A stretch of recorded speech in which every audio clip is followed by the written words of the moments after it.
Step this way. No, step this way. Step this way.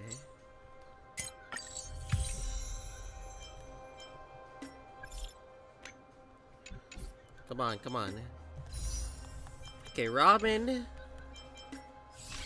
Gift of Odyssey, I'm gonna claim that. New Trailblaze.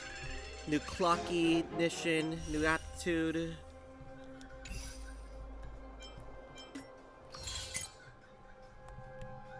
OVO.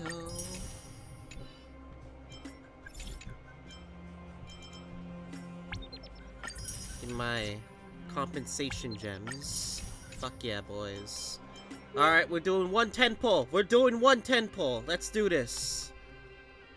It's gonna be terrible, but 110 pull and then we fucking bail. I never get lucky on these 10 pulls, so we'll just see.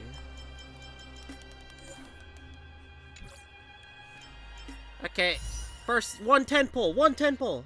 Let's go.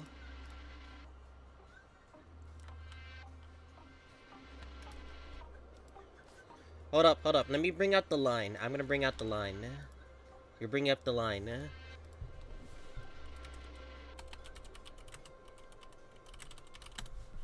Where is it? Where is it?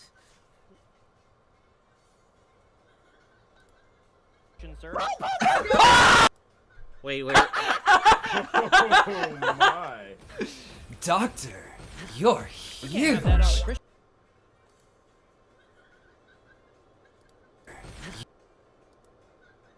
Alright, fuck it. Alright, 3, 2, 1. Alright, we're gonna put. Alright, hoping this stupid ritual actually works. Doctor, you're huge. Fuck it. 10 pull, go, go, go, go! Does it work? It does not gonna work. Yep, it's not gonna work. Damn it. I fucking knew it. It wasn't gonna work. Sag.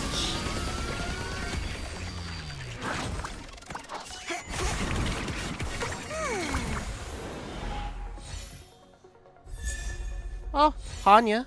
You know what? I'll take it. I'm gonna skip. Yeah. Hanya and Sway! You know what? I'll take these cons. Alright, no strays. No strays. Story-focused live stream. Fuck it, let's go. Hold on, let me activate the islands now.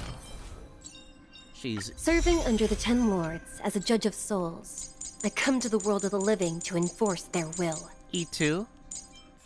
And then Hanya, In the E1. obscure prophecy of Dream, a star from the heavens has enlightened my path. At least you got cons. Alright, anyway.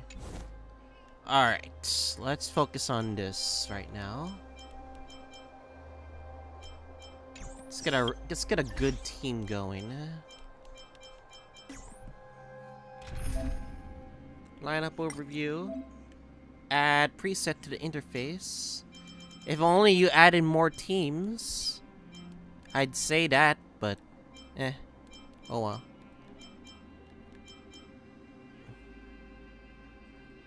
We could go IPC team. Shouldn't be that bad.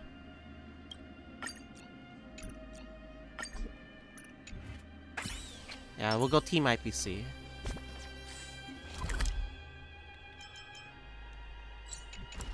Alright. Alright. You guys ready? We are ready for a story-focused live stream.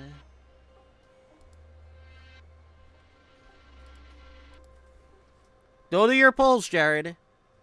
Win 50-50? Yeah. Alright. Make sure her best like cone is the new event one. So you might have to do story.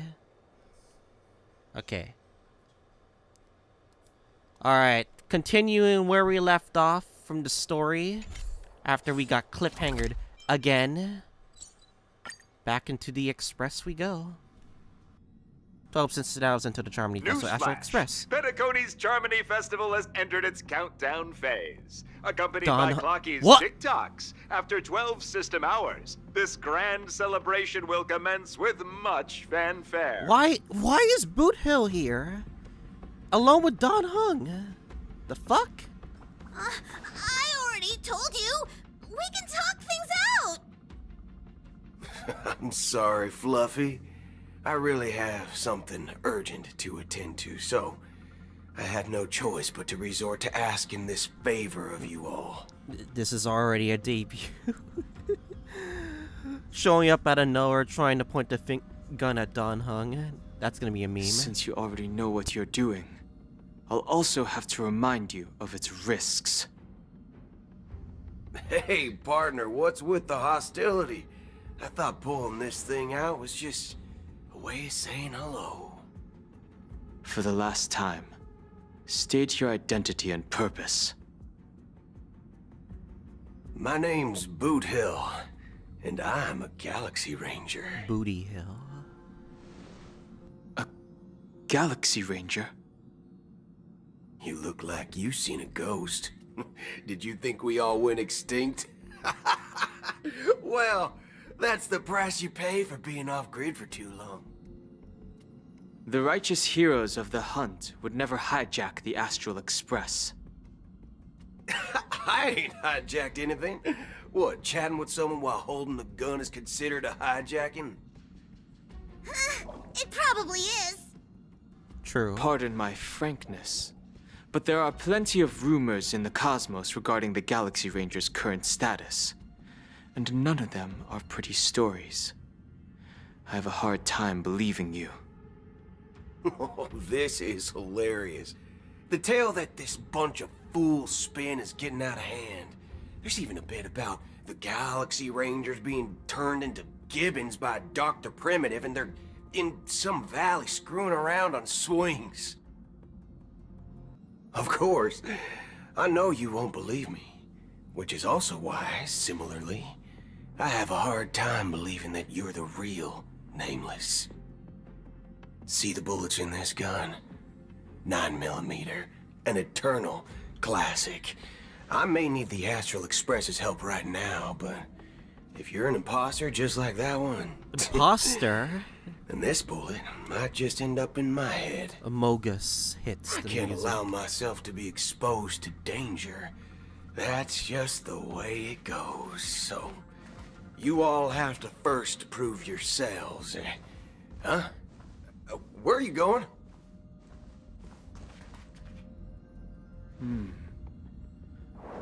Recognize this? It's a model fudger. The Jade Abacus of Ally and Oath. The CN Joe really gave this to you guys? Did Jing Yuan give it to him? Model fudger? This is the Jade Abacus gifted to the Express by the Shenzhou Luofu's general, Jing Yuan.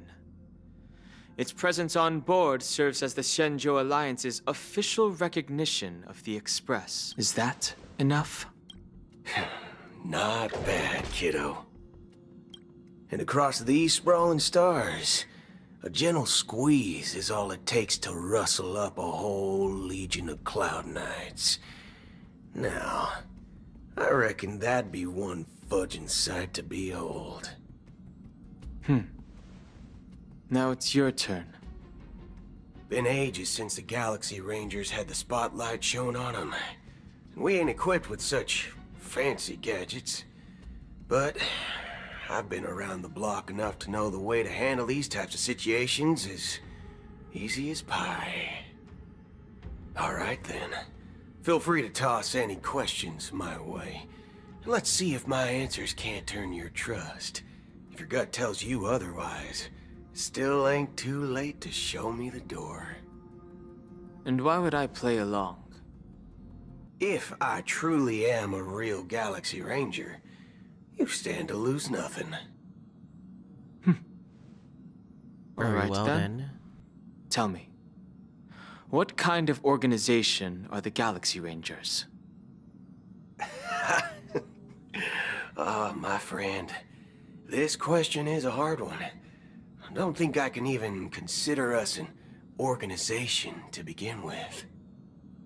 Everyone's on their own fated path along the hunt, with their own resolute sense of righteousness and not so welcome among such so-called universal values. This reply does not instill trust, and only makes your predicament more precarious.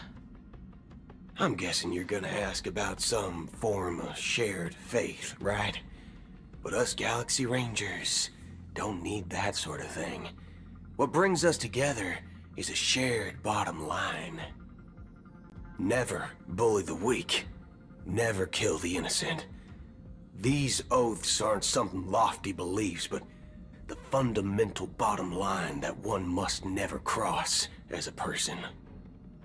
As Galaxy Rangers, we strictly adhere to the bottom line. When someone crosses them, the hunt's vengeance will surely come knocking. And in this moment, the other crucial meaning of bottom line comes into play.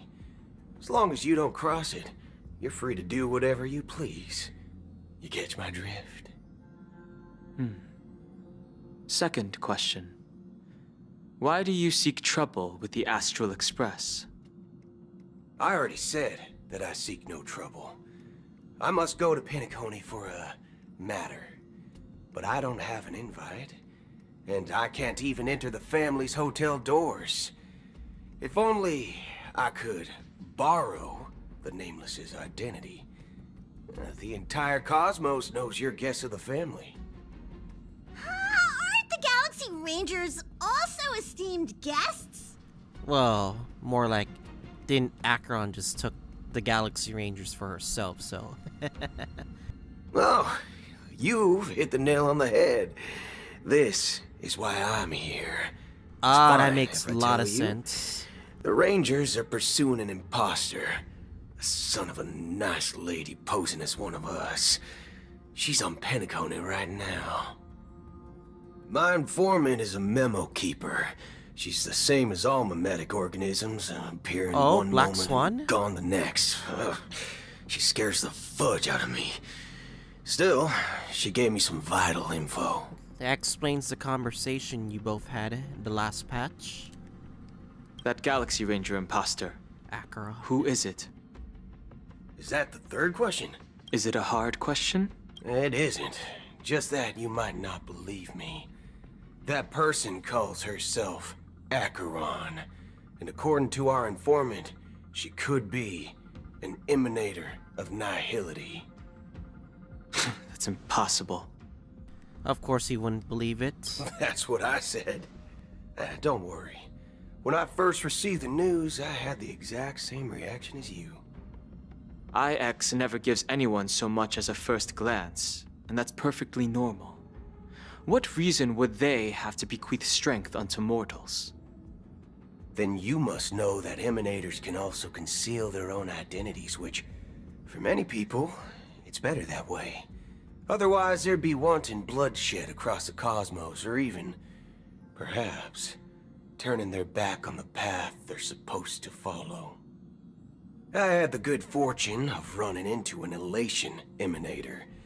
Its appearance was no different than that of those clowns. If it weren't through sheer luck that I got it drunk, I would have never known of its eminent status. Even in the purest hunt, you'll find the Xianzhou Alliance under the spotlight and Galaxy Rangers lurking in the shadows. Paths are inevitably concepts created by people and exist in planes beyond our understanding. To reckon that nihility emanators don't exist, well, maybe we just ain't nihilistic enough. That's one way of saying it, I guess. So, do you understand now? Your companions are in danger, and it's pretty harrowing. If you don't want to believe me, you'd best send a message to them, but I'd advise you to move fast. We don't know what's happening in the dreamscape or how much of what the memo keeper said is true. And that Acheron, who knows what she intends to do.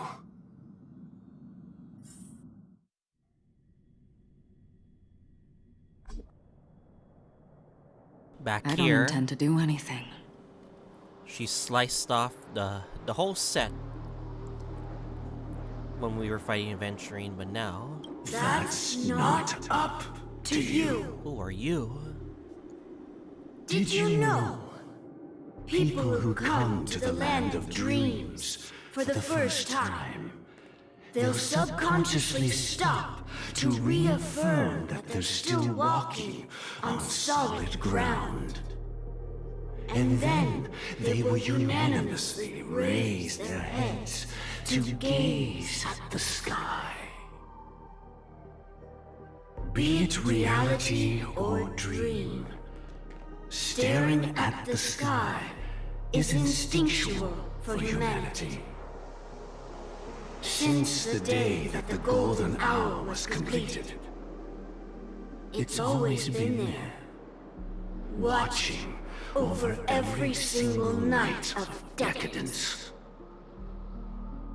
But now this night sky has been mercilessly severed, dyed with the mist of nihility, and this whole event happened within the course of a single slash of a blade. A single slash of a blade isn't really accurate. It was actually 2 blades, just that the second one was faster. That's not the point. Many guests who weren't supposed to be invited have gathered at this banquet. Even if the harmony is all-embracing, I have no choice but to show some of them the door. For the sake of Penacony and the peace. The planet of festivities has no place for you, a puppet of nihility. Those who live in the shadows do not bear the right to tread the illuminated stage. Speaking of living in the shadows, there's probably not much difference between us. It's only polite to reveal your true self, at least when speaking to others. Penacony's Dream Master. Dream Master? That's just another reason that you can't stay. Whether you believe it or not, this is the real me. All these people, you control all of them. We are one. Is this the unity that the family espouses? My mortal shell has long since dissipated. The Oak family's 107,336 offspring are now my eyes, ears, and mouths, spreading joy across dreams when required, and in times of essential need, exiling evil from this haven in my stead. From the sound of it, it seems like you're asking me to leave Penacony. Is that a threat? I am glad that you're an understanding one. Alas, I'm not asking. If you think you can. Are you threatening me? I ended it with a period. It was a statement, not a threat. Knowing who I am and still showing such malice. You're not the first, nor will you be the last. This scene played out many times before. And usually, when faced with my questions, most people retort, "Why can't I?" The result has invariably been that they can't. You are confident. But be reminded, the family is forgiving, but not weak. The cords of the harmony extend across worlds. If you do not comply, when the blade is unsheathed for even a hair's breadth, you will never be able to escape the eternal Centurion's wrath in all of your lifetime. She'll take that risk. No problem. 137 individuals. That is how many heathens I have exiled since I became Dream Master. Among them were those who once severed my wings, and those who immolated my body. And here I stand again, about to add another mark to the tally. And you will die. Oh. I mean, all of you will. Uh-oh. It's not taking no answer for that. But that won't come to pass. I'll do as you ask. I'll leave. A wise choice. I wasn't aware there was a choice. To you, that surely is the only option. Please bear in mind, you and Penacony are of different worlds. Those born on the far bank cannot seek solace across the river. Leave and never return. The radiance of the planet of festivities is overwhelmingly bright, luring in tricksters, wrongdoers, and criminals. But even the harmony itself will never welcome the self-annihilator of nihility. To be fair, she technically wasn't invited. She just stole an invite from the Galaxy Rangers, so... And even more so, when this self-annihilator heralds the destruction of everything. Your strength is obviously a gift of the sleeping and shapeless, immeasurable and fathomless, like a tributary spawned from the abyss that brings death and sin to all. Acheron. A befitting name. Take it from someone on the other side of your so-called river. You know better than I do that Penacony has already deviated from the harmony.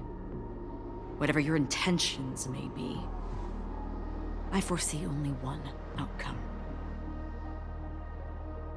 Its future holds nothing but nihility. Just like all the worlds that have drowned in their shadow. Robin POV? Oh. At the same time golden hour. Attention, please. The unusual event that occurred moments ago was due to a technical malfunction at Clock Studios theme park. The family has promptly responded to secure the area, and we're happy to report that there have been no injuries. I hear a glimpse of her theme song. That was no movie shoot. So many chips fell from the sky, and I even caught one of them. But it vanished in an instant before my very eyes. Excuse me. Are you talking about the Clock Studios theme park incident? Hmm? Yeah, what about it? Oh, Miss Robin! Am I seeing things right? No need to worry. I apologize for any inconvenience caused to your delightful dream journey. But you just mentioned about So the chips she's not really dead. piqued my interest. Would you mind Interesting. providing more details about the incident? Oh, it was just... those chips you normally see everywhere. The green ones? They fell from the sky as if it were raining. And then those chips simply disappeared. It appears to be the Dream Sim tech the Iris family has been developing. Huh? Miss Robin, you mean... those chips were all part of a performance? But I really... Shh. This technology hasn't been made public Oh? yet. It was originally planned to debut Wait, at the what? Charmony Festival, but it seems it's been leaked. Can you help me keep this secret? The raining chips Wait, were wait, supposed what? to be part of my act. The raining chips. Oh, I see. Then it all makes sense now. I'll do anything to help make the Charmony Festival a success. Thank you. As appreciation, Wait, what? I'd like to give you a token gift. That looks like the thing that This Sparkle button gave the is- adventuring. Press it at just the right moment in the celebration, and there could be an unexpected treat in store for you. All right. It looks like there are other guests who are also confused. I'll have to excuse myself. Please, enjoy the dreamscape. So many people talking about it. This commotion at the theme park definitely made waves. Oh, hell yeah, we're playing as Robin? Can we see her deets? Oh, we can. Oh, wait. What do you mean the game's not gonna let me? Wait, the game's not letting me. Fuck. Oh, well. Alright. Are you sure? I want to be very sure. Can we not? Ah, dang it. Oh, wait. Party teen up lineup right now. Can we not see? I guess we can't. Alright. We're just gonna have to trust that she has good abilities. Replaces Ron May. This is the correct team that you should be running with Robin, since she buffs follow-up attacks. The family promised they would protect the guests within the dreamscape, but I witnessed a group of organic life forms making their way to the theme park. And soon after, a rip tore through the sky, and black rain started leaking out of the void. The family needs to provide a reasonable explanation, or I'll take my loved ones and return to reality. I thought the dreamscape was supposed to be a paradise. If it's not, then there's no point staying here. It appears the good sir has seen many great events. And it's true that an uninvited guest has unexpectedly entered the dreamscape. However, their target is not the ordinary guests, but the ambassadors of the IPC. The family will certainly ensure that the safety of the guests is of the highest importance. Miss Robin, I know the Bloodhound family has already sealed off the theme park and has control over the situation, but it won't resolve the problem. The family can try their best to protect their reputation, but as a guest, I don't wish to gamble with my life. But as you can see, sir, no innocent bystanders were affected in this incident. Perhaps the dreamscape is not as perfect as promised, but there's no place safer than dreams under the family's rule. I believe you know this better than I do. If this incident happened in real life, how many people would be able to walk away from it? I could stay here, but keep in mind, guests come to Penacony to enjoy the dreamscapes. They do not wish to be entangled in a conflict between the family and the IPC, so let's not have any more unnecessary incidents. Of course. With the Charmony Festival about to commence, we will spare no effort in our preparations. Rest assured. To express our apologies, the really family has planning arranged something. this gift for the guests. Thank you for understanding.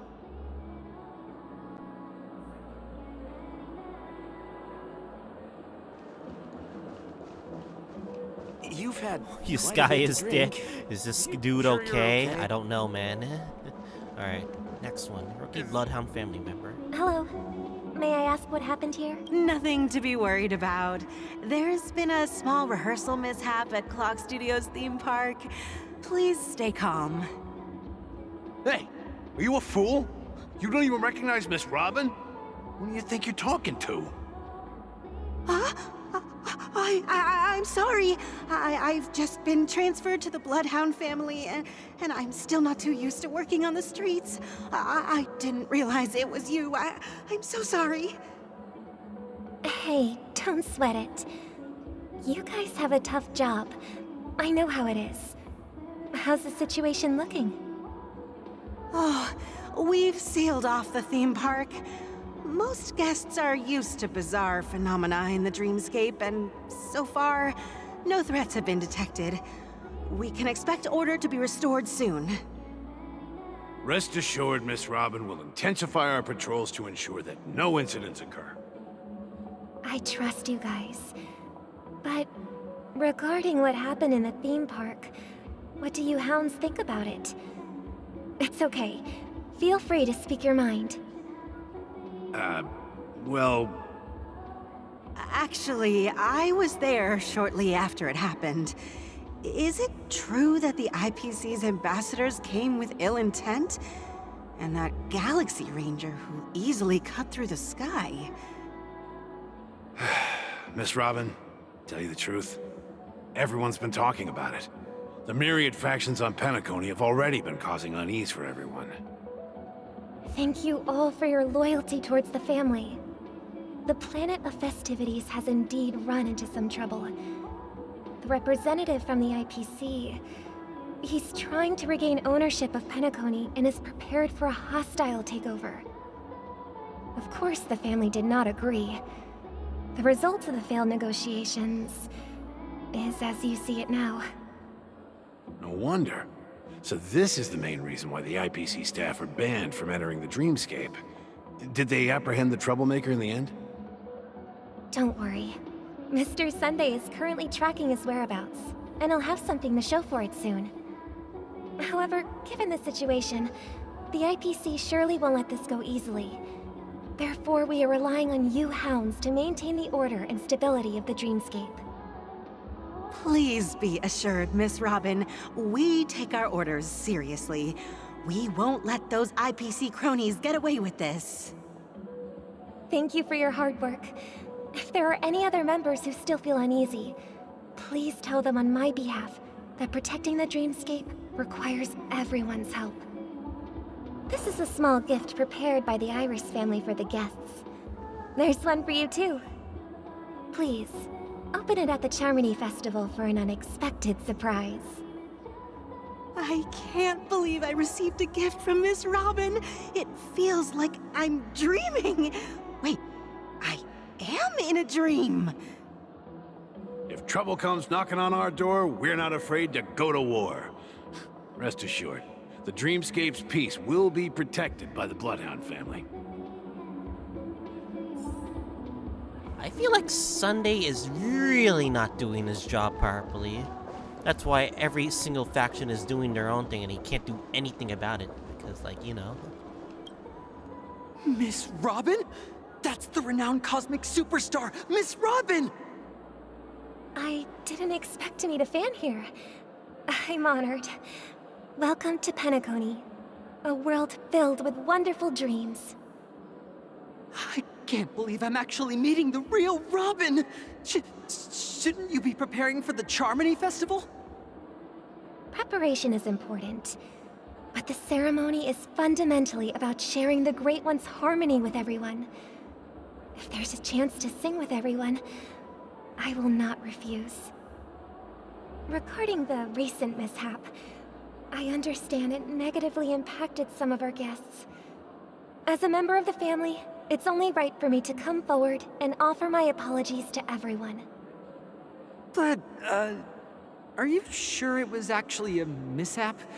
Everyone saw those chips descending like rain and the red light tearing through the sky. Claiming it was merely special effects seems a bit far-fetched. Plus, I met that generous gentleman. He looked really out of it and kept talking to himself. Is this also part of the performance? Everyone, please do not panic. I believe that the family will give everyone a satisfactory answer in due time. Even if you say so, Miss Robin, it's hard to believe. Some people just never listen, do they? It's never ending. It just goes on and on. I'm getting really tired of this. Miss Robin? Still, I suppose I should keep on helping everyone. I am the epitome of joy, kindness, and goodness, after all. Huh? What was I just doing? And, who might you be, miss? Here, Take this, little guest. This gift has been specially prepared for you by the family. Make sure to take You good care son of it of until a- the opening of the It- Charmony it's Festival. not Then, fucking when the Robin. show reaches its climax, You son of a press the button bitch. together with the others around you. You never know. Something very exciting might happen. I knew something was up. Those flowers, they were Sparkle's sting. I We're fucking back knew to where it. it all began. You entered the golden hour from this place. And it is also from here where you will enter the true Penacony. I wonder if she's gonna hug her. Because it was a very crucial moment. But now she's okay. It is a pleasure to journey alongside you once more. But it's time I laid bare the entire truth before you. As you might have heard, I also go by another name. Stellaron Hunter Sam. Are you alright? You lied to- I'm not gonna say that. She's been through a lot, you know? I'm fine. Sorry, I hope I haven't scared you. I know you have many questions. Do you remember when we encountered death in that strange dreamscape? When I was caught by that meme? What actually happened? In that instant before it killed me? I saw the reflection of another dreamscape in its ghastly pupils. So, following the clues in the script, I came up with some theories about the meme. That's why I instructed Silverwolf to issue invitations, drawing everyone to the Dreams Hotel. So, the meme planted there, it was a plan by the Stellaron Hunters. I intended to call upon death before you arrived, to solve the riddle using more direct means, and then invite you to join. However, contrary to my wishes, I couldn't Elio's defy the script. script. And I didn't get a chance to explain it to you. So you had to be planted there in order to make it happen, okay. It is how you see now. I was impaled by the bladed wings of death. The heavy pressure of concentrated memoria, miasma, it exploded in my mind as if it was actually reality. But after the momentary numbness subsided, I found that my body was absolutely unscathed. I was still alive. And it was just as I thought.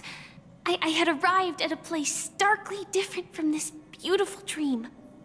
Beneath the dreamscape of Penacony lies another, more chaotic, more primal memory zone. Its name? Land of the Exiles. So you got transferred to another dream. And you were still alive, even after you get stabbed. And so, then I returned to the hotel in the dreamscape, hoping to tell you of its existence. Yet I could not reveal my own identity. So, I could only divert your party's attention and lure you away from the battlefield. Is that why you were going after her first? And after her, all my attempts proved futile. It wasn't until not long ago when a crimson blade of light shattered the high wall of the dream, causing you all to fall far into the abyssal depths of the dreamscape, that I was able to awaken you and your companions one by one. And that's it. That is all that's happened so far. I completely understand. I am totally not confused because I'm invested in this story. I know it's tough to believe all this without reservations. I just want to say, you are very close to the final answer. Just one more thing needs to be done. And then I can prove it to you. You think that Elio's script is gonna prevent us from like meeting ever again after all this is over? That's what I'm thinking right now. Elio's script's like, nah, we can't go abide by delaying the script. You must obey Elio's script, so... Now, let's leave this place. Please close your eyes. Take a deep breath and visualize the dreamscape's outline in your heart. And remember, you must not open your eyes at all times. 3, 2, 1. Don't be afraid. The one who has come to greet us has arrived. Who? Who is it?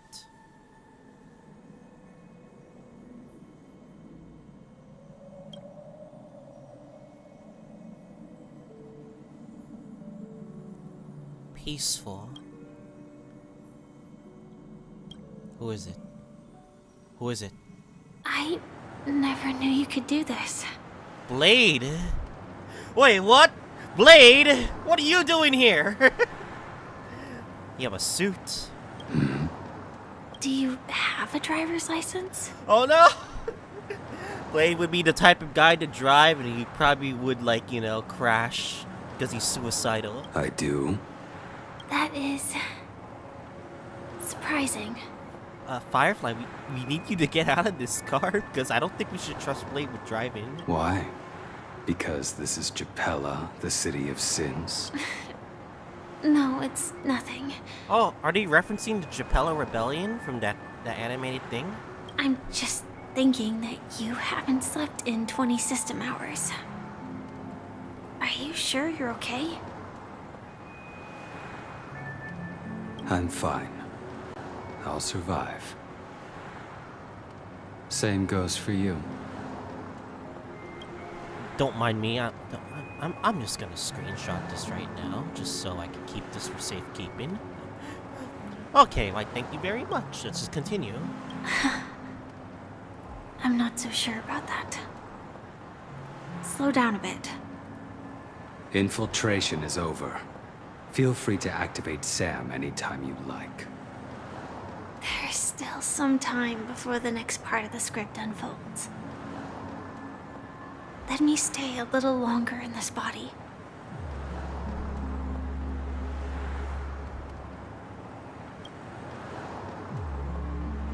Such a long tunnel. Didn't feel this long when I set off. In half a system hour, it will lead us to Kafka. And then comes the downfall of the Japella Brotherhood. And then all fire will burn. Is that also part of the script? It's in your script too. Sorry. I didn't notice. Their destiny won't change just because of your selective ignorance. I told you before, it's a bad habit. What about you then? Is this the moment you finally find the death you've been looking for? As always, it's a blank slate. It's not on this planet. Why the sudden inquiry? Because I'm currently in a car with a sleep-deprived driver. I just want to get there in one piece. This car has full self-driving capabilities. I'll just put my hand on the steering wheel. Will that do? Hey, don't take everything so seriously. Elio would always say there's only one type of destiny. The inescapable type. He can see the future, and we, likewise, are aware of our predetermined end. But before that moment arrives, we can still choose what we do. We all have this right, don't we? After today, Japella's name will disappear from cosmic history, and the Everflame Mansion will take its place. In the not-too-distant future, you'll receive an invitation. That's your next stop. Land of the Dreams. Penacony. I hope you find whatever you seek there. Be it answers or salvation. And then we go back here. Glad to see you're safe and sound. Mr. Met Yang, you're here too? Close your eyes. This is the answer. Isn't it incredible? The monster that we have always known as Death is actually the guardian of the land of the exiles. It abides by a certain rule. Abducting people from their dreams and bringing them here. The question that has been perplexing us, does death really exist in Dreamscape, appears to be a cognitive trap. It was laid by those orchestrating events from the shadows to cover up the truth behind the disappearances and the existence of this fortress known as Dreamflux Reef. Hold up, guys. I'm gonna reload the game capture because it's kind of lagging. Okay, if it lags again, I'll let you guys know. Every emergence of that meme is related to the watchmaker. Since Dreamflux Reef is where it brings its captives, it's likely that many of our long-standing questions will be answered in this place. The atmosphere here is starkly different from the beautiful dream. There are no regulators here like the family. And they all look like they're mildly dazed. But from the whispers of the residents, I've heard a familiar name. Gallagher. It's that man again. Always in the right place at the right time. Though that does save us the trouble of looking for him. Himiko and March have already made a move. Get ready. We're about to set off. The real Dreamscape. The land of the exiles. Before we go, should we speak to everyone first? Sure, why not? I'm really sorry for waiting until now to tell you everything. Why couldn't you reveal your true identity? 2 reasons. The script. Firstly, damn you, the Elio! script. In the future that Elio saw, Sam and the Astral Express's confrontation was inevitable. I tried to break the shackles of the prophecy, but this is as far as I could go. That aside, there were also my personal motives. I wished to travel with you as Firefly, and not Sam. It's alright. I didn't take it personally. Thank you. She deserves all the love in the world. More than what Mina and Twanto does for Robin. So anyway. Dude, Sarah Hunter's house want a piece of legacy. Elio only gave me one instruction. Allow the Astral Express to pursue the Grand Legacy. It means that the Watchmaker's legacy holds great significance to trailblazing. And to you. Elio's scripts used to revolve and expand around certain specific Stellarons. But with your appearance, this condition has apparently ceased to be appropriate. Perhaps he also saw the impossible in the future. Who exactly is Sam? Do you still remember that medical cabin I told you about? Well, that's Sam. It belongs to the Iron Cavalry of Glamoth's Firmament Frontline. A Firefly Type 4 tactical heavy assault mech. It is the cradle of my vitality. And the meaning of my birth. And for the longest time it was... how I should have looked to the rest of the world. Huh. Alright, let's talk later. The time scale of Dreamflux Reef differs from reality. So we mustn't lower our guard. You're sensitive to Memoria. A slight misstep. And you could get lost in this memory zone.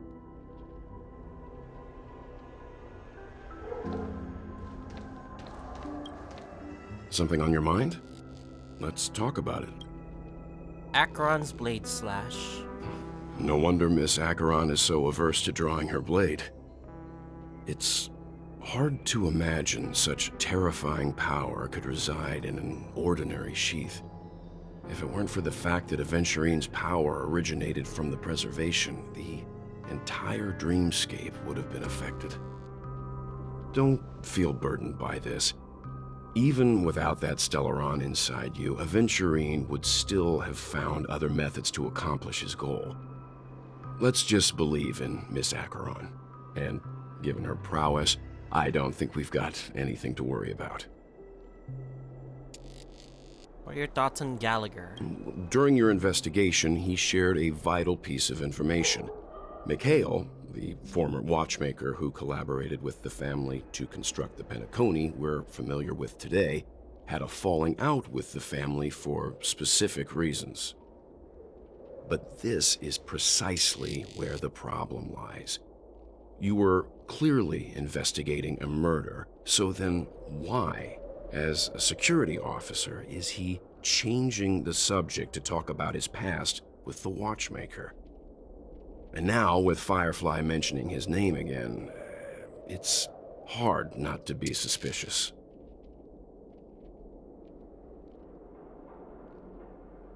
Before we found you, she'd already revealed her Stellaron hunter identity and shared a lot of information.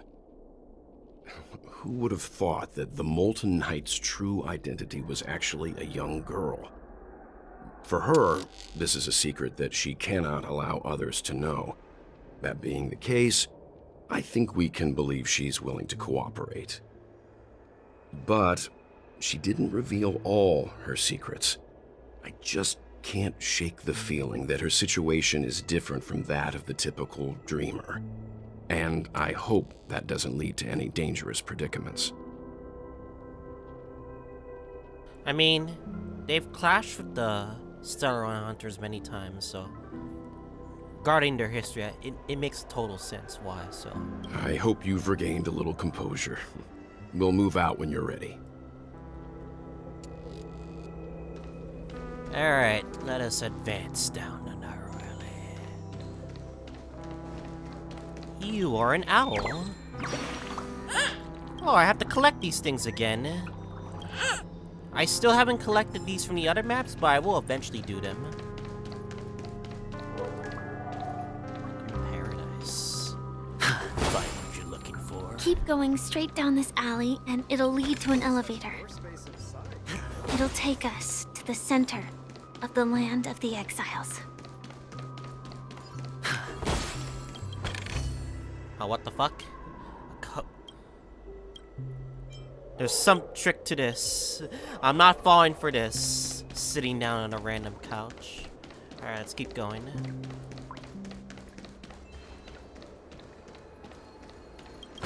What's that? Oh. What a huge clocky. Looks like the watchmaker also left his mark on Dreamflux Reef. Another bird.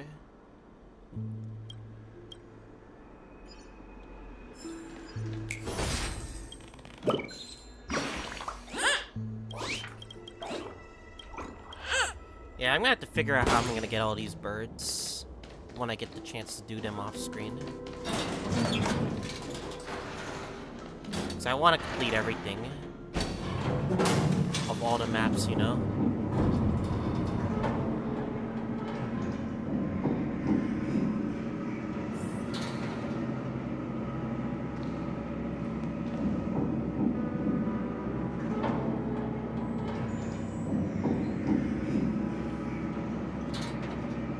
Damn, this elevator is long. Where are we headed, though? Unbelievable. To think there's a settlement of this size within the dreamscape. And all beyond the family's reach.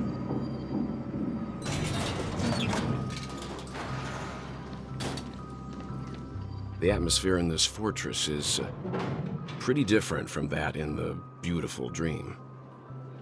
When I first saw it, I was in awe too.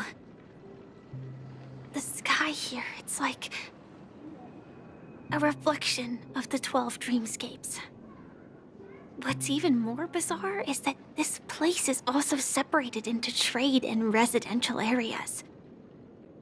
The layout may be simple, but the facilities are very comprehensive. It seems that there are quite a number of people living here.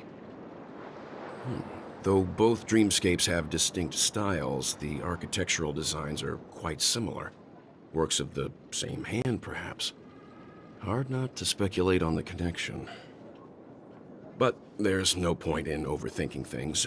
Let's meet up with Himiko and the others first. Take a right turn at the end of this road and you'll reach the trade district. There are more people there. And perhaps someone knows where she is. Not coming with us? The Astral Express likely needs room for some internal deliberation. In the meantime, I'll try and locate Gallagher. Sure. Let's reconnect later. Oh man. She's gonna figure it out. Letting her go was the right decision. Further observations are needed before we decide whether to trust her. But first, there's someone I need to talk to. Misha, I see. Let's go. I see. I'm sure you've already noticed him. You were absent. Yep, I saw him right away. He's right over there. The Reverie Hotel's bellboy. How did he end up here? And right after Miss Acheron severed the beautiful dream. I swear to God, it's the 4 stars we better can't check, trust. just to be sure. Misha was absent from the last quest, which makes you wonder. Perfectly legal for me to stay. He has something to do with this, does he? Especially that fact that he can see Clocky. Huh? You're the guest from before. We meet again! And a new friend. Forgot to introduce myself. I'm the hotel's bellboy, Misha. Hello, Misha. I'm Welt. We met in a dream. Oh. And who might this be? Tick-tock! Old friend and new friend! Let's high-five! Your, memory zone meme? Nope. Clocky is a good friend of mine. We all live here. How did you two get here? This dreamscape isn't supposed to be open to the public. I wonder if it has something to do with Sleepy. So, this is your home? Yep. After my work in the beautiful dream ends, I'll go back home. Commuting used to be more convenient, but ever since travel became cumbersome, Sleepy started ferrying people back and forth between the two dreamscapes. This Sleepy. Can you describe what it looks like? Sleepy is a memory zone meme. Looks fierce and has many eyes. But it's actually really well behaved. Gallagher's been taking care of it. Sleepy. Gallagher again. Based on the description, that meme is indisputably death. A nightmare for the family, but for the people who live here, well, that couldn't be further from the truth. Death? Not in a dream, surely. Sleepy's just a little aggressive, and sometimes messes up by fetching the wrong guess. But it would never hurt anyone. So a violent thing trying to, like, kill people. Thinks it's actually not killing people. Okay. Okay, it looks so harmless. It's totally not death-worthy. Pretty sure I've suffered so many times in Memory of Chaos, Simulated Universe, even the damn story, so Sure, it's harmless, okay. I see. Has it brought back any guests recently, say, in the last day or two? We're currently investigating a missing person case that occurred within the beautiful dream. I see. Then you'll have to speak with Gallagher. But he's currently busy hosting a visitor from the Oak family and specifically asked not to be disturbed. Mr. Yang, the person you're looking for, is it Miss Robin? Just as I thought. Considering what happened with Miss Firefly, this doesn't come as a surprise. If you're looking for Miss Robin, I can lead the way. She told me that she'd be willing to meet with outside guests. If it's not too much trouble.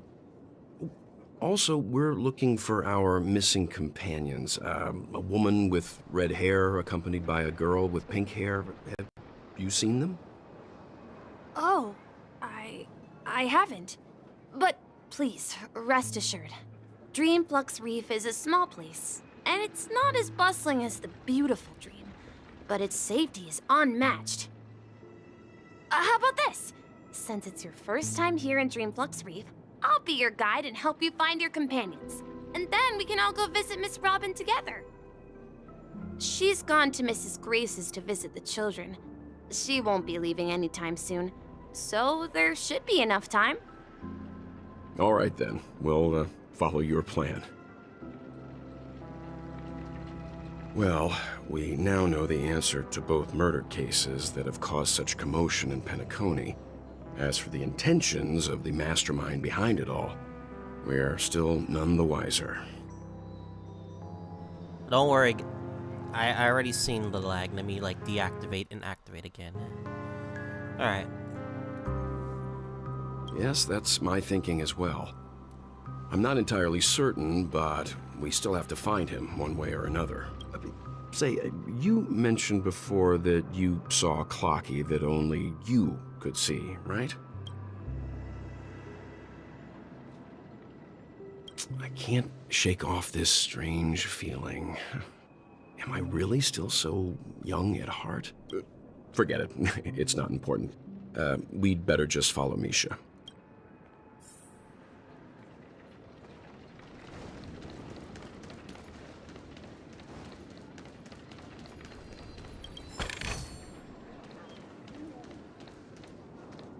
Everyone, look! From here, you can see the most spectacular view of Dreamflux Reef. Domain expansion. I'm just kidding. A black hole? No. An accretion disk formed from consolidated memoria? Was Dreamflux Reef built on such unstable memoria? Oh, so Mr. Yang is also versed in memoria dynamics. I was just trying to figure out how to explain this huge hole to everyone. I bet you guys have a lot in common with Miss Kami.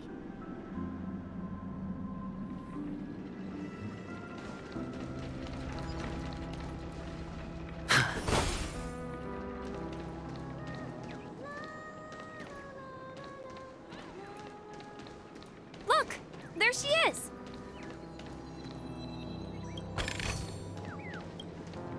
My calculations are finally done. Calculations? In another 10 system hours, the above dream will swallow the dream below. My hypothesis was correct. This place will cease to exist as the dream devours everything. Who are you all, and why haven't you left yet? This place is about to disappear. Who are you? I'm Kami, a dreamscape surveyor specializing in memoria dynamics, and this is my life's work that I'm researching. See that huge gaping hole? It was just a narrow rift many years ago, but now it's grown into a giant hole. The surrounding memoria has been flowing towards the other end of the hole at a constant velocity, slowly but surely. But the scary part is, according to my calculations, the flow rate of memoria has recently changed, and it's faster than ever before. It's almost as if something is sucking it in from the other side. By constantly improving upon Madame Rosalina's Memoria measurement method, I've finally obtained accurate results. After 10 system hours, the Dreamflux Reef will cease to exist. Just like the melting of glaciers, everything will crumble and disintegrate. The dreams on that side of the void will fuse into one. Please don't worry. This sort of thing has happened many times before. Miss Kami isn't a bad person. She's just a bit lost in her own world. She'll probably realize she's wrong soon enough. So she's just... You don't say. Interesting. There was something else that piqued my interest. Who is Madame Rosalina? Oh, do you know her too? Or are you also a fan of Memoria Dynamics? We're very interested in Madame Rosalina's achievements. Could you tell us a little more about them? Why, of course! She's an excellent scholar of Memoria Dynamics, and the first person to apply Memoria rate measurement methodology on interstellar travelers. Regrettably, due to the presence of the Garden of Recollection, ordinary people don't pay much attention to the nature of Memoria. She departed this world without much fame, leaving only a few thin journals behind. I came to Penacony to learn more about my idol, and went to great lengths to seek out Dreamflux Reef, all because this is her final resting place. Prodigies always meet their demise prematurely. If only Madame Rosalina had more time, she would have discovered a way to reverse the flow of Memoria. I felt it. The source is in the golden hour. There is a certain anomalous presence stirring the currents of the memory zone. I must uncover more concrete proof. I must convince everyone. Does the name Madame Rosalina sound familiar to you? That's right. Nameless. It seems like she did a great deal of research and calculations in Dreamflux Reef before abruptly passing away. Miss Kami regularly mentions her. I hear Madame Rosalina passed away during the prison war. She could see the Penacony of today. Its people building homes in the memory zone. I bet she'd be really happy. Perhaps. Our destination is the commercial district. That's where the largest crowds gather in Dreamflux Reef. We might be able to find the others there.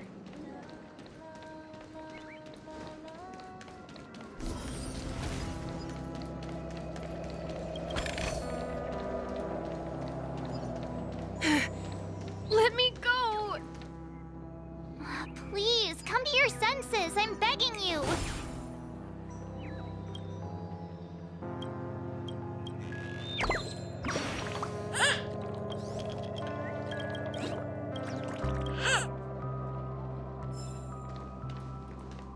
Ghost! There's a ghost! Don't come near me! Oh my. I'm human and so are you. Can you get a grip? Mr. Yang and Miss Trailblazer, I've been waiting for you. Quickly, come help. I bumped into a member of the family on the way here. He was so scared and I just wanted to calm him down. But... Let me go! Let me go! I've only done good in my life. Why can't I rest in peace after death? well, this is how it turned out.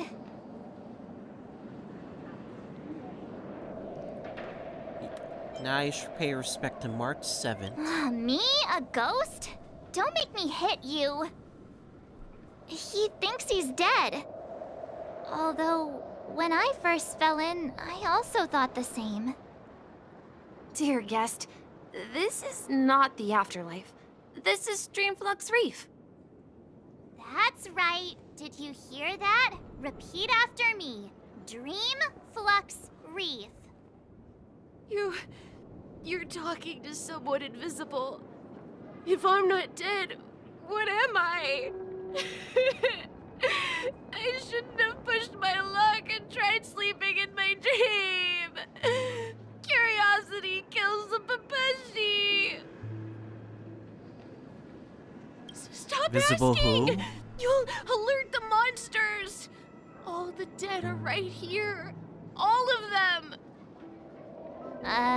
You're not talking about the memory zone meme, are you? Don't say that name! It's all your fault. They're coming!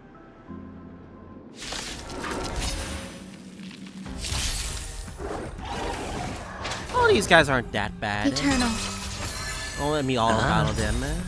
Bust. Or maybe I'll take it all. Test. 0 points. Knowledge. Man, the measure of truth. only got to play as Robin. Oh well. Liquidation! I'll take what I can get, to be honest. He passed out.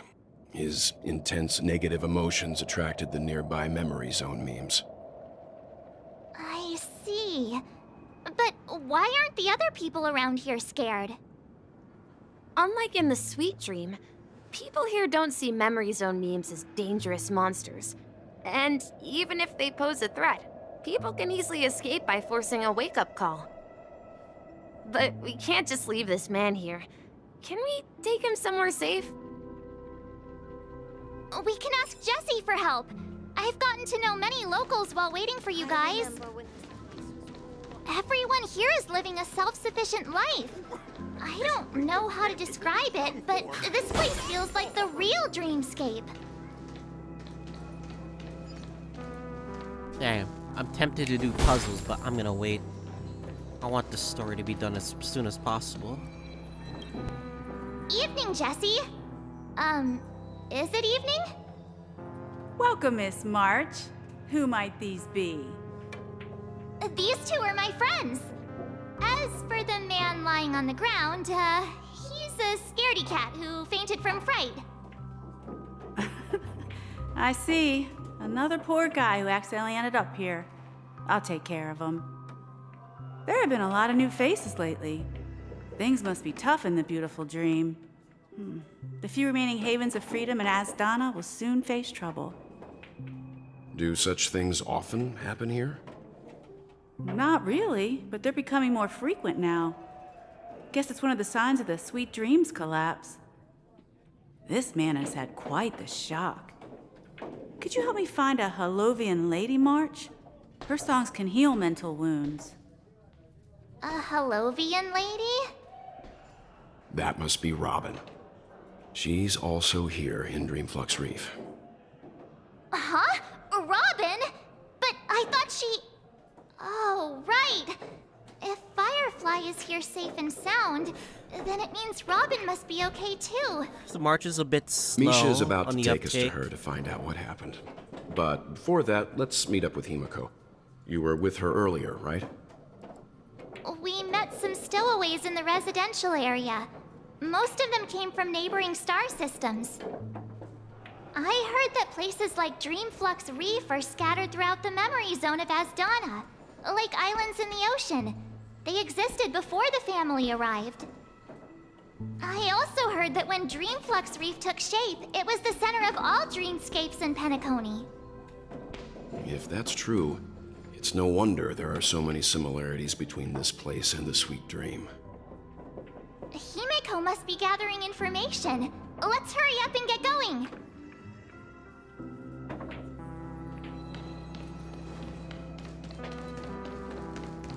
I knew you couldn't hold your liquor.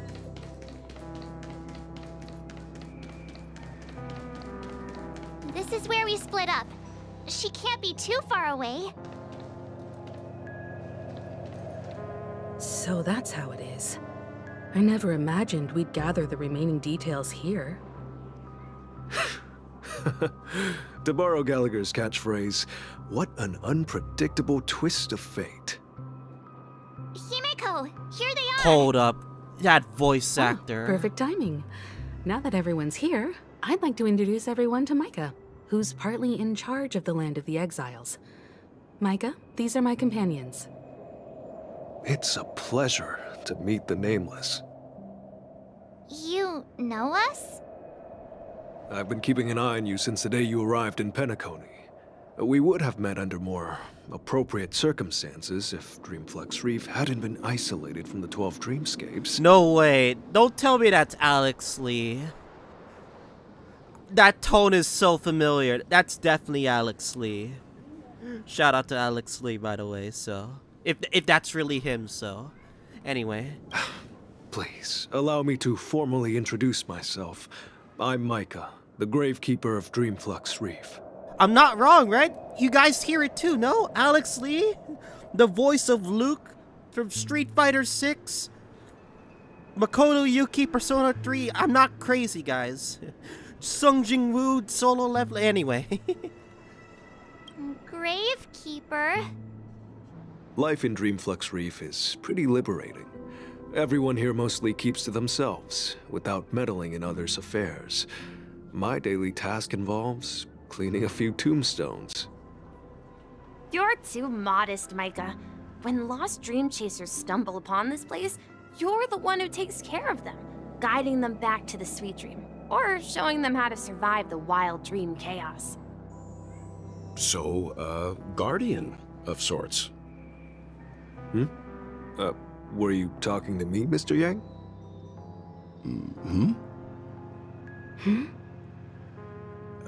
On that note, Mr. Mika, which tombstones are you referring to? We didn't come across any graveyard when we arrived. They're actually just symbolic stones. But since you're curious, Mr. Yang, I'll take you there. I have a feeling you might find something of interest there. But before that, you have an important guest joining you. An important guest?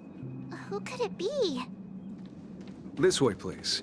The roads here in Dreamflux Reef are a bit run down, so watch your step.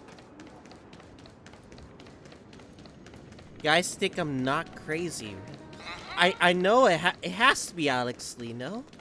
If I'm wrong, then this is kind of awkward. But it has to be. That tone is so familiar. Was that Robin? Oh, it's Robin! There she is. It really is her! Miss Robin! Everyone sang so wonderfully. It's not often that I tried this music style, but I've gained some valuable insights from it. Oh, I can't thank you enough, Robin. Well, these kids have made incredible progress in only a few days. It was nothing, Grace. I merely taught them how to sing. It was you who brought hope into their lives.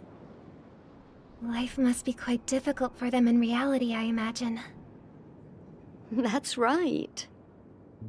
Whenever it's time to say goodbye to these kids, they're reluctant to leave. But I've explored every corner of Dreamflux Reef, talked to everyone I met, and they all told me the same thing. This shattered dream is not worth clinging to. It seems you truly are a child of the Harmony. Emma and Andy are orphans I took under my wing. Carol there, with her blind eyes, used to work at a nutrition center in the outer ring of Penacony. And as for Gary, he's been living with autism since he was a child. They're not old enough to enter the sweet dream managed by the family. If we compare people to birds, these kids are like fledglings with impaired wings. But in this dream, well, they can fly freely.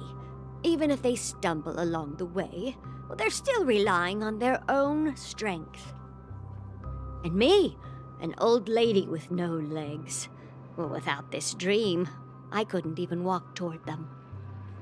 I'm glad that you found a new life here in Penacony. It's just... Don't worry, Robin. Dreams have their significance, but they aren't everything. Both the children and I understand this. No matter how long we fly through this dream, we will one day return to reality. But you know what? Emma and Gary aren't plagued by their insecurities anymore. No, and Carol is learning how to cope with her blindness.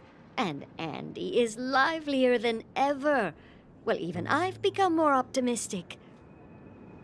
You see, in dreams, we learn how to live.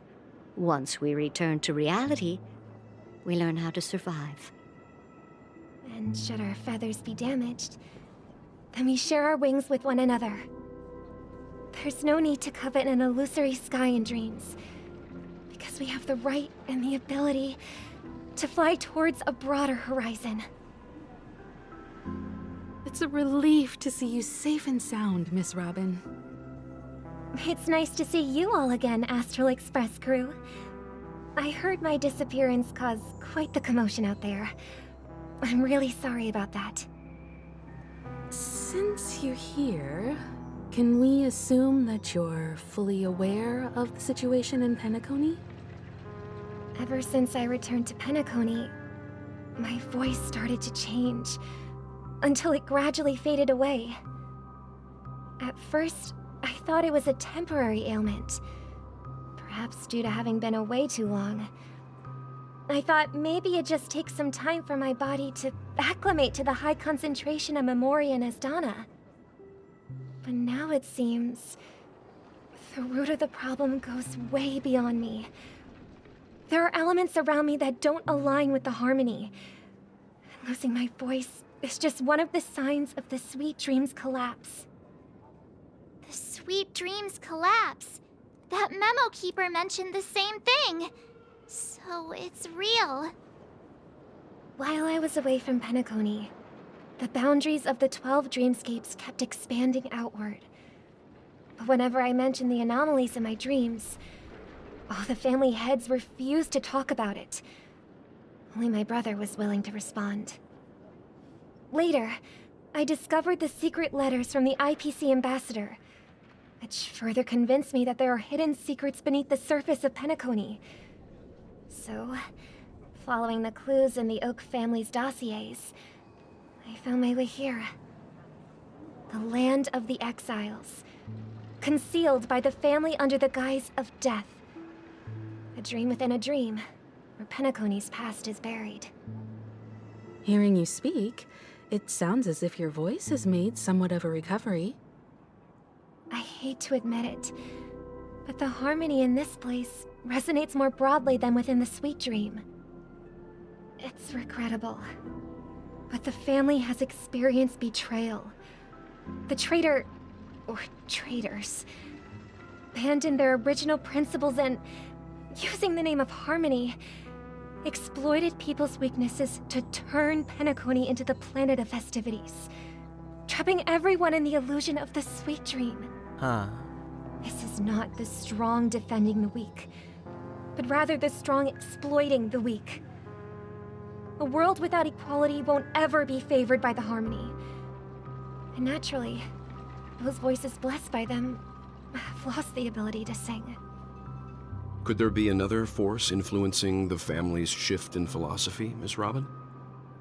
Considering what happened with Acheron, it's difficult to conceive of another entity within the realm of the harmony capable of influencing everyone. Unless a power surpassing that of an emanator is involved.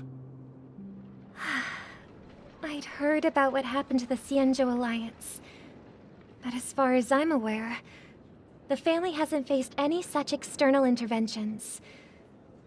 Who knows? Perhaps I've just been away too long and missed something. Regardless, I cannot accept my home is moving towards the very opposite of what the harmony represents, while still claiming to uphold it. I must uncover the reason why Mikhail cut ties with the family, and who exactly it was who betrayed us all. Do you remember our arrangement, Mr. Micah? Well, here's my answer. I've decided to forgo my role, and never step foot on the Charmony Festival stage again. Huh, but the singing... 11 system hours to Charmony Festival. Look here, brother. A little bird. Oh, is this a flashback?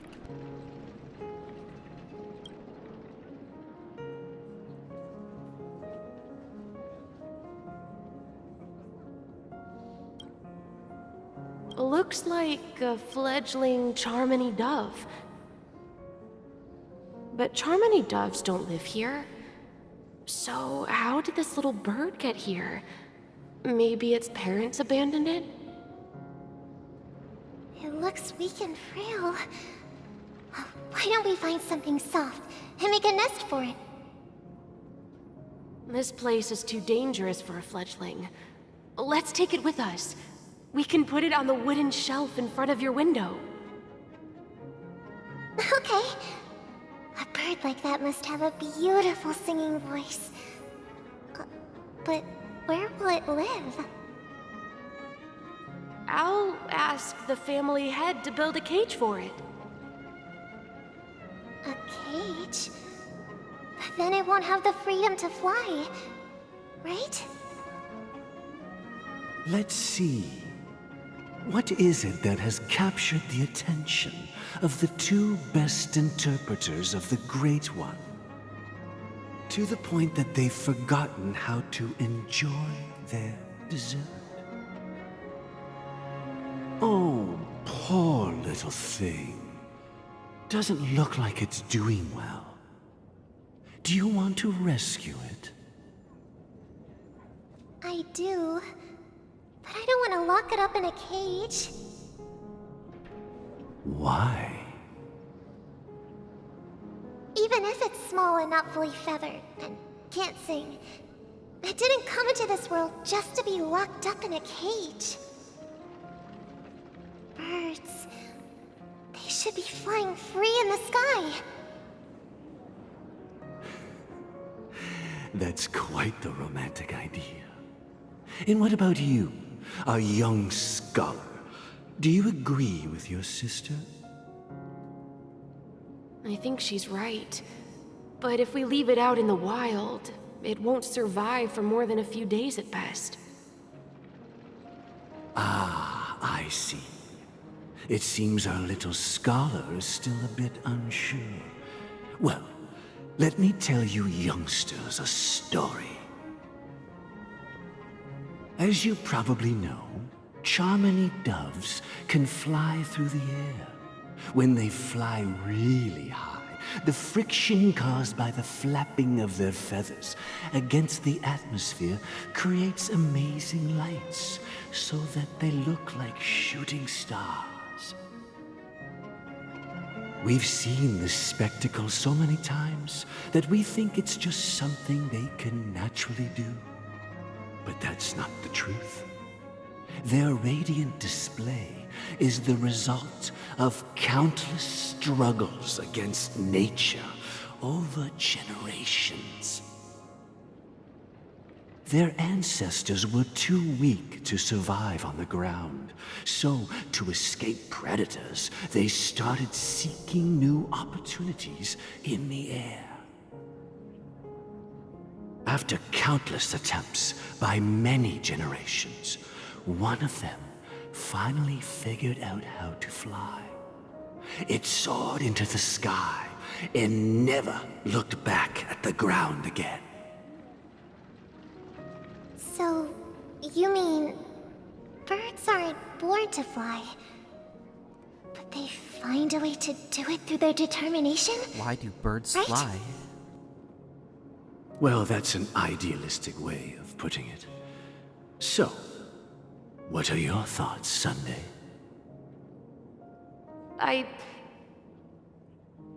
I think people believe birds are meant to fly because they've never seen those birds crashing to their death. That's an interesting perspective. So, have you decided what to do with the bird now? For now, I'll keep it in a cage until it can take care of itself because I want it to live, no matter what. Well said, kids. It seems each of you has found your own answer. Your insights are truly remarkable. And I hope they come true in their own way. We will take good care of it, won't we, brother? Yeah, but Mr. Gopherwood, there's one thing I don't quite understand. And what might that be, my son? What if this little Charmony dove never learns to fly in the end? I mean, if there are fledglings in this world that can never fly throughout their lives,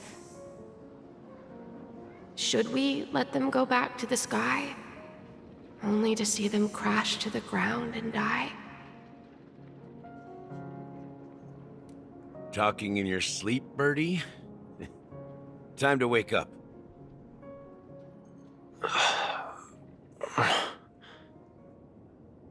Huh? Need a hand? Gallagher and Sunday. I'm still alive? Yeah. Happy about that. Oh, you just transferred him. Oh, I got transferred into this dreamscape? Oh, so you didn't kill me. Okay, that's fine. Where is Robin? Tell me. Now. I knew that was going to be the first thing you'd ask. Don't worry, your sister is here, safe and sound. She's probably walking around the streets now. If I were you, I'd be more worried about myself. After all, right in front of you is the guy who just stabbed you in the chest with a dagger. If you wanted to kill me, you wouldn't give me the chance to speak. Just tell me your demands, lackey of the watchmaker. So, you figured out who I am, huh? No wonder you had the guts to go against the Dream Master and the Four Families. Looks like I made the right choice. Choice? You are aware of my plan and see through my act. Time is running out, so let's drop the charades. Sunday sounds so confused. I'm suggesting we cooperate. Cooperate?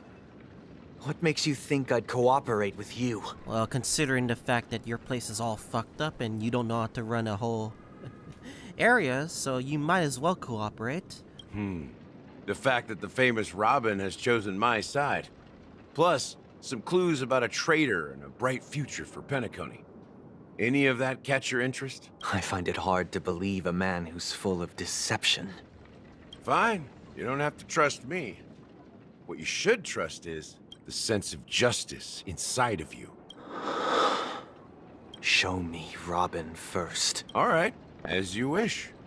Here she is. Huh? Huh? Firefly? What's your trick this time? Just kidding. I mean, this lady will lead us to Robin, right? She's not happy about you, Gallagher. She's not happy. And the crew, too. There are too many people who you owe an explanation. That'd be great. Please follow me, Honorable Oak Family Head. Now, all the actors are on the stage.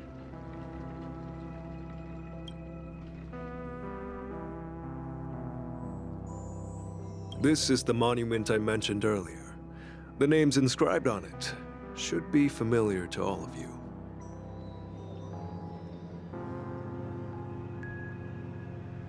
Rosalina and Tiernan. When Penacony was known as a frontier prison, it was the Trailblazers who connected it with the stars. They were the heroes who saved Asdana, and their names deserve to be immortalized, not just on this small stone tablet, but in the annals of history for all of time.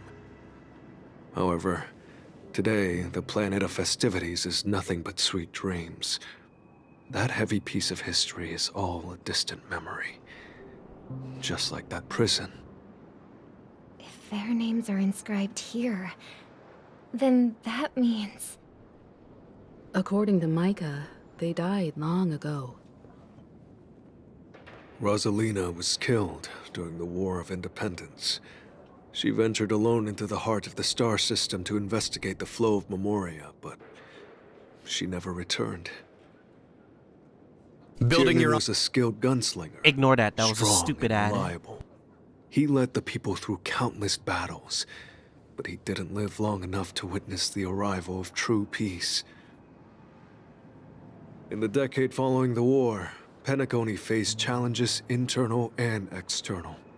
To protect Asdana, Tiernan took up the way of the Trailblaze and led the Lampmoth family to explore beyond the system, only to be surrounded. and wiped out by the swarm. Though I had expected as much, the tales of these heroes truly are sorrowful. True to the title of Trailblazer, they spent their lives venturing into the unknown. But what about this tablet? There are no names carved on it. When Dreamflux Reef was created, its owner was still alive. However, he insisted on erecting a monument for himself, saying that it will happen someday. Here we meet again. Everyone from the Astral Express. Robin.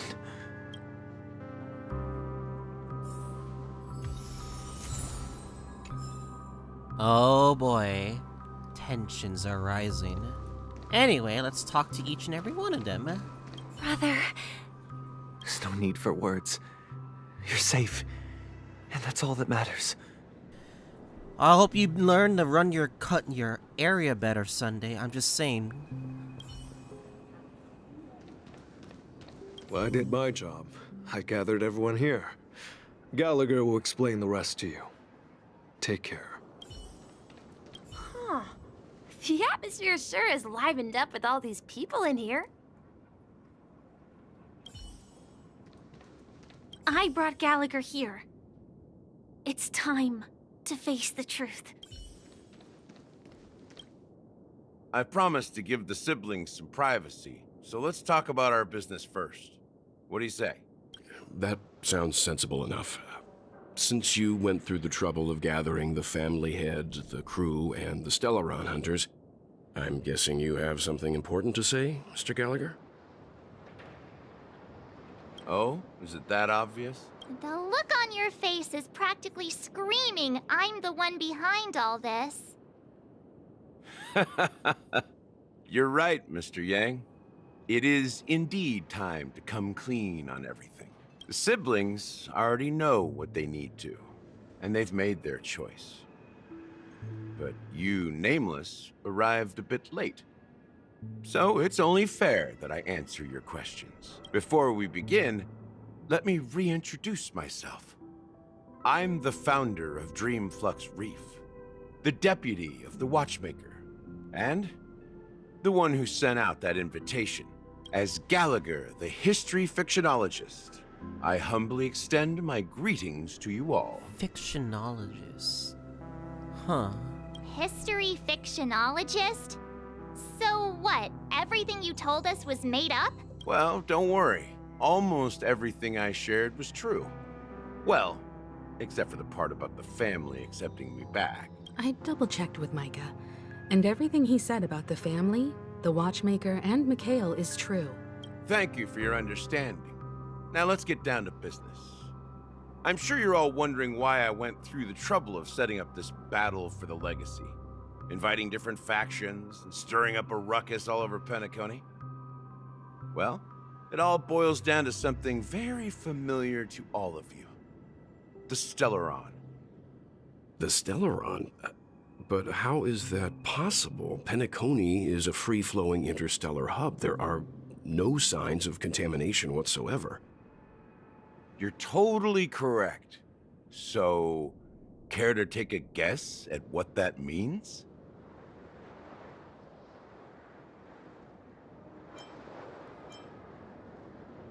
Another Stellaron. Here we go again. How keen. Well, what should I say? I expected nothing less from the person here who is the most familiar with Stellarons. The sweet dream doesn't come out of thin air. If you think of the memory zone as the sea, creating the land of the dreams is like filling that wild ocean with earth to make an island. To achieve this feat, without the help of an emanator of remembrance or enigmata, the only way is to use a Stellaron.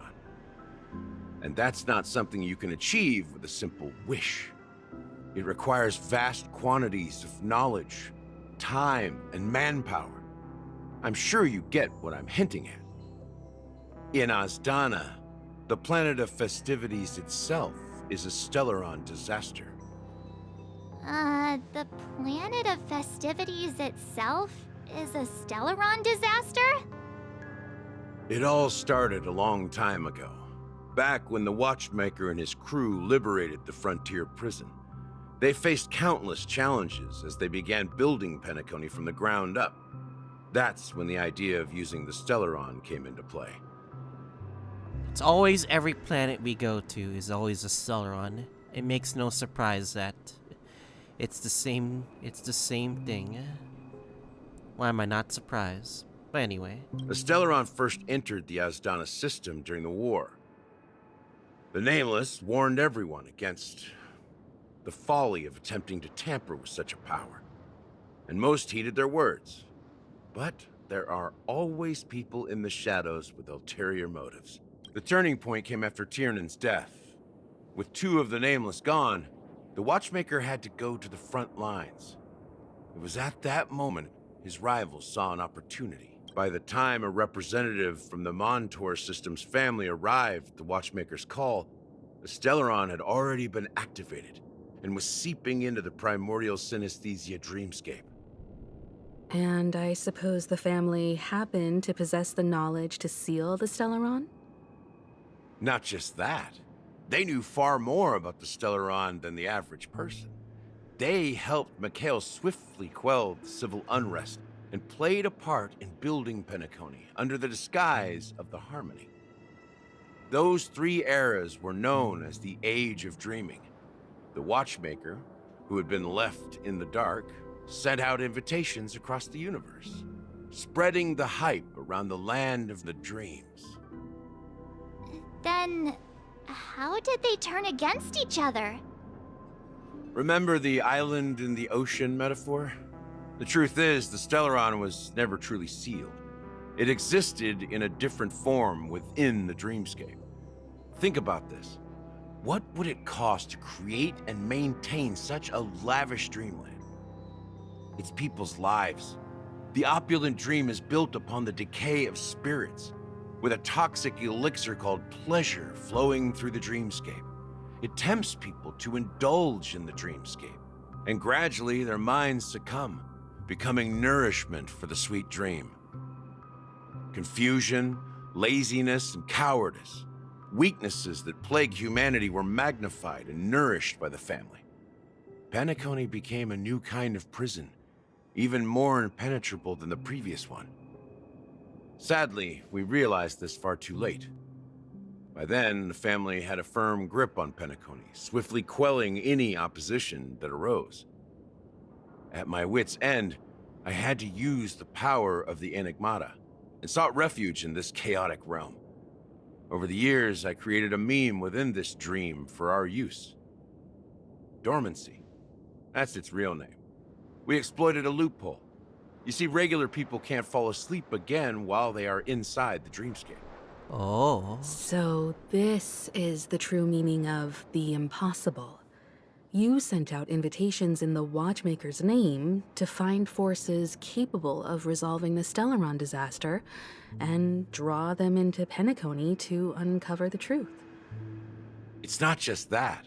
Above all, I wanted to see what happens when the major factions engage in a struggle for the legacy. Since this is the Watchmaker's first announcement in decades, the traitor within the family is bound to reveal themselves. I'm still predicting it's Misha. I'm still predicting Misha's the traitor, but all speculations can only, like, see itself, you know? So, the legacy is just a facade. If you want to consider the Stellaron as the legacy, I'm totally fine with that. If that's the case, where is the Stellaron now? That's a question for Mr. Wings. The Stellaron is still under the family's control, and as the head of the Oak family, I'm sure he holds all the answers.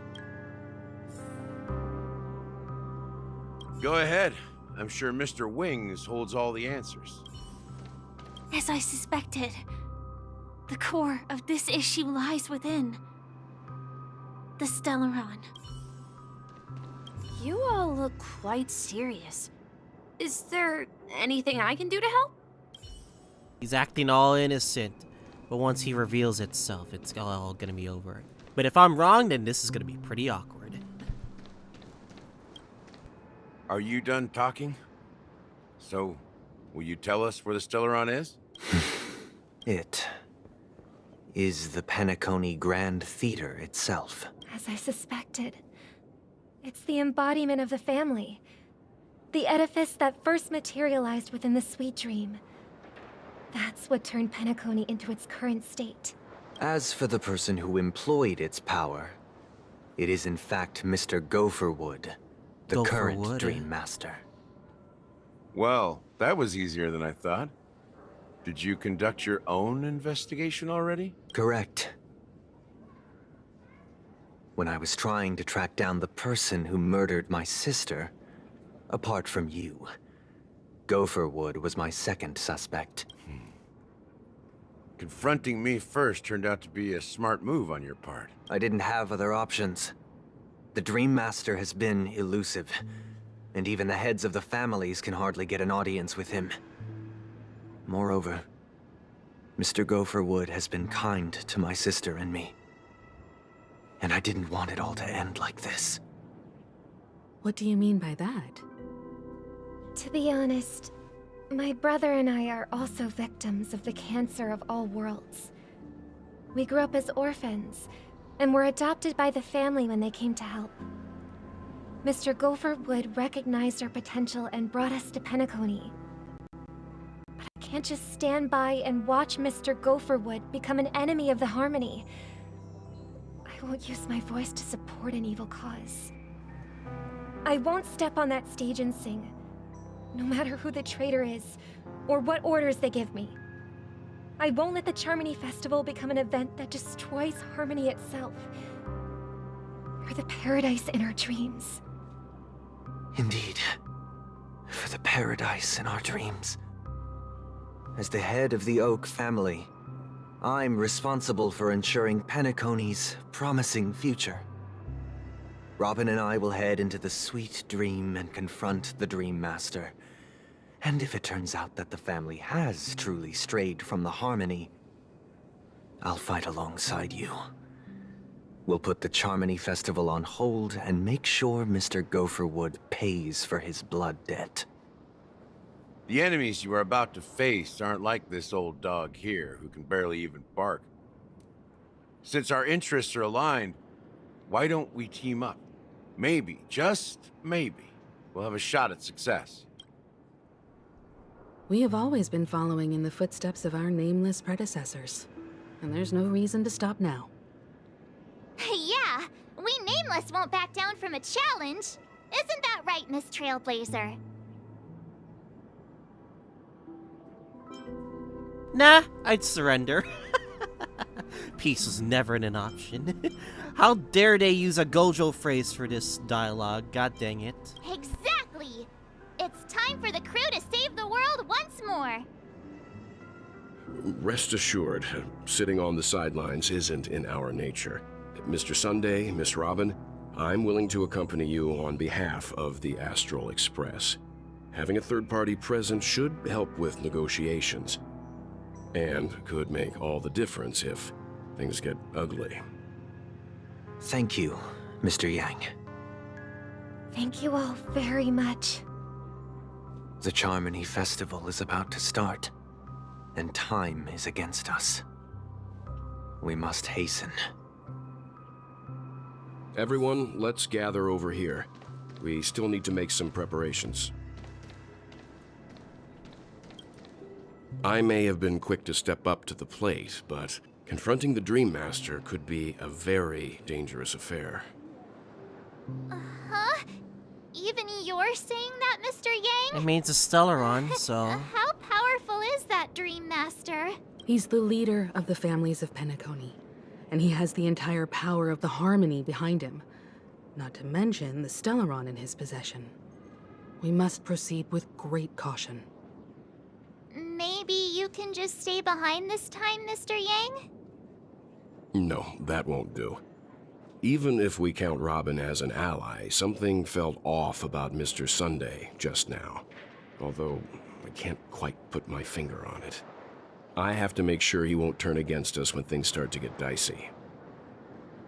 You're still carrying the keepsake the IPC envoy gave you, right? May I borrow it for a moment? Huh. I knew it. As I suspected, this chip Aventurine gave to you is actually a miniature transmitter. Oh, okay. If I'm right, he intends to use it to track your location or contact you when needed. As it so happens, this may actually be of some use in the current situation. Maybe when we do battle? Probably? Aventurine? Is he still alive? And what does he have to do with our mission to confront the Dream Master? Remember what I said earlier? Working with the IPC is a way to keep the family in check. If negotiations go south and the family show their true colors by going after the Stellaron, I'll use this transmitter to send a message to the IPC. It'll be just the opportunity the IPC ambassador was hoping for. The only question mark in all of this is Aventurine's current status. But the IPC is always listening, especially senior strategic investment department heads like him. Getting the message across shouldn't be a problem. Good luck to you, Welt. Well, you take care too.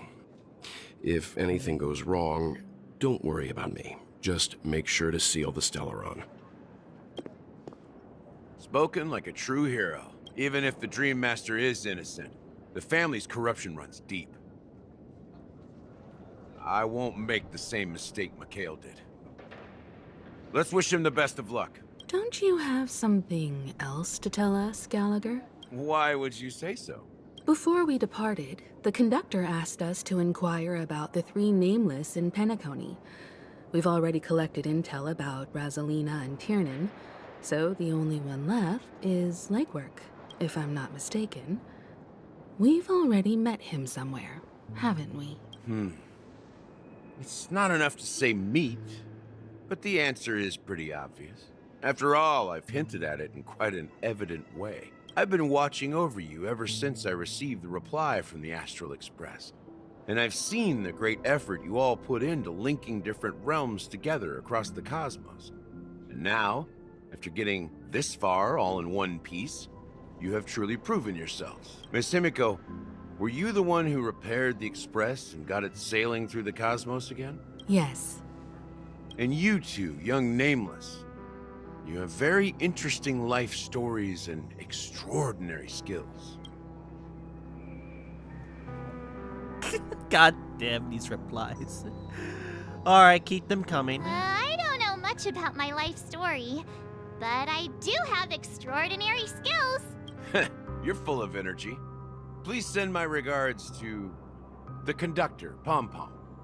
Please let them know that their friend had fond memories from his time aboard the Express, which he reminisced on every time he had a good drink. As for the last Nameless, he embarked, disembarked, and embarked again, traveling in a great circle, ending up back where he started. On his deathbed, he told me to find the Astral Express and deliver an invitation to the future Nameless. He left behind a special gift, a true legacy. Something that belongs only to the successors of the Trailblaze. Come with me. Now is the time to reveal it. Let me refresh the game capture real quick. Alright. So I don't want it to lag out of nowhere. It's probably gonna lag again, so. Back here again. Sometimes I feel like you're still alive, old friend. Like you've still got so much to say and do. I've kept my promise, brought the future Trailblazers you've waited so long for. I don't know why you were so obsessed with that train, but I remember your last words. Don't let us down, old man.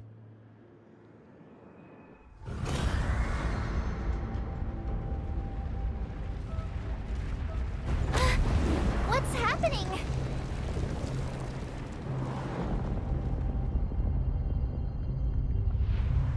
Things rising.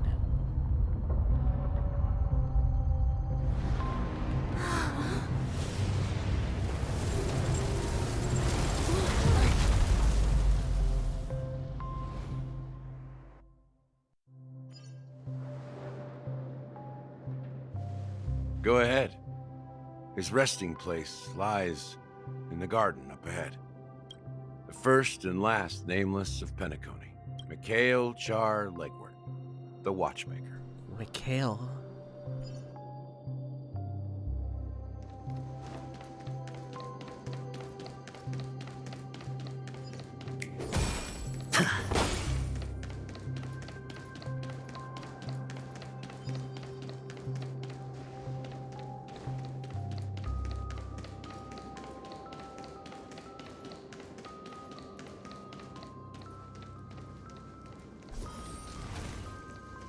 Is that a chair?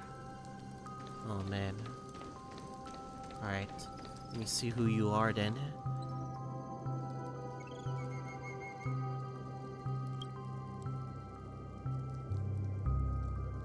Sure enough, the watchmaker is the third nameless. Jesus. Even I could guess that one. He's old. The legacy he left behind was a dream bubble. I believe inside that bubble, there's something that holds meaning only for the nameless. After all, when I checked its contents, I found nothing inside. Maybe some trailblaze runes? Even more mysterious than me. Well, let's have a look.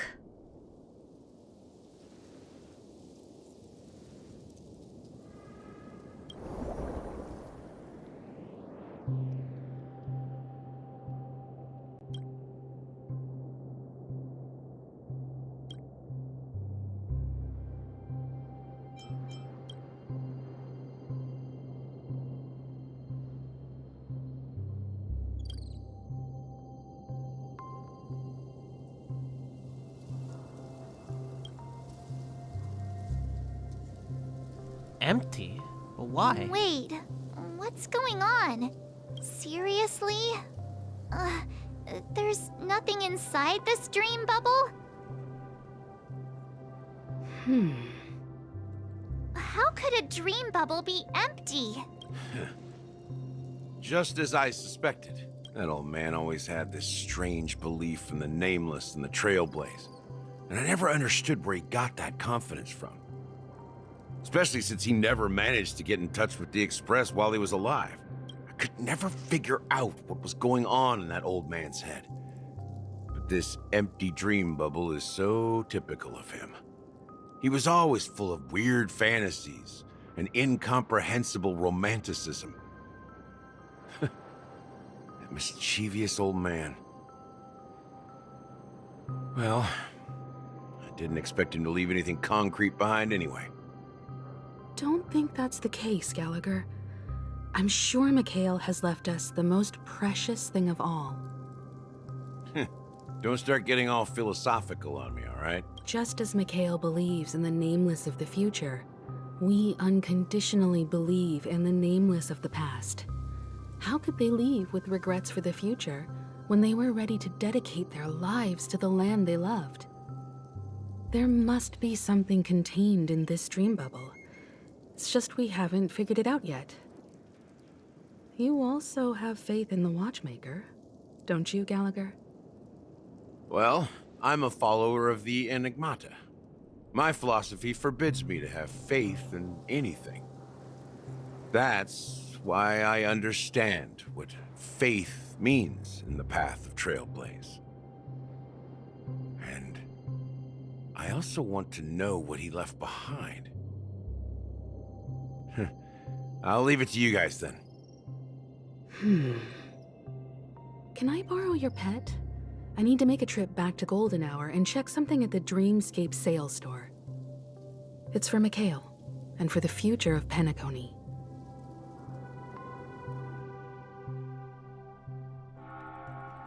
Welcome to the Reverie Hotel. How may I help you? Greetings. We're the Nameless from the Boot Astral Hill and Express, Don Hung. and Christ. we'd like to check in. The Astral Express? But I thought... Yes, my companions already checked in. My name is Dan Hung, and I believe my personal information is recorded in your system. I see, but your companion said you wouldn't be coming due to a change of plans. Now the plans have changed again. And you are... Me? I'm Pom Pom. A new nameless who's also with the Astral Express. You have gotta be kidding. You have gotta be kidding. There's no way she's gonna fall for that. He's my fellow trailblazer. We responded to the family's invitation before he boarded the express, so he wasn't registered in your system. Is it possible to accommodate him as well? Oh, a lot of people are joining the Trailblaze these days. Since there's a precedent, it shouldn't be a problem. Just give me a second to contact your companions. I'm sorry, dear guests, but it seems I'm unable to reach the other members of the Astral Express. What do you mean by unable to reach them? My apologies. This is the first time I've encountered a situation like this. However, the system indicates that those guests are still in the dreamscape. How about this? Give me their room number, and we'll go check on them ourselves. I'm afraid that's not possible. I need to verify both of your identities before I can share any guest information. Well, this pom-pom identity How is about useless. you just wake up someone? Let's say, Welt? I'm sorry, but there are strict rules regarding forced awakening. It cannot be done without the proper clearance. So nothing works, huh? What's your solution then? Are you saying we sleep here? At the reception? Please be patient. We need to contact your companions in order to confirm your identities. And now it seems you need to confirm our identities before you can contact our companions. This process is dumb. You go through many processes to, like, ensure identities, ensure, like, whatever it is you're trying to do. This is... It seems so. Oh, fudge. Look, nothing personal, but if you can't handle this, go find someone else who can, okay? It's almost sounding like Boot Hill wants to curse right now. He's trying to swear, but the game's not letting him swear. Oof. Please calm down, dear guests. I do recall that Mr. Sunday, the Oak family head, personally handled this issue earlier. Oh, please wait a moment while I contact him. I don't think she's trying to give us a hard time. She really just doesn't know what to do. I have a bad feeling about this. You tried to contact them on the Express earlier, but they didn't respond. Something doesn't seem right. I need to leave for a moment. You can stay here with the receptionist. Sure thing. Just don't keep me waiting forever. Don Hung seems pretty worried about his companions. I should give him some space. Stressing out about it won't help anything. POV, Booty Hill. Alright, Sabrina. The Charmony Festival is about to start! I'm so excited! Hey! You guys here for the Charmony Festival too?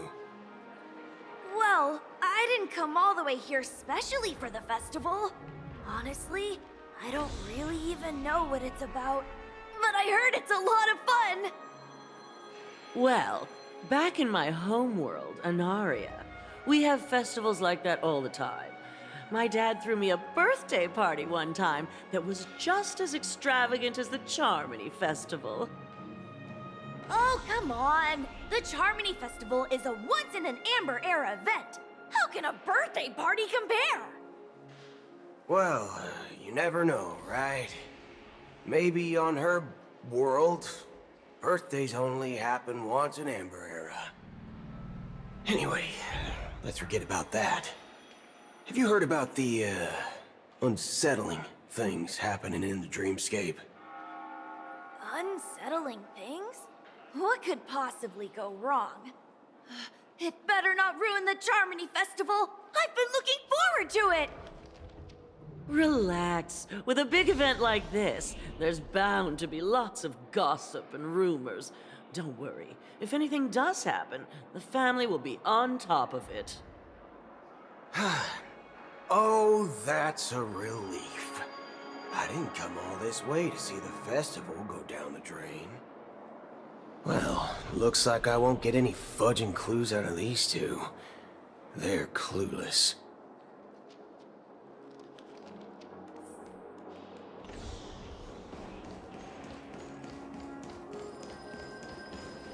Face recognition failed. Greetings. I'm Cody of the Bloodhound family, head of security for the hotel. How may I assist you? Hello. So, there's something I wanted to ask about. I've been hearing some unsettling rumors about certain incidents that might affect the Charmony Festival.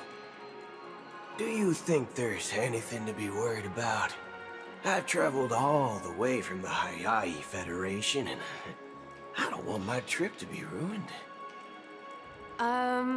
What do you mean?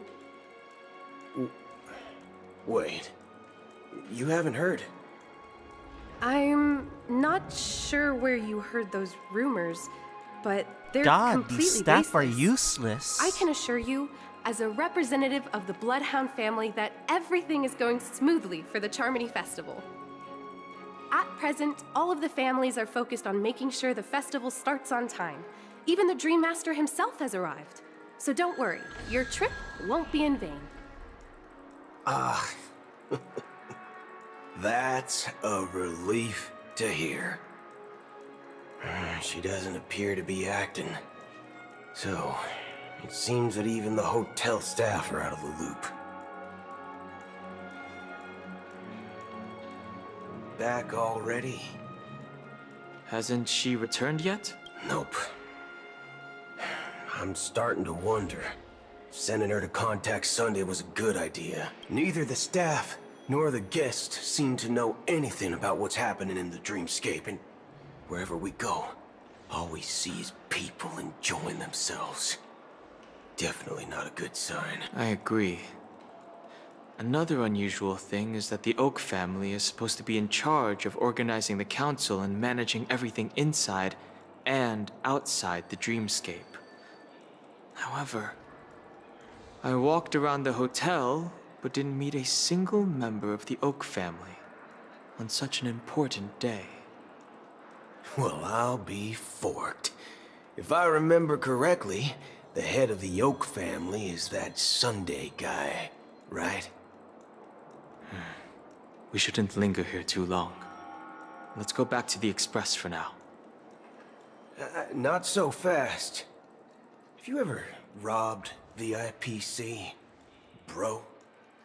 If you run away now, everyone will be chasing after you.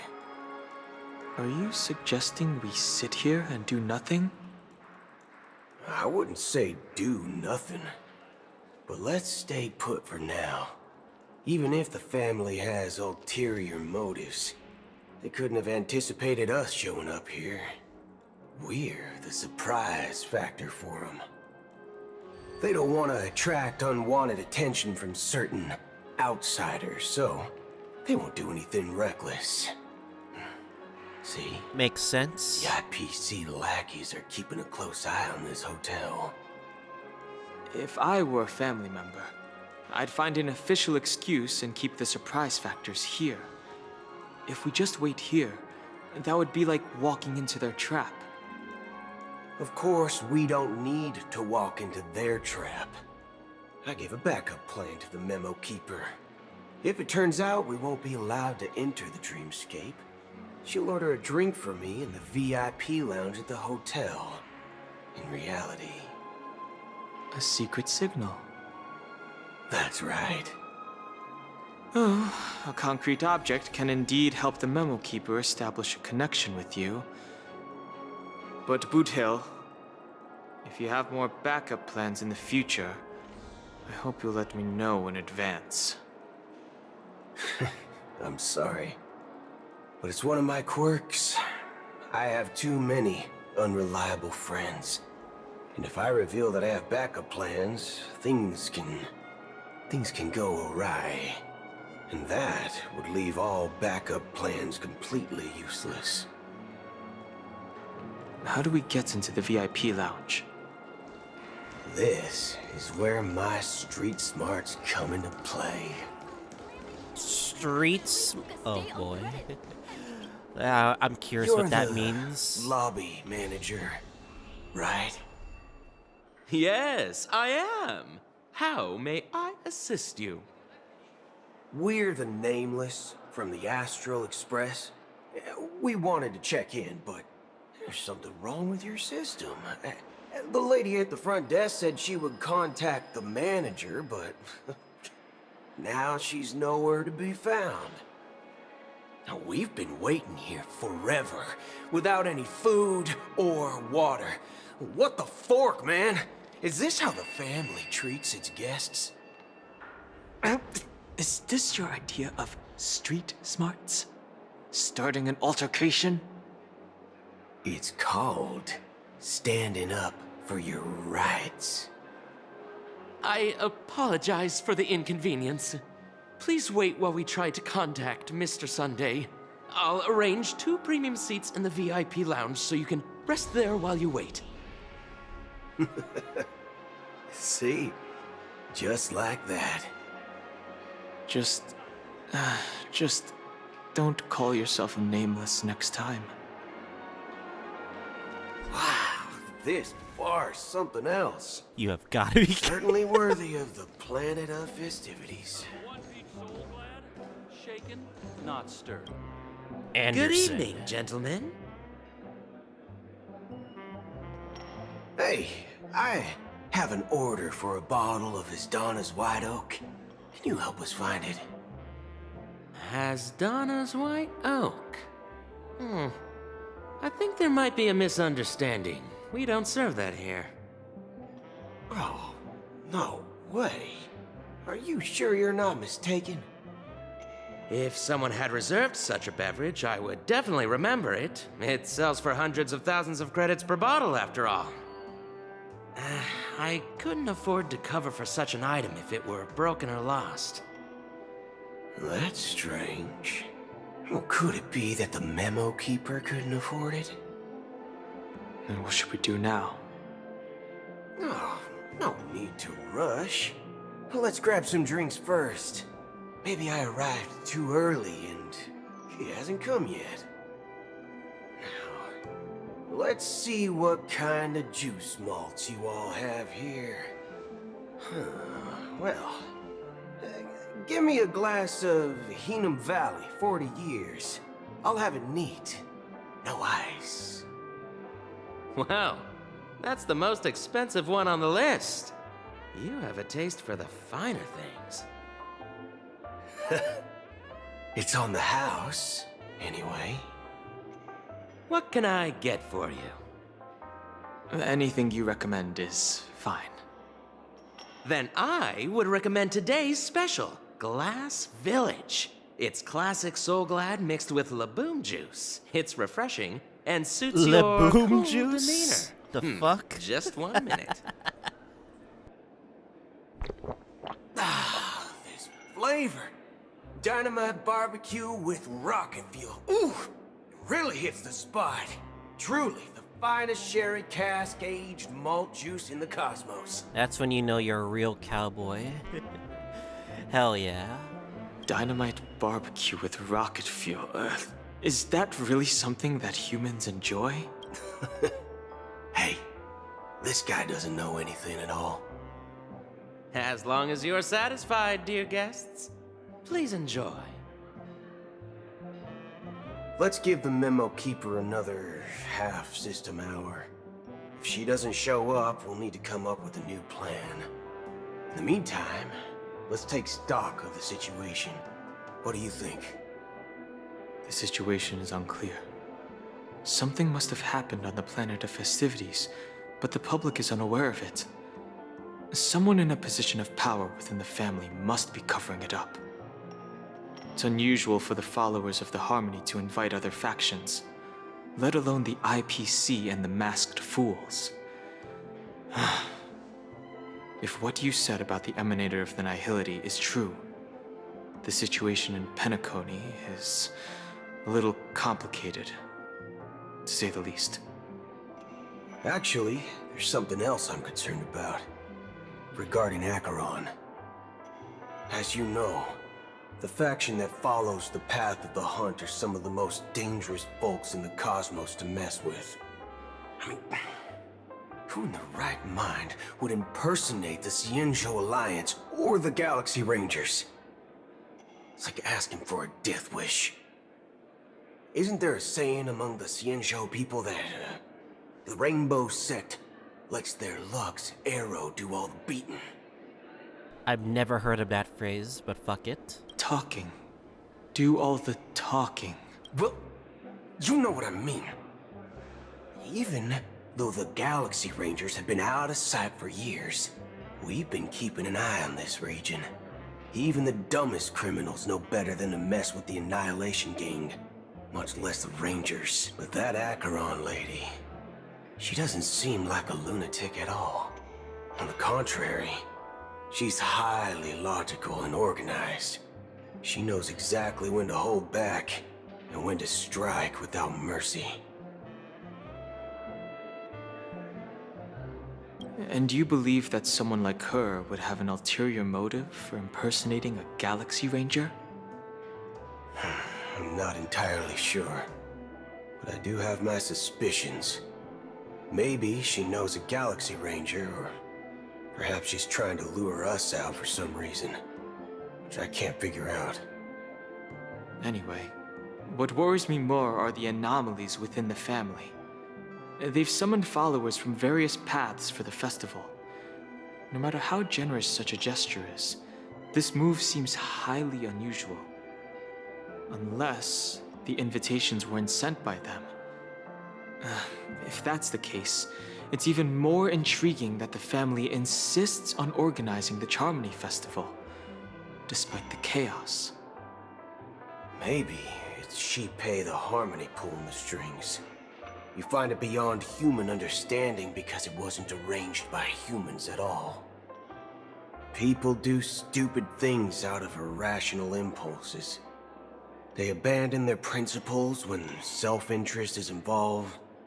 They believe in things they know they shouldn't, and fudge, they even break their own rules. But Eons don't. They stick to their determined path and never turn back, even if they reach a dead end. You think Shipei's will is behind all this? It may not necessarily be Shipei, but there's definitely some higher entity involved. I know it may sound pessimistic, but if human free will were reliable, why would we even need Galaxy Rangers? It's much simpler when you boil it down to the eons and paths.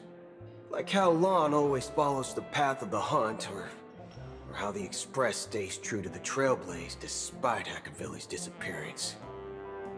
But in my opinion, Akavili's fall holds significance for the Nameless.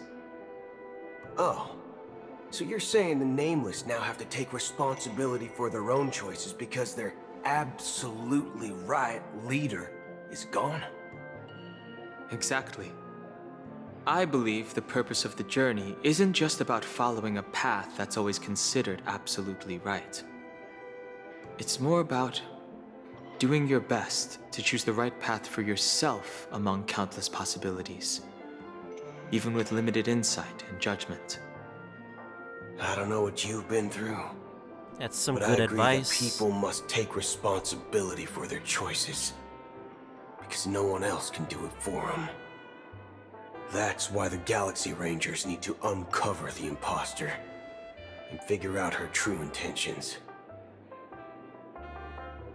Just in case.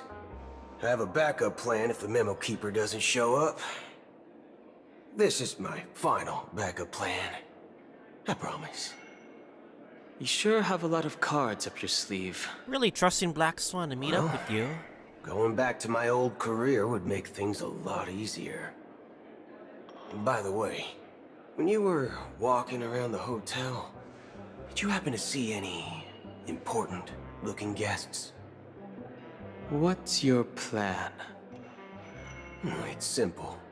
We just grab some hostages and use them as bargaining chips with the family. Or maybe we can even take their identities. No need for that. We'll return to the Express now. Wait. Are you getting scared? Huh? Huh? Draw your weapon. Let's make a big scene. Are you leaving, esteemed guests? Would you like to cancel that Asdana's White Oak you just ordered? Huh? Asdana's White Oak? But didn't you just say... Ha ha. Looks like you are a bit intoxicated, esteemed guests. You ordered a bottle of Asdana's White Oak just a moment ago. Looks like your memo keeper friend has finally arrived. Oh, right. Sorry, my memory's not the best. You know, too many Oh, it's a sign. modifications and all. 'Cause of her. Anyway, let me check. Well, fork me. It says Donna's White Oak, all right.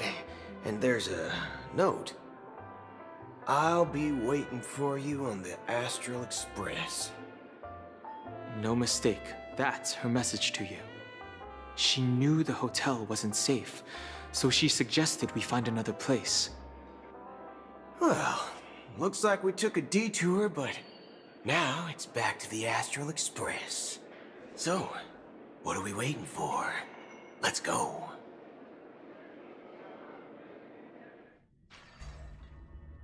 You're back? Two guests just boarded saying they were looking for Boot Hill, so I told them to wait in the parlor car. 2? Oh, just in time. 2 guests? Yeah, or 2. Look, we welcome all passengers on the Astral Express, but sneaking in like that, you have no regard for etiquette. My apologies, Who's the other conductor. one? It was an oversight on my part. I assumed you were already acquainted with the garden. Given the chaotic situation in Penacony, the nameless are the only ones we can truly trust right now. You are the memo keeper. Pleased to meet you, Dan Hung. I've seen you in others' memories. And as for Boot Hill, this is our first face-to-face meeting. I hope you enjoyed that bottle of Asdana's White Oak. You sure have a refined taste. Finally, Memo Keeper. Well, let's cut to the chase. Spill everything you know. That's precisely what I intend to do. But before that, please allow me to introduce myself. My name is Black Swan, and I serve the Garden of Recollection as a memo keeper. As for Acheron's story, I'm sure she knows it better than I do. Greetings. I'm Acheron. What? You Garden of Recollection Rats! shirtbag! Dang it. You betrayed me! I apologize, but she did that at my request. Due to certain reasons, I have been exiled by the family. Thankfully, this memo keeper came to my aid and helped me escape their surveillance unnoticed. To be honest, it was more like stalking than helping. And the process was far from unnoticed. But we did escape. Mina's gonna have a livid dream with this phrase. Shout out to Mina, by the way. I asked her to guide me to a place beyond the family's reach and to contact a few trustworthy individuals, namely all of you. Trustworthy? Son of a nice lady. You think I'm dumb or something? How about this? I'll put a few bullet holes in your head and see what secrets spill out. Then, we can talk about trust. It doesn't have to be like that. I'm willing to answer all your questions, but not right now. If my cover hadn't been blown, we might have had more time, but at the moment, we don't have any other options. No other options? What do you mean? This is the only way I can ensure everyone's safety. I kindly request an immediate warp jump out of the Astana star system.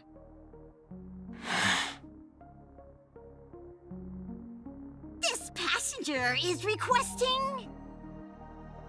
As far as I can tell, she's not a threat, and seems to be telling the truth. I've briefly traveled with your companions and know their whereabouts, Dan Heng. Please rest assured, your nameless companions are safe, but they need our help. As for Boot Hill, you may have guessed. I've been waiting for you. Galaxy Rangers are known for their elusive nature and limited contact with each other, so this was the only way I could reach out to you. Only by doing this can I find a true Galaxy Ranger and fulfill a long-standing promise. To return his relics to their rightful owner. Someone once told me that every rainfall is like a gift from the heavens, a sign of their mercy upon the world. Raindrops are said to be the tears of the gods, shed in response to the sorrows of the world. Their constant pouring is a reminder that the gods haven't abandoned us yet. So, how long has this rain been going on for?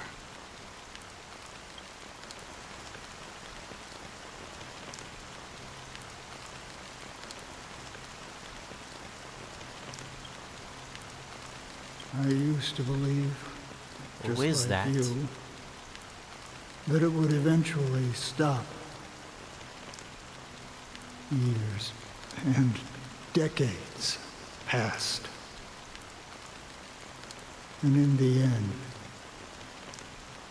such hope faded away before the rain did. Looks like the god you mentioned doesn't exist after all.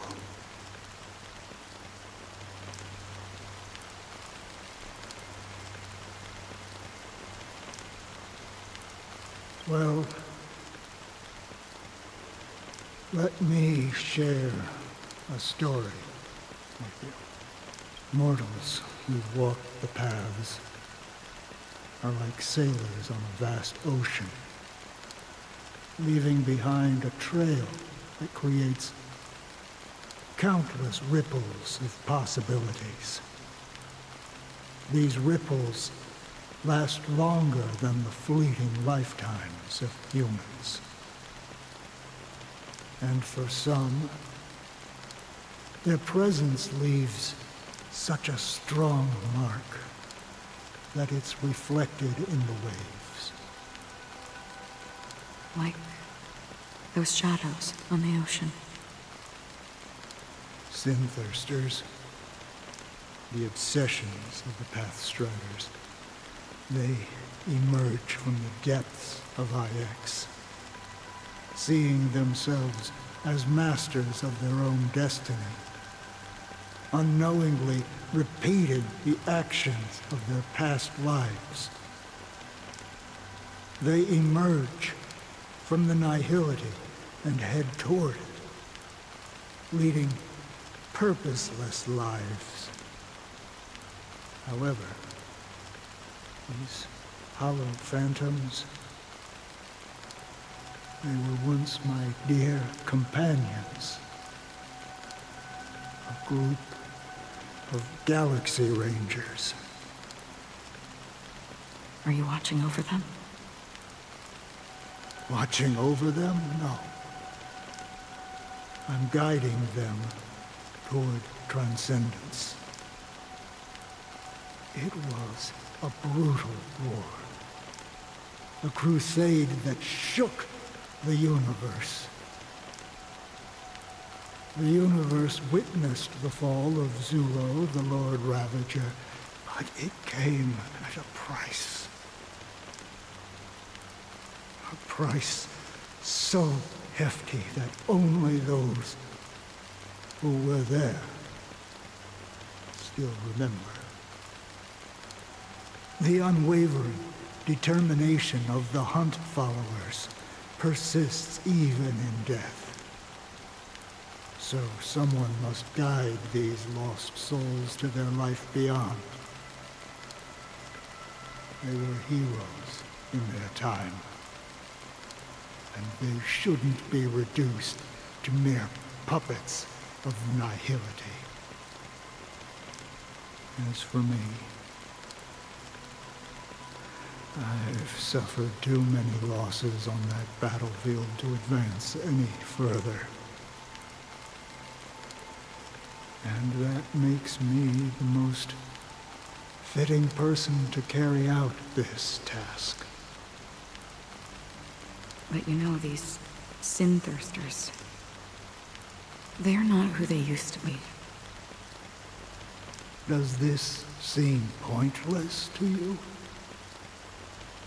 Well, some tasks have to be done, even if they are pointless.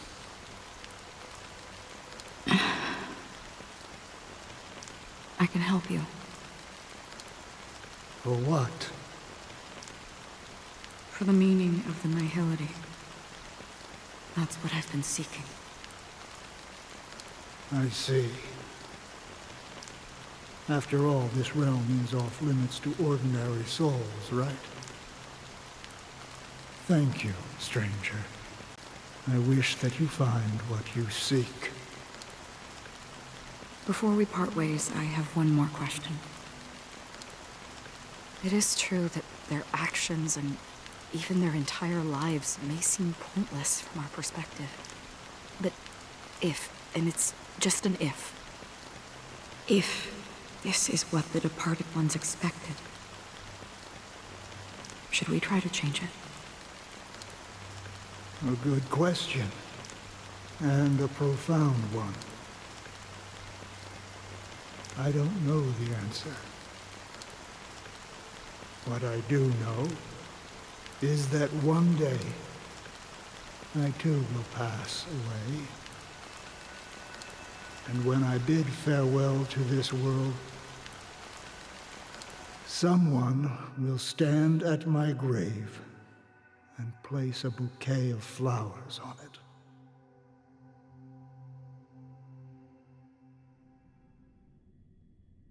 Back to Robin's POV. 9 system hours left. When I appeared as a child, my speech, mindset, and soul reflected immaturity and innocence. As I grew into adulthood, I left behind my childlike side.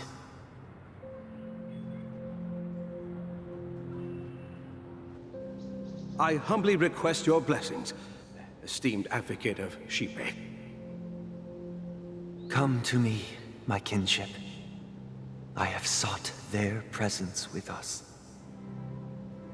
As you wish. I have faithfully served the Alfalfa family for nearly a decade, promoting the path of the harmony to the best of my ability. However, I made a mistake yesterday. While I was preparing dinner for the family head, I accidentally dropped a prepared dish on the floor.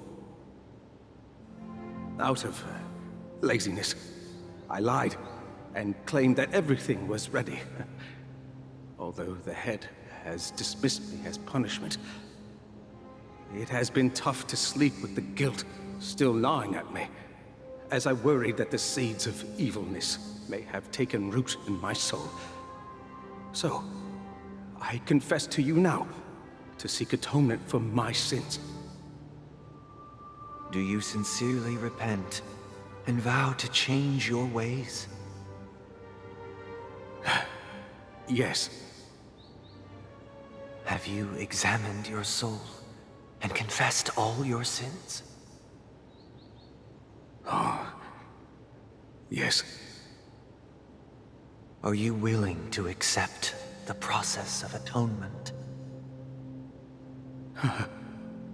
Yes. Very well.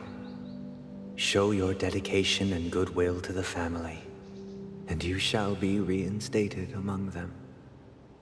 Now, please, leave in peace. Oh, praise Sheepy. And thank you, esteemed advocate. Next, please step forward. I wholeheartedly confess to you. Please, pardon my sins.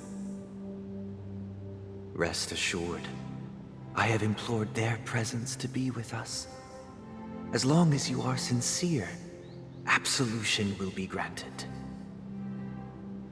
Oh, great. You know, I arrived in Penacony as a stowaway. I sold everything to get a ticket. My house, my land, and my 2 children. I see. Please, go on.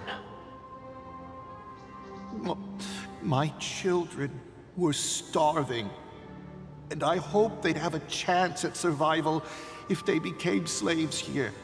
If I can strike it rich here, I'll lift them out of that situation and give them the life they deserve. But the Bloodhound family got wind of it. They're on my tail, hunting me down. I thought I could bring my kids here. It was all my fault. All my fault. The family is ready to forgive all sinners. I'll ask the Bloodhound family to cease their pursuit. You don't need to live in fear anymore. Oh, thank you. Thank you. I'll work my hardest to redeem my children and make them part of the family. Praise the harmony! Look at all these sinners begging. Next, please step forward. Hey! Long time no see, Mr. Sunday. The most esteemed individual in Penacony, and the next leader of the Oak family, right? I have sought their presence with us. Let us proceed. Sure. Let's just get this over with. I have sinned. Please forgive me. I wasted half a pizza at breakfast, and a bottle of Soul Glad. That's it. Nothing more. Can we wrap this up? I've got a robo-ball game to catch, you know? Do you seek to atone for your sins through good deeds? My sins? Starting to sound like a saint, huh? Well, let me tell you something. Neither the family nor you have the right to judge me. You think nobody knows what your precious family has done? About the watchmaker? Huh? Don't kid yourself, Featherbrain. Those dream chasers might be fooled by your act, but don't fool yourself. This guy's aggressive. Before you start spouting off your holy verses, answer me this. Where does the power of the Oak family come from? And your power? What makes you think you can sit there, all high and mighty, looking down on everyone else? Well, I've spent enough time in confession today to enter the Harmony's paradise, right? Then I'll take my leave. Good luck with your election, and, don't make me regret my investments in you. Damn, that really got to him. Oh, revered triple-faced soul, hear my doubts. Who can judge the strong when their power hides their crimes? Who can vouch for the weak when they will pay any price to survive? Who can comfort the purest souls when even they get led astray? If the strong defending the weak is truly the foundation of paradise, then Who is responsible for the suffering and anguish in this wretched world?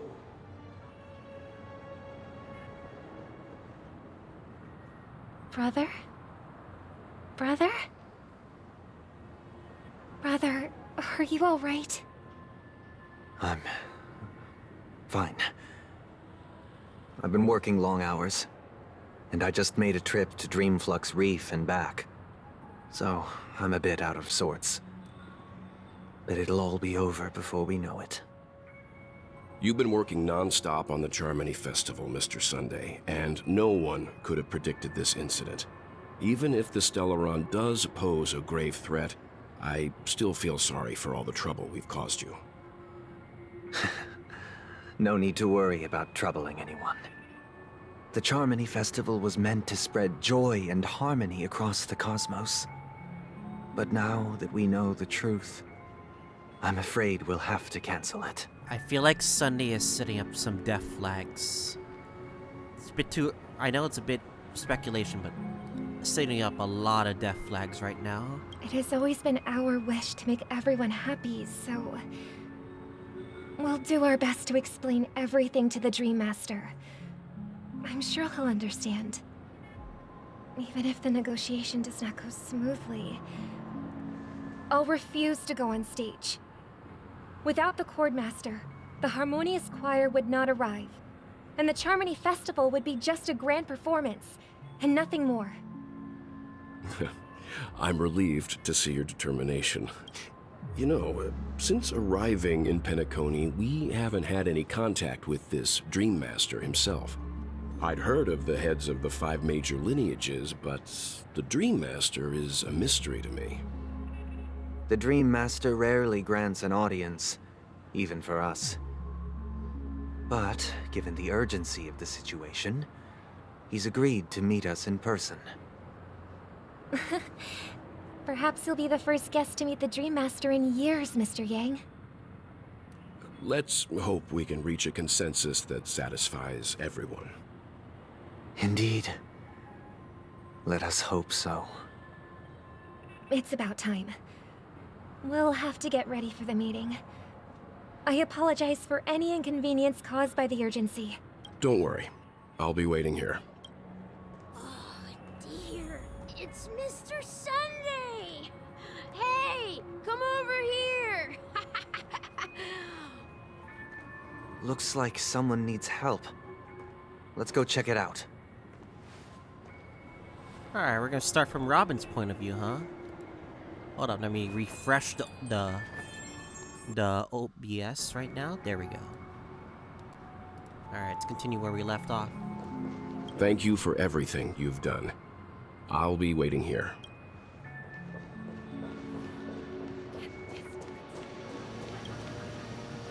Mr. Sunday. Hey there! Okay, see the moon in the sky? It's about the size of the cap on my Soul Glad bottle. Oh, for fuck's sakes. If I just reached out my hand, I could grab the moon, couldn't I? The moon? You mean the Grand Theater? Yeah. Look at me. I've been away from home for too long. I must be missing that moon. But it's no big deal. The Grand Theater here looks much better than the moon back home. It's just magnificent. They told me not to sell everything I had just to come to Penacony. How short-sighted. Selling everything you had? Why would you go to such lengths? Why? Can't you see? Life back home is miserable. It's not really living at all. It's better to be here at Penacony. No pain, no worries about tomorrow, just sweet dreams. You can do whatever you want. That's what I call living. Yeah, now this is the life. Is this truly living? Huh? What did you say, young lady? I didn't quite catch that. This person's really drunk, are they? Oh, it's nothing, sir. You see, the traffic on Glock's Avenue can be dangerous. How about I ask a Bloodhound family member to escort you to Ideen Park over there, so you can continue enjoying your sweet dream? Oh, yeah, that's a great idea. Wow, no wonder you were the leader of this sweet dream. You're totally a lifesaver. See you around, Mr. Sunday, and it was nice chatting with you.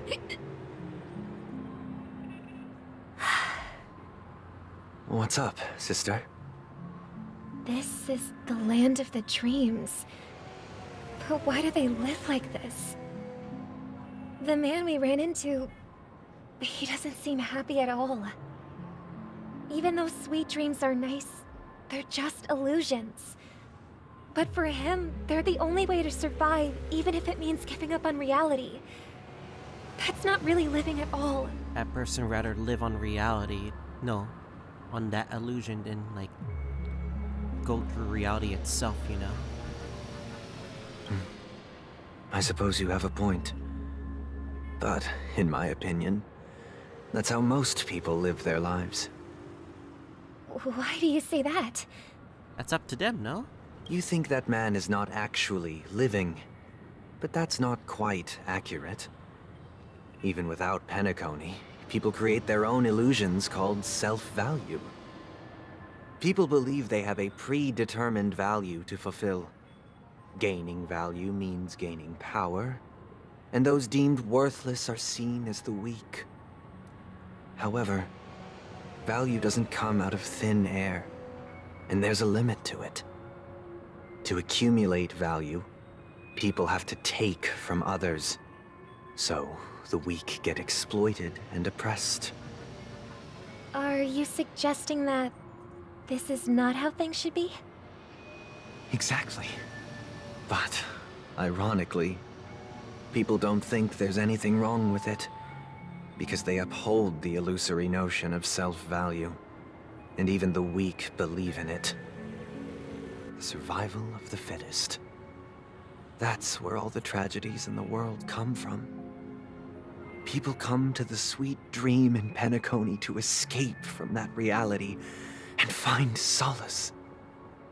No tragedies exist here, only happiness, although in its nascent form.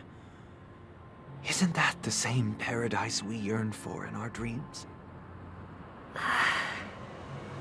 Perhaps that man is just an exception. Let's not jump to conclusions.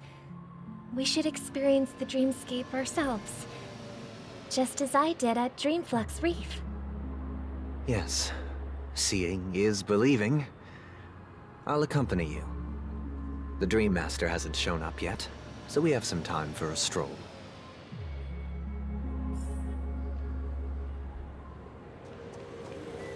Those tuning into the live stream, shout out to you guys. Thank you guys for watching. Let's continue more with the story, shall we? Glad to meet you again, Robin. How are the preparations for the Charmony Festival coming along? We're all so excited about it. It's going smoothly. Thanks for making the trip to join the festival. You're too kind, Robin. It's a pleasure to have guests from all over the universe celebrating day and night. I can't stand being lonely or bored, so this jubilant dreamscape is perfect for me. But if this went on forever, would it get boring too? Nah, not at all. Who would get tired of having so much fun? This person's already accepted it. Every day, you get to wear fancy clothes, explore all sorts of dream bubbles, indulge in delicious food without gaining weight, and you never get old or sick. As long as you can afford a room, this place is the ultimate paradise. But you know that only a few things can be brought back from the dreamscape to reality, right? That's exactly why I don't plan on bringing anything back. Just enjoying the dream itself is good enough for me. I mean, I'm not one of those long-living species. I only have around 60 or 70 years in this lifetime, and there's so much to worry about. Being happy here is pure bliss. Only in this sweet dream can I truly feel like I'm in control of my life and fate.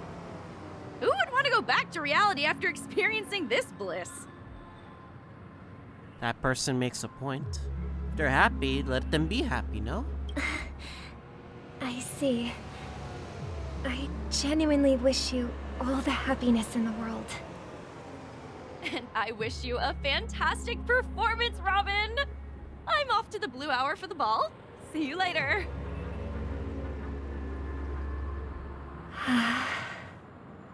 Seems like that guest's perspective didn't resonate with you either. She had a valid point. And I could sense her genuine happiness. It's just that... What you're trying to say is, she thinks she's in control of her life. But in reality, she's just escaping from reality and seeking solace in this sweet dream. Once she steps out of this sanctuary, everything will be lost. Well, she did make mention of being able to afford a room. Didn't she?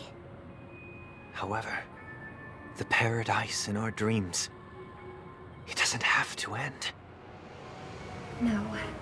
And the paradise we yearn for shouldn't be just a fleeting dream either.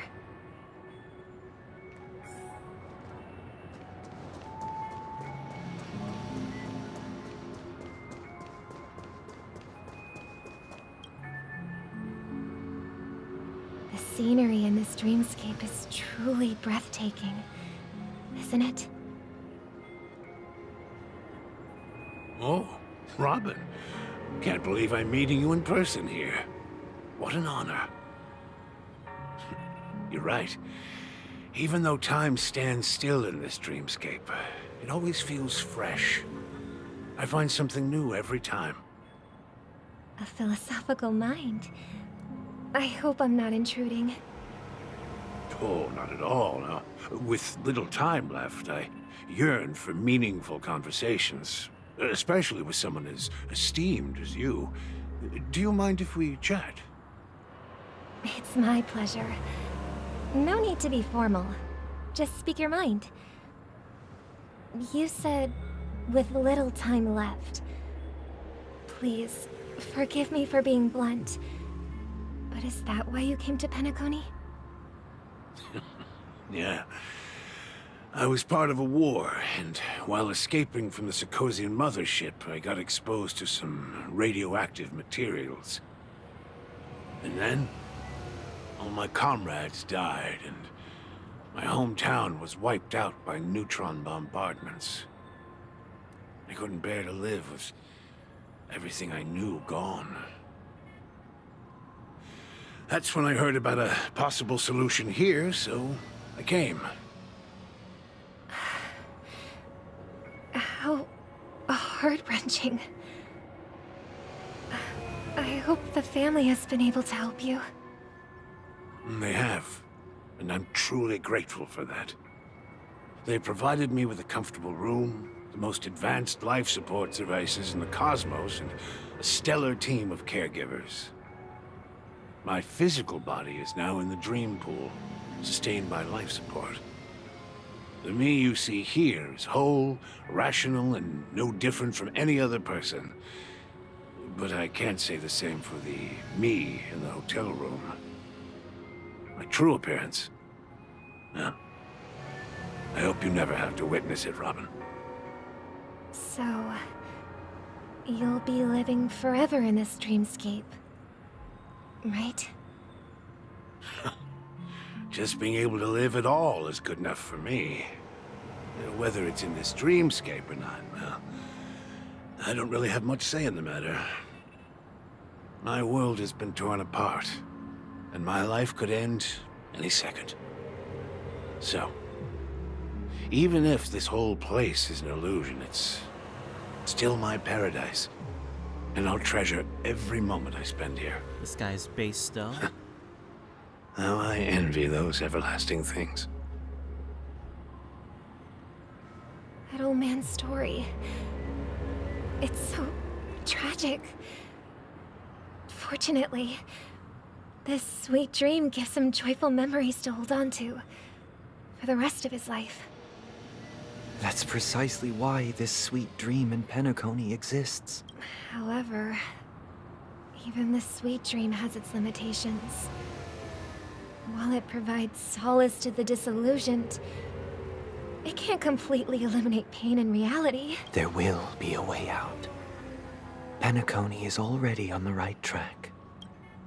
Is it on the right track? I feel like that's another flag that you're saying for yourself right now. Oh, it's Sparkle. Look what we have here. A lovely young lady. Wait, is that me? Brother, what a surprise to see you again. Show yourself. Your trick won't work on us. I've heard that a skilled masked fool received an invitation too. That must be you, right? Did you enjoy yourself? Barely. The people here are way too gullible. A little bait is all it takes for them to bite. And they run away at the slightest hint of danger. In other words, they're naive and cowardly. Now that you've had your fill, it'd be wise to leave before it's too late. The music of the harmony doesn't tolerate discord. What? Now that you have the real Robin, I'm useless? Oh, how disheartening.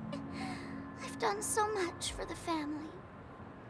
You should be thanking me, because if it weren't for me cleaning up this mess, Penacony would still be in shambles. Don't you think? That was a personal request from the head of the Iris family, and it has nothing to do with us. Step aside and stop causing trouble for the Charmony Festival. I'm not gonna lie.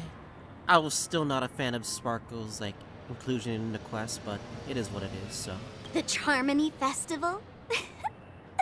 You think you can scare me?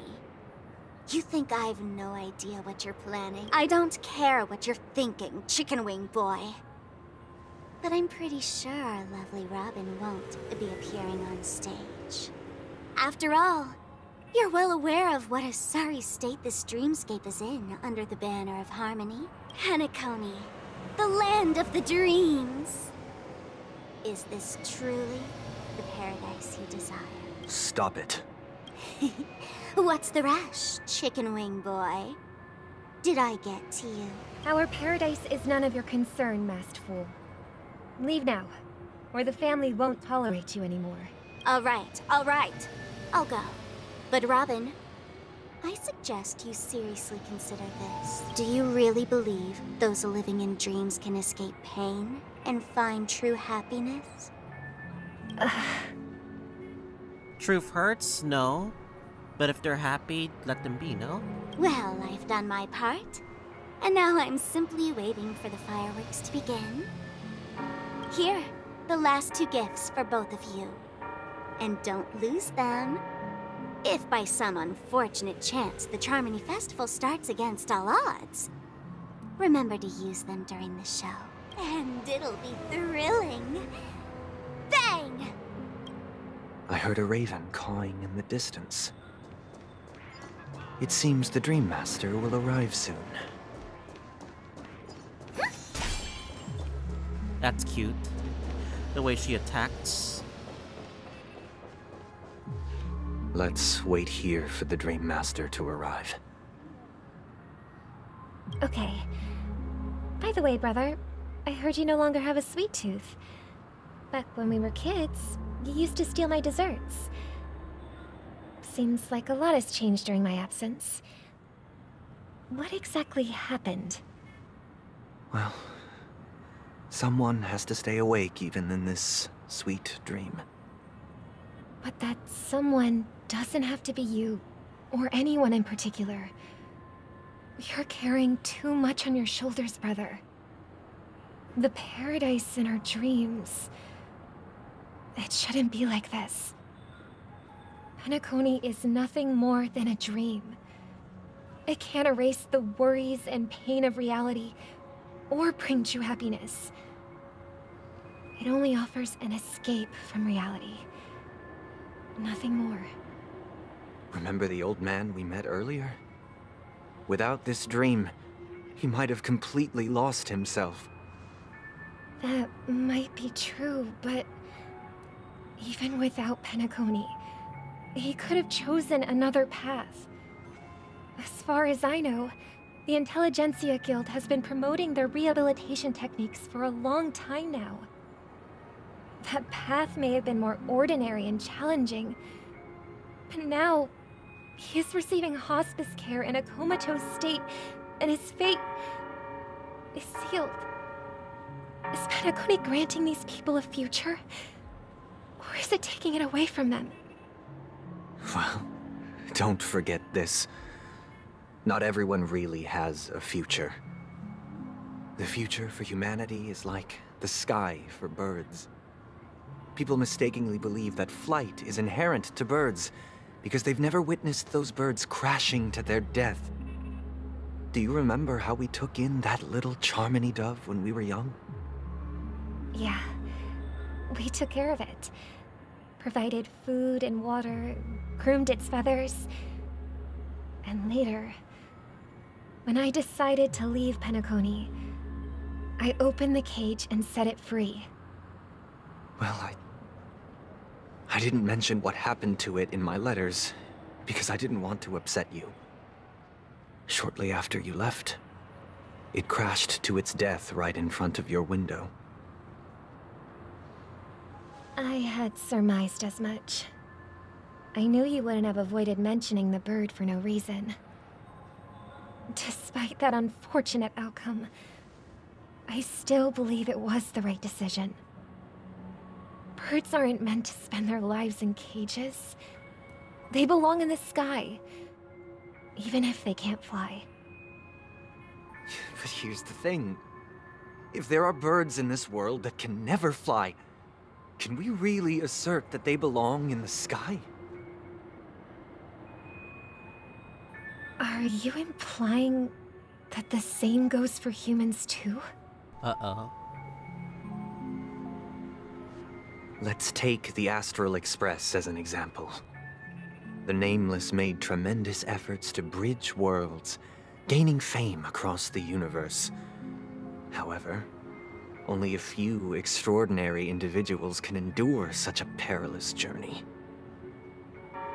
That's because the pursuit of the Trailblaze exceeds the capabilities of ordinary humans. Otherwise, why would this path be filled with broken rails, an abandoned express, and even a fallen Eon? That's just sophistry. If that were true, then only the powerful would have the right to determine the future. Unfortunately, that's exactly what happens. Another name for the future is self-value. Sunday sees things differently. While this world has its fair share of heroes who inspire people and garner admiration for their heroic deeds, the majority of ordinary people will never become heroes in their lifetime. Some are born weak and vulnerable. Some find themselves trapped in unfortunate circumstances. Some fall victim to malice and cowardice. When it comes to survival, everyone is equal. And the weak can only watch as their value gets constantly diminished by external forces. That's why we should care for the weak and support them as if their suffering were our own. That's what the Odes of Harmony have always taught us. While the Harmony holds noble aspirations, the strong will always be strong, and the weak will always be weak. Even in this carefree dream. Human nature contains greatness, but it also harbors inherent weaknesses that can't be eradicated. In the end, if people can't even secure their own survival, they won't care about the illusory future of equality. As long as the law of survival of the fittest prevails, there will always be fledglings crashing to their death. But if people don't live for the future, do they merely exist for survival? If even you, my brother, don't believe that the harmony will save the weak, then which eon can make our dreams come true?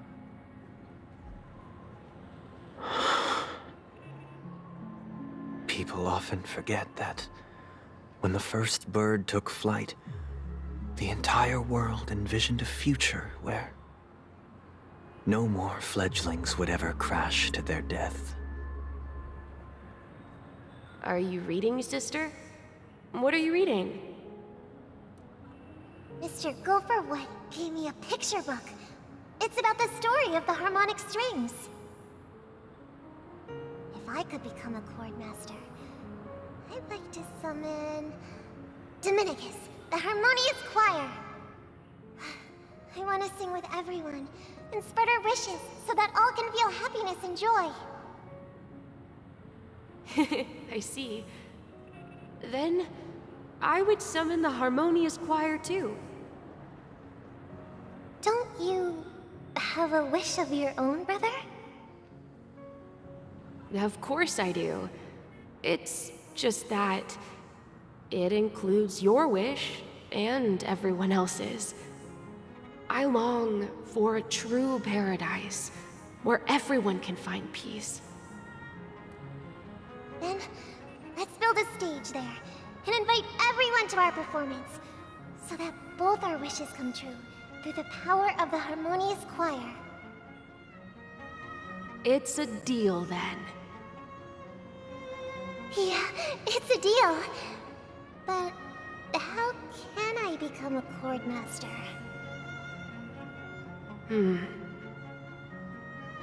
Maybe you'll have to become a star first.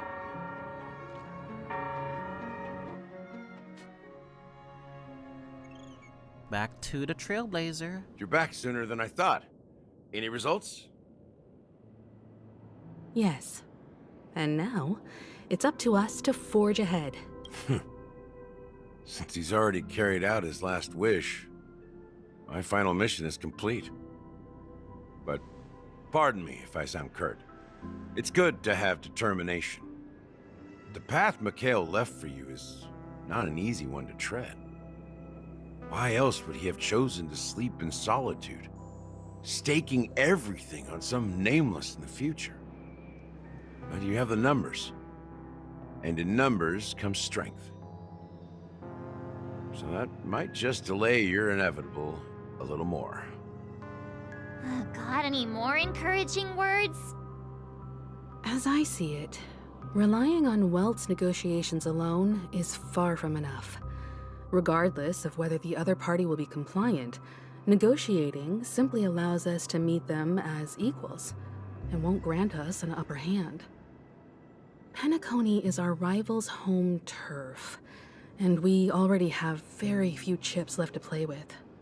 Rather than idly sit around while the family's got us blocked off, an offensive approach might be a wiser course of action. We're more familiar with the Stellaron's properties than most, and since it's the key to stabilizing the sweet dream, it's vital to the family's interests. By attacking their core interests, they're bound to retaliate hastily. And as the saying goes, haste makes waste. That's right. That's good advice. As long as we pose a threat to the Stellaron, either with words or otherwise, we have a chance at gaining the upper hand. But the problem is, on the eve of the Charmony Festival opening, how exactly are we going to get close to the theater? Family security will be airtight, and if we brute force it, even if we succeed, it's too risky. We need reinforcements, no? So, no one's gonna say anything? Then I'll raise my hand. I know the answer to this question.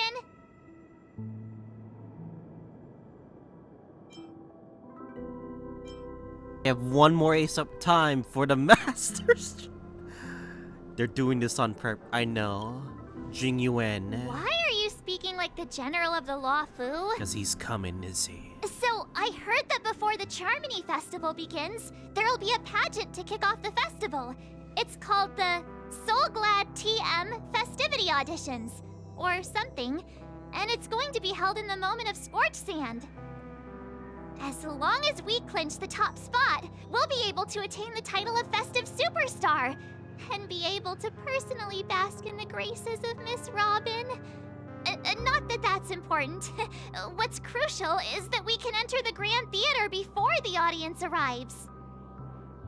So, how do we go about participating in these festivity auditions?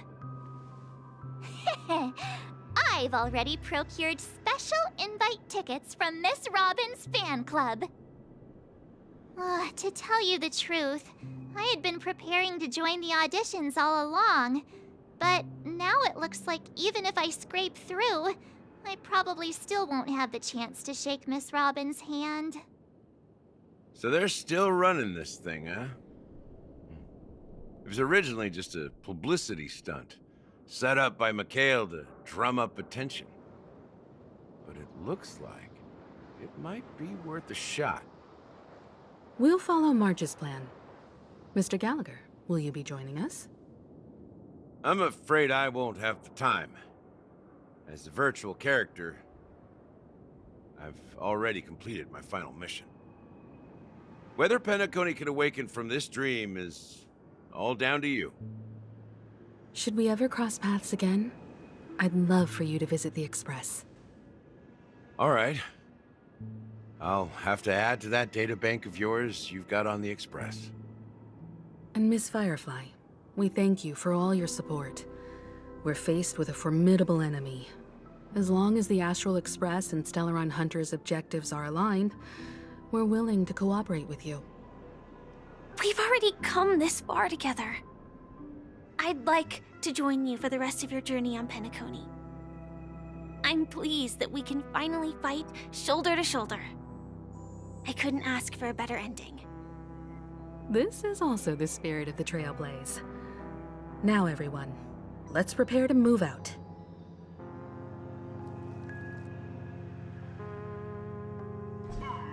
Ladies and gentlemen, welcome to Scorch Sand Hall. This is where challengers thrive and dream chasers shine, all under the watchful eye of the entire universe. Alright, this will be interesting.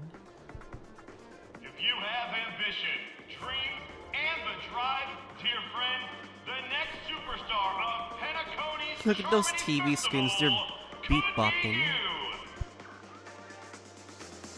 Oh, wow, they've really outdone themselves. Oh, I'm starting to get excited. Behold, here come four friends with spirits high and full of steel. Are you aspiring to be the superstars of the festival? Is he talking about us? Yes, you! There's no doubt about it. I see you have all the potential of a superstar in you. Excuse me, you four. What are you hoping to get out of all this? As the last group of contestants, how confident are you in overcoming all of the challenges? Would you be open to a brief exclusive interview with us? It'll be quick. Your journey is long and fraught with peril, yet under a sky blanketed by banners, you vie for the crown. The sword and rose! Protect the beauty! The beauty, the beauty! My god. Magnificent and majestic! A knight's head is hard as steel. Brother Every Lance single Focus is path, stubborn bruh. as a heel.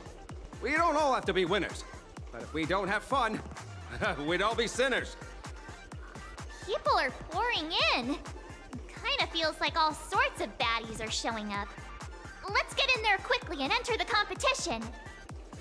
Ladies and gentlemen, please make way. Make way.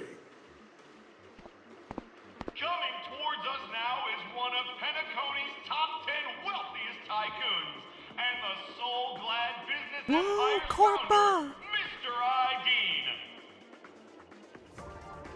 Allow me to introduce myself. What the I'm hell? the He looks director of generic. Soul Glad's factory, Ideen Lida.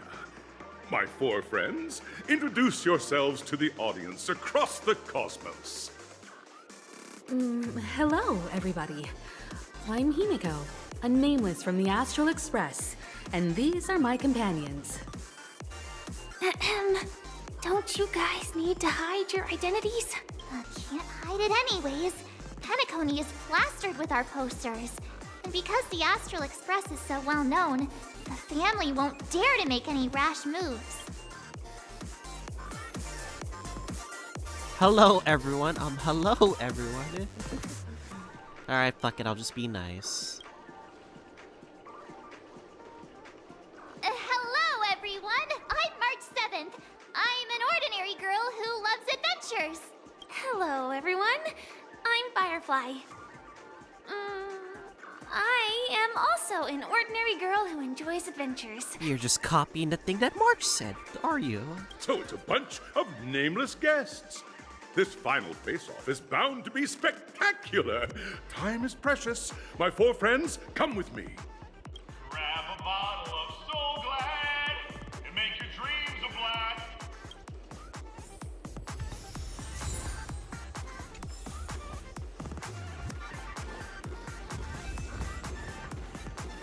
Trailblaze Chronicle. Interesting. Wonder what we're gonna do here. This audition process. This place is buzzing. That's right. This venue is a miniature representation of that time known as the era filled with boundless possibilities. It's a new area. What the? Oh, it's a Soul Glad! I could see the Soul Glad from here. Alright. Grab a bottle of Soul Glad and make your dreams a blast. Nameless, your arrival reminds me of the grand occasion when Penacony was first established.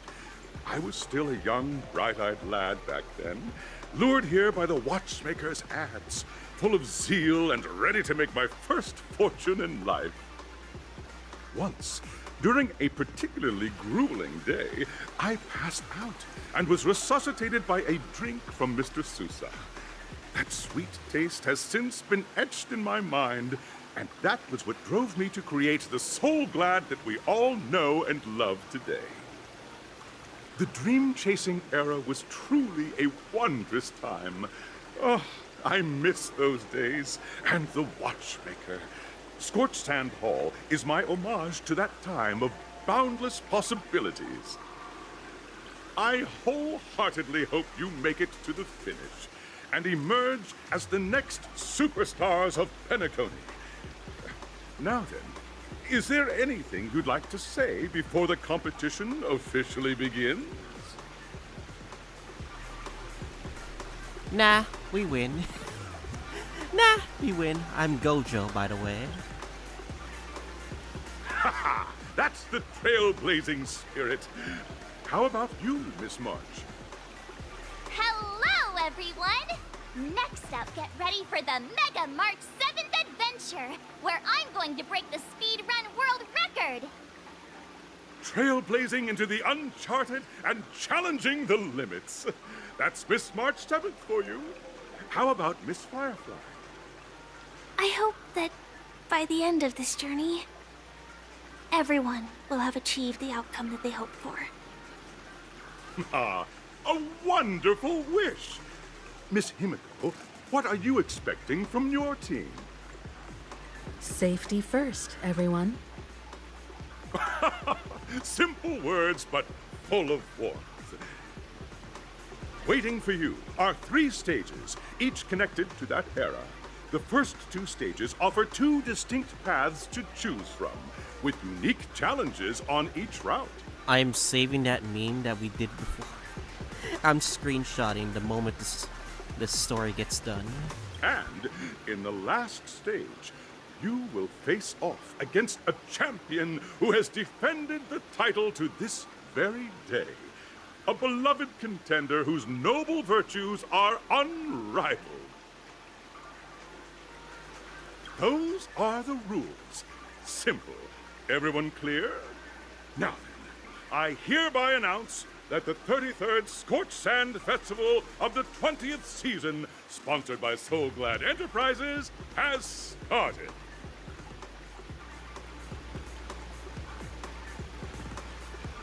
Everyone, as the Charmony Festival is drawing closer, we must reach the end as quickly as possible. Factoring in efficiency and safety, splitting up into 2 groups is the best choice. March and I haven't known Miss Firefly for too long and aren't overly familiar with her. It'd probably be better if the 2 of you paired up. Fine by me. Let's do it. All right. I don't have a problem with that. Say what now? I get to pair with Firefly and there's no catch?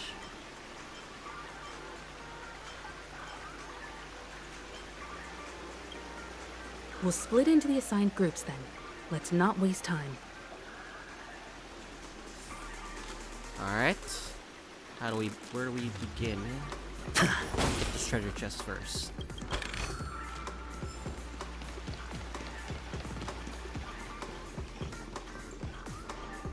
Welcome to the first stage of Soul Glad Enterprises' 33rd Scorched Sand Festival of the 20th season, Dreamplay Fantasia! In this stage, you can choose between 2 challenges, the School of Acting or School of Action. In the School of Acting challenge, you have to complete 3 performances from 3 scripts and move the panel judges. In the School of Action challenge, you have to defeat 3 groups of enemies convincingly and reach the end. Now, make your choice.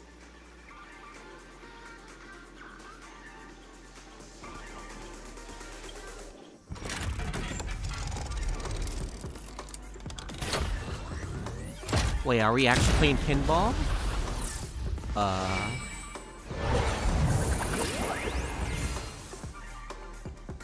That's cool.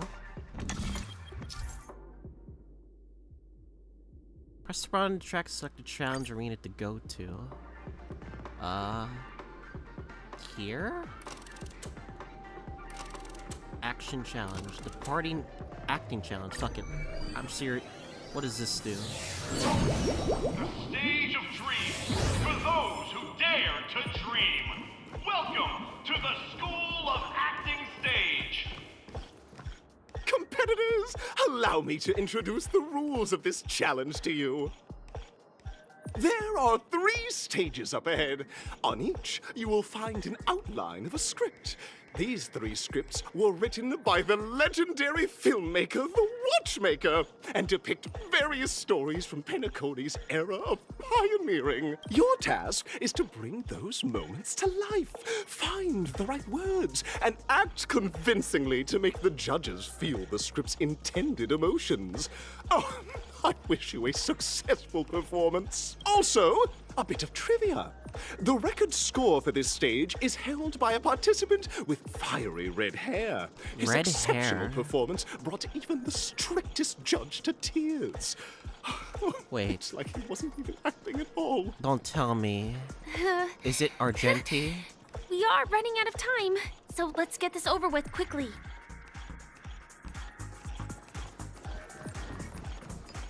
Feeling lucky.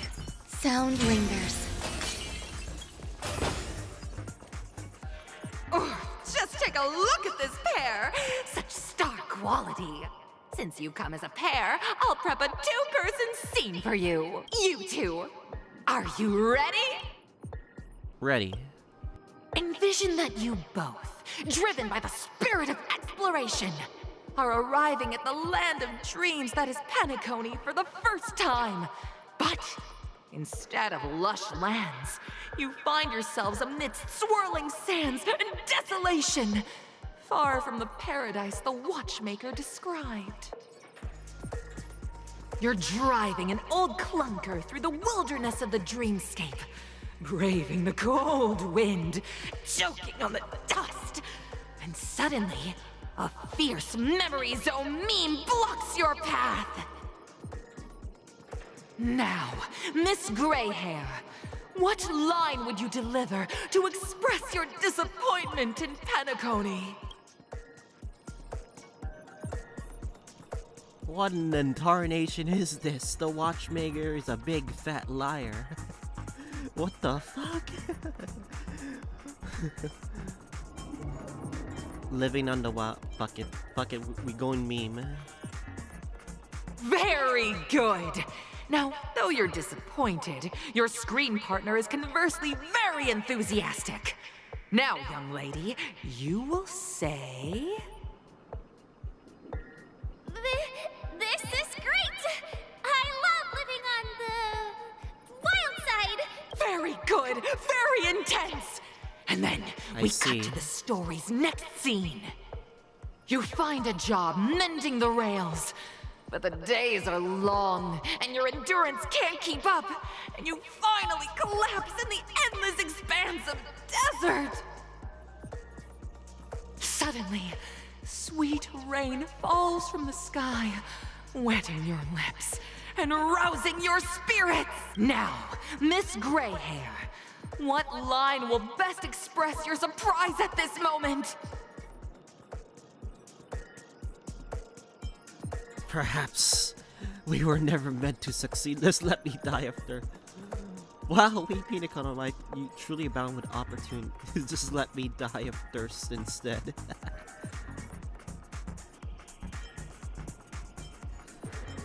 Damn, I want to choose one of these two. We're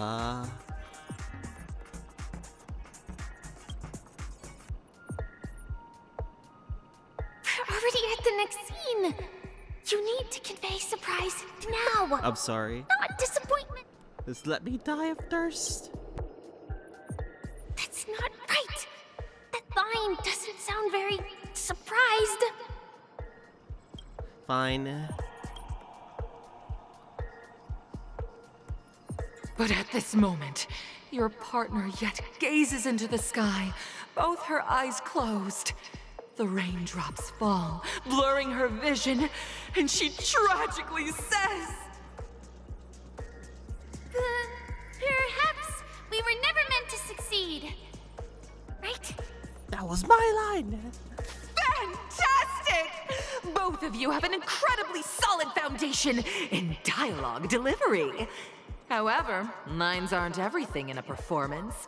Please continue this story on the second stage. Up next, you'll be challenged with a body language test. I hope these tests won't take too long. Says you, Firefly. I agree. Let's hope they don't really take too long.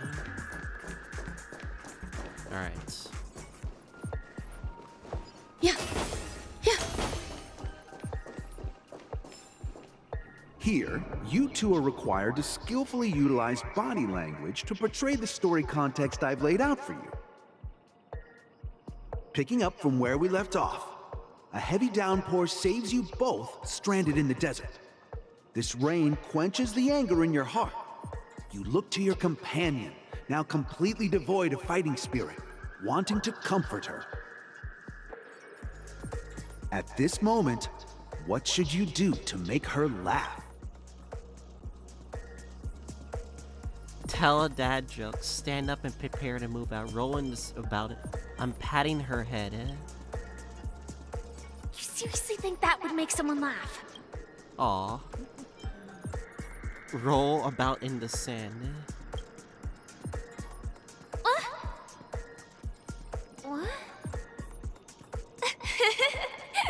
Right answer! Your companion sees you rolling about in the sand and thinks about the arduous obstacles along this journey. She can't help but let loose a laugh, rekindling hope in her heart. And so this girl... To be honest, I was hoping for an actual headbutt, but okay. I'm... gonna get back on my feet and keep moving forward. A tug at the heartstrings! The story continues to develop. The heavy rain leads you both to sense a business opportunity. So you start venturing into the umbrella industry. But just as the business begins to pick up, competitors start flooding the market with low-priced goods, squeezing your market share. No! You have no choice. The goods you stockpiled at high prices have to be sold at a loss. This is a pretty self-destructive move, which drives your business to the brink of bankruptcy. At this moment, what would you, who refuses to admit defeat, decide to do?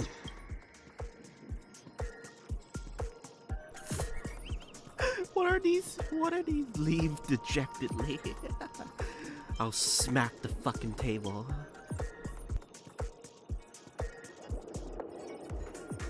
Fantastic! But it's a pity your friend does not agree. Seeing that you're up to your eyeballs in debt, she sees nothing but despair in her future. And then... I leave Penacony in utter disappointment. Is that okay? Of course! Absolutely! I can't believe this is working. To tears. Both of you possess exceptional acting talent. However, the true test is yet to come. You're about to encounter the harshest judge this show has ever seen. You'll need to rely on perfect performances if you want to win them over.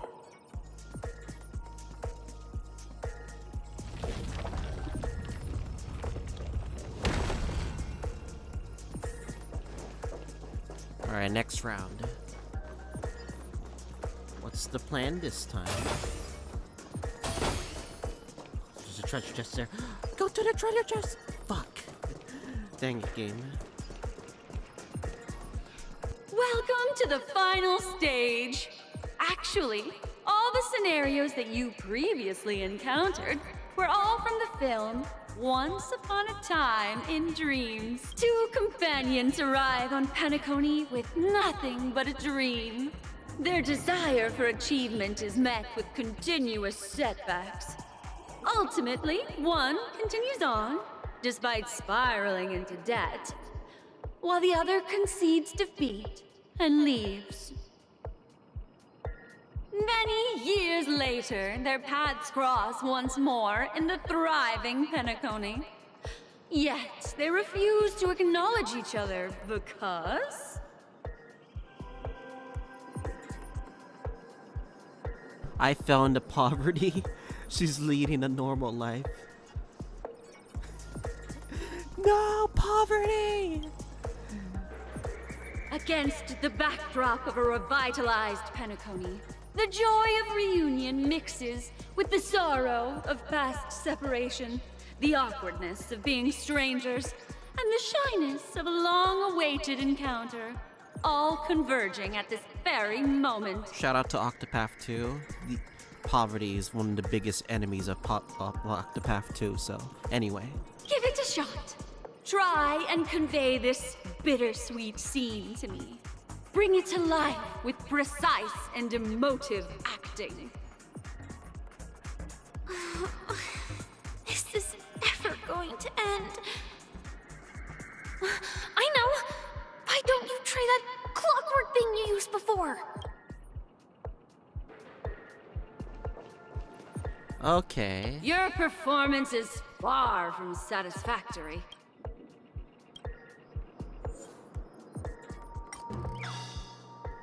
Get angry. Cut! A mogul who went from rags to riches, treating a former companion with such disdain.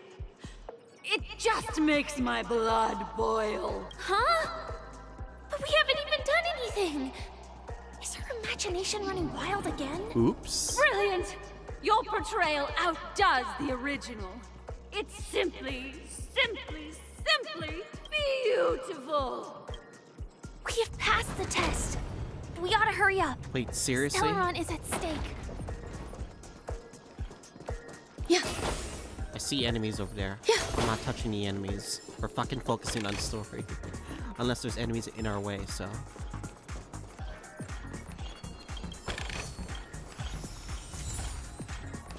Okay. Congrats to both of you for clearing the stage, but more importantly, are you having fun? Fun is more important than success. look at the time! You finished much faster than that red-haired contestant did. That red-haired contestant. It has to be Argenti. Who is that No, exactly? it has to be Argenti. You'll find out eventually, but only if you clear the next test first. Welcome to the second stage of the 33rd Scorched Sand Festival in the 20th season, sponsored by Soul Glad Enterprises. Gunfire time! You have the option to choose gunfire and undergo Brother Hanu's trial, or time, where you'll face Clucky's trial. And now, make your choice! I think I know what I'm gonna choose.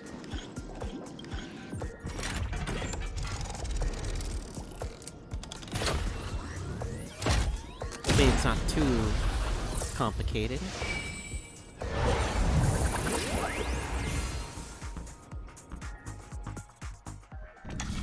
Okay. We got Brother Hanu, gunfire, time trial. I'm gonna do time trial.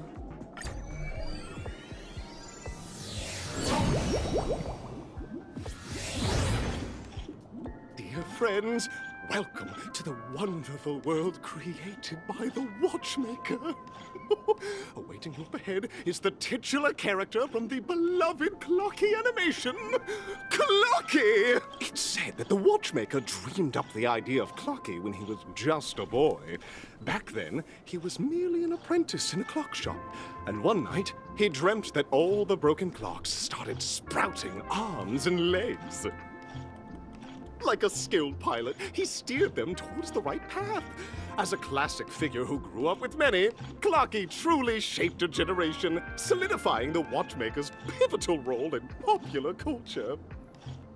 Contestants, may you have a wonderful time with Clocky. The trial of time. I hope it won't waste too much of our time.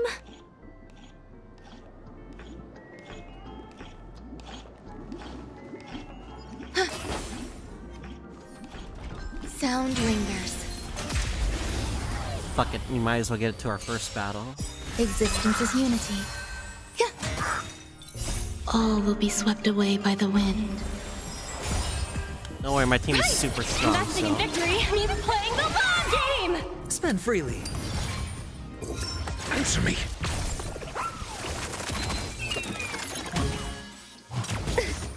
Confiscated!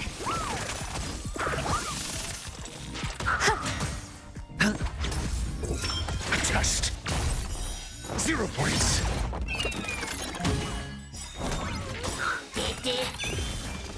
Bust. Or maybe I'll take it all. All in. Knowledge, the measure of truth and falsehood. If only I had Robin, this would have been more faster. Oh well. Investing in victory means playing the long game! All will be swept away by the wind.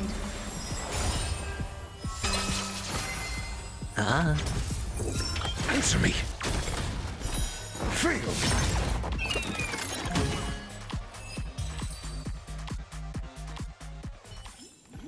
Life. A true marvel.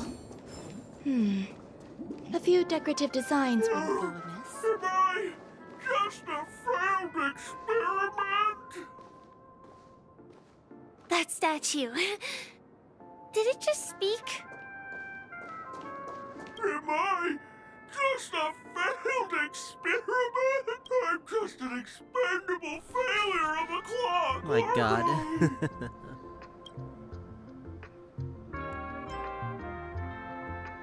Don't be naive, buddy. Failure isn't a sickness. It's a sin. And sins can't be cured. You guys are just like the other challengers. You want to enter my inner self? Then please be my guest. But you won't find anything worthwhile. I'm just a failed piece. Oh boy. I'm just empty inside. Tick-tock! It's time for me to make an appearance! Oh, it's Mickey Mouse! I'm just kidding. Clocky? I can also see him. Is this character part of the show? In Dreamville, Clocky is everywhere and can do anything! Like, right now! I could solve this problem with your big ticker pal, Tick-Tock! I can't believe it's actually Clocky! Why would you come and visit a failure of a clock like me for no reason? You see, we're all clocks. We're family. I want to help you be happy! Tell your pal Clocky what's troubling you. Kendrick Lamar is beating Drake. I'm just kidding. I came across a startling revelation yesterday. Apparently, Dreamscape Ticker isn't the same as Clocky at all. It's just a discarded prototype from Clocky's early development. Please, just leave me be, Clocky. I just don't know how to face you, because I'm just a failure. Oh dear. Seeing it like this is utterly heart-wrenching. But fear not. We're here to help it rediscover the missing parts of its inner self and guide it out of despair. I guess even troop members can experience existential crises. Don't worry, miss. I've already pinpointed its missing parts. Over here, my friends. Better use that hamster ball night speed. Let's go. I'm just kidding. I can't even do that. My Mickey Mouse impression of Clocky, so... Oh no. Can I ignore these guys? This must be one of the missing parts that Big Ticker needs. That's great. We're here. There's a missing part on the opposite side. But how do we get over there? By doing this. Also a dream side left here by a Dreamweaver. We're running out of time.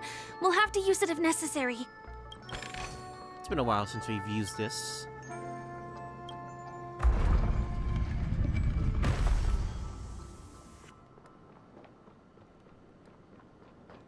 Okay, what else is here? I think that's it.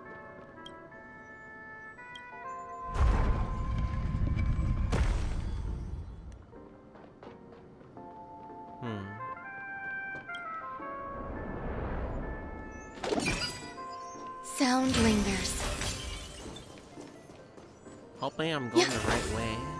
Otherwise this will be pretty awkward.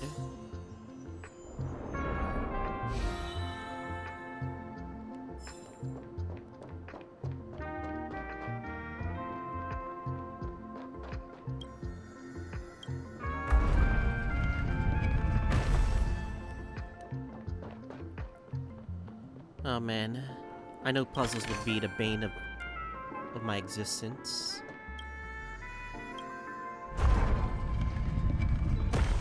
I'll do my best though.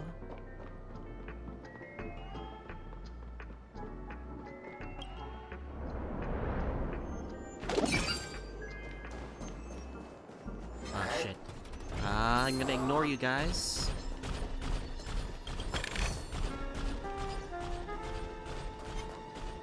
There it is. Yeah.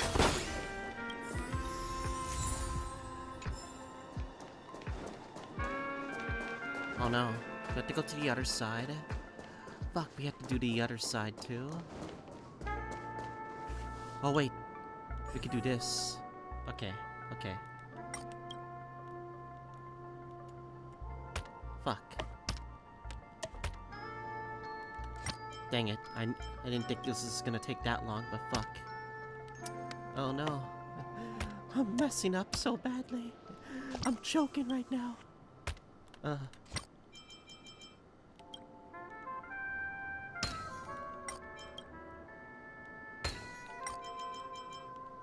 Okay, okay. This and this.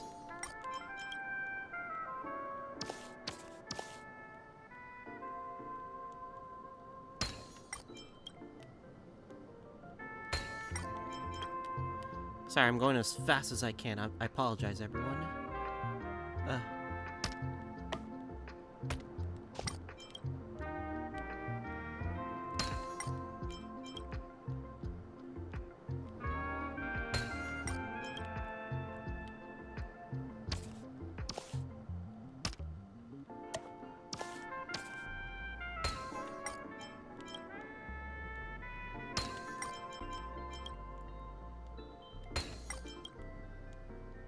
Okay. Jesus Christ. These puzzles are gonna be the bane of my existence. Oh no. I'm taking this guy down. Help! Help! Tweet! I'm about to end up as a roast dinner! Tweet! Tick-tock! Do I hear someone calling out for help? Tweet! Help, help, help! Tweet! This fella's body is boiling hot! Tweet! You're on the tail. Is anyone there? Tweet! I can't take it anymore! Tweet! Oh dear! It's an origami bird! What's it doing in Beyond Overcooked's tail?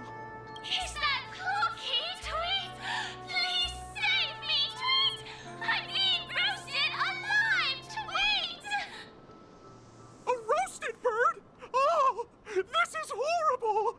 Let's save it! Quickly! Oh no! Alright, fine. Existence is unity. All will be swept away by the wind. These damn voices, though. It's on me. Answer me. 0 points. Nah, I'm doing this.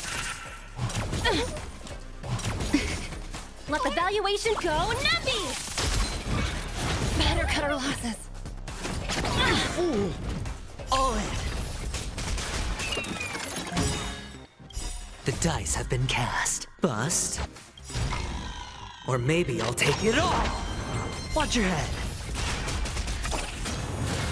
SAS. Knowledge, the measure of truth and falsehood. Some value, I suppose. Yeah. Sure, I'll play. Spend freely. A test. 0 points. Failed. Cool.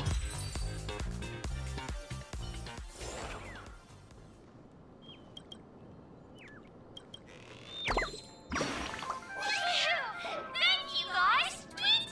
I feel I'm about 70% cooked! Tweet! Thank goodness you're okay! But why did you burrow yourself into that fella's tail? Because that fella stole one of Mr. Big Ticker's pots! Tweet!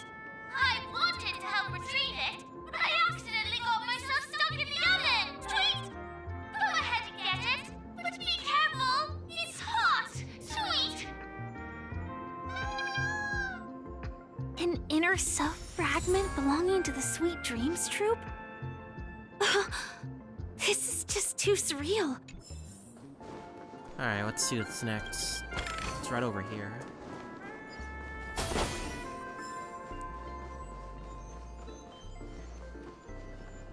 Oh boy.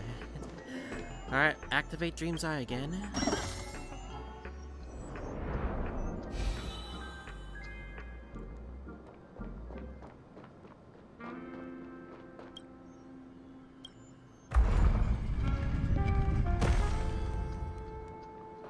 It's hoping we can get this done by today, because that's what I really want to do, so.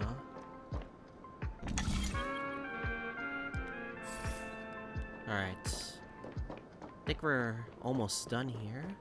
I don't know how long this story of 2.2 is gonna take, but we're getting them done.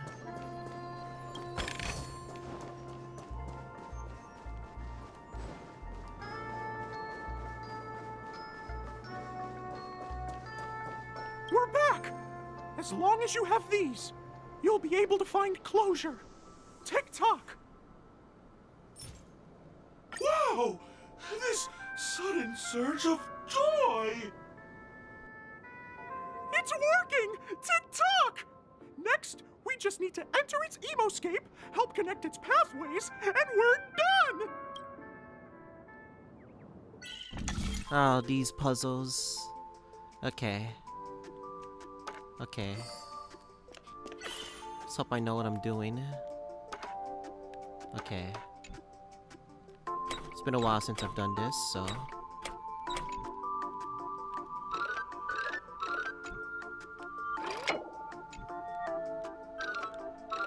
Okay. Let me see something. I can move this here. Oh, we're so close. Give me something, game. Oh my god.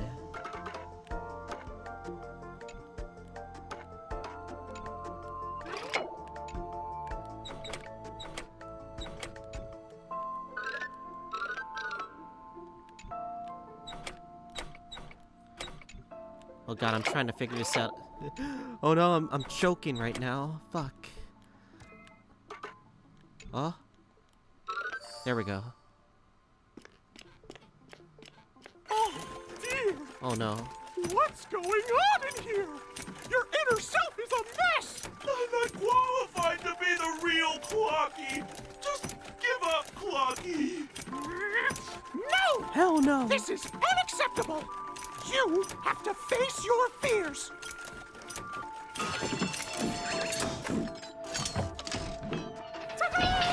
Success!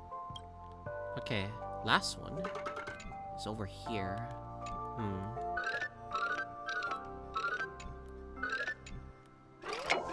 Okay. If we put a bridge right over here. Okay, I think we got this. There we go.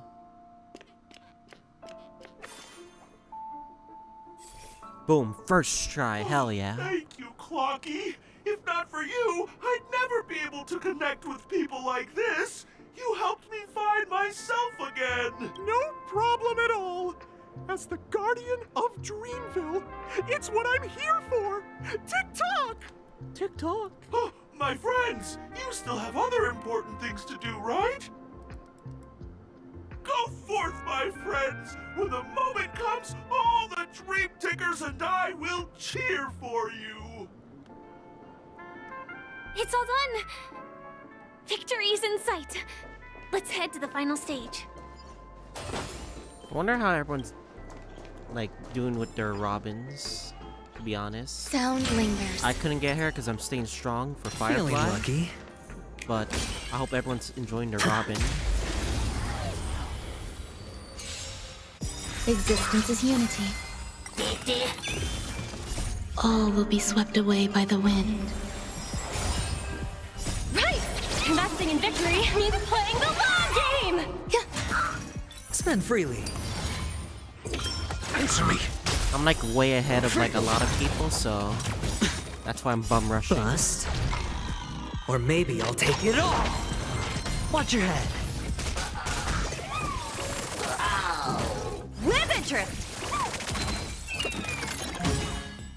Knowledge, the measure of truth and falsehood.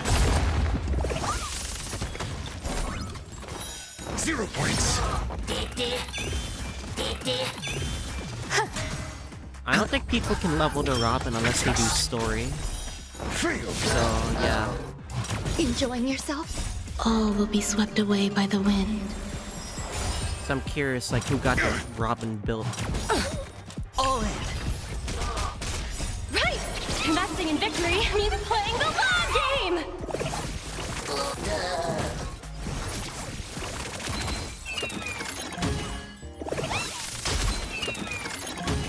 Eternal. Bust. Or maybe I'll take it all! Whoa, jackpot! Whoa, Dante! Dante, are you there? Anyway, for those wondering, it's a Marvel vs. Capcom reference for Dante, so... Congratulations to both of you! Oh, you've overcome all obstacles and proven yourselves! But, unfortunately, there is only one who can be Penacony's festive superstar.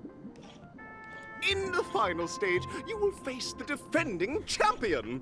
If you fail, you will lose the opportunity to become the festive superstar. Alright, who is it? It's Argenti, isn't it? Welcome No? to the 33rd Scorched Sand Festival's 3rd stage in the 20th season, sponsored by Soul Glad Enterprises, Superstar Showdown.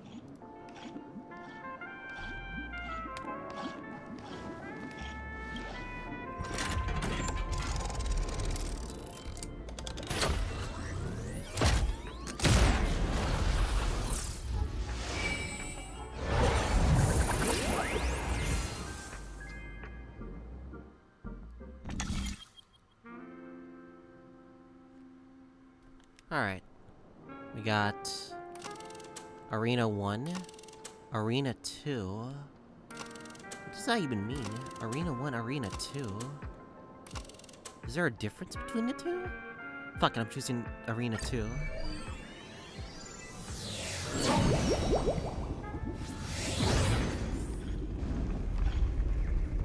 I wonder what the difference is depending on what you choose.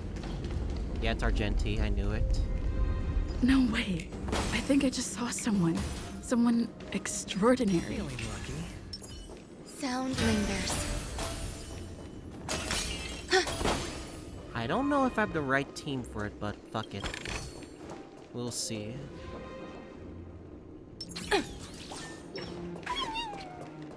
You again. Wait, he doesn't have lines? The fuck? I thought he has lines. Are you a Knight of Beauty?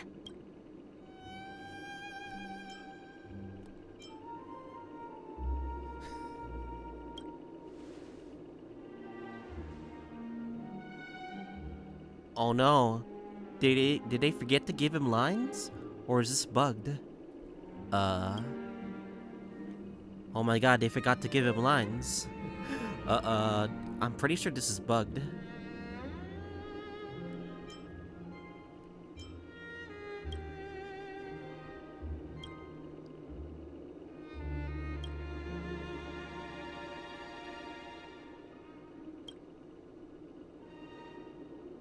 That's right. This magnificent dream is built upon the Stellaron and the countless sacrifices of many people.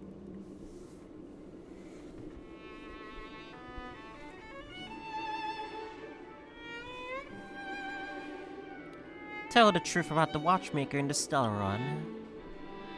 If I'm not wrong, the Knights of Beauty also received an invitation from the watchmaker, right?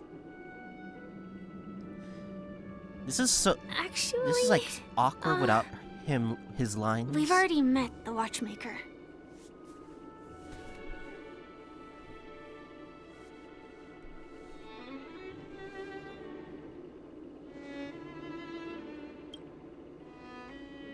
Thank you, Knight of Beauty. We don't have much time left. Does he want to fight? May we meet again.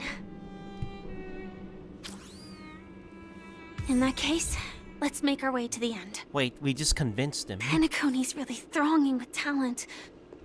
I hope we make it in time. We literally just convinced him. Wait, we didn't have to fight? Fuck yeah, boys. Speed stings up, at least.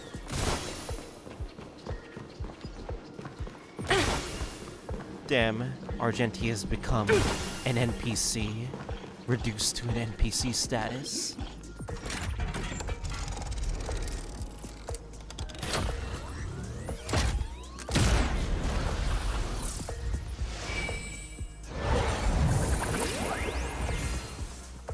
Alright. What do we choose?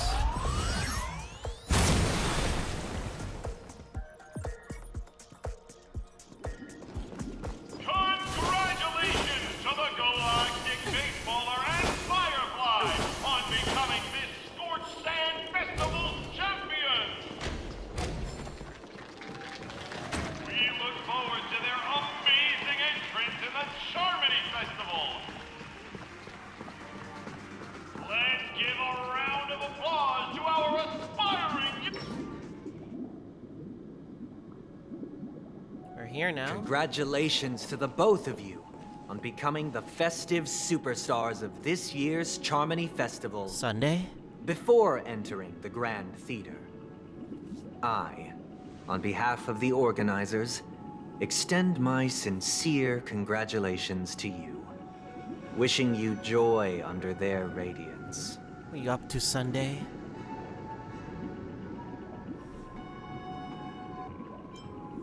Where are my stellar jades?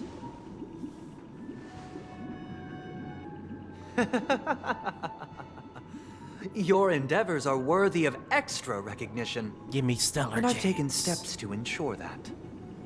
However, this reward is not a material one, but rather the opportunity for an open and honest communication between us. As previously promised, my sister, Mr. Yang, and I have met with the Dream Master. We delved into the truth about Penacony and its Stellaron, and have come to a consensus. Both I and the Oak family cannot acquiesce to your request. Just as expected. We acknowledge the perspective of you, Nameless. Penacony does require change, but not as you propose.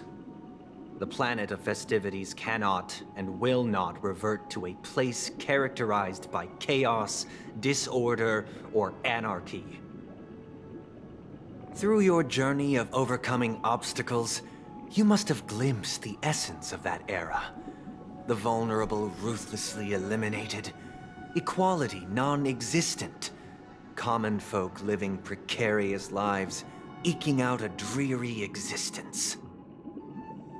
Ultimately, only heroes like yourselves manage to achieve success.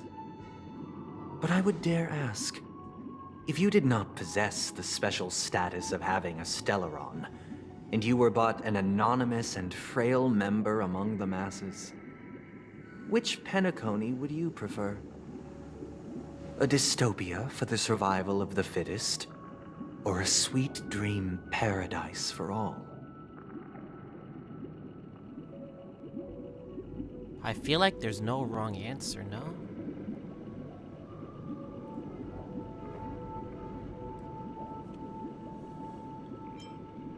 There's nothing wrong.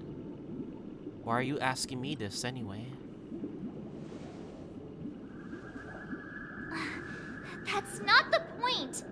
Don't let him mislead you! Mr. Sunday, even if the members of the Oak family can't fully agree on what to do about the Stellaron, now's not exactly the time to be holding an extensive discourse about Penacony's past and future, is it? The Stellaron issue concerns the life and death of everyone on Penacony. If anyone has a better suggestion, the crew is more than willing to listen. Also, it'd be best to tell us the ins and outs of that meeting. This way, we'll at least know what Welt and Ms. Robin are dealing with, and the reason why they failed to make our appointment. Ah, Navigator. That is precisely my intention. With all present, let's begin by discussing the details of that meeting. Let's talk about our tribulations and choices, our ideals and beliefs, and our final course of action. The only path to take.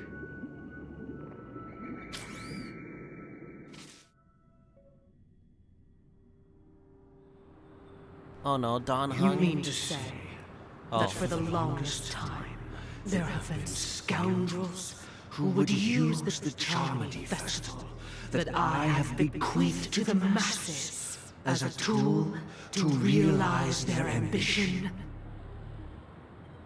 Indeed, Dream Master. Once the Charmony Festival begins, the Stellaron's powers, along with the song, will be broadcast across the entire planet of Penacony. And then everyone in their dreams will be unable to awaken. This is indeed surprising to me. The dreamscape is maintained by the collective effort of the 5 families.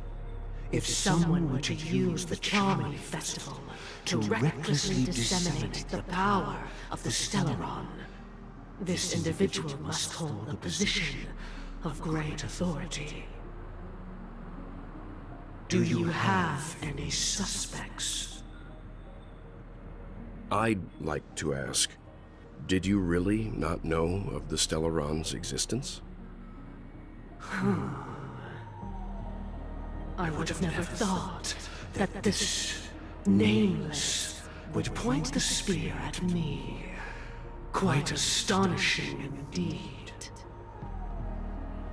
If I have offended, the Astral Express extends its sincere apologies. But the current circumstances are dire and leave no room for meticulous inquiry. We're doing this out of concern for the Dreamscape's safety. So, if you could, Please, alleviate our concerns.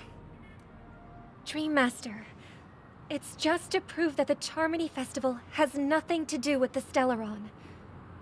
If we're being overly cautious, I will return to the stage to offer tribute in song, just per the arrangement.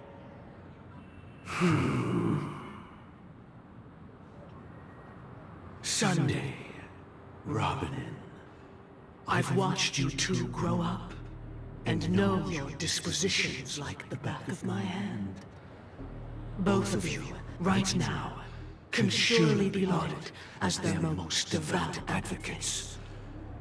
I already know your resolve. The magnitude of this matter is enormous, and cannot be taken lightly. Since Mr. Yang has asked with such earnestness, I will personally respond in kind. If there is a need, the entire Oak family will be mobilized to heed your call. Someday, might I ask you to beseech them to cast their light unto me, and question me in their stead, so that no lies may be concealed? I will do as you command. Robin, could I entrust you to be present as a witness, to document the truth, and to proclaim my innocence, so that all slander may be utterly dispelled? I will do as you command. May thy will be carried out on earth, just as it is in the heavens. Oh, triple-faced soul, please sear his tongue and palms with a hot iron, so that he will not be able to fabricate lies and make false vows. Let us begin. There is nothing else to prepare. Understood. Question. Have you devoted your life to your god, never worshipping other gods?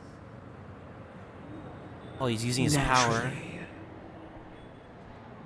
Do you love your god as you do yourself, always heeding their admonishments? Naturally. Have you strayed from the path expected by your god, betraying their name? Never.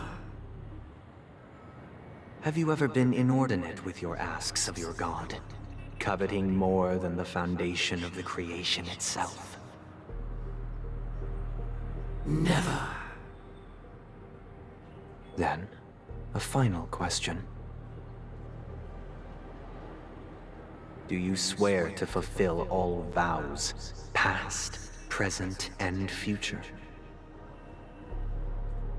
With the Eon as my witness, if I do not deliver on my words, or if I renege on my vows, may I be cursed in accordance with divine law. They have seen your faith, and have endorsed your faith. With this, it can be evidenced... Just a moment. Hold up, Welt? What is it, Mr. Yang?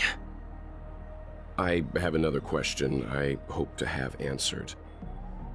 To my understanding, the family's harmony and prosperity have never relied on so-called divine laws. The god you both mentioned, are they truly Shipe? Huh? No? Mr. Yang should know that those belonging to the family toil together as if they were kin, embracing solidarity and unity under their light. All duplicity is laid bare before the harmony.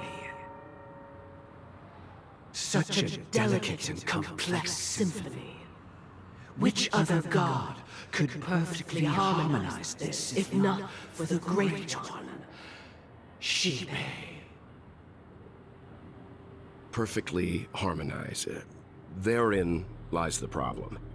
It isn't an outsider lurking in the shadows who changed the harmony, but a dissonance that has surreptitiously emerged from within this very symphony itself. In the distant past, there existed an Eon. With one flick of the wrist, they crafted the laws of the cosmos. Their followers formed the Beyond the Sky Choir, spreading solemn and reverent hymns throughout the universe. Later, they fell. The route traversed by this Eon clashed with the harmony, ultimately being absorbed and fused into it. The chorus that once reverberated across worlds fell silent, and when it echoed anew, it was transformed into the hymn of harmony. Though an Eon may perish, paths with no masters still linger.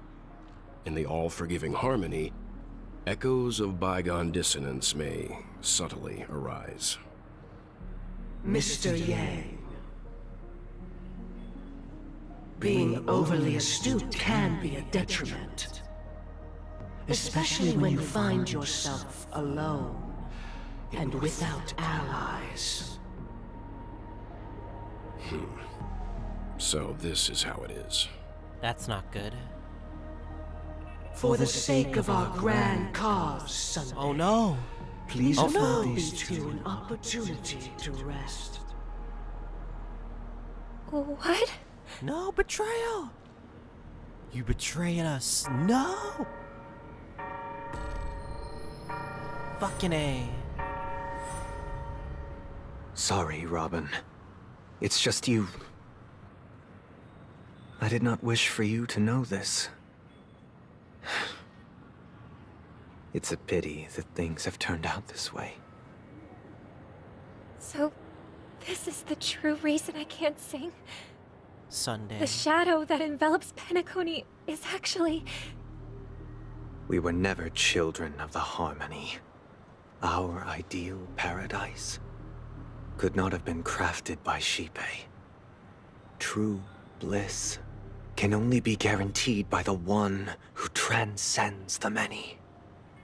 Within the foundation of law, humanity establishes civilization, and through harmony, Order? we obtain order. Wait, order's one of the paths. Oh no. It's not harmony, it's... Oh shit. Unbelievable. That's bad. To think that there would be remnants of the Order on Penacony. What have you done with Mr. Yang and Miss Robin? Don't worry. I just gave them some time alone to ponder their fates. You should know You that son these of a bitch. actions make you an enemy of the Astral Express. Alright, I wanna fight this guy. Should we need to stand against the nameless, it would only be myself and the Oak family involved. But we haven't reached that point yet, have we? Your efforts for the justice of Penacony are evident to everyone, and have been widely observed.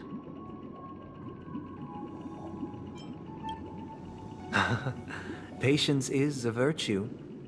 However, I won't hold it against you. On the contrary, I'm here to make my intentions clear. If it is the Order that drove you to imprison Welt and Robin, and you're using them to coerce our compliance, then there'll be no point in entertaining any type of discussion. You're mistaken, Miss Himiko. They are in very safe hands, and just as the family has always proclaimed, no one can be harmed in the dreamscape, least of all in the beautiful new world belonging to the Order.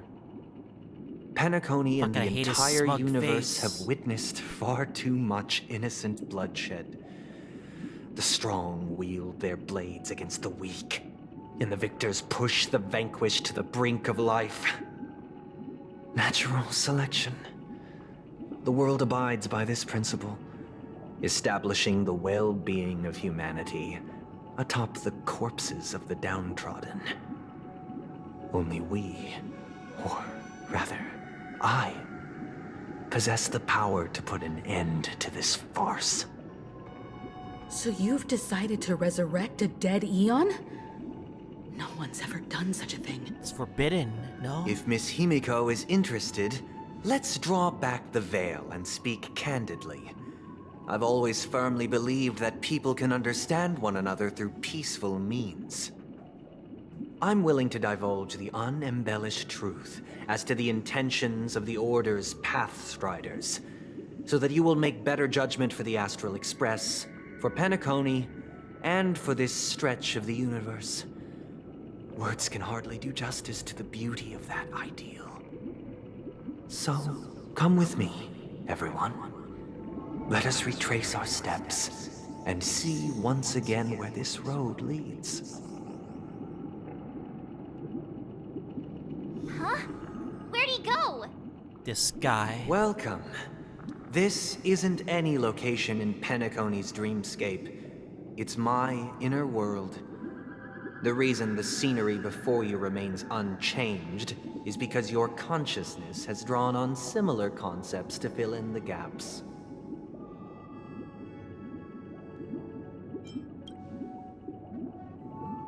That means... Did you do the same to Welt? It's a tuning process. Stronger in effect and more draining on the mind. The gray-haired guest has experienced it before, so she should understand Why what is it entails. my name on those TVs? Or my face? Tuning allows you to intuitively grasp my feelings, which also means that I cannot hide anything from you. Now, everyone, please look at the huge screen. The road we once took begins here. From this point on, you will witness the numerous decisions I've faced. I've selected a portion of these to share with you. I believe after going through similar predicaments, you'll be able to better understand my thoughts. Let's begin. The first decision. A story about a baby bird. This story happened when Robin and I were very young. We were victims of the Stellaron disaster, and the family's Mr. Gopher Wood, who would later become the Dream Master of Penacony, saw that we siblings had no one to turn to and took us in. Later on, Robin and I lived a time with nary a care in the world. One day, after dinner, while my younger sister and I were lounging about in Mr. Gopher Wood's yard, we spotted a fledgling Charmony dove all on its own. That baby bird was tiny. It didn't even have all of its feathers, and it couldn't sing. When we found it, it was already on its last breath, having fallen into a shrub, probably abandoned by its parents. We decided to build a nest for it right there and then. However, thinking back, that winter was unusually cold, with fierce winds at night in the yard, not to mention the many poisonous bugs and wild beasts in the vicinity. It was clear that if we left the fledgling in the yard, it stood no chance of surviving until spring. So, I suggested we take it inside, place it on the shelf by the window, and asked the adults to fashion a cage for it. Why do I feel like this is gonna get darker? I have a bad feeling about We decided this. that when it regained its strength enough to spread its wings, we would release it back into the wild. The tragic part, something that we'd never considered, was that this bird's fate had already been determined long before this moment. Its destiny was determined by our momentary whim. Now, I pass the power of choice to you all. Faced with this situation, what choice would you make? Stick to the original plan, and build a nest with soft net where the Charmony dove fell. Or build a cage for it, and feed it, giving it the utmost care from within the warmth of a home. I eagerly await your answer. Fuck, I have to choose one or the other? Fuck. Oh my god, decisions. Talk to you, Firefly. I can't decipher his intentions right now. But based solely on that question, I would probably choose to build that dove a cage. Even if I was gonna release it back into the sky, it'd have to be strong enough to fly first. Fuck. If I left it Is where there I a right found answer it, or a wrong answer? I fear it'd never get the chance to fly ever again.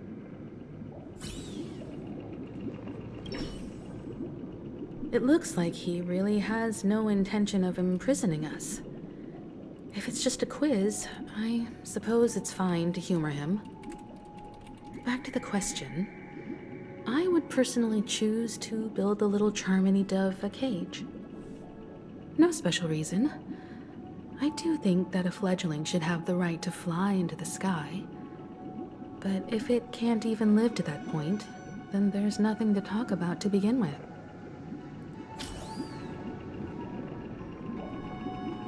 Fucking A. This is a lot of pressure.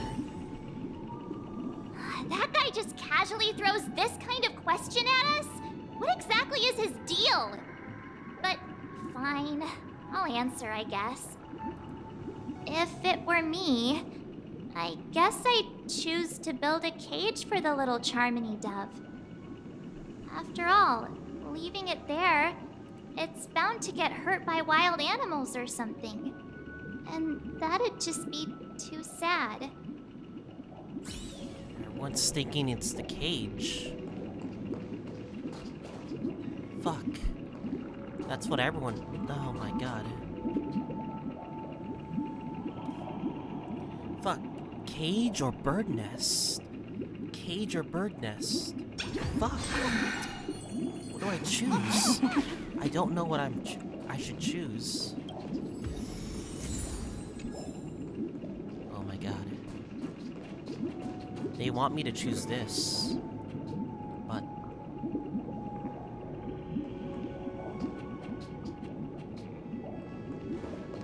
I don't care what... Alright. I choose this.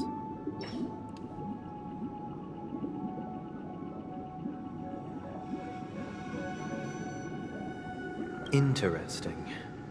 Since you've made up your mind, allow me to reveal what fate this choice will bring to the fledgling.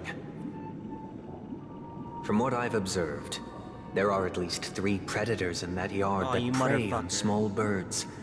The Vosicle Scorpion, Asdano Wolverine, and the Huntington Winged Snake. Even if they shy away from humans, these animals are still near apex predators in a fenced location like a yard. In such a location, only one fate awaits that little Charmony dove. A painful death. As for the choice you made, I am deeply sorry. Fucking A. Now, let us advance to the second decision. This time, it's the story of a dream chaser. Fuck, I made bad choices. This story happened when I was appointed as Bronze Melodia, a position exclusive to the Oak family, charged with listening to the problems and vexations of Dreamscape residents, and providing them with the relevant guidance. It was during that period that I had the opportunity to hear voices from all corners of the Dreamscape. Joy, sorrow, arrogance, regret. The complex tapestry of human nature that formed the world. And I was fortunate to catch a glimpse of it. He was a dream chaser, and an illegal stowaway. Just like the rest of them, he came to Penacony in search of a better life, except that, to most people, the price he paid, I suppose you could say it was everything. He told me I sold everything I could at home. The house, the land, even his 2 children. He said he could not afford to raise them, and that at least they could eat if they lived as slaves. He had a plan in place. He would buy back his children once he had made his fortune, and enjoy Penacony's beautiful dream with them. Alas, his plan to smuggle himself was somewhat clumsy, and he was sniffed out by those pig-headed hounds. After hearing the Dream Chaser's story, I immediately appealed to the Bloodhound family to cease their pursuit. That way, at least he could live peacefully. But I was still too naive to the ways of the world. I did not anticipate that what I thought was a kind gesture would later lead to dire consequences. I'll tell you the outcome soon. For now, I'd like you all to make a choice. Will you do as I did, and try to convince the Bloodhound family to stop their pursuit, so that the Dream Chaser may live peacefully and realize his wishes? Or will you remain silent, leaving him to languish while the hounds are hot on his heels, until his inevitable judgment arrives? I look forward to everyone's decisions. Who knows?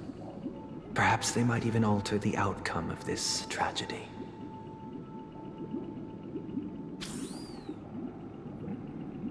Fuck, I want to know what everyone else thinks. A Dream Chaser story. If I acted out of kindness, I would probably ask the Bloodhounds to stop their pursuit and lend him a hand. But what cruel repercussion would this choice result in? I think Sunday must have been deeply impressed by the limitations of the strong defending the weak through this incident.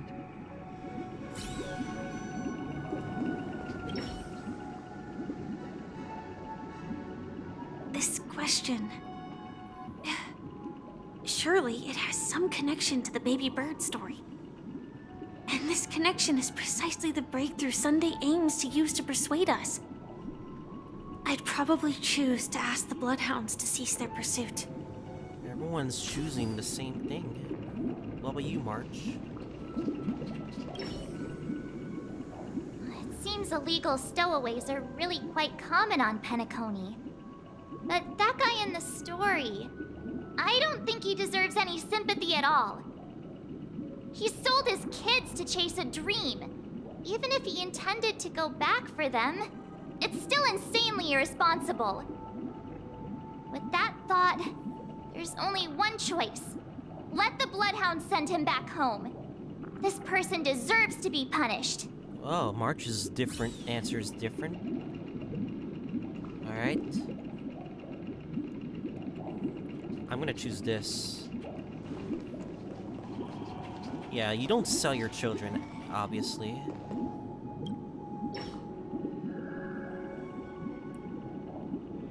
It seems you, like me, are pondering whether a different choice could have led to a better outcome. Sadly, his fate would only be more tragic. Say he never gets caught. He would only die from delirium. The methods with which illegal stowaways enter dreams are unorthodox, not flawless like the hotels. Living in the dreamscape would be a mere pipe dream. Should he be apprehended?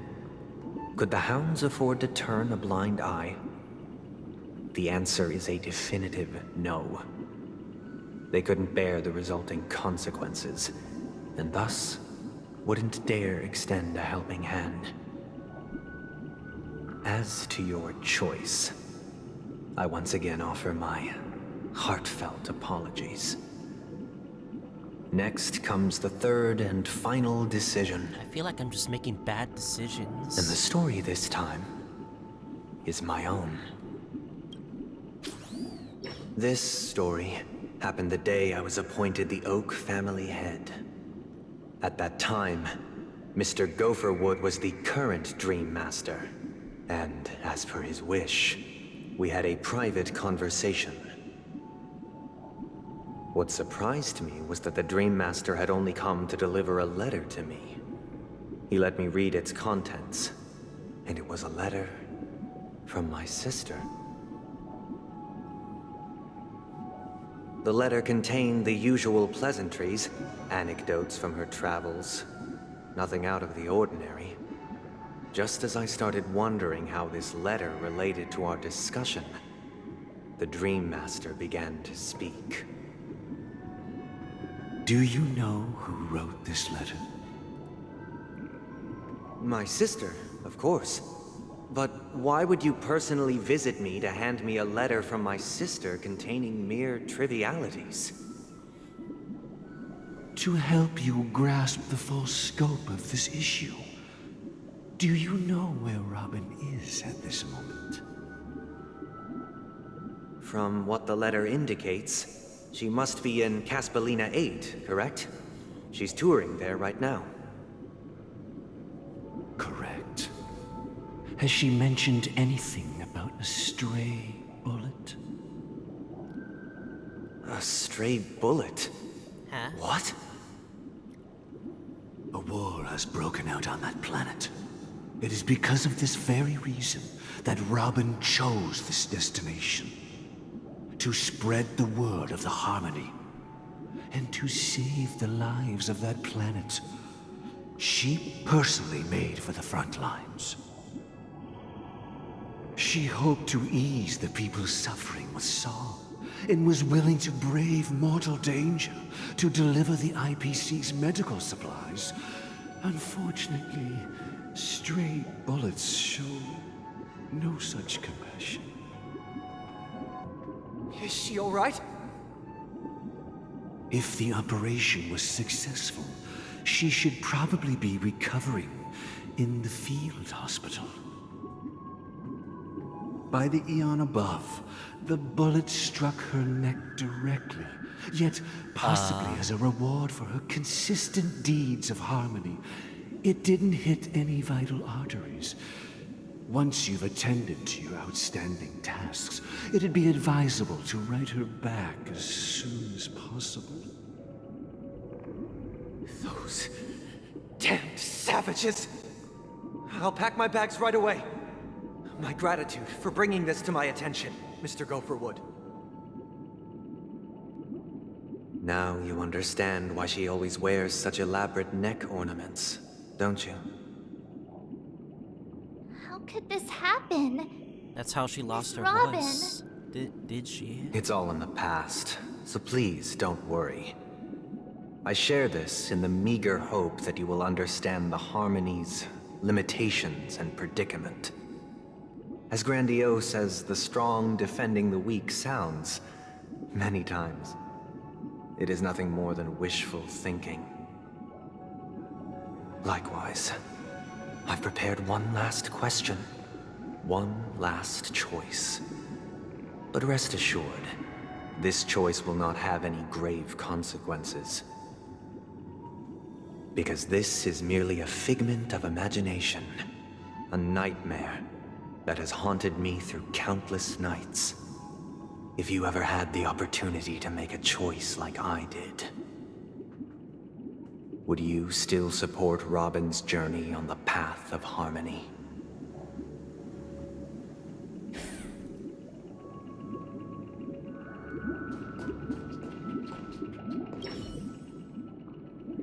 I often feel like I've dreamt of similar scenes on certain nights. In the dream, I see blurry faces. I don't know who they are, but I sympathize with all of them. Fighting for survival against some I'm assuming he wanted to stop Robin. unfathomable force. Their confusion and fear are lucid to me. But I also remember they chose never to give up. Just like Miss Robin. If Mr. Sunday's question leaves you puzzled, you should find the answer from your own experience with each trailblaze. Dangers and tribulations will surely follow. But would you ever back away? Would you stop March and Don Hung from reaching their next destination? Damn, that's deep. I believe you have an answer of your own in your heart. Miss Robin's courage is admirable. And here I was thinking she was just another superstar celebrity. No matter what, we should support Robin. But the fact that she's He knew also the Mr. risk. Sunday's younger sister? No, I doubt he'd wish harm on his own flesh and blood, no matter how grand the ambition.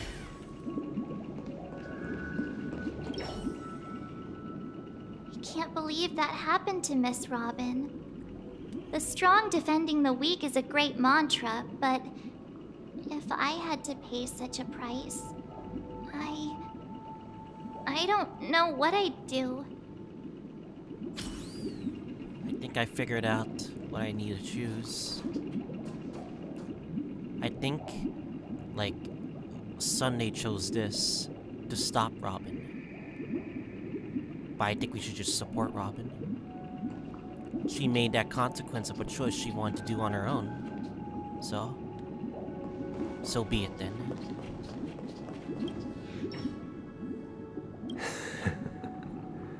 I see. No matter the consequences. I am now aware of everyone's stances. Raising these questions merely serves to illustrate one point. The plight of Penacony cannot be salvaged by the harmony. The true foundation for a sweet dream paradise can only be established through the order where the strong govern the weak. I know the suffering of being tormented, the turmoil of losing your way, how sorrow and even despair set in when matters don't work out. All of this causes me unending pain, because this is not what happiness is at all. We must teach the weak how to live a happy life. And this life isn't some noble propriety that the upper crust preaches, but in definitive terms, a way of survival that belongs to everyone. So what is your definition of living a happy life? Good question. Human consciousness is fundamentally an illusion, a cage known as self-worth. People lured in by this illusion make mistakes, yet still ask that external influences bear the burden. When one mistake after the next permeates the masses, they become impossible to trace. Thus, the amassing of these individual cages culminate to form a prison, a place dictated only by the rule of survival of the fittest. Nature is always accompanied by predation and sacrifice. Its antithesis is known as order.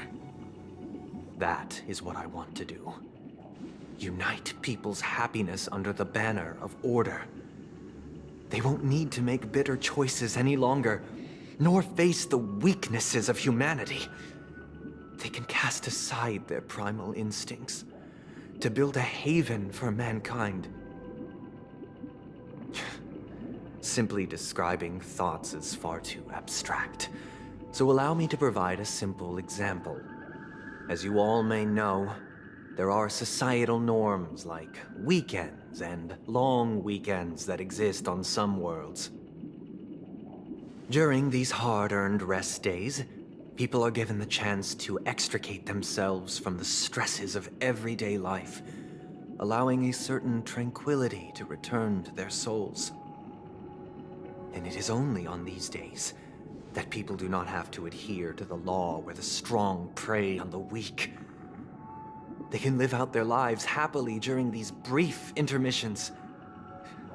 It's just a pity that 2 or 3 days are still too fleeting compared to the span of a lifetime. From where I stand, society's ideal system should be 7 rest days. Following Sunday, there should ensue a second, a third, and indeed an infinite procession of Sundays. Delusion. This should be the face of the new world. Idyllic, eternal, peaceful days. Absolute delusion right there. And thus, every person can return to their base selves in this utopia. Some gaze in reverence at the stars, pouring their whole beings into calculating the distance between us and the isolated world of Pagana. Meanwhile, some seek refuge in quiet corners, holding one another, unencumbered by the chains of unwelcome obligations. There would be no need to bear the hardships of reality. Only in this way can humanity face the inevitable end with the purest of spirit, living a life of dignity. This is what it is to live in bliss. Miss Firefly, you who are stricken with entropy loss syndrome, you of all would surely understand this.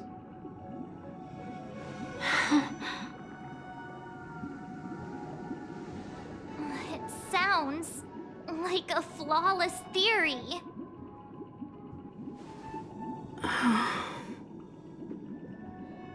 But what is the price to attain all this?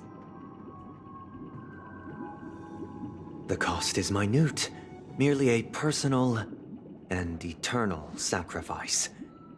If this paradise is to be maintained for everyone, someone must remain trapped in solitary awakening until the end of the cosmos. That's not worth it. That is, like, not worth it. Awakening. Which means that this so-called paradise is still a dream.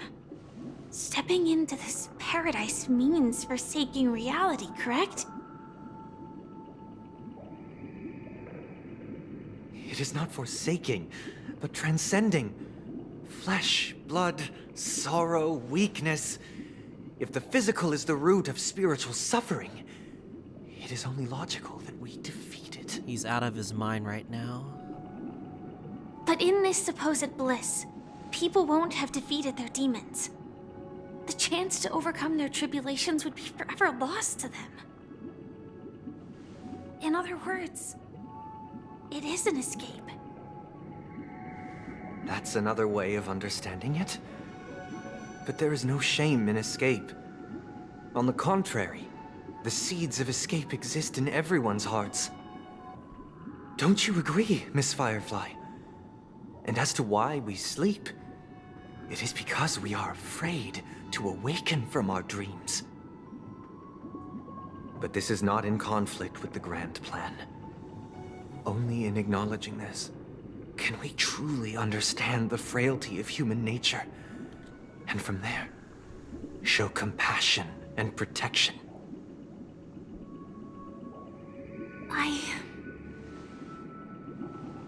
I admit that you are a born leader. Your perspective on humanity brims with pessimism. Yet you express compassion for all, even when your heart pities them. But unlike you, I live for the self. From my perspective, individuals making choices for themselves is their birthright. The want to escape may be innate in the weak. But whether they are weak or not, it is not up to another to decide. Perhaps in your mind, you also view me as weak? Oh. Because I don't think so. Since Miss Firefly has said her piece, the Astral Express will also naturally give you our answer. We'll leave it to you. Just as Mr. McHale instructed before. Tell him our choice.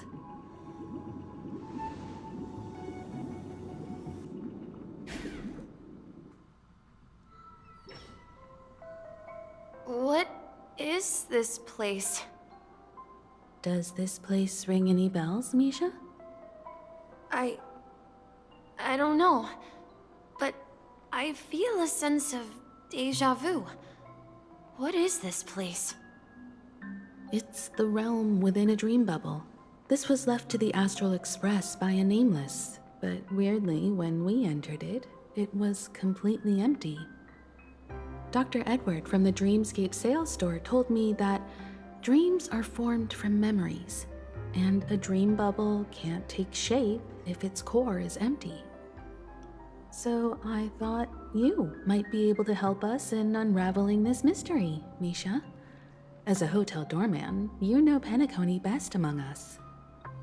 Misha's been involved. I don't know much about dream bubbles, but if you want to figure out what this mansion is, I'll do my best.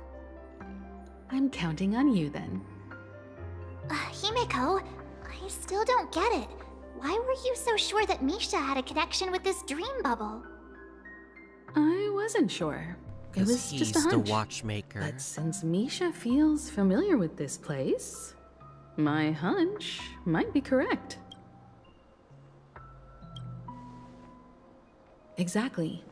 This is where you and Firefly encountered death, which we now know as dormancy. Considering its connection to Dreamflux Reef, it's not surprising it appeared here. The question now is, who brought you here? Based on the clues we have so far, it's unlikely to be that masked fool. Oh, so yeah. Identifying them is crucial to us. We're drawing closer to the truth once more.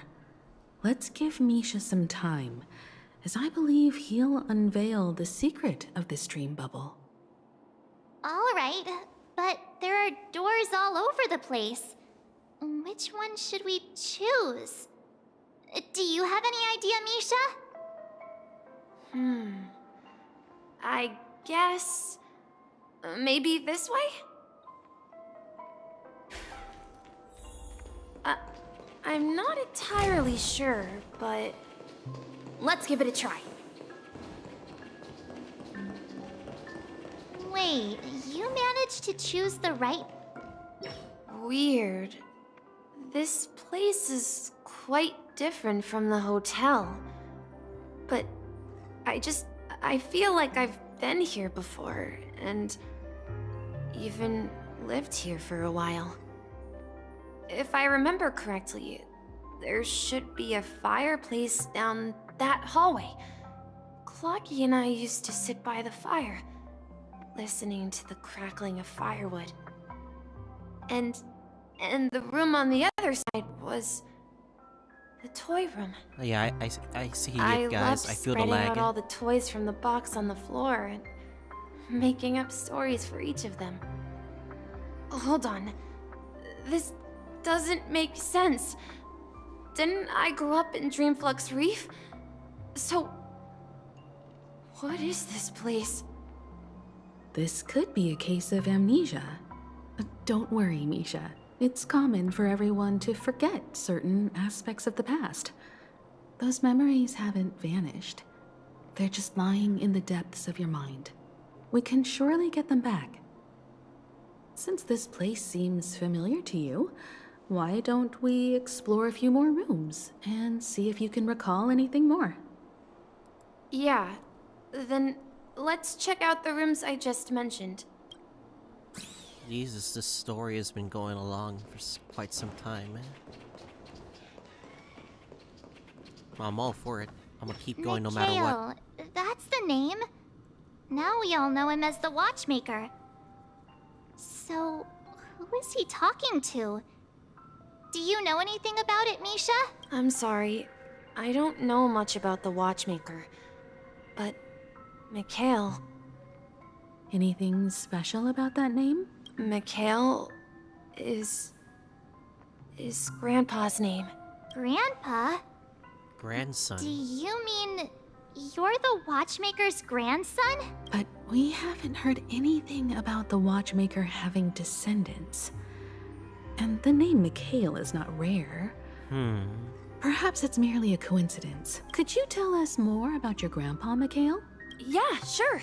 He was a seafarer who fearlessly ventured into mysterious seas and storms.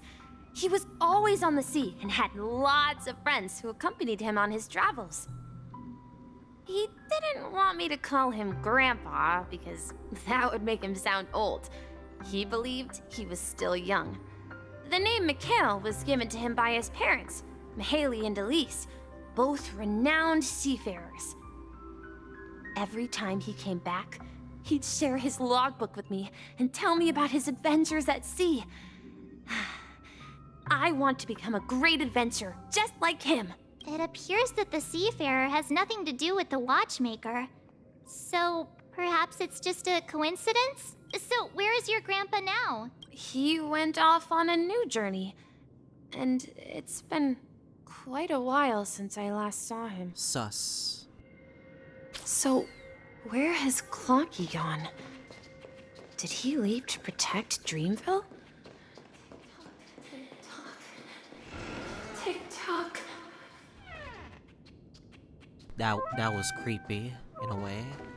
I heard some noises from the room. Origami Bird? That's a friend of mine. You and Origami Bird are friends? Yeah. It's a member of the Compass crew, just like Clocky and Miss Mirror. And there's more than just one Origami Bird.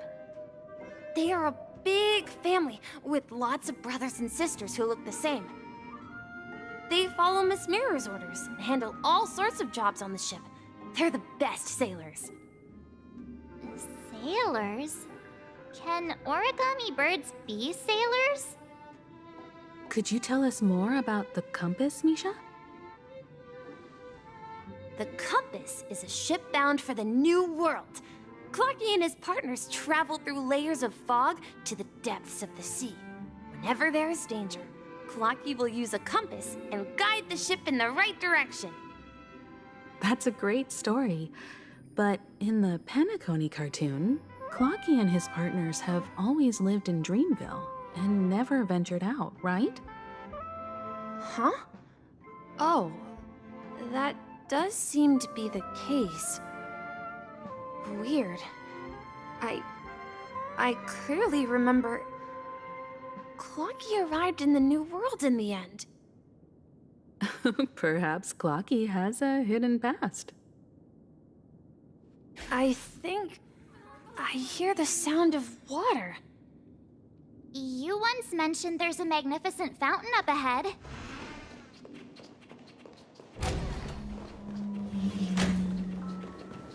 Look, there it is!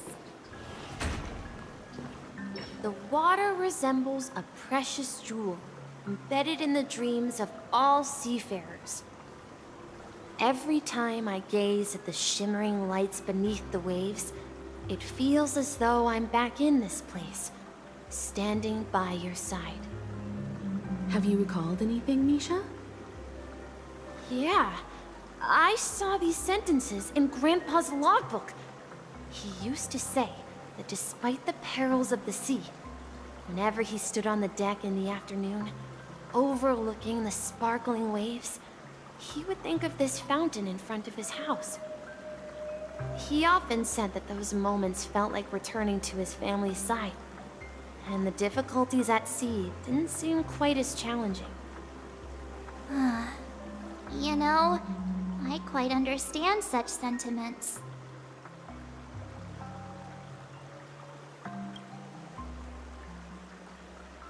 Hey, don't tease! I was just being a bit sentimental. Perhaps every adventurer far from home carries a fountain within their soul. Even though the other side of the sea remains shrouded in the unknown, the fountain in front of his house serves as a compass, leading him back to his cherished ones. Yeah, while Grandpa was at home, we would stand by the fountain and place the compass, a toy boat that I made, into the pool. Back then, I would ask him when I could go on adventures like him, and he would always laugh and say I was still too young. It seems this Mikhail is truly a seafarer and has nothing to do with the watchmaker. Yeah. Based on Misha's recollections, the scenes in the dream bubble appear to be his childhood memories. But this raises more questions. According to Misha, he was clearly born on an oceanic planet and led an ordinary life, with no connection to Penacony at all. Could this be some sort of metaphor? Perhaps the sea refers to the memory zone. I'm sorry. I don't know, but my memories keep pouring out uncontrollably, like water flowing from a fountain. Perhaps I'll remember more things if we go further.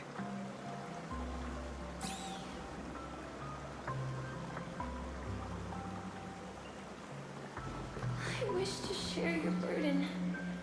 Let me fix this. My game capture. It was kind of lagging. Okay, better. We're going to the opposite side, right?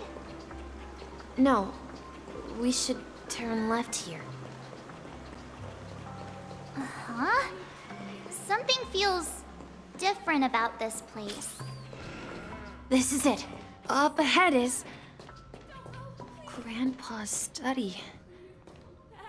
It was in that room that I saw him the last time.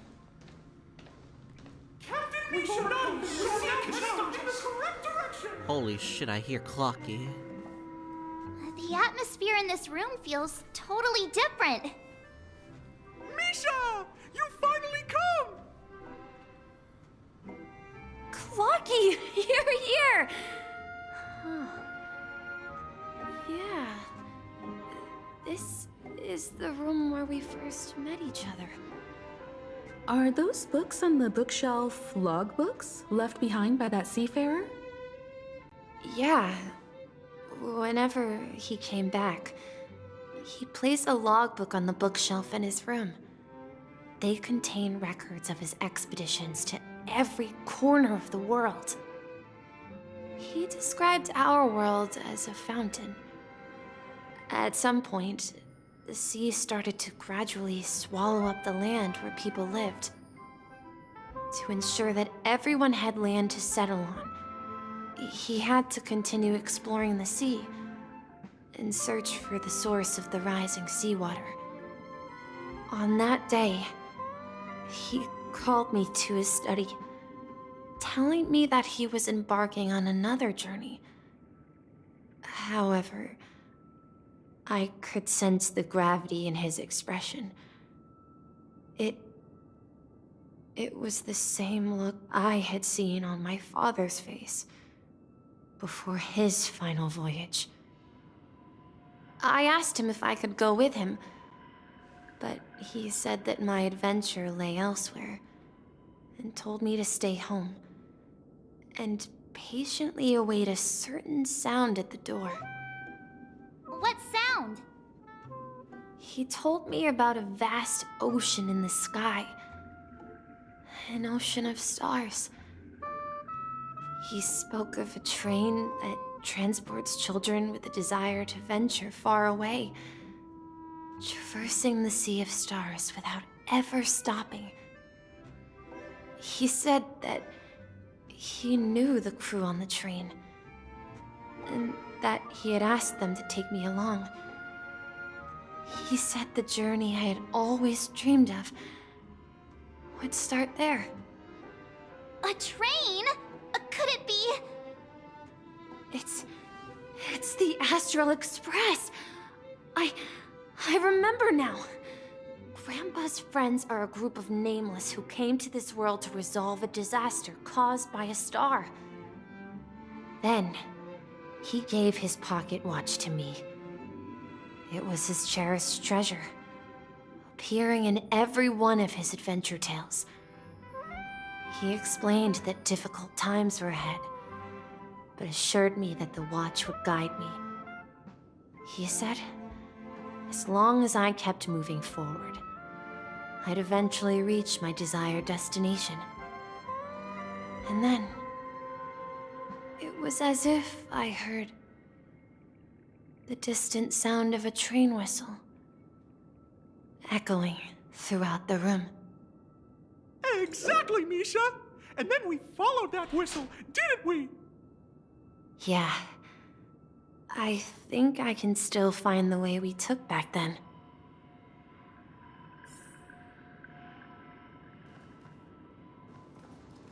This is the dream jigsaw, right? So we're supposed to find the exit. But where can we find the last piece? Do you remember?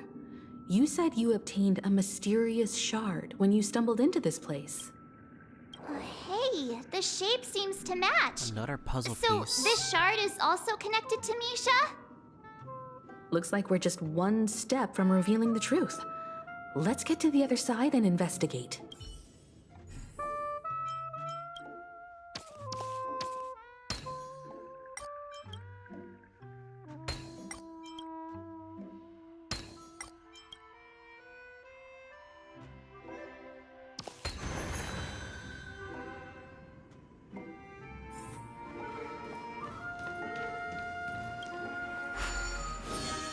Alright, let's see what's in here. This is it. This is my room of clocks. While I spent my time waiting for Grandpa to return from his voyage, Walter gave me this workshop, and it became my secret base. Here, I learned how to repair clockwork and gears, out of my fondness of precision mechanics.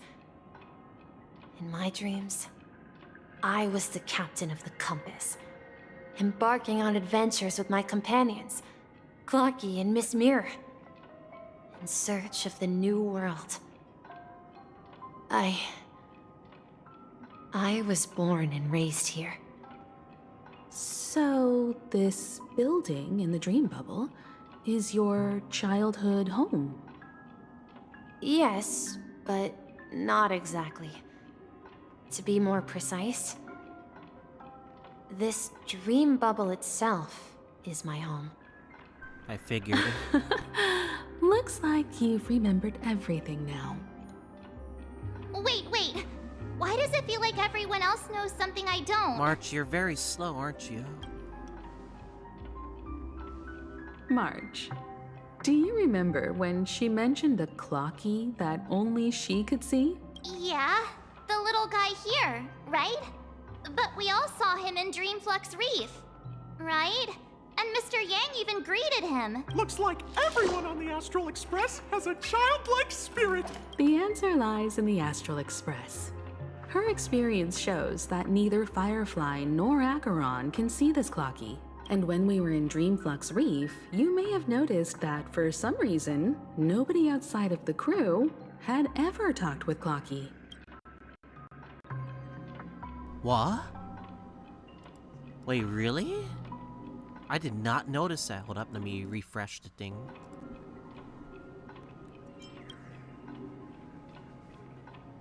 A mimetic life that can only be seen by a select few? It's just like a hidden message, left by someone for the nameless. But Misha can see Clocky too, right? They even grew up together. But Misha hasn't started the way of the Trailblaze yet. That's the key to the mystery, March. Now, take a moment to recall. Have you ever seen anyone outside of the crew interact with Misha? Wait. No way! That's the answer, March 7th. This dream bubble is the place where I was born. And I'm a dweller in this dream. Just like a memory zone meme. I should have stayed here and waited for you. But when reality and memories merged, I unconsciously pushed open that door and left the bubble with Clocky. So it's not that the watchmaker's dream bubble is empty, but rather the stuff inside ran away? But what does this mean, though? And the whistle you heard was the sound of the express arriving at Penacony? That's one way to see it, but I believe there's a longer story behind all this. It's best for Misha himself to explain all the details. How about we start with your name? Now, should we call you Misha, or...? Thank you all for helping me rediscover my true self. What's your real name? Now, please allow me to reintroduce myself. I was born on Lushaka, in the Presmere system. Adopted by seafarers Mikhail and Char. They gave me a treasure. A name that carried their hopes. Mikhail Char Legwork. Or simply, Misha. They gave the actual If name. you prefer, you can call me by a more familiar name. The Watchmaker. I was right. I told you guys, I was right. Misha is the Watchmaker. Hell yeah. So, you're the Watchmaker himself? Unfortunately, that legendary figure is no more. I am only a reflection of his life. As for the child who has been with you, he's the innocent protagonist of Misha's childhood dream. A friend of Clocky, a young apprentice, and a future mechanic on the Express. And this also marks the beginning of his journey, devoted to the Trailblaze. At the end of the journey, I left this little flame, which I so cherished, in my deepest dreams, hoping to pass it on to the nameless of future generations. However, he somehow left the dream bubble and forgot all about his task. I apologize for all the confusion this caused. Damn you, Amnesia. Because he was born with a desire to trailblaze, wasn't he? I don't think Misha has forgotten his role as a guide. He remembered it, and that's why he mistakenly appeared as a hotel doorman in her dream from the very beginning. The one who brought our unconscious friend here must have been Misha. If that's the case, we encountered the Watchmaker's legacy from the beginning, didn't we? Well, I have a sarcastic friend who says I always take big detours and end up back where I started. Perhaps that's what every nameless has to go through, but in the end, you found me. I'm sure you're all wondering what my legacy is. I believe my hound has mentioned the Stellaron and my wealth. If I may apologize, the Stellaron part is real. As for my wealth, however, it's nothing more than a baseless rumor. Wait, you're poor? Fuck. Damn it, you're poor. I left my homeland as a child and embarked on the journey of Trailblaze. I traveled to various planets until finally reaching Esdana, where my friends and I built the original Penacony and fought for its future ever since.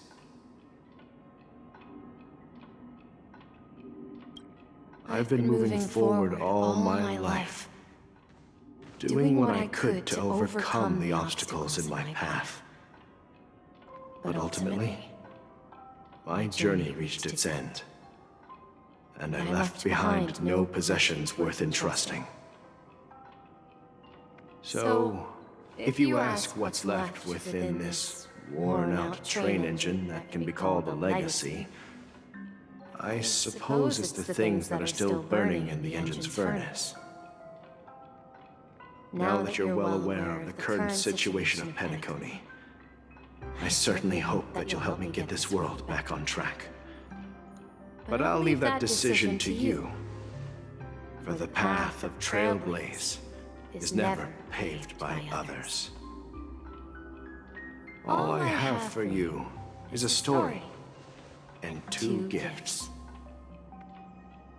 I want to give you my pocket watch. It has accompanied me throughout my long journey, guiding that naive child forward, and has been blessed with the presence of so many great people up to this day.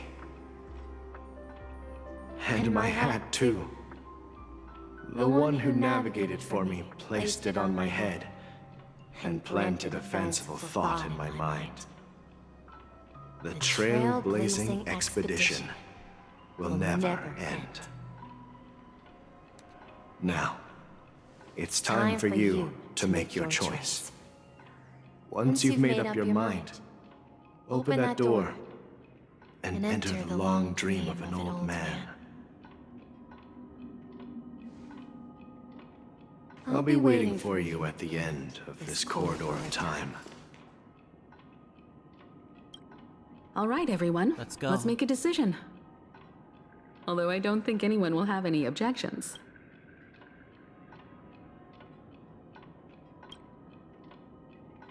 Of course. We've come this far. Surely there's no other option than moving forward. In that case, it's unanimous. Then let's proceed together to the end of this dream and tell Mikhail our decision.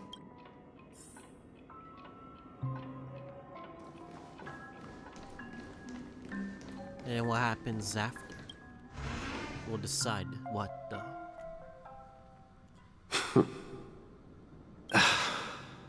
Mikhail, where are you going? Someone has to step up and save Lushaka. So why can't it be me, Misha? Please don't go. And if you must, please take me with you. Don't leave me alone. Even without me, you know how to proceed forward, brave Captain Misha. The compass is waiting for you. Haven't you always wanted to be a better adventurer than me? Now go, board that train and start your journey. Where are you going, Mikhail? I'm going to clean the floor in the parlor car. I've promised the conductor. Wait, first tell me, did you fix this watch? Yeah? I know what it looked like before. Its chain was broken, the back case torn, and the marks on the dial all worn out. How did you manage to fix it? Well, it's hard to explain, but I knew it could be fixed. It's the hands, Mr. Amundsen. Its hands were intact and pointing in the right direction, so I knew there would be a way to fix the rest. I see. You'll work with me from now on. Haven't you always wanted to tinker with this train? You're its mechanic now. As for the conductor, I'll do the talking. But I only know how to fix watches. Don't worry. You've got what it takes. I'll teach you what you need to know. Where are you going, legwork? It's time to head to our next stop.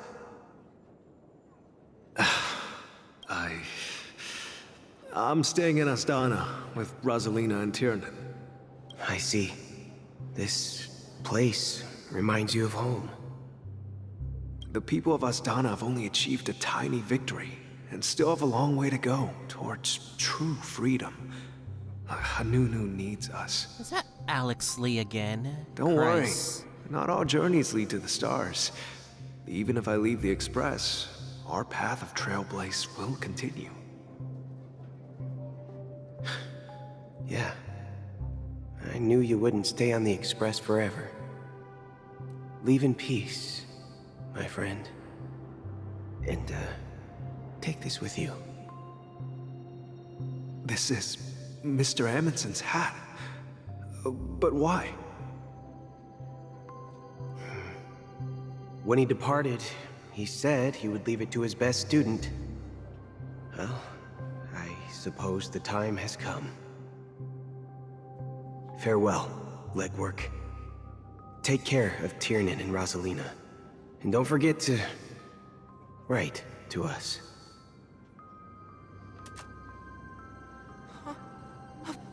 Where are you going, watchmaker? Don't worry, Micah. Just going on a little trip. Someone has to be at the forefront of the interstellar frontier, and I'm the only former nameless in Penacony. So why can't it be me? Because you're all we have. Have you forgotten about Tiernan? The cosmos is way more dangerous now. What will happen to Penacony if we lose you too? But what will happen to Penacony if we don't find a way out? Tiernan. How could I ever forget him? I've spent countless sleepless nights asking myself why I didn't go with him back then. We Nameless won't stop. Don't worry, Micah. It's just a matter of getting back to my old profession. Just wait for me to come back. What if, and it's a big if I don't come back in one piece, then you'll become the next watchmaker. Well, where are you going, old man? Gallagher. Oh, you're here. Answer my question. What are you up to? Relax, Gallagher. I just came up with a great idea. Wanna hear it? Oh, come on. Aren't all your ideas just ways to get yourself killed?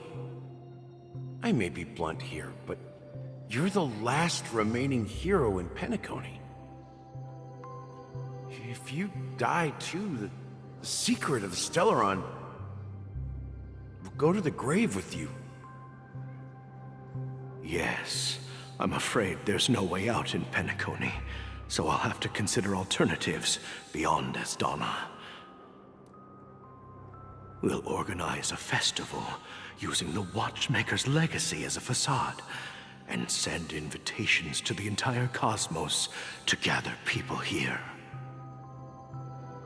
So, a desperate struggle against the family? Desperate? Don't we have you here, my friend? This task is challenging, but what hasn't been challenging for us along the way? Well, whatever you do, remember, make sure to send an invitation to the Astral Express. Misha!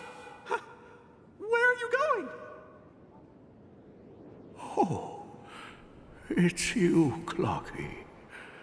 Take me to Dreamflux Reef. Last night, I had a long dream about the day we met. I want to write down that dream. Write it down? Why?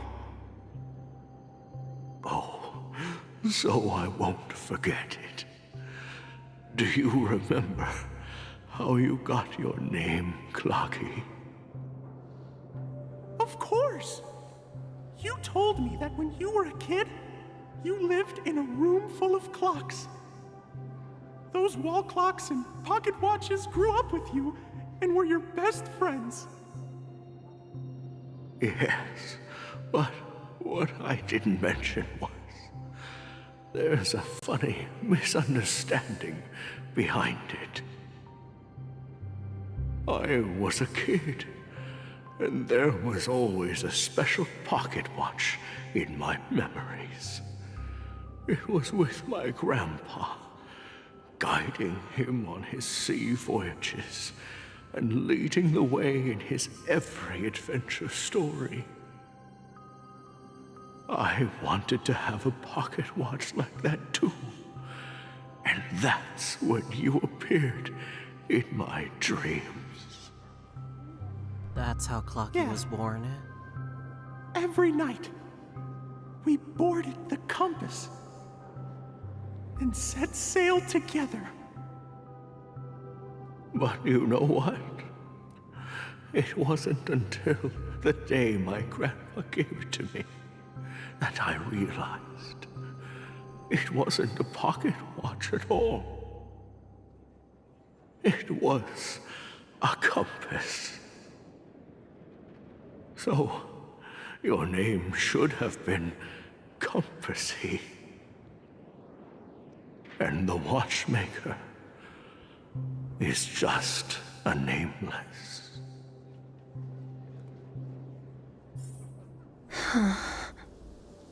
We've arrived at Dreamflux Reef. So, where to next?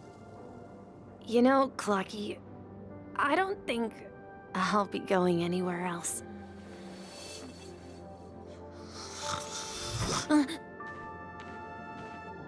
Oh no.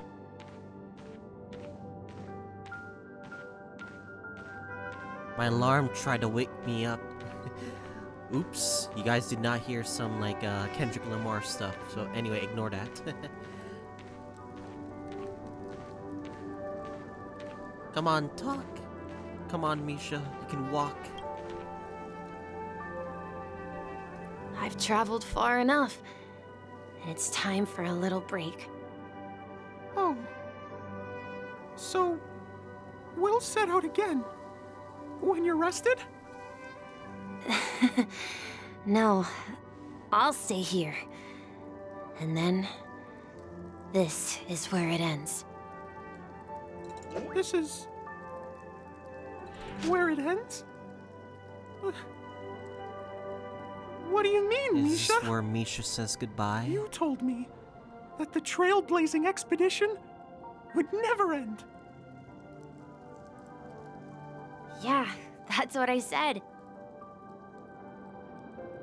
So now, it's up to you to decide your next destination. My next destination? What's that supposed to be? I've been following you. Misha? You're acting weird today. If you're feeling down, we can just do what we usually do. With the clockwork. No, I'm not feeling down. As for clockwork, yeah, it resolves all problems in this dream. So, do you know what clockwork actually is? I'm not quite sure.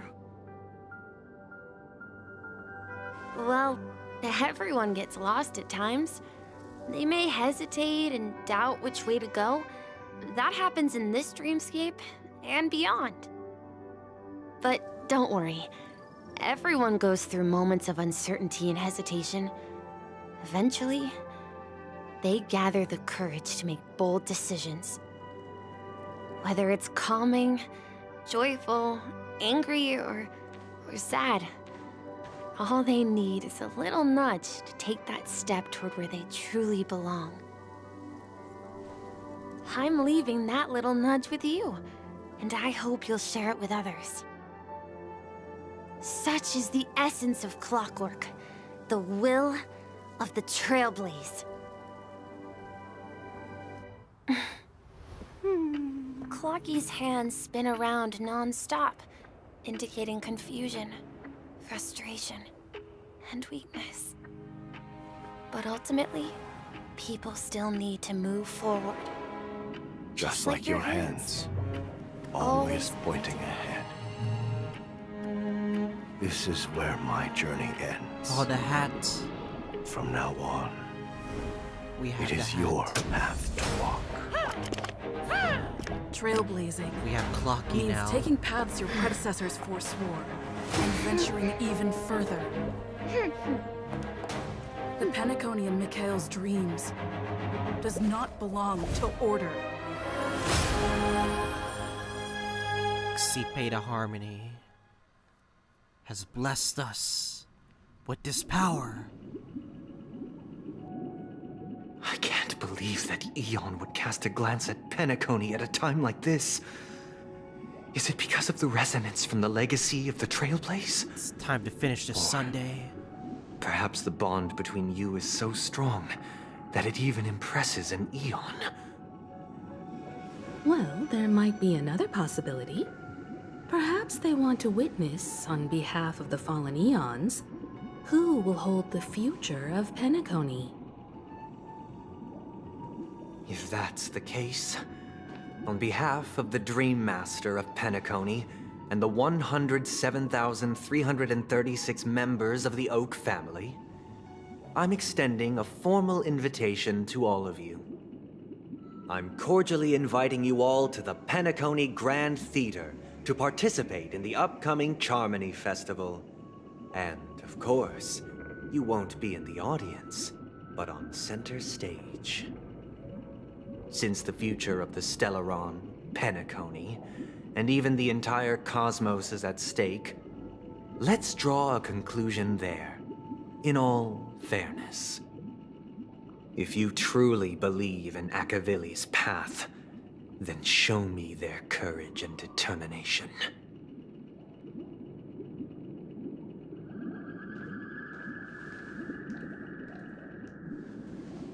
That's where we had our finale, once and for all. Tread Bran on a new path. The Harmony path. Switch to the path of Harmony. Light cones and relics are the trailblazer who walks in different paths are independent of each other. Oh. You can trial the current path here to further understand the combat mechanics. There's a free trial. They never marketed this during the program and the trailer. Oh, this is... Alright, let's do this then. I want to see what it does. Increase break effect for all allies. Additional break rares when allies attack enemies are weakness broken. Please stay tuned. I have a hat. And you throw the hat. Please stay tuned. Let's do this. We need a strategy.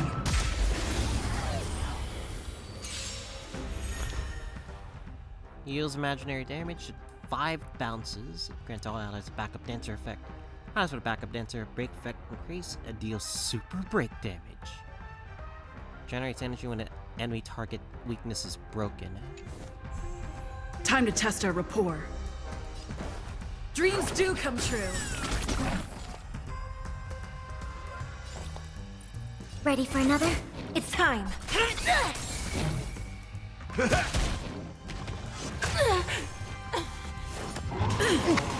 Okay. Let's improvise.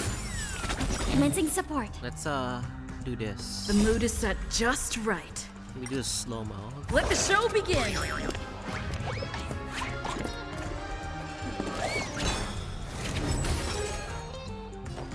That's cool. That's cool. I want to utilize it in battle. Enemy data signet markers activated. Time for a good old counterattack.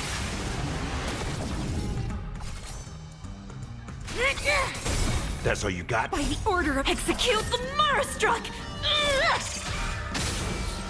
Super Nice, my friends. Indulge yourselves! Take your what position. The super break damage. Dreams do come true. Whole 120 fucking. What is that What is that damage? Okay.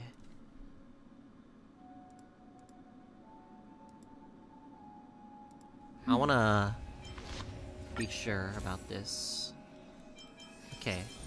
We're gonna have to take some risks, obviously. And we're gonna swap it with this. Oh man, this is interesting. So I have a relic set ready for, technically. There's only one person that I have it ready for, obviously.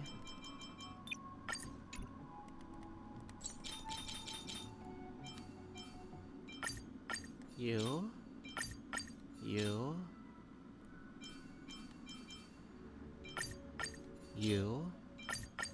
this, and one last one. I think it's, I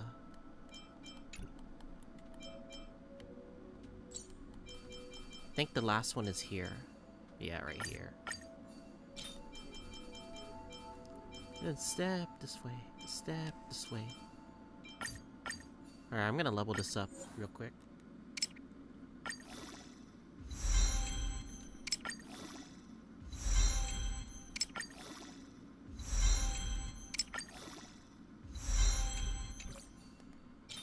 Alright, how are we doing now? I want to level these traces up, at least. Before our paths diverge, savor the shared journey. If I were on the field as 5, the super break damage triggered by backup dancer increases by 20 to 60%.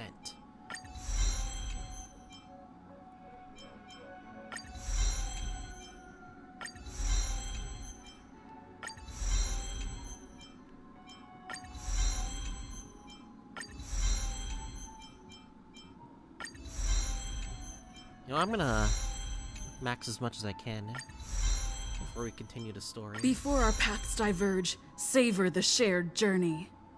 Before our paths diverge, savor the shared journey. Okay. I have to forge a lot of these shit too. That's fine. We'll do like a... Fuck, I wish there was an easier way to do this faster. 100 of these things.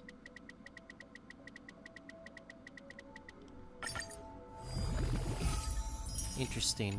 We got a new trailblazer. To be honest, I had harmony materials for Robin, but we didn't get Robin, so I guess we're using on here.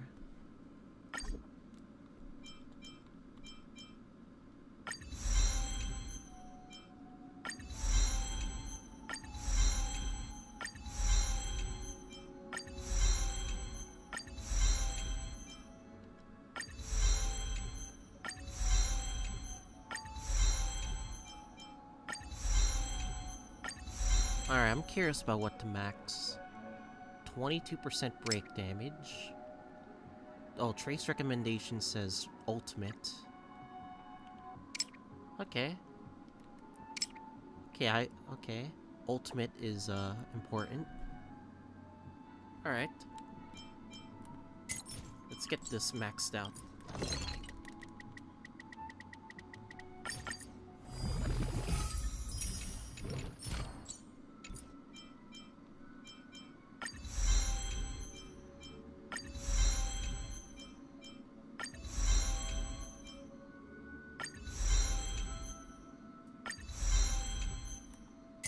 Alright.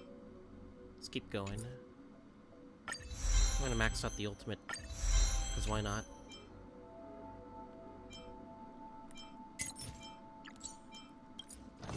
Okay. Need a bit more.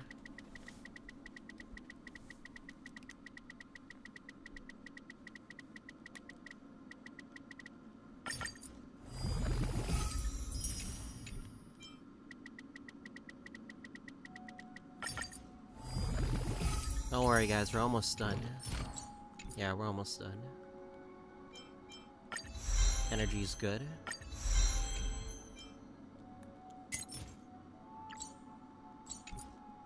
Alright, I'm gonna keep it this way. So this is my final build. Yeah, this is my final build for this Harmony Trailblazer.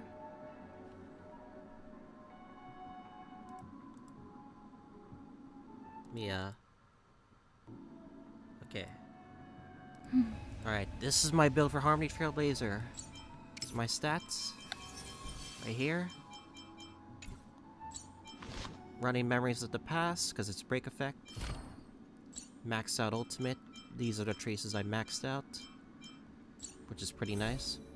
Using watchmaker set with broken keel. Think we're good to go.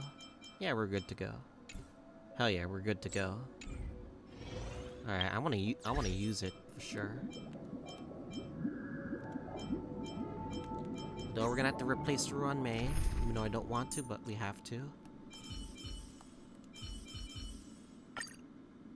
Yep. That's cool. Alright.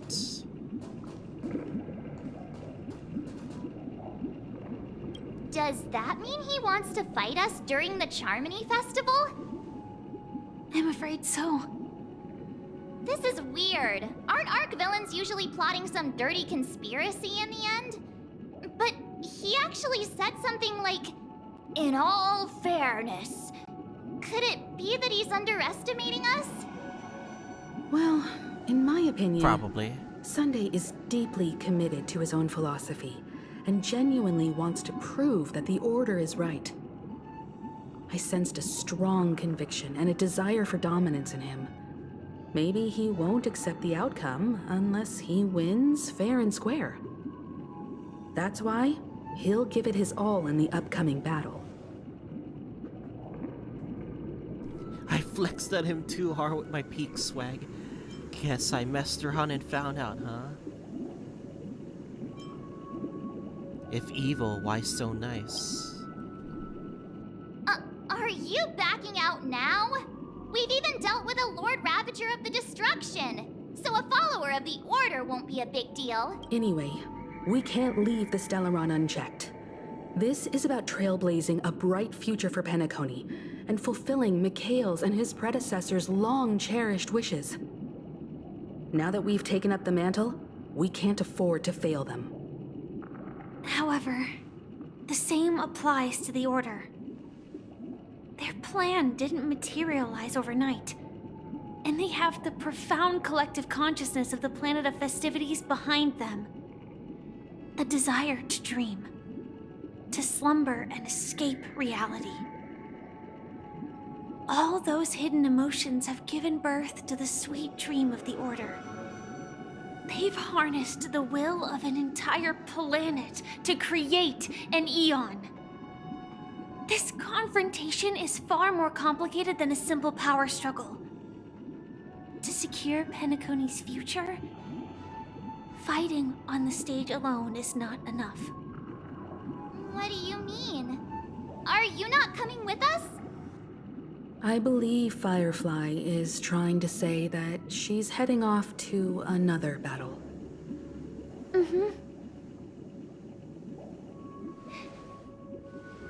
Before I left, the Destiny Slave told me that this journey would bring unforgettable rewards.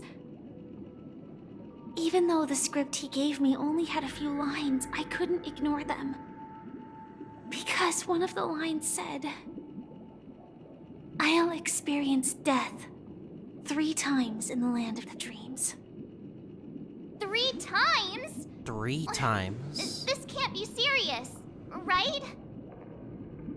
The first time was a painful death when I was stabbed by the Blade of Dormancy, which led to all subsequent events. The script will always come true, but in a way that will only be revealed when that page is turned. So now I've understood the meaning of my second death. No, Firefly, don't do this. And I am prepared to face it. If all goes well, my efforts will provide crucial support for you. We don't want you to die, Firefly. Only by achieving victory in this battle can we secure a future for Penacony. And only then, my third and final death won't come true in the most terrible form. The most terrible form? Does that mean... The true death, where everyone in Penacony loses themselves completely in the eternal sweet dream of the Order. We must do everything we can to prevent that. Have you made up your mind, Firefly? Yes. Otherwise, I wouldn't be here. Thank you again for your assistance for the Astral Express. May we meet again, in reality. Yeah. Farewell, everyone. May your trailblazing expedition never end. Let's do this.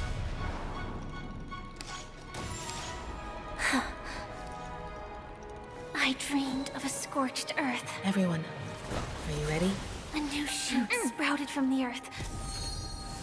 It bloomed in the morning sun and whispered to me. Like fireflies to a flame, my biggest death. May we meet again in reality.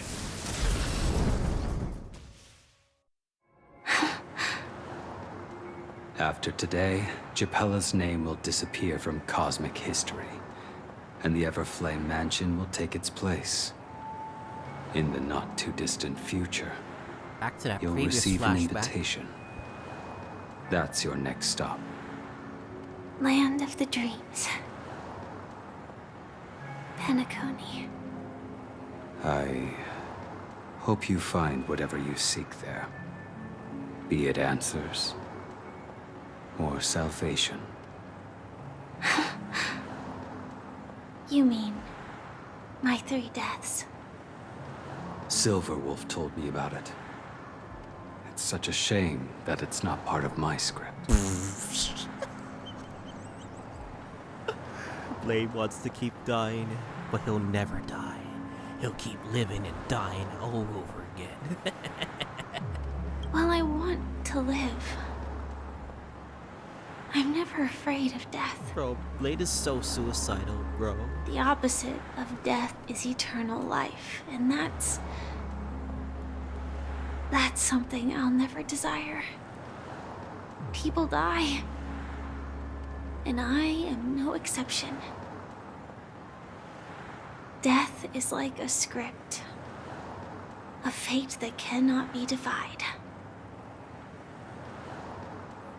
But that's exactly why we have to choose where we want to rest forever. Do you exist just to perish? Are you not the same, Blade? The end you desire is not one dictated by others. If I were to die now, I would only be a weapon. I believe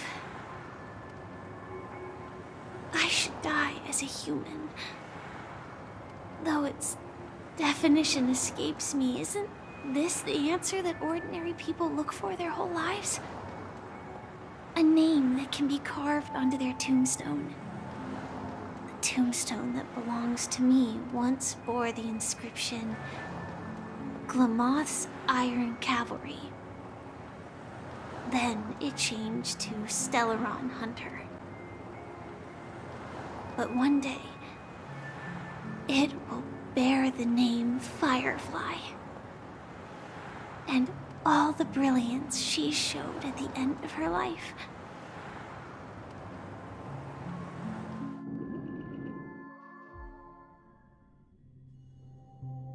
That's quite unexpected, old man. Who would have thought your crazy plan would actually work? Do all you nameless fools just act on a whim? I can sense that this false sweet dream is coming to an end. The nameless may be young, but they had the ability to achieve this goal. Just like you did in your time. It's a shame you won't be able to see it firsthand. Maybe I won't either. Once something fictional is seen through, it ceases to exist. Yeah, not just those nameless. Even Mr. Wings is just like you. Stubborn, won't listen or give up, no matter what. Well, fate is unpredictable, I guess. If we weren't bound by those cursed paths, maybe we could have had some good talks. But in the end, we managed to do it. And now we can find solace. Remember how those idiots cursed us? They said, "Go to hell, you worthless traitors." Well, I don't know if they really meant it, but if longing for freedom means going to hell, then I'll be joining you soon, you old fool. Let's get together and have supper again in hell. Oh, I almost forgot. There's one more thing. Here's to you. A glass of hello and goodbye, Trailblazer. To the imperfect tomorrow. Man. It's warm Acheron, isn't it? You're lucky to have found shelter from the rain. Let alone fresh berries in this desolate place.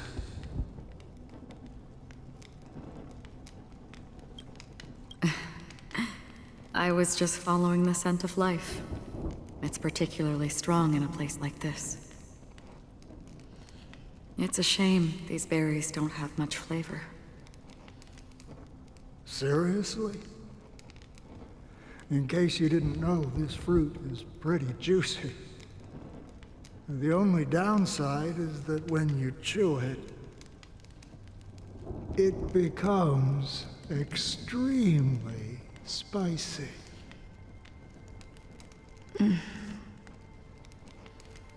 Have you lost your sense of taste? I can still taste certain things, like a faint sweetness. Before coming here, I stopped by a place called Acheron. It had barren cliffs and nights lit by bonfires. Burgundy snow would fall from the sky, and when it landed on my tongue, it tasted like raspberries. The flavor wasn't exactly sweet, but it left a lasting impression. When I think back on my past, I realize that what's tying everything together isn't the big events, but rather these small yet unforgettable moments. Don't worry about it. Losing oneself is a reality that every self-annihilator must face. At least I haven't completely lost my senses and memories yet. Well, congratulations on adding another footnote to your journey. By the way, are you always alone? No, I had a companion in Acheron. She's a short, nameless girl who aspired to explore IX.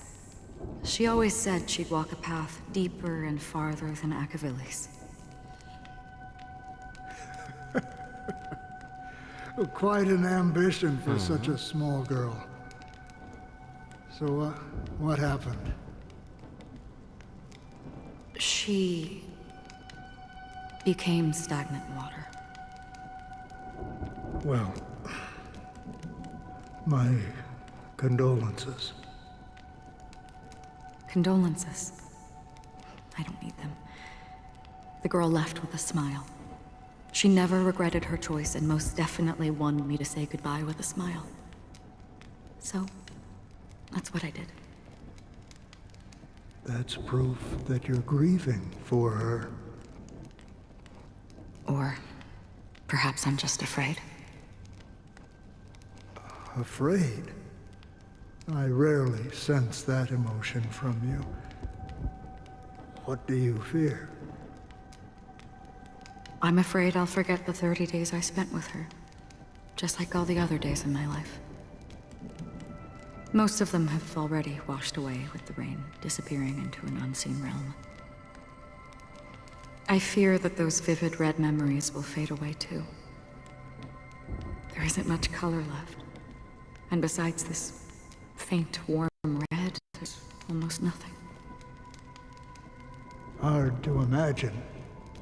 A ranger accustomed to bloodshed, destruction, and chaos finding warmth in the red color. Hold up, let me refresh this. Okay. Because I have experienced this warmth many times. Long ago, I promised someone that I'd bring it to more people. And that for every remaining moment of my life, I'd strive for a better ending for all. As long as this red color still lingers, I have a chance to fulfill that promise. It represents a burning fire, a blooming flower, the berries in this cave, and life itself, fleeting yet still dazzling. In the end, it will lead me beyond the horizon of existence. And on the other side, I will cut off nihility. The one blessed by the sleeping and shapeless is considering how to kill them. That's truly pure nihility. But you're right about one thing. After spending so much time near this stagnant water, only when I look at this vibrant red fire do I realize that I'm still alive. When will this rain ever stop. Perhaps when the sorrows of the departed have finally quieted down, the sky will clear up.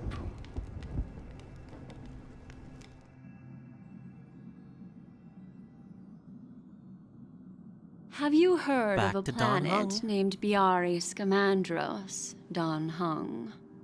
It's one of the Paradise Kingdoms under the influence of the Harmony. A sought-after wonderland for the inhabitants of the Dardanu major and minor systems.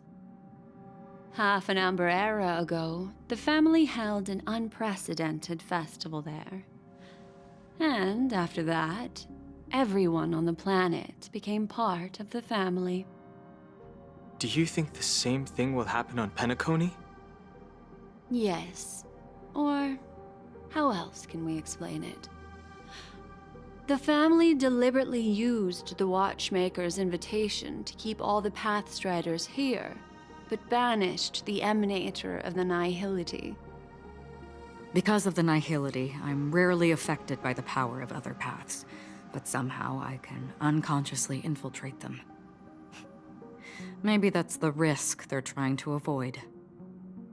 I would disagree. Biari Scamandros is not part of the credit system or connected to the Silver Rail. It's nothing more than a remote civilization sheltered by the Harmony. But Penacony is different. If the family messes with Penacony, that would be like declaring war on almost half of the factions in the cosmos. They have no reason to do that. No, they don't. If they truly serve the Harmony, that is. Oh, they're What figuring do it you out. mean? The path in Penacony is impure. The Harmony here has impurities. Do you remember the Ancient Swarm disaster? Oh, I remember that. Tazeront, the propagation, brought endless havoc to the universe. And it eventually evolved into a fierce battle among all eons. 2 paths lost their eons in that war. The propagation and the order. Coincidentally, their downfall is related to a certain eon. Shipe, the Harmony. Legend has it that they participated in the crusade against the Imperator Insectorum, and devoured Anna the Order for unknown reasons. Holy forgaroni. So you're saying that the 2 leaderless paths are working behind the scenes? But I don't see any descendants of the propagation in Penacony. Yeah, there was no propagation. Could it be that the remnants of Beyond the Sky Choir are hiding within the family, trying to resurrect a fallen eon? I can't say for sure, but they're definitely planning something for the Charmony Festival. Boo, now, this is getting way too complicated. Is this why you want us to leave Astana right away? Are you giving up? The Charmony Festival will start soon. There's one thing that I need to confirm no matter what. A warp jump is the best way to do so. Time is running out. I have another plan. Oh? Get the general. Are we getting the general? Is the general coming? Hold on. Are you thinking of using the Jade Abacus of Allying Oath? Exactly. The assistance from the lawful Cloud Knights would be enough. Oh! Think it over carefully. You can only use that once in your lifetime. I have considered it thoroughly. My companions are... they're also once-in-a-lifetime treasures.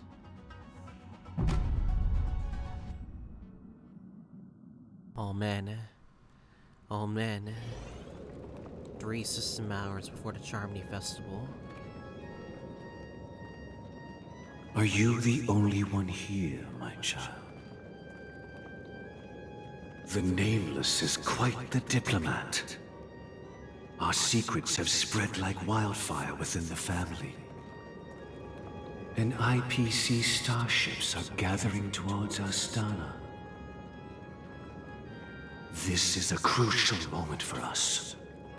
So, where is the chosen one who harmonizes the varied sounds?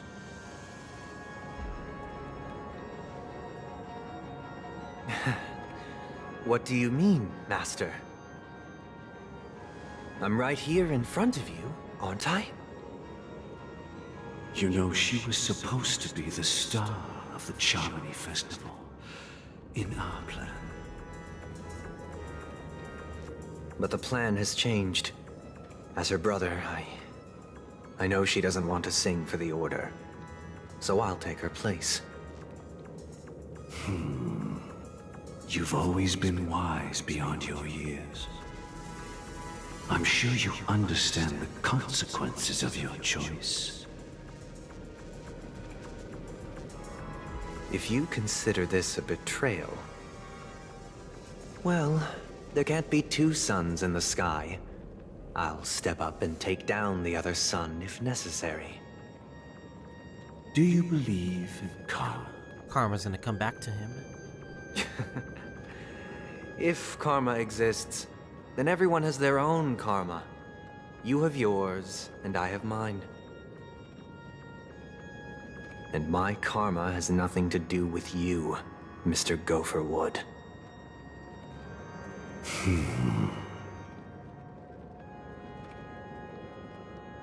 All right.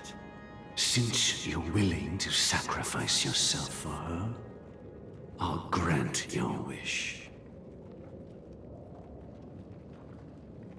Well, the compromise came sooner than expected. Why? You and your sister were born as twins of the Order. And one of you is destined to follow this path to the end.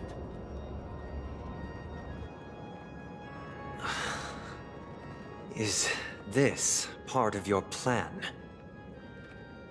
Of course. You're still as clever as you were when you were a child. The opening is near. Go, my child. Seize the power of the harmony and reveal your karma. I have one final question, Master. Why did you choose to bring the Order to Penacony? Wouldn't it have been better to choose a desperate world instead of a city filled with hope and dreams? Why? It's for justice, my child. If we lose justice in our hearts, we'll make the same mistake as the Harmony did. That's just an excuse. So, it's not you who manipulates the dreamscape with the Stellaron, but... Well, that's where our conversation ends. Go ahead. The 107,336 souls of the Oak family have dreamed of this moment too many times.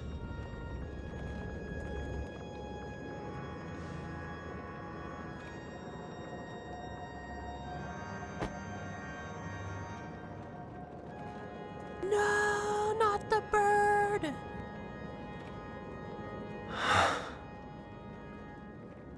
I shall ascend to the heavens, becoming the scorching sun.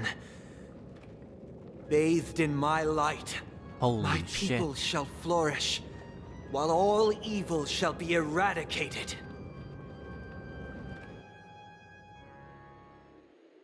This is the interior of the Penacony Grand Theater.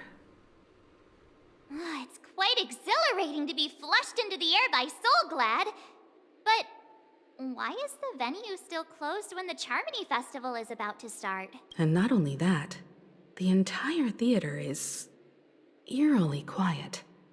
No audience, no staff, no one around.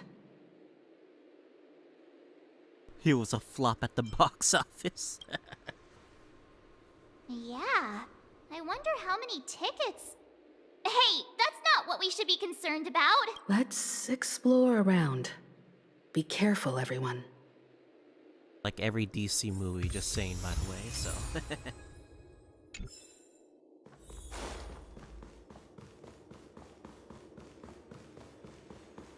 And I got a lot to explore off screen, that's for sure. Please stay tuned. Gosh, the atmosphere here is so creepy and unsettling. Even if there's no audience yet, there should be some staff around. Why is it so silent?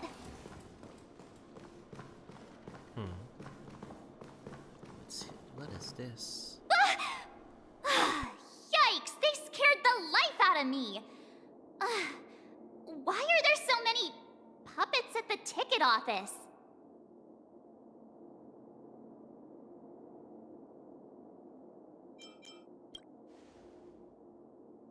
What? You're so annoying. Stop scaring me. Are these puppets part of the stage setup? Even so, it's so eerie that the entire front hall is empty.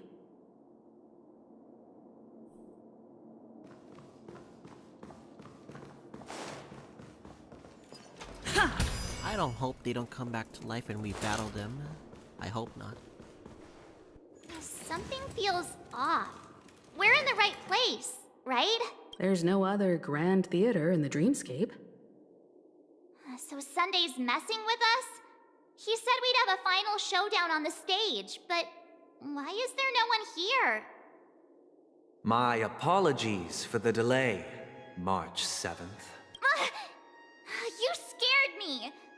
Where are you now? I'm waiting for you behind the curtain.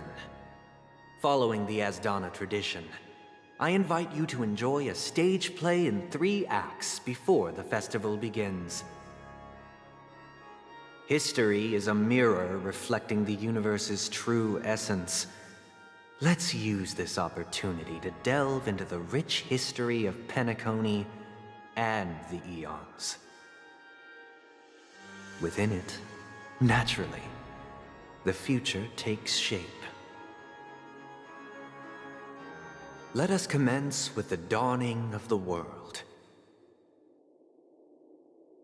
After the Dusk Wars, darkness veiled the sky, and chaos consumed the earth. Enna the Order emerged, destined to restore all existence. That marked the first day. They gathered nebulae and forged them into picks, thus creating a grand lyre with black and white keys. Strike the white keys, and the sun rose. Strike the black keys, and the moon rose. And so, the cycle of day and night arose. That marked the second day.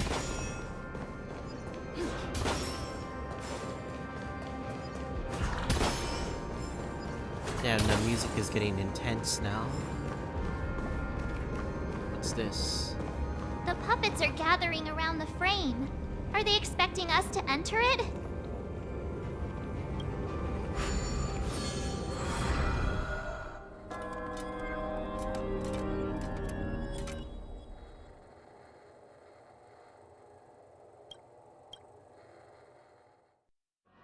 Where are we now?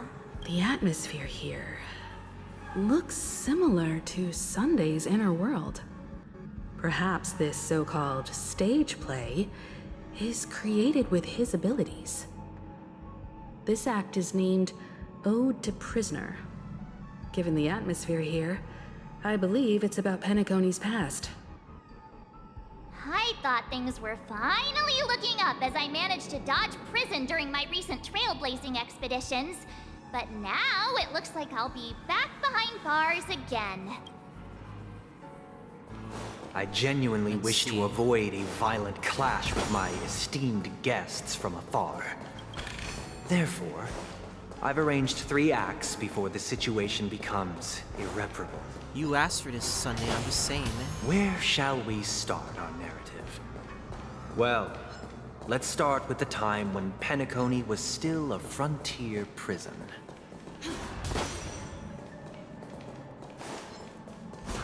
New enemies, too. Let's get rid of them.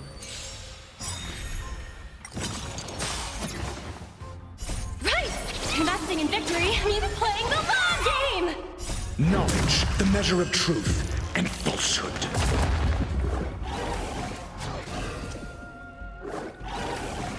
What is this? Freedom! Let's improvise. Let the show begin!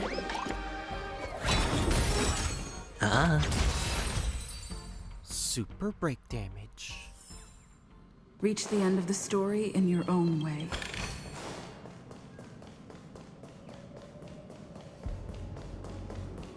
Please stay tuned.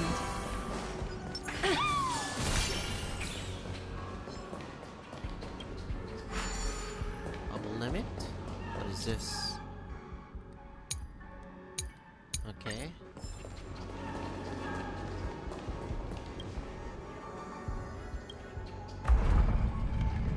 Oh, okay. That makes total sense now. This place was In 2147 AE, a prisoner named Hanun ignited a struggle for liberty and emerged triumphant. IPC referred to it as the War of the Frontier, while the Asdanians dubbed it the War of Independence.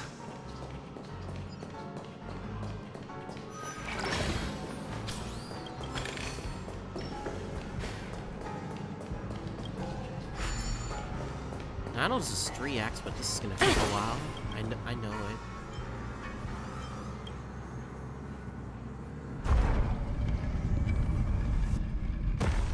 Alright. Nothing but a little legwork of puzzles, nothing I can handle. We've shattered the cages and It's true that Hanunu was a legendary hero, but it must be acknowledged that while he bestowed freedom upon the prisoners, he didn't grant them true liberation. Here, honorable travelers. However, The 3 nameless stayed on the planet, endeavoring to spread the tenets of Trailblaze throughout the frontier prison. Alas, their efforts proved futile. Yeah, I have to wait for their dialogue to be done.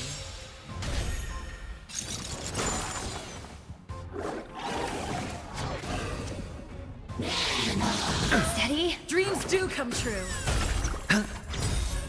Bust? Or maybe I'll take it off! Watch your head! Right! Investing in victory means playing the long game! Answer me!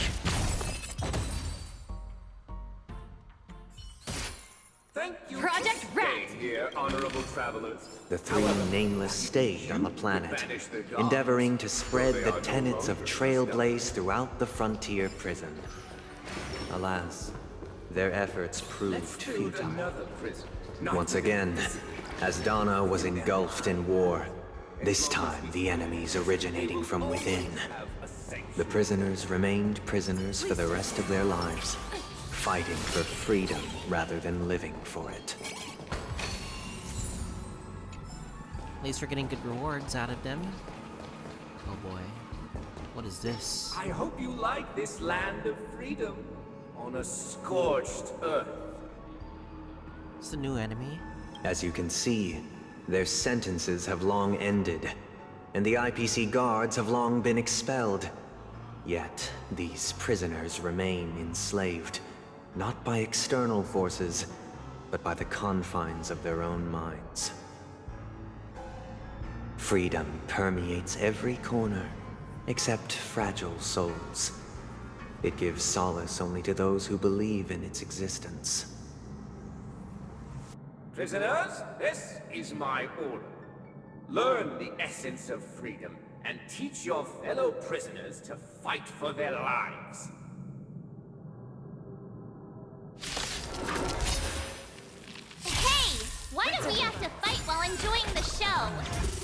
For I desire not only your enjoyment, but also your assistance in its completion.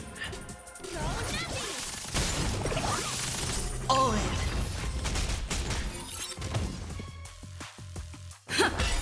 Sure, I'll play. Spend freely. The mood is set just right. Let the show begin!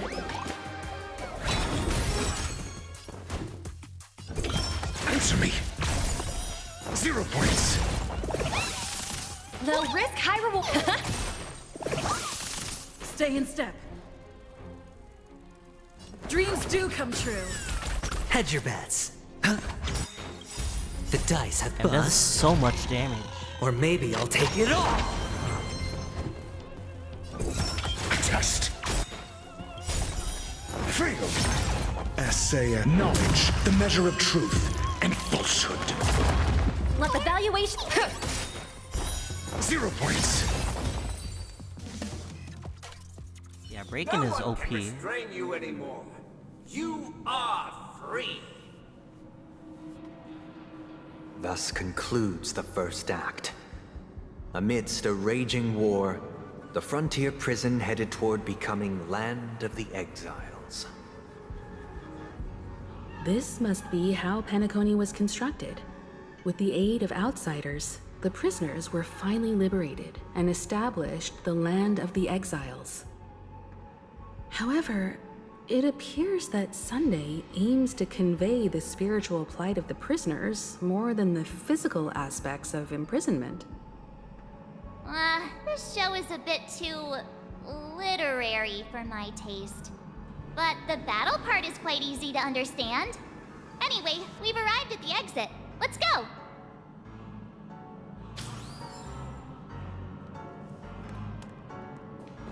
These puppets... Where are they guiding us this time?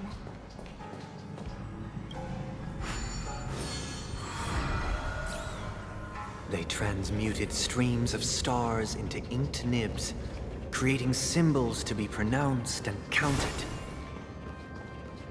They molded stardust into flowing rivers, assigning the righteous upstream and the unjust downstream.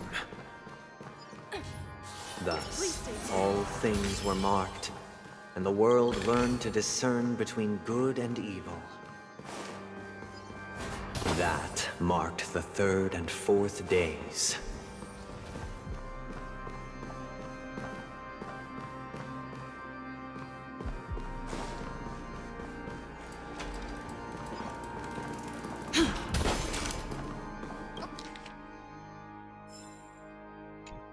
Look, another frame! There's more where that came from. Alright then. They're hyping us before the end of everything.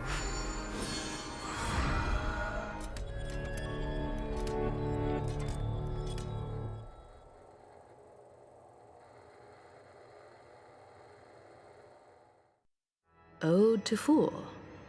This must be the second act. The surroundings are different from before. The stage decorations look a bit tidier now. Behold the ensuing tale, a struggle for power. Penacony witnessed the ascent of the 7 major lineages: tree, grass, flower, bird, beast, fruit, and insect. Peace never truly graced Land of the Exiles. The history in this era is rich and intricate, so please allow me to present it in allegorical form.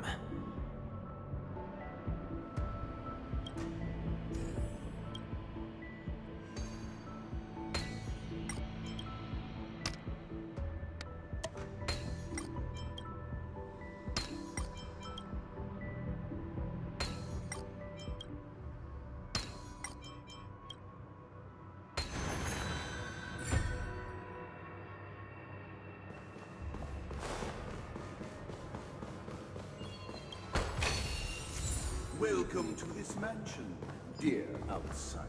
Land of the Exiles was in disarray, besieged by both internal and external perils. Though the 7 major lineages appeared united on the surface, each harbored their own ambitions, leading to ceaseless conflict.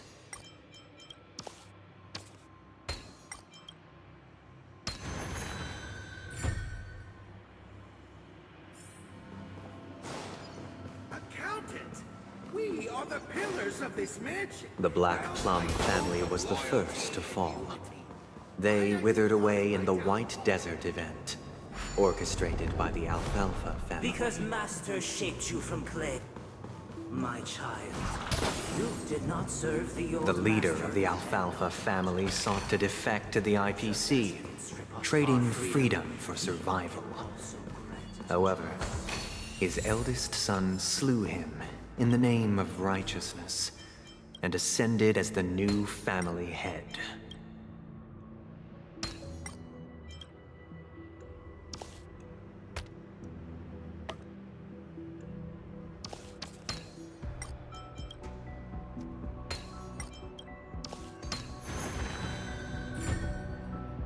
Damn, a lot of the weird puzzles are coming through.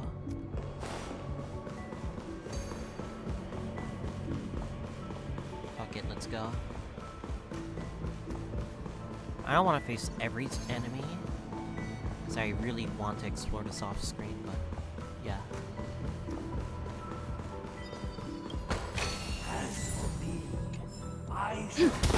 Only when Gopher Wood led the family to Land of the Exiles and earned recognition from all 5 major lineages did Penacony earn its new name, the Land of the Dreams. Dear outsider, I beseech your aid in purging this mansion of the poison spread by the lurking instigators. You want us to help you? What do you need? I wish they could regain their reason and cast away the shackles of hypocrisy. This is the second act. Looks like it's about Penacony's journey to becoming the Land of the Dreams, during which the family plays a crucial role. But this new master seems like a bad guy to me, don't you think? Perhaps this is the truth Sunday is trying to express, if you read between the lines. The Harmony changed Penacony just as the guards once did. Looks like we've gotta help those guys kneeling down over there calm down a bit, right? Seems that way. Either I shall be my own master, or I shall return to my former master. I shall not submit to a new master under any circumstances.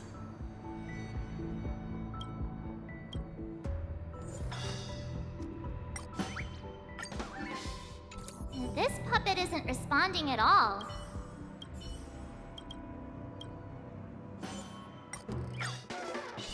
This puppet isn't responding.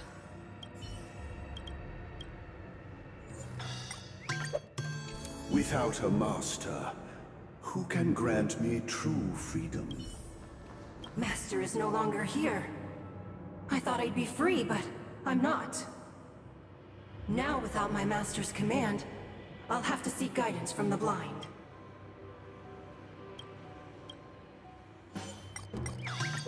Just make him calm. Master is no longer here. I must seek a new master and serve them faithfully.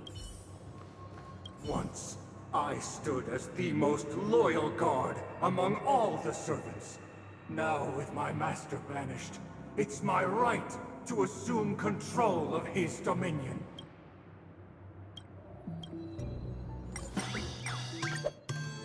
My former master has long departed, but why do I still fear the remnants of his creation?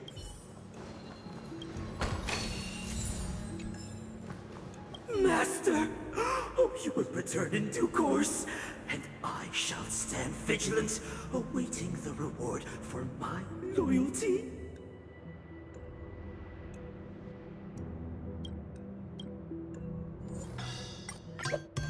Master, now that you have gone, I shall wait no longer for my reward.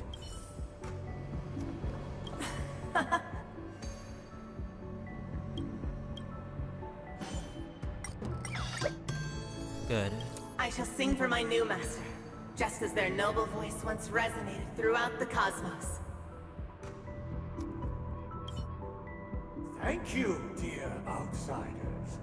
My servants have regained their sanity.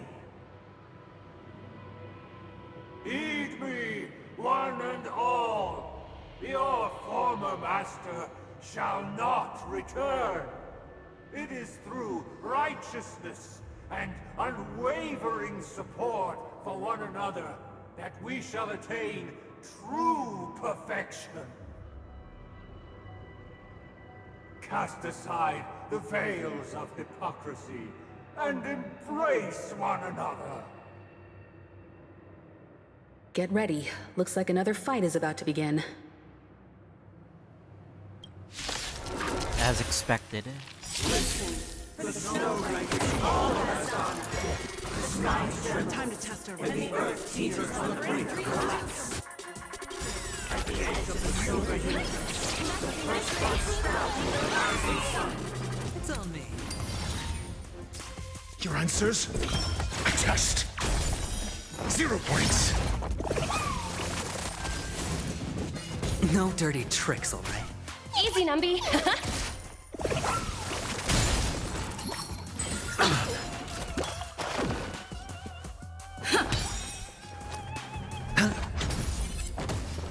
The mood is set. Let the show begin!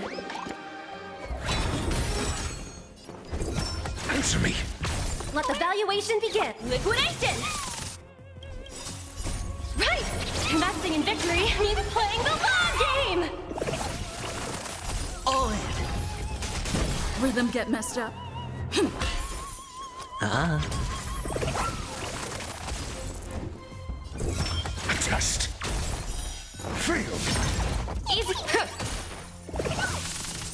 Let's improvise. The dice have been bust. Or maybe I'll take it all. Answer me. Ultimate dance move. Alas, they remain but slaves till the very end, with the illusion of freedom.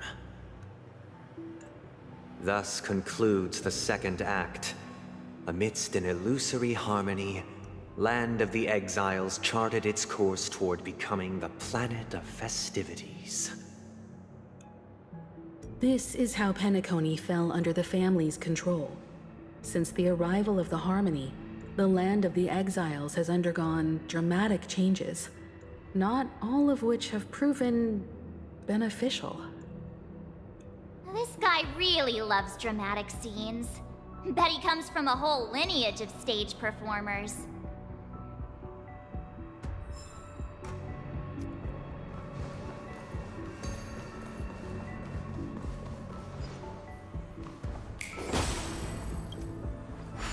Time for Act 3, right?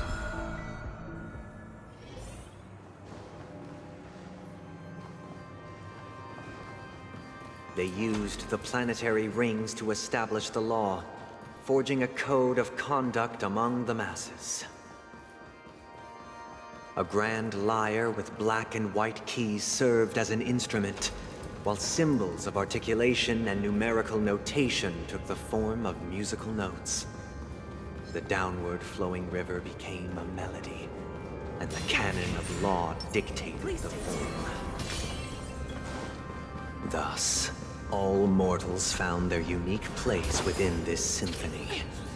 That marked the 5th and 6th days.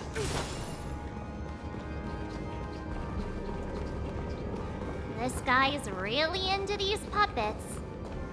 Don't step on me, sir.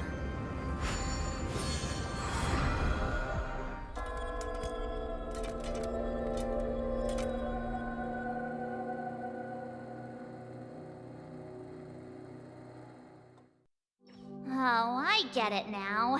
The last scene is all about singing the praises of the Order. And the atmosphere here is completely different from the previous two scenes. This is the concluding act of this play.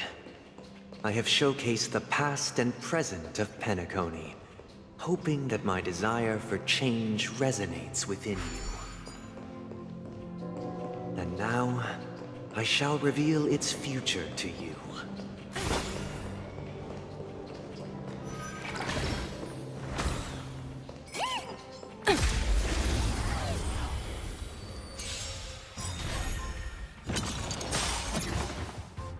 Knowledge, the measure of truth and falsehood.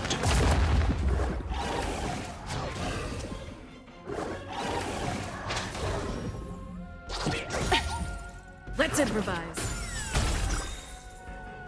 Let the show begin.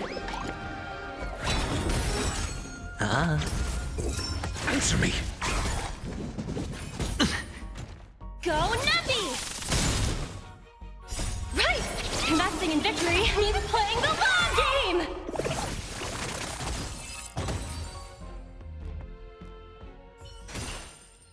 Project wrapped!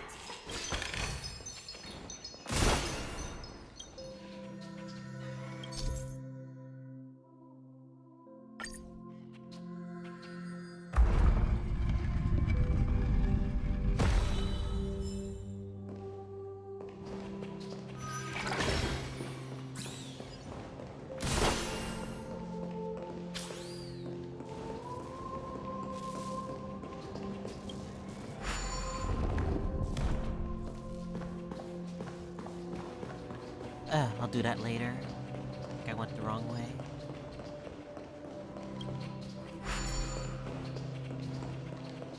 Without a king, who should bear responsibility for the people? If the people lack foresight, we will make choices on their behalf, and we shall support one another, protecting the weak and standing against the mighty.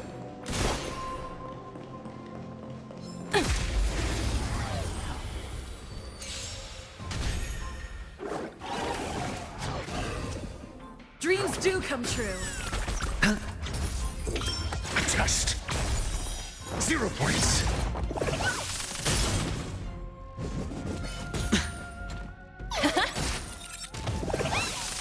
Let's improvise.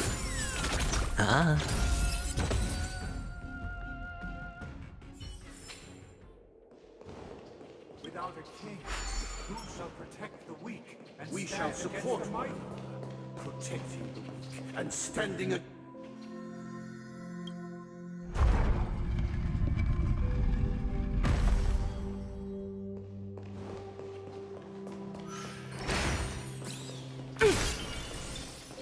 Without a king, who shall govern the movement of stars? Before the arrival of kings, everything followed its natural course, and so it shall continue.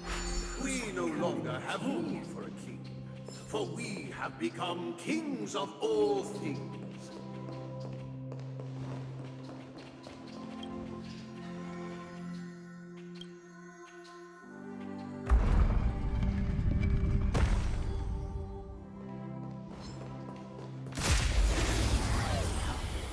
Man, this is gonna be a while, but don't worry.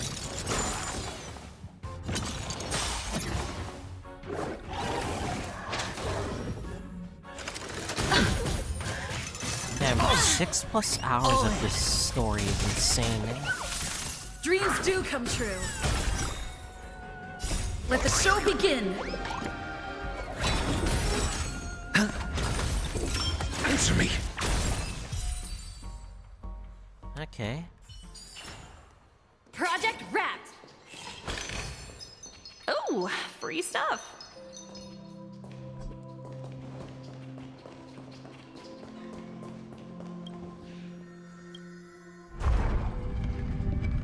Sorry, Numby. But after the king's, who shall become king?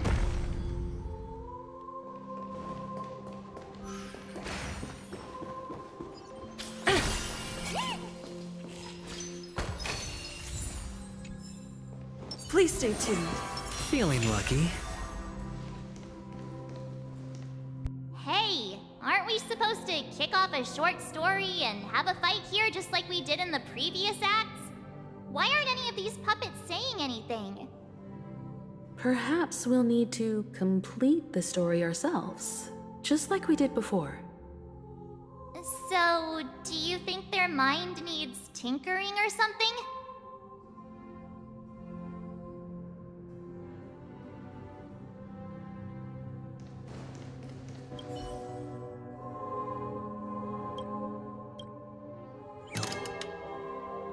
We no longer have need for a king, for we have become kings of all. How did it go?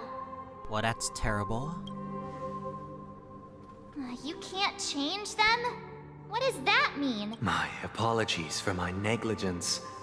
I forgot to inform you that the final part was scripted long ago. Let our previous king recount it to you. Now it is time for the final rite. Prepare for battle. Looks like we'll have to fight again. Descending from the infinite spiral staircase, I traverse towards the future with measured steps. No need to remember me or seek my escape. For the contours of my mind shall intersect with other experience.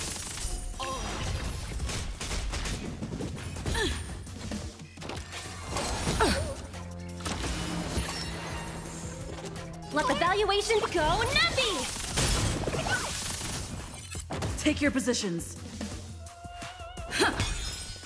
It's on me.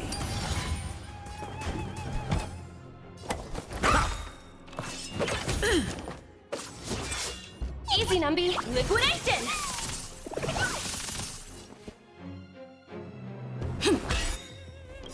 The mood is set. Let the show begin! Essay knowledge, the measure of truth and falsehood. Watch your head. 0 points. I'm asking questions. Answer me.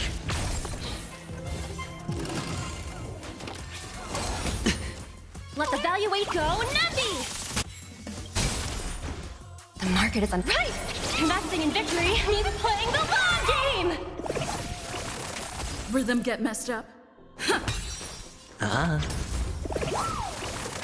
Your answers? A test. Fail. Easy, Numby. All in.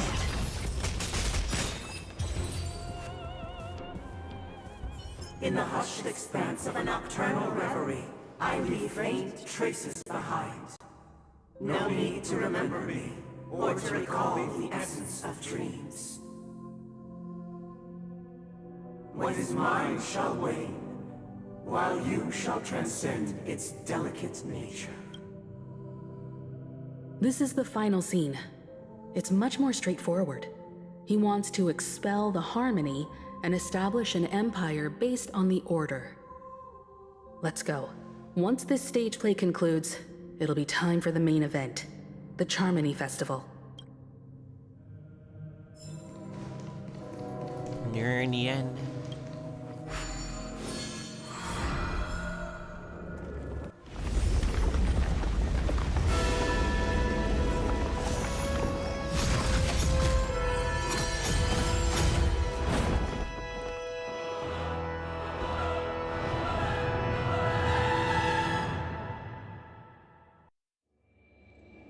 One more They hour. imbued the world with meaning, perfecting all things in the heavens and on earth. Then, they rested from the labors of creation. Yet, all beings cried out to Enna. Under the banner of the Order, you have defined all things in the cosmos.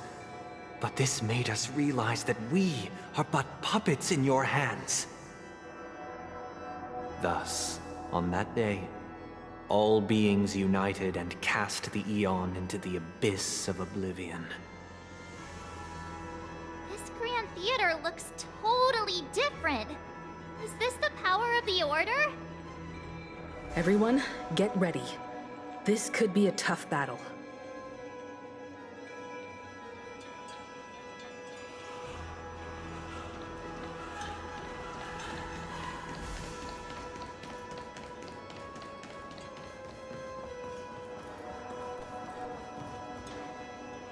That marked the 7th day. Cheers and chants reverberated in unison. The stars shine bright. Praise the Great One. Oh boy. The order is dead. The order is dead. The order is dead. They are hyping this up, oh god. The order is dead.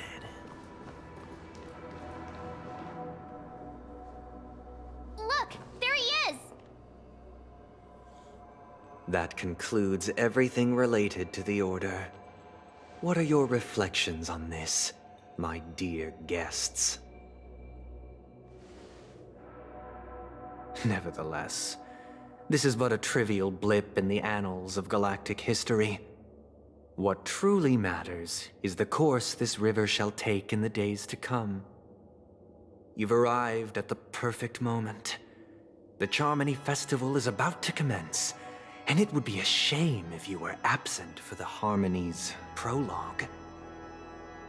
Allow me to extend my warmest welcome once more. Welcome to Penacony Theater, the very core of the Sweet Dream, the abode of the Stellaron, the grand stage of the Charmony Festival, and the very place where the future of Penacony shall be determined through conflict.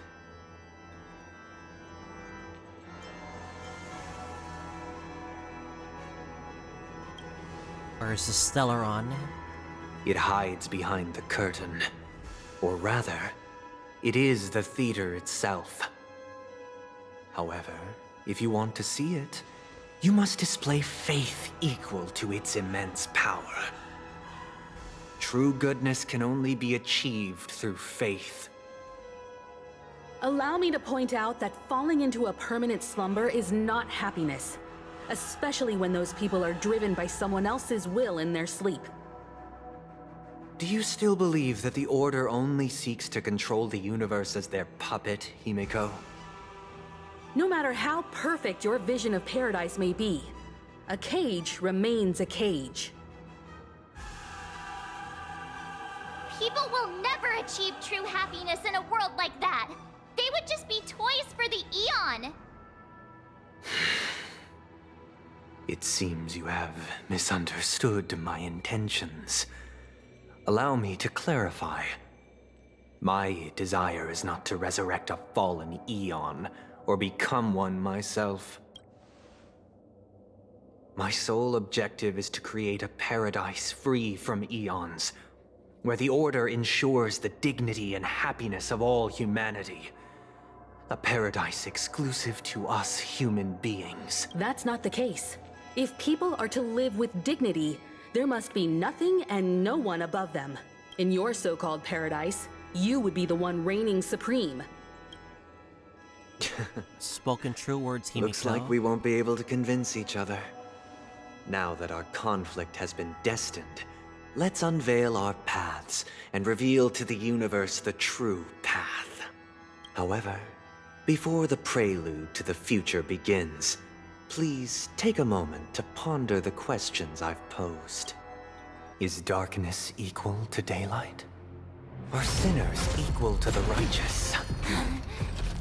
If you are born weak, which god should you turn to for solace?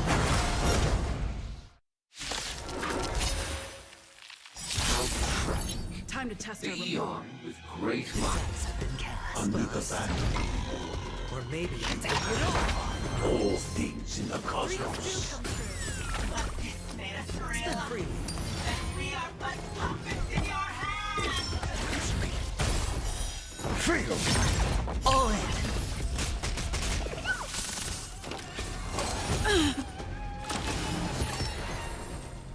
Low risk, high reward. Still the same old. The mood is set. Let the show begin! It's on me. Test. 0 points. Essay and knowledge, the measure of truth and falsehood.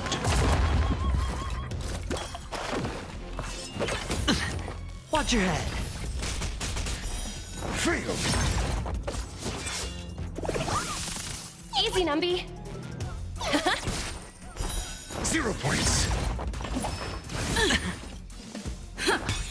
Sure, I'll play. The dice have bust. Or maybe I'll take it all. All in. Got the defense? Answer me. Fail.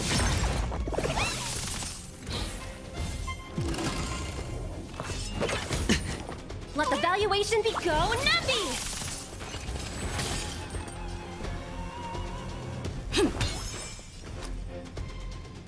Spend freely. I'm a test. 0 points. Watch your head.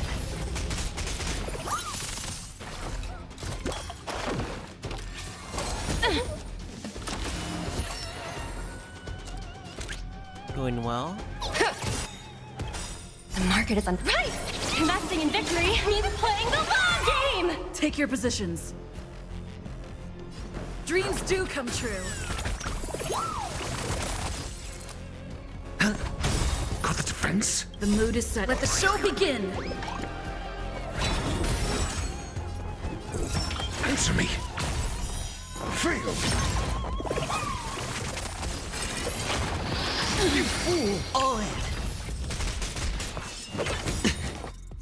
The dice have bust. Or maybe I'll take it all. Watch your head. Stay in step. Easy, Numby. Liquidation! Your answers? Test. 0 points. SAS Perkibi.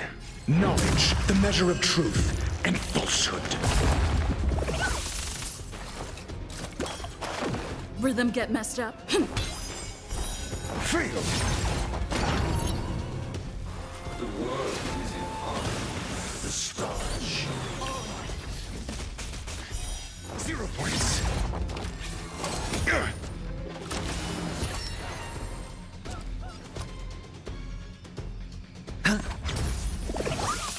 I'm asking questions. Answer me. Let the valuation begin!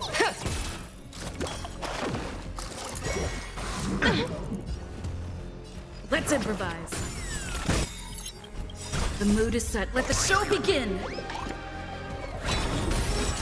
I hit the mark. Watch your head.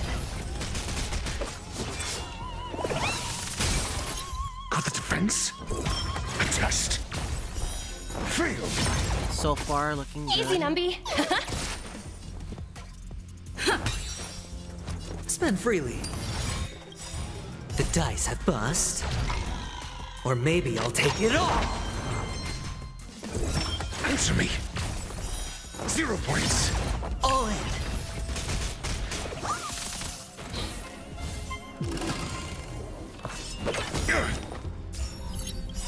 Essay and knowledge, the measure of truth and falsehood. Let the market is on. Right! Investing in victory means playing the long game! Take him. 0 points.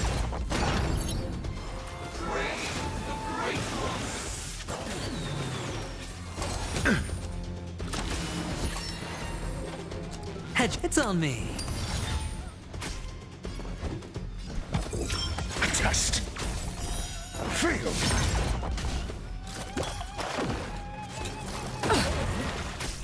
Easy, Numby. Dreams do come true. The mood is set. Let the show begin! Watch your head. I hit the mark.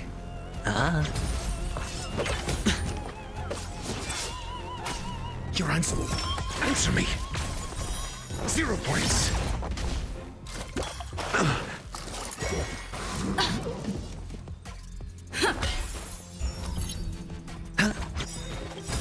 The dice have been bust. Or maybe I'll take it all. All in. The liquidation! Test. Fail. SAS. Knowledge, the measure of truth and falsehood. They are so tanky. Jesus. Stay in. Fail. Finally, jeez. I already know your decision. I now permit you to gaze into the sun. On these 107,336 stones, the almighty and powerful strings of harmony are at my disposal. The supreme tutor, harmonious choir,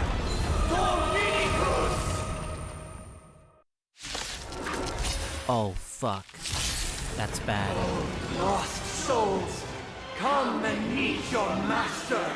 The embodiment of the harmony? So the true purpose of the Charmony Festival is to usurp it? Oh, this is bad. Listen to our song.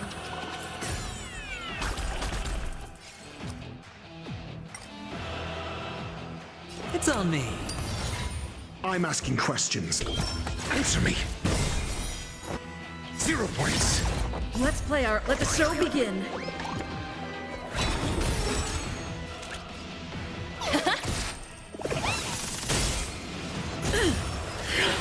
Steady. Wise and perceptive as you are, answer me this. Why could the harmony and the order merge into one? Let the valuation begin. Go Nappy! All in. The market is on right. Investing in victory means playing the long game. Now noisy. The noise is fading. Watch your head. I'll take the lead.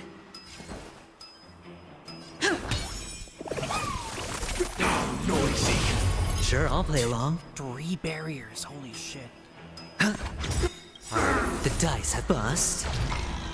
Or maybe I'll take it all. Disorderly noise. I'm asking question. Test. Fail. SAS. Knowledge, the measure of truth and falsehood. Sink into a dream.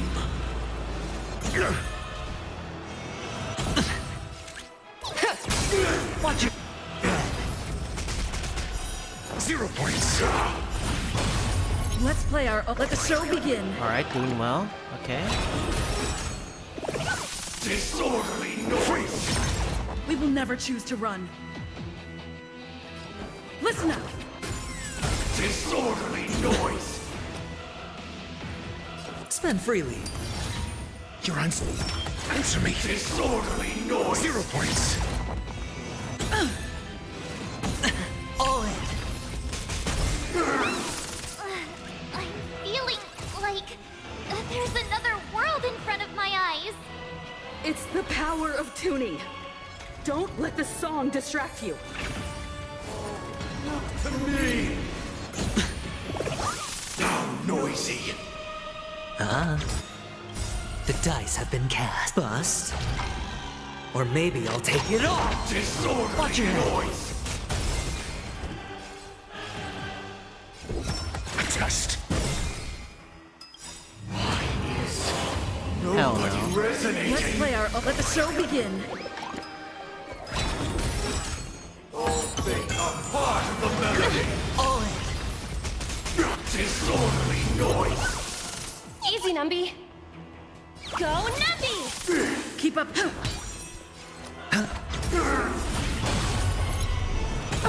I'm at. Answer me. Now noise. Essay knowledge, the measure of truth and falsehood. Disorderly noise! Watch your head. Disorderly noise! We're finally waking up from our dreams. Mediocre. Disorderly noise! The market is on fire. This is only first Investing in phase, victory right? means playing the long game. Not imagine how answers? hard this is. Test. Disorderly noise! 0 points. Disorderly noise! All in.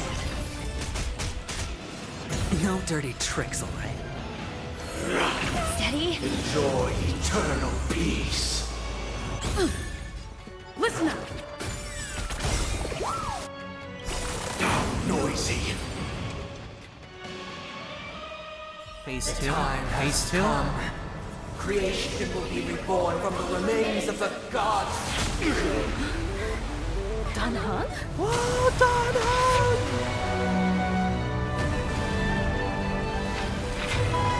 Yo, genuine!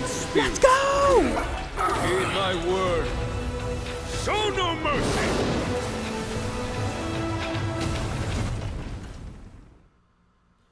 Yo!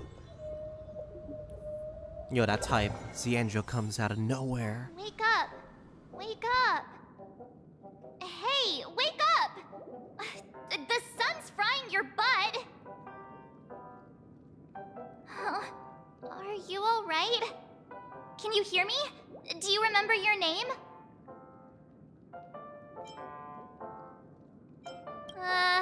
Kind of. It was General Jing Yuan who helped us shoot it down. Jing would be like, nah, In any I case, come here. since you remember what happened just now, well, that's put my mind at ease.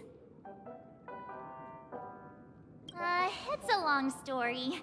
Simply put, Dan Heng used the Jade Abacus of Allying Oath when we were in the middle of a fierce battle, and summoned the General to help us just in time. And then we returned to reality. Look, this is your room. Everyone else has also returned from the dreamscape. Himeko and the rest are at the lobby discussing matters with the General. And now that you're awake, we should tell the crew that you're all right. Come with me. I don't know about you guys, but didn't that boss felt kinda short? Expected better, to be honest. Where's the finger touching? The finger touching.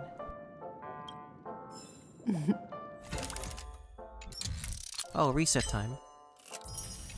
Not going to come chat with me, sleepyhead. That voice. Is that Black Swan? Hey, where are you going?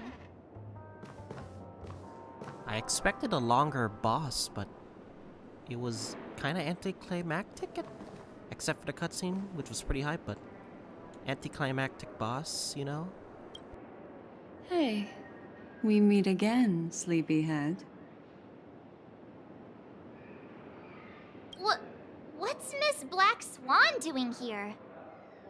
Nothing, Miss March. I noticed she was awake and wanted to check to see how she was doing. Though the strike from the General was timely, its destruction was also immense. When emanators collide, ordinary people inevitably suffer. But, luckily for them, the dreamscape is my home turf.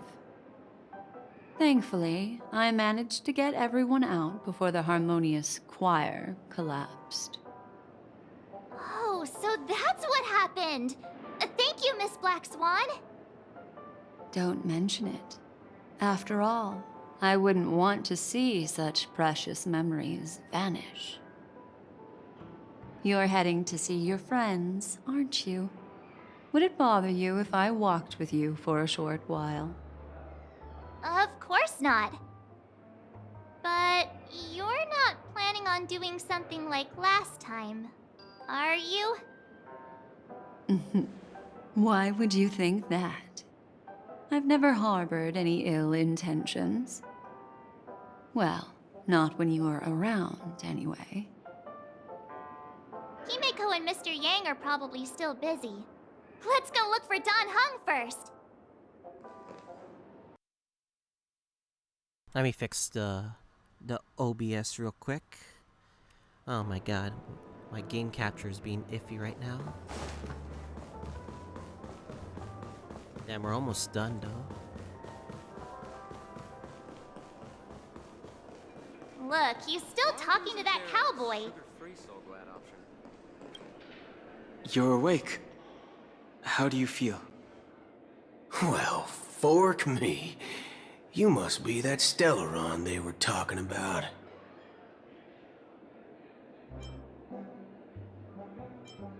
Don't worry. She's been up and about for a while now. But hey, Don Hung, why don't you introduce this cowboy to her first? Allow me to introduce him to you. This is Boot Hill, a Galaxy Ranger. During our pursuit of a certain person, we crossed paths and just so happened to uncover a shocking plot being concocted by Mr. Sunday. Which is why we sought you out, to help the Astral Express save the world together. No need for thanks. The Galaxy Ranger's principle is correct every injustice one sees. That's how you lot in the Cienjo put it, right, Don Hung? More or less. Wait, hold on a sec. This is the first time I'm hearing about this certain person. Who are you chasing? And why would that lead you to the Express? Good question. It's, who was it again? Don Hung. Oh, for fuck's sakes. Remember? You're sus, man. I don't know. No, that ain't it. I just can't seem to recall. Weird. My neurochip hasn't registered any malfunctions. I can't seem to remember either. What's going on? Heck. Forget about it. If it slipped all our minds, reckon that person was just a minor scoundrel. Unimportant. Ain't gonna stop us from piecing together the story anyhow. Yes, when the dust settles, I'll just think of a way to recall it in the memory zone. Everyone, let's hurry up and look for Miss Himeko, shall we? She's now a minor star on Penacony, and the entire hotel's concerned about her well-being. You're right. Let's head to the lobby then. You guys go. I'm an outsider, after all. I'd rather not disrupt the long-awaited reunion. Huh. I am curious about, like, what's gonna happen now. Although, like, the boss fight was fun, but underwhelming at the same time. That's alright. In these times of conflict for the sake of utmost safety, it is only right that the Alliance steps forward to mediate on behalf of the Astral Express. We must not allow you to take unnecessary risks. Furthermore, despite the IPC's eagerness for success, it prioritizes peace above all. And the family, trapped though it may be, professes a desire for harmony. The Alliance has always won people over with reason. I firmly believe both parties can indeed put aside their differences and come to a peaceful agreement. The General possesses a deep understanding of the greater good. With the Cienjo Alliance mediating, peace for Penacony is within reach. You flatter me. But ultimately, it's been all down to the Express. Without your efforts, this sweet dream paradise would have been claimed by the last remnants of order before there was even a shot at peace. Well, would you look at that? Here comes the big hero.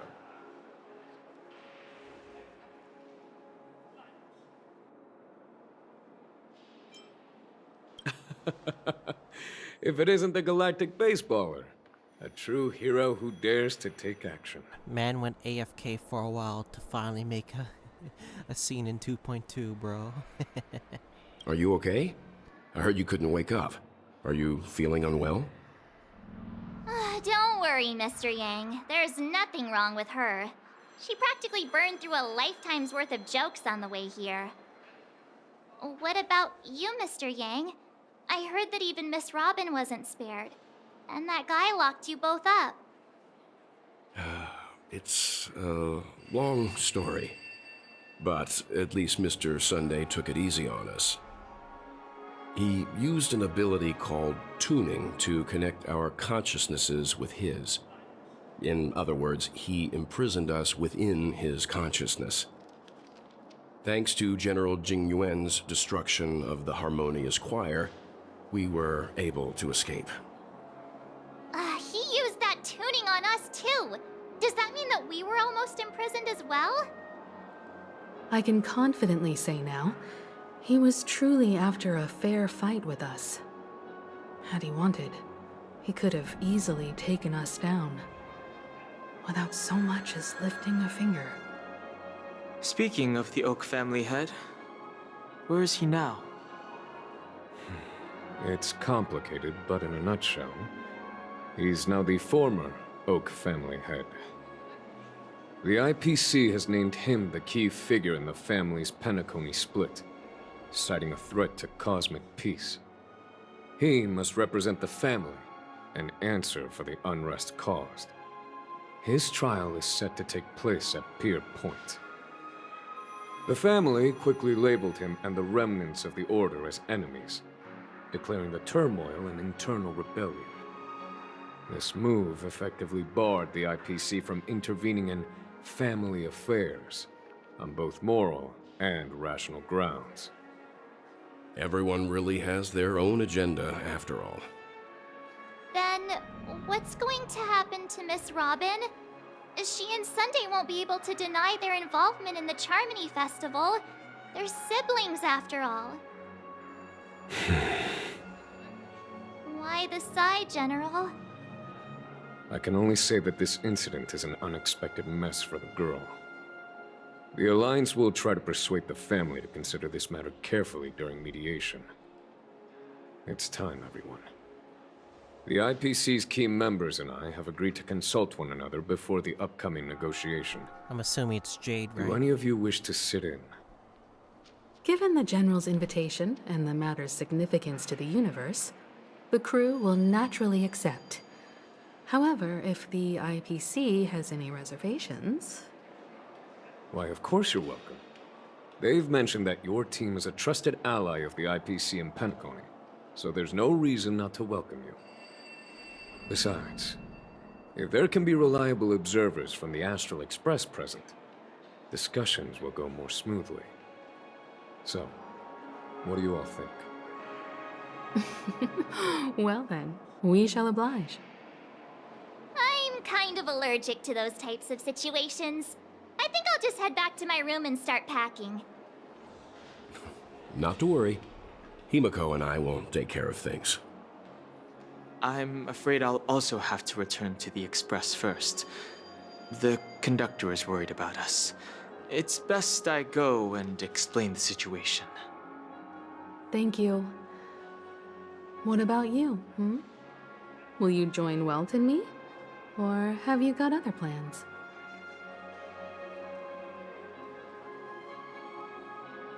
Huh. There's one... Tell me as I have one real option here. Good guess. Although I'm not too sure of the reason. The representatives from the IPC have insisted on her presence. Allow me to lead the way. Follow me, please. Oh, are we gonna the meet Jade? negotiation will commence at the hotel lobby. Everyone, please follow me. We're gonna meet Jade, aren't we? What? Jade? We're gonna see, like, her model here or something?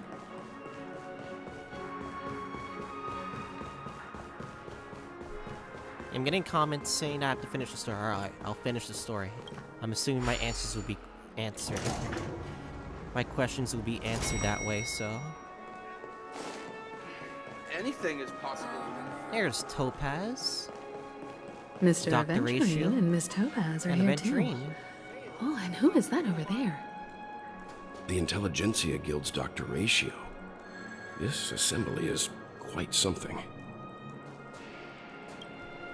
It's been a while, my Astral Express friends. I would also extend my sincere thanks to you, General of the Lawfu. The presence of everyone here assures that the talks will likely reach a conclusion that satisfies all sides. Oh. Looks like everyone has come with expectations. Care to share? Of course. Topaz, if you please. Sure, leave it to me. In summary, it's good news. After much deliberation from the Strategic Investment Department's council, the absolute majority of members have agreed to the following resolutions. In light of long-term considerations for interastral peace, and by authority of Pierpoint HQ, the Strategic Investment Department, on behalf of the Interastral Peace Corporation, will permanently relinquish its claim on Penacony sovereignty and offer unconditional support of the family's rebuilding efforts on Penacony. Wait, you just fucking claim the whole planet? You just own the planet.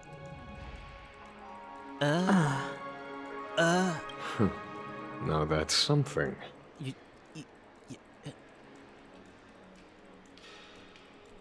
Does that mean Vetri took a hit for nothing? If that's what it takes to bring peace to the entire universe, it's a price I'll gladly pay. Has the IPC finished sharing all its thoughts? Then it's our turn. They just like yoinked Penacony. It's like yoink. The Guild, much like the Genius Society, has taken a keen interest in the recent calamity in Penacony. Ultimately, both parties have agreed to a comprehensive collaboration, offering technical support for the reconstruction of Penacony. The floor is yours for the finer points, Mr. Screwlum.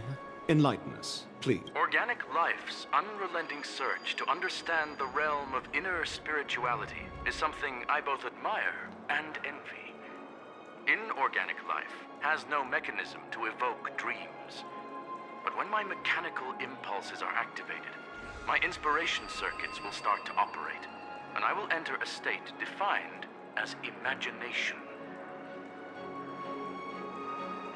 Every time, within the realm of imagination, there emerges a fire from the shadows. It is warm, bright. I frequently ponder this flame might represent the essence of intelligence. A cluster of inspiration ignited by high temperatures. The future direction of the universe may well lie within it. Alas, they are nothing but projections of my thought system to me. Desired, but unattainable. But after learning of Penacony's accomplishments, I have come to realize that the flame is not beyond my grasp. After deliberations with my partners, we have decided to defer the progress of the Simulated Universe project, and instead assist the Intelligentsia Guild as technological consultants in the research of the Dreamscape and Memory Zone, so that these assets may be better used to serve humanity. Not only that, we've also established contact with the Garden of Recollection through the IPC, and they've pledged their support for our research endeavors. I'm truly happy for the Dream Chasers on Penacony. The cosmos' brightest and, let's admit, dimmer intellects are now at their service.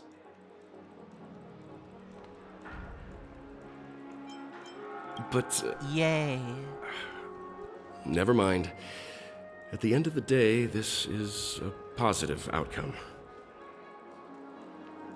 No wonder everyone insisted that she be there. It heartens me to learn that everyone is willing to put aside their differences for Penacony's plight. I trust that everyone will surely reach consensus in the upcoming negotiations. Looks like Penacony's future is decided. I'm wondering, is there anything else the crew is concerned about? Peace is our greatest wish. Beyond that, we desire nothing else. Well, that's good. Now that everyone's minds are at ease, I shall take my leave. You may now depart with peace of mind. The Alliance will deal with all subsequent procedures. If that's the case, it appears that we have nothing else to worry about on Penacony. Looks like it's time for us to embark on a new voyage. Really? No singing performance? Sounds good to me. From Robin? You two head back to No the Express aftermath first. for Sunday? I'll pick up March and At deal all? with the checkout procedure. No? Oh, also, Miss Black Swan, you have a matter to discuss with me, yes? Nothing escapes your attention, Miss Navigator. You've been with us this whole time, huh? In any case, she and I will be waiting for you in March on the Express. Let's go.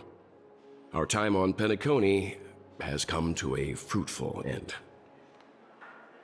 Penacony's journey ends here. I guess it was pretty fruitful. This is all due to your heroic deeds in Penacony. Everyone's been moved by your integrity and selflessness.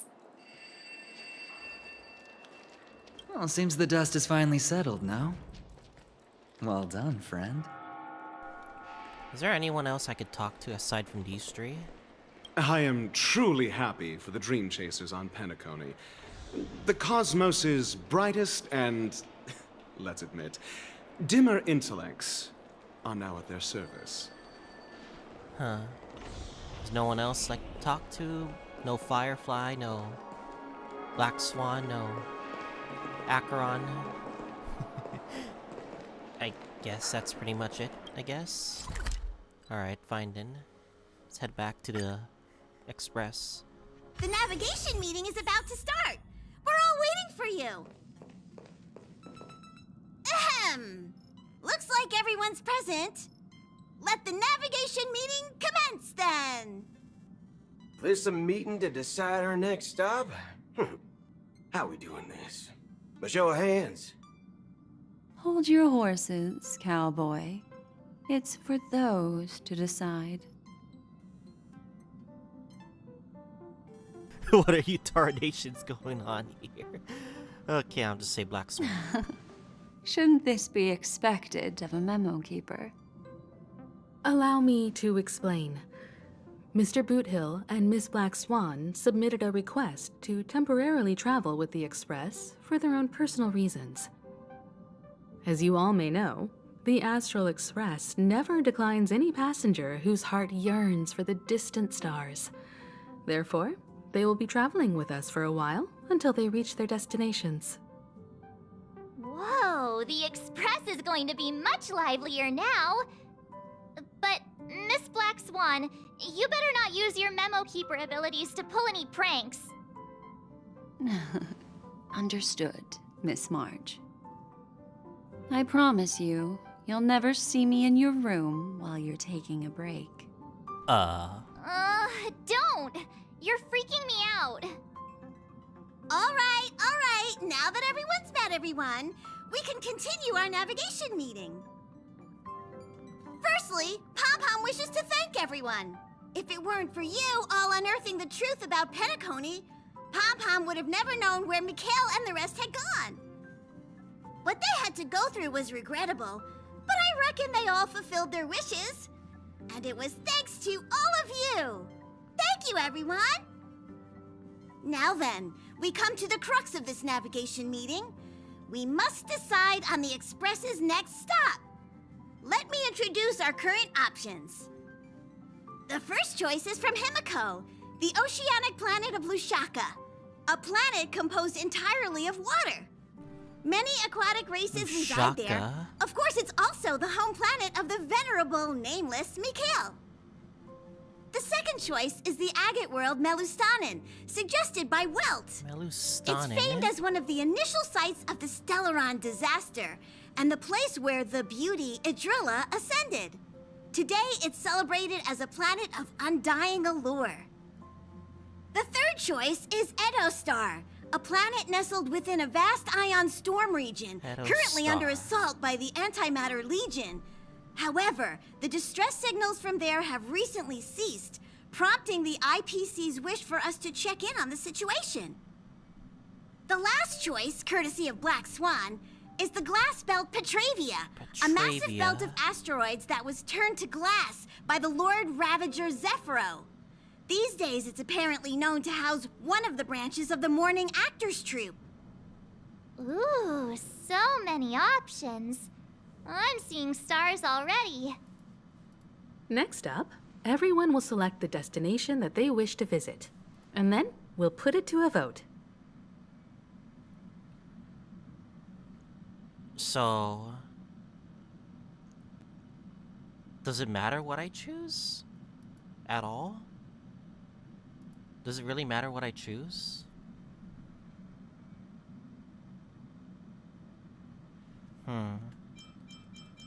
I mean, this is Himiko's suggestion, Weld's suggestion. This is something with the IPC. This is Black Swan's suggestion. I'll go with Himiko's suggestion. Little Misha and old Mikhail's homeland. Having been through so much in Penacony, as an aspiring nameless, I believe a visit to his homeworld is a must. Count me in. Still, I imagine that planet must have changed entirely after the Stellaron disaster. I've heard that its land masses no longer exist and the native population has completely changed. Hold up. I wonder if the choice really matters? Like maybe like in the next big update, they introduce like 4 planets in a row? There's no way, right? I'm not against Miss Himiko's choice, but Edo Star sounds like it's in danger. As nameless, should we not extend a helping hand? March is right. Though the fact that the distress signals have ceased means we're probably too late.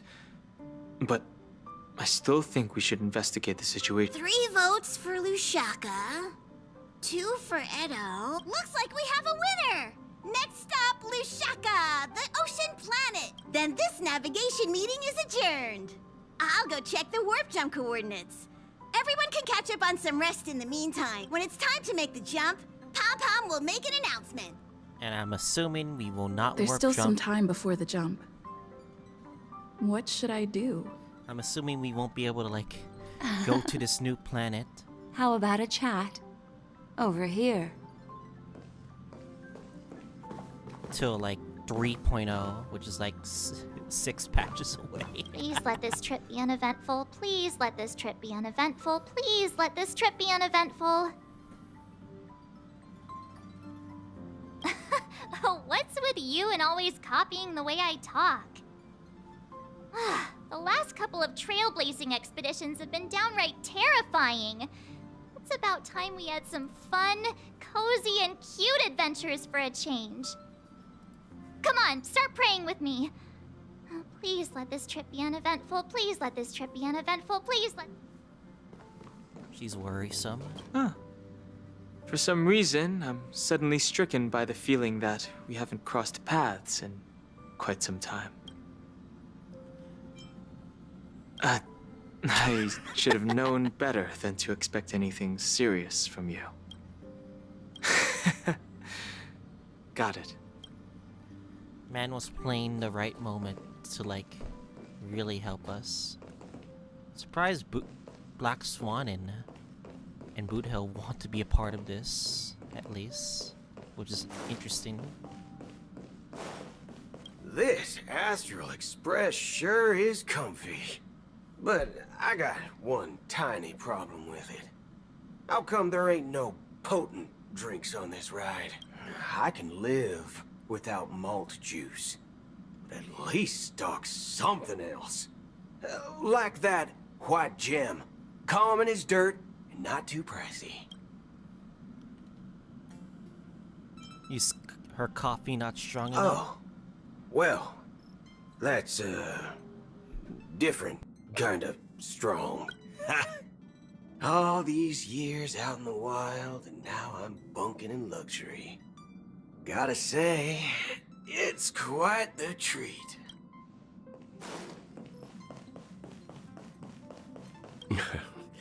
You're fast becoming an excellent trailblazer. It's an honor to be able to watch you grow. Don't downplay your achievements. Everyone has witnessed your growth. I've known many warriors in my time, and only a few achieve the kind of growth you have. Back home, where I'm from, you'd be rated at least an S tier. It's not been easy for you these past few days. You've earned some downtime. I'm looking forward to seeing how you'll perform on our next journey. Come to think of it, this trip to Penacony was the first time we trailblazed together, wasn't it?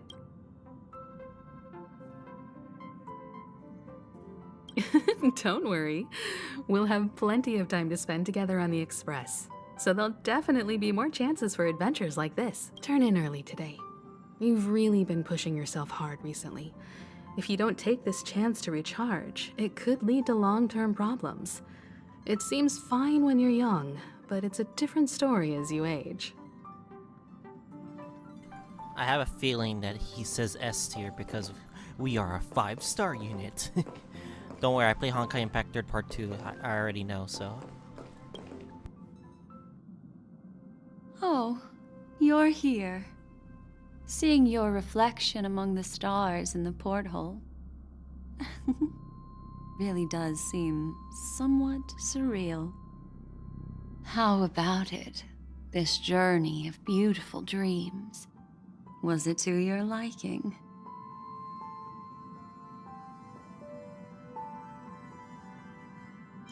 There's a lot of loose ends still. There's a rich scent of curiosity here. Such memories can be irresistibly captivating. So, how about you hand that small parting gift back to me? I'm quite eager to have it back.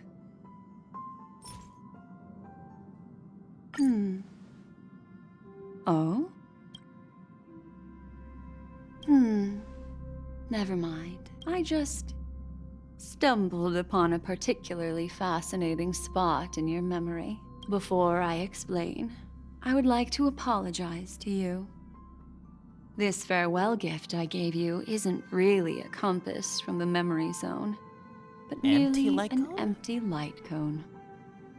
Remember when we entered the hotel in the dreamscape for the first time, and I procured a few trinkets from your companions?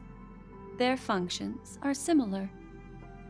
This way, I can always be attuned to your location, ready to assist immediately if you encounter any threats. But this is not its most intrinsic function. Light cones are slices of light used to encapsulate solidified phenomena. This empty light cone is the same. It can etch your memories in their most vivid form, and then allow me to admire and manipulate them, turning them into unique mementos. All the world is born from the power of mind and soul, and that power is memory. To prevent ourselves from being forgotten by the world, we must make the world remember us, or use our memories to recreate it. Life, seemingly vast, offers but a scant collection of impactful memories. Some joyful, some sorrowful, some light, some heavy. But you are different. Memory is a reflection of the future. Within that reflection, I see your unparalleled worth. You have the power to craft memories that can captivate the world. Your memory can illuminate the universe's future path. And that memory will be as scintillating as the star clusters you see in this porthole. Fuck, you're doing this on purpose, are you? How adorable. But do you know the deeper meaning behind it? The reason is simple. In this grandiose and ostentatious dream of the families, Only you personally experienced the entire course. Does that even mean? Patience, my friend. I will reveal the answer to you, but that time is not now. Turn around and take a look at your friends. Every one of them is reveling at the arrival of their next destination, all filled with hopes and expectations of their own present and future. Revealing everything at this moment would be a bit of a buzzkill, wouldn't it? I'm looking for an opportune time, a time when you're totally at ease. Perhaps when the night grows hazy and you're about to drift off would be the most opportune. How about one fine night? I will prepare the candles, aromatics, and even a cushy couch to create a cozy dreamland for you. And then I will tell you the answer in the form of a little bedtime story to lull you to sleep. Fucking Black Swan's words are too seductive. They're on purposely seductive for no reason. I bet Mina would be fucking like livid right now just hearing these lines right now. Ahem. Hi. Hello. Attention all passengers. The express is about to make the jump. Please be seated and hold on. It looks like we're finally about to set off. There are countless gleaming memories out there waiting for us. Why don't we just leave it at that for now? Ah, that's right. As a small token of compensation for playing that little trick on you with the empty light cone, I will gift you with some words. They hold great significance to me. Life is akin to a winding labyrinth where memories serve as our sole companions. You'll remember these words dearly, won't you? Foreshadowing, pretty In sure. the year 2158 of the Amber Era, the first year of the new epoch, the universe resumed its intended trajectory. The kindling of conspiracy smoldered in Penacony, the land of the dreams. Failing to erupt into a blaze, it instead flickered briefly on Klapoth's anvil, before vanishing in the blink of an eye. The dead and those fated to die remain in their eternal slumber, while the living find solace in deep sleep. All clamored in a cacophony of silence, and then went about their own ways. The cosmos emanated a vitality characteristic of a new era, all for the modest price of a brother and sister's mild grief. Babies are born as stars extinguish. The silver rail unfolds. The story of the Astral Express comes to a close, yet it also embarks anew.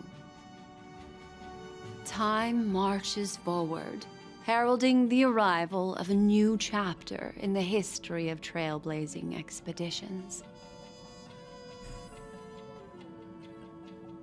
And that sends Penacony. Hold up. Is there something more? There's something more, is there? Don't put the end credits right now. There's a lot more to this. Oh my god, they're actually putting end credits.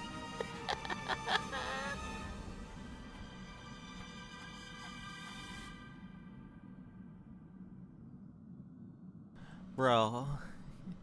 They're actually fucking putting end credits. Oh, hold up, there's... No. I'm not falling for this. There's gonna be an end credits cutscene. Or post-credits cutscene. I know this. I watched a lot of movies. I'm not falling for this.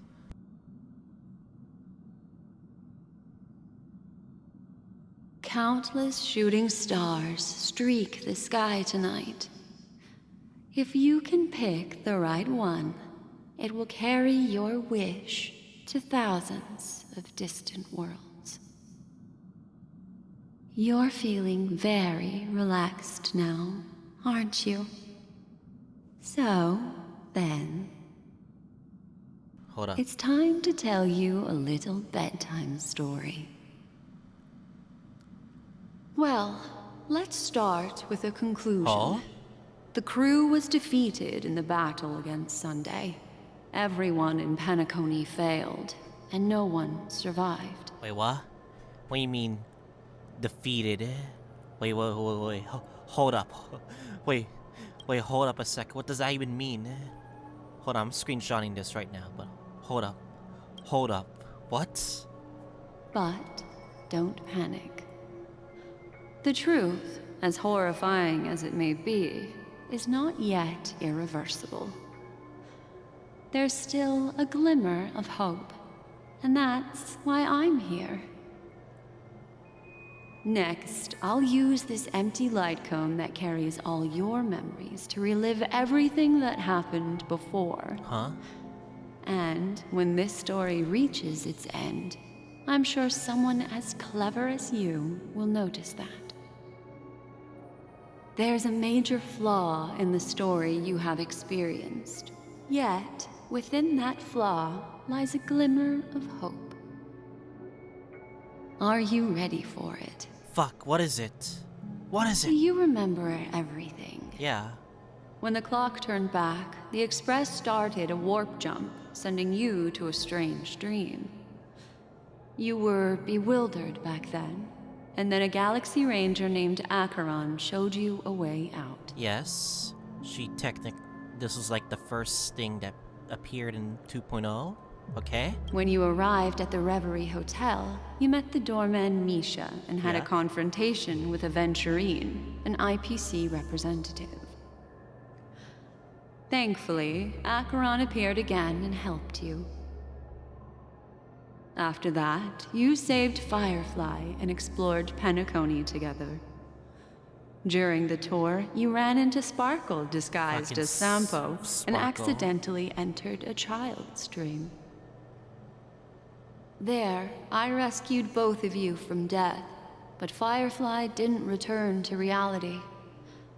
She realized the truth and tried to involve you in her plan, but that resulted in an accidental death. Yes.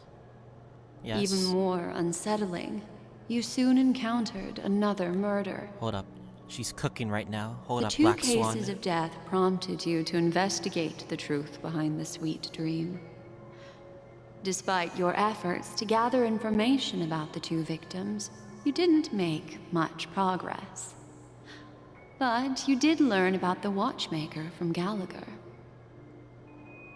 Meanwhile, Aventurine was secretly carrying out his scheme, in which you were one of the pawns. In the midst of a fierce battle, Acheron revealed her true identity as an emanator of the Nihility, and unsheathed her sword. That strike foiled Aventurine's plan and opened a passage between the sweet dream and the original memory zone. Upon your arrival at Dreamflux Reef, you learned the truth that death was actually dormancy, as well as the truth about the dreamscape, the Stellaron, and the bellboy, Misha. You split up with Sunday and Robin, looking for a way to seal the Stellaron. However, it turned out that Sunday and the Dream Master had their own hidden agenda. And you had to engage in an ultimate duel on the stage of the Charmony Festival. Yeah, that's where we left off and we got unconscious. Finally, the story reached its conclusion. You emerged victorious, with the Trailblaze triumphing over the Order, and Penacony embracing a bright and peaceful future. Yeah, Dong Hung Jingwen appeared, yes. This marks the end of the thrilling journey in Penacony. I'm sure you've already noticed something unusual, haven't you? Happened to Acheron? The major flaw, which contradicts all the known information, hides in this story.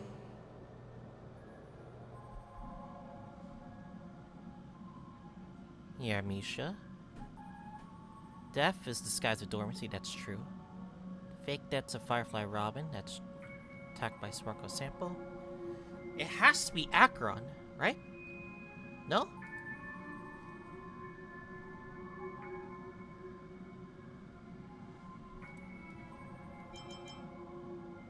Are you suggesting that the sleeping and shapeless never bestows its gaze upon anyone, and thus no one can truly possess the power of the nihility? Which one's the flaw?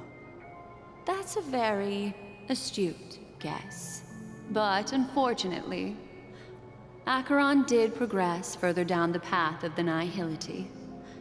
Her unwavering belief in liberating the world from the grasp of paths surpasses the capabilities of ordinary humans. I'll discard that incorrect answer for you. Take your time and think it through. What is the fatal variable? Okay, let's think about this. Okay, if that one's out. Okay, this one is true. Dormancy is death. Fake death's a Firefly Robin. They get transferred towards that other dreamscape. Of course, Sample was disguised. Sparkle disguised as Sample. I think it's Misha. It has to be Misha. Something's up.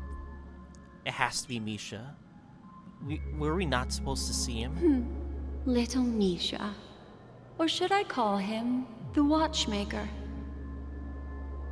He's only a segment of memory in a dream bubble, but his ambition for the Trailblaze led him to leave the bubble and embark on a grand adventure in Penacony. Hold up, why did we see him in the lobby? I thought we can only see him in the...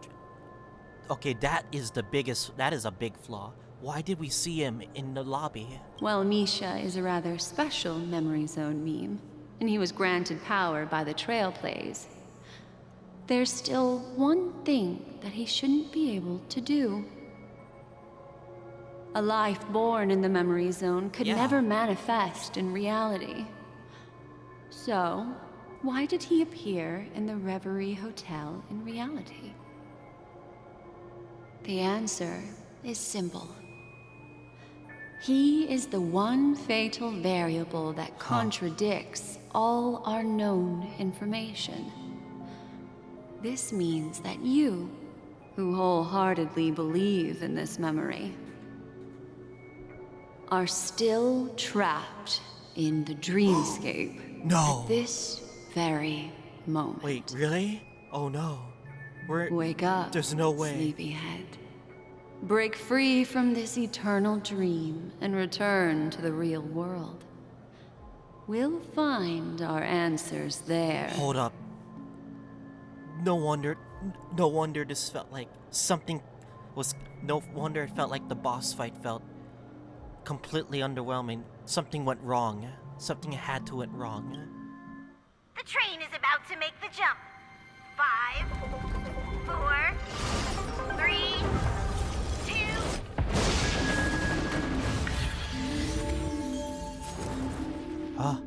Where do we go back to? In the dreamscape, right? What happens now? Shit. It's not over yet, is it? Holy shit. This way, darling. Go, go, go, go, go, go! What happened? Not another one. Thank you so much, Black Swan. Finally, I can breathe a sigh of relief. Deja vu is strong with this scene. I understand you must be confused, and we'll do our best to shed light on the situation. However, before that, it's essential to know that this place is the rift between dream and reality. A place reserved only for those who have awakened from Enna's dream. Do you remember Sunday's ambitious plan? He intended to harness the power of the Stellaron, the collective will of over 100,000 Oak family members, and the desires of everyone in Penacony to usurp the harmony and restore the order. Unfortunately, it didn't stop there. From the early days of our journey into Asdana, we were already affected by the Stellaron. That strange dreamscape where we met. Maybe it was a sign that your thoughts were beginning to drift away. Is everyone asleep? Oh my god, everyone is asleep. I don't think the goal of the Order was to put everyone into a deep sleep. Quite the contrary. They used the Stellaron to catalyze the leakage of Asdana's memoria into the material world, allowing the dreamscape to blend with reality. And that included a lot of memoria from the Beyond the Sky Choir. As time came and went, the dreams eventually became indistinguishable from reality, and reality became an illusion. People think they are awake, but their spirits have long since stepped into the Temple of Order. This is what makes Enna's dream so powerful. In this paradise governed by the Order, everyone indulges in their delightful dreams and lives happily ever after. I believe what you experienced in the sweet dream, except for that flaw, was real. Only in this way could you reach the destination, lifting the crisis in Penacony and embarking on your next trailblazing expedition. This is really Anna's dream. It's the Eon of Order, right? But does that mean the Eon is actually alive the whole time? If it wasn't for Acheron's plan, we might have been trapped in this dream forever. Fortunately, while the path of the Order governs all things, it can't affect the Nihility. I came to realize this when the Dream Master tried to expel me at any cost. This is also why you felt a sense of peculiarity when traveling with her. Well, I'm not as fortunate as she is. Even if I'm a memo keeper, I was still influenced by the power of the Order and fell into hallucinations. However, thanks to your memories, now we still have a chance to turn the tide. For mortals, even if they possess the great power of a path, they can't create a flawless world like gods do. That's why there was a flaw in your dream. In other words, once you have realized the world is not real, you'll have a chance to break free from the dream.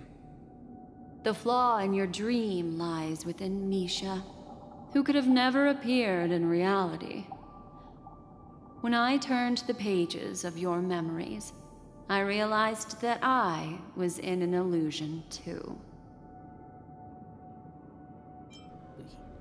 Didn't expect us all to come back to Misha. Now Sunday has usurped the power of the Harmonious Choir through the Charmony Festival. Asdana has thus fallen into Enna's dream, transforming everyone equally into the notes of the Eon. So we have to face Sunday Failure at full power? Doesn't mean weakness. Fuck. Only the strong can gather the will to resist the Order and try to break free. We still have a chance, though. To make it happen, please, Black Swan, guide us to those with a strong will. All right, please come with me. These people are... They're the ones who accept Enna's dream and indulge in their happy illusions. We have no means to wake them up now. Dang it. Not even your clockwork will do the trick. Fuck, I'm gonna try though.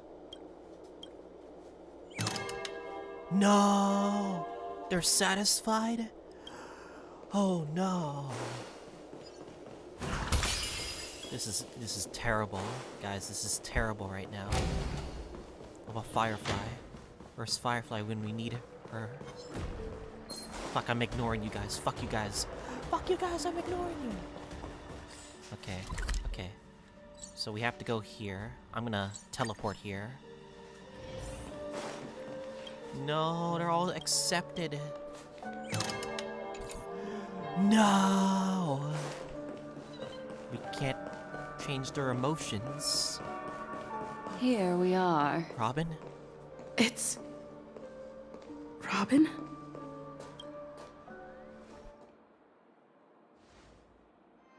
Finally, you've arrived. Let me introduce you to Robin. She woke up from Starira, Anna's dream by okay. her own will. And it's this tough lady who led us here with her song. I woke up for the same reason as all of you. In the dream, I experienced something that could never occur in reality.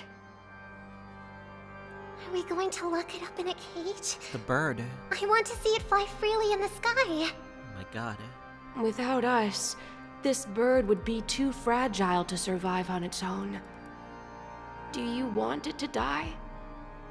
No, but... Then let's take care of it together until it can return to the sky. Huh? Birds have wings because they're meant to fly. Even if they may crash on the ground one day, they shouldn't be trapped in a cage. Birds belong to the sky, so we should help them return there, right?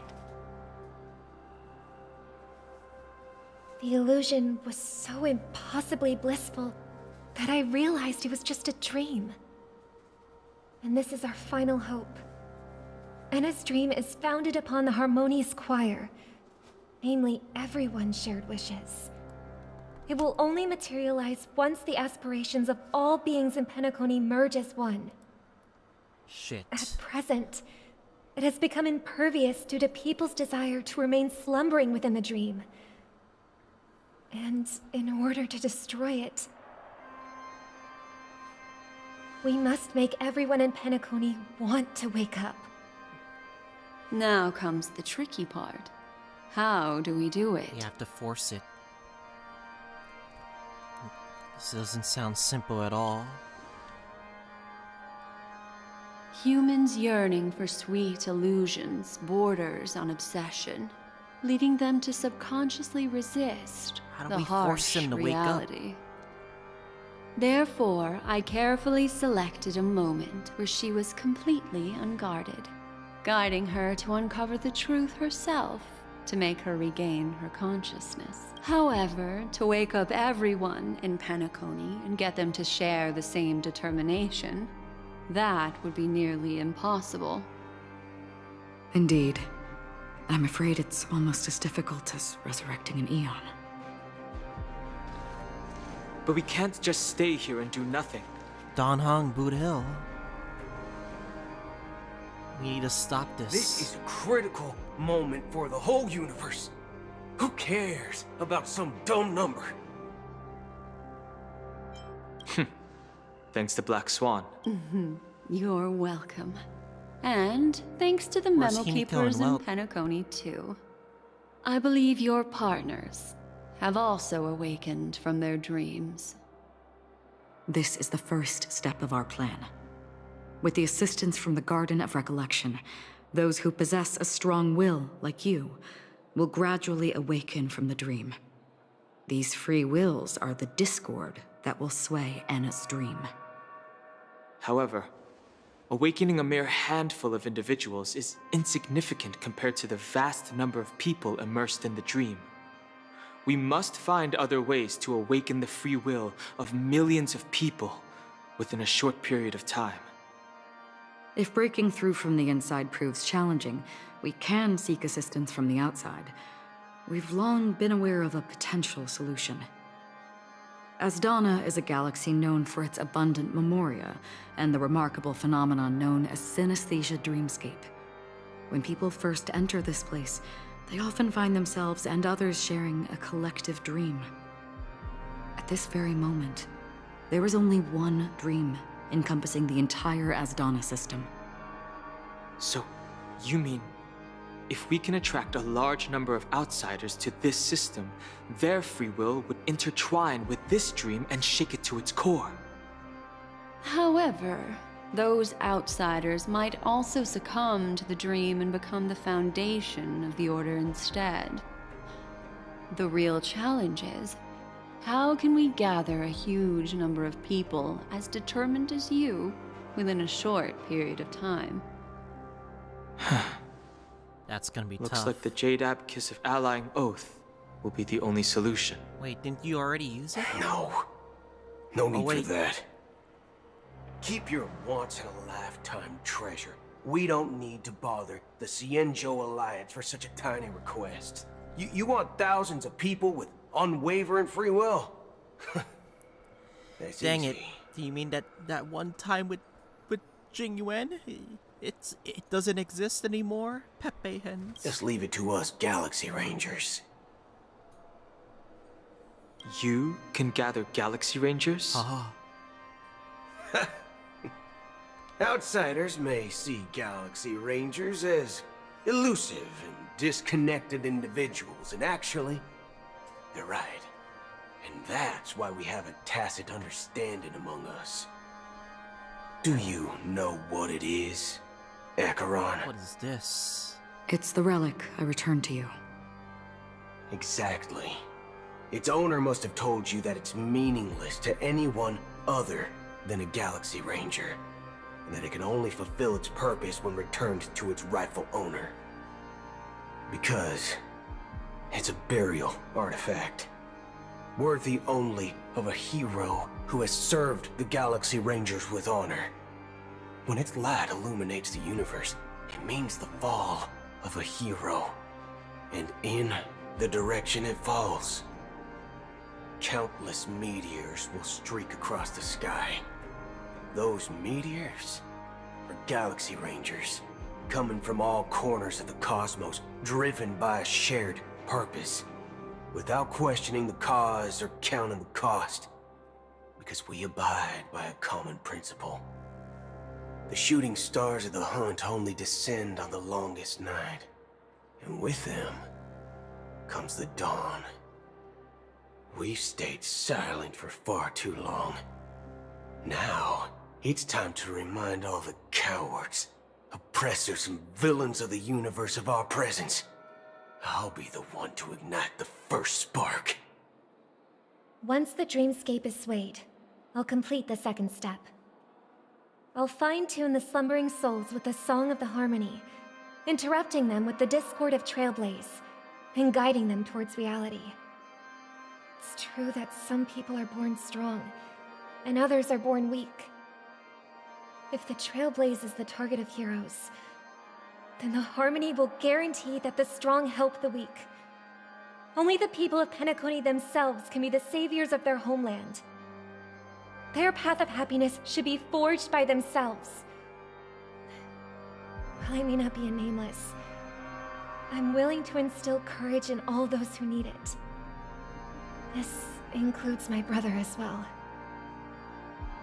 And his dream is too cruel for him and everyone else. Your plan sounds well conceived, but still, it appears somewhat idealistic and romantic. The flaws rooted in human nature can't be eradicated overnight. Do you believe these efforts alone are enough to 100%. convince everyone You gotta to convince choose the them. right path? 100%. I agree with you, Black Swan. That's why the most critical aspect of this plan is not to convince everyone to choose the right path, but to inspire them to save themselves. So, you're the key in the end, I assume? The Harmonious Choir possesses the power of an emanator. To overcome it, you'll need the same level of power. The final step in destroying the sweet dream will be my responsibility. Acheron is gonna That's strike a relief again. to hear. Now that our roles are assigned, let's get to our battlefields and pose a grand finale. May I have a moment alone with you? There's one more thing I need to explain to you. This grand festival is drawing to its close. This is the starting point for the ultimate stage of our journey, just as it marked the beginning of all the stories in Penacony.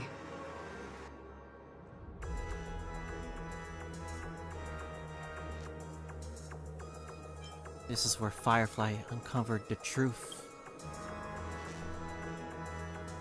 Indeed.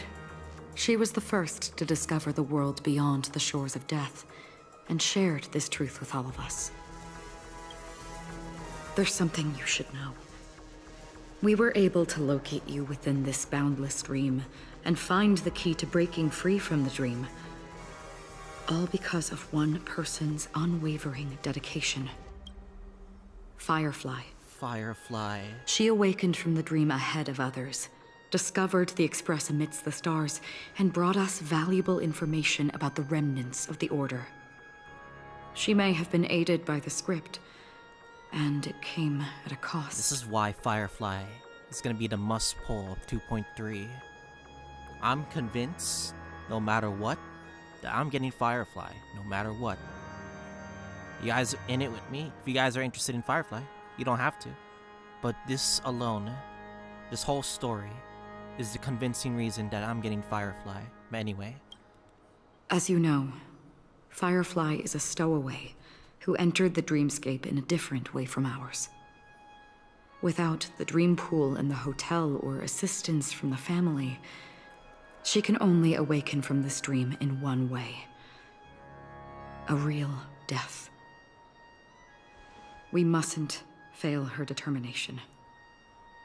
I'm not implying that we must win this fight no matter what, but our resolve should match that of that courageous lady. No E6, guys. I'm not rich, so E0S1. Are you ready?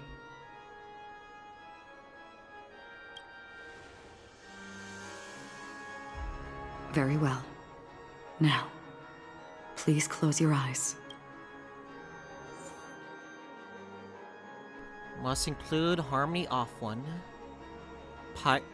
Fire, lightning. You know what? We are gonna have to bring out an A team. Yeah, we're bringing out an A team. We'll do Mai. We'll do Venturing. We're gonna bring out Pela. And Acheron.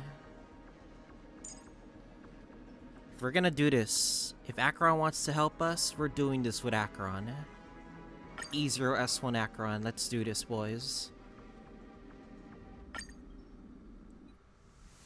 If you thought this was already over, it's not over just yet. How long has this reign been ongoing? If I remember correctly, it has lasted for decades, or even centuries. The unwavering determination of the Hunt followers persists even in death. But thankfully, we've guided those lost souls to their lives beyond. They were heroes in their time.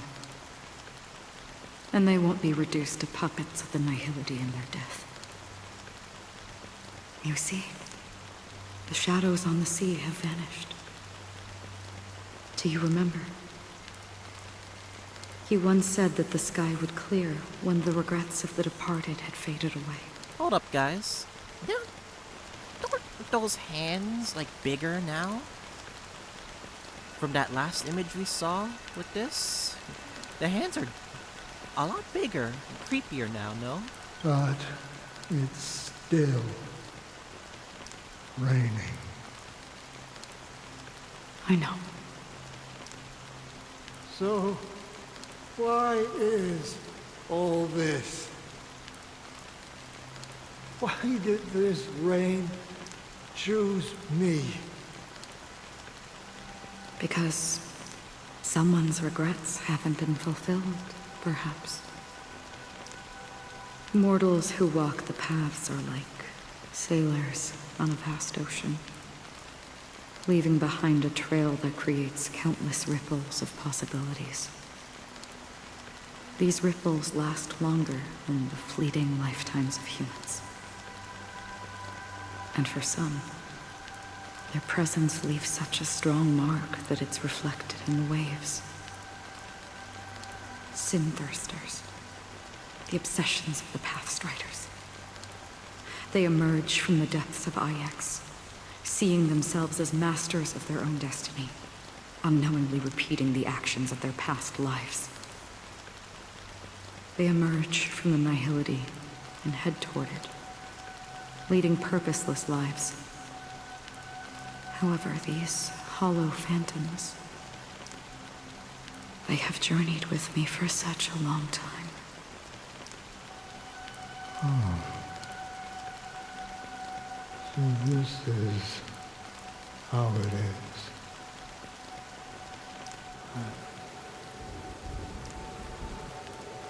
I'm already dead.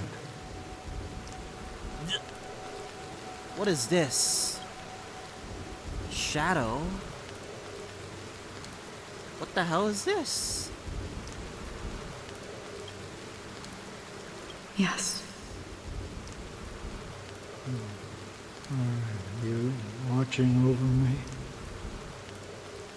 This is my duty as Acheron, the Watcher. The Watcher. I'm guarding the path to the abyss of the nihility, guiding every soul reluctant to become one with it. Back to this side. But if this is what the departed ones expected, should you try to change it? I don't know. But someone once told me that when the inevitable moment came, he hoped that someone would stand at his grave and place a bouquet of flowers. Even if it doesn't make sense at all? Some tasks have to be done, even if they are pointless. I have experienced that much already. Please extend your hand and then close your eyes. I'll carry your wish with me and fulfill it. Only then will I be able to put an end to the final regret by the Dead Sea.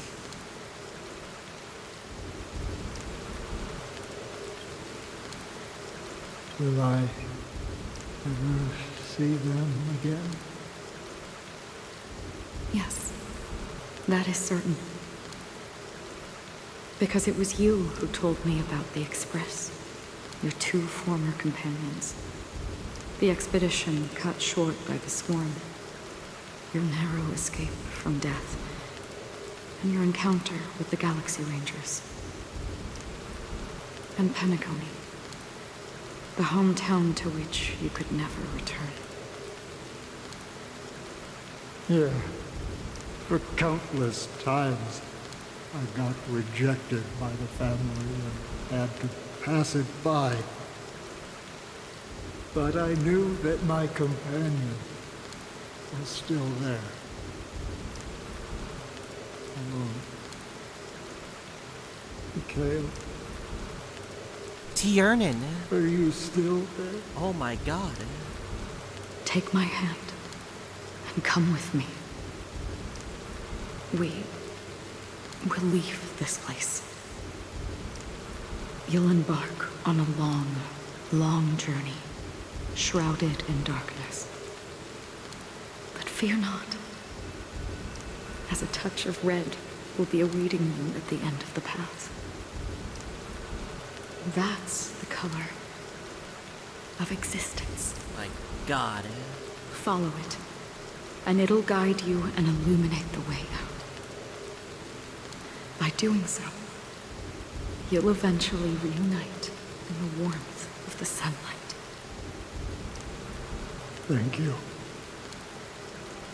May death be the end of your boundless dream, guiding you back to the waking world. Welcome to the horizon of existence. This place is one of the thousands of manifestations belonging to the sleeping and shapeless.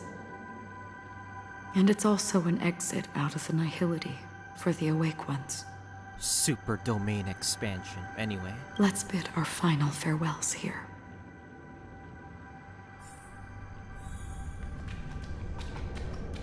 Final farewells to Acheron.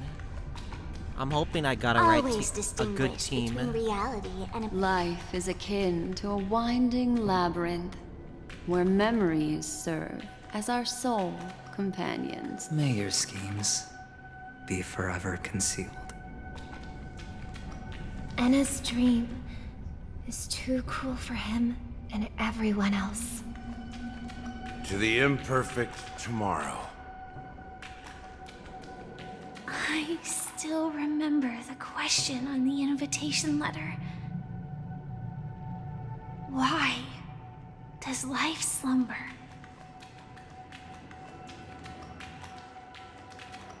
Why does life slumber? We don't know the answer yet, but we're about to awaken from this dream. Or perhaps such is the answer itself. Leave this place. Return to where you belong, and awaken Penacony from this dream.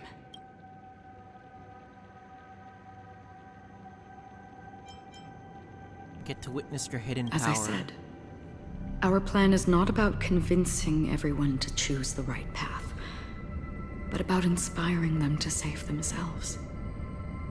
So, when will people actively save themselves? The answer is when they are in desperate situations, like a drowning individual in the deep sea. When one's body and mind bear immense pressure, agony, confusion, and despair will follow. I firmly believe that. The fragility of humankind often freezes them in their tracks. But in truly desperate situations, they will strive to save themselves. And now, Penacony has enough heroes to lead them forward. It's through this inherent, self-centered instinct that people exert their utmost effort, even when they know their struggle is fruitless. As absurd as it may seem, it's their resistance. As for now, it is time to guide them, not as a savior, but as a nameless among those mortals. In this way, you will reunite in the warmth of the sunlight. The rain is intensifying. Before we part ways, please allow me to ask a few final questions. So far, you have forged unbreakable bonds with numerous individuals and entities in the Sweet Dream. Might I ask if you fear severing these bonds with your own hands? I feel no fear. If there is a vast, lifelike dreamland that is virtually indistinguishable from reality, a realm without death, where everyone can attain the happiness and fulfillment they deserve, living blissfully ever after, I would ask, would you wish to stay? I never want to live in a dream. Ever. These are the same questions from the beginning. Imagine if this splendid dream were fated to fall apart. Friends, family, strangers, followed by the gentle breeze, soaring birds, the stars, and ultimately yourself. Everyone, and every face they remember. The joy and the heartaches, the vows sealed and those left hanging. All will inevitably march towards a predetermined ending. If you had grasped the journey's finale right from its inception, I would ask, would you still embark on this journey? I would blaze a trail without hesitation. I'm glad. The answer itself doesn't matter. What matters is that you've made a decision. Listen, touch, and ponder. And therein lies the sensation. Cherish it. because that's what makes us exist. Such is the only answer humans can offer when facing the nihility. If the nihility represents the primal fear of life, rendering any lofty convictions insignificant under their imposing shadow,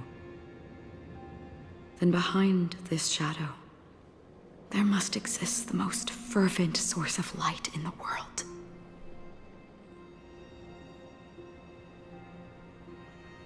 Just as every life that edges closer to death fervently approaches the end of the nihility, we must pursue that primordial light.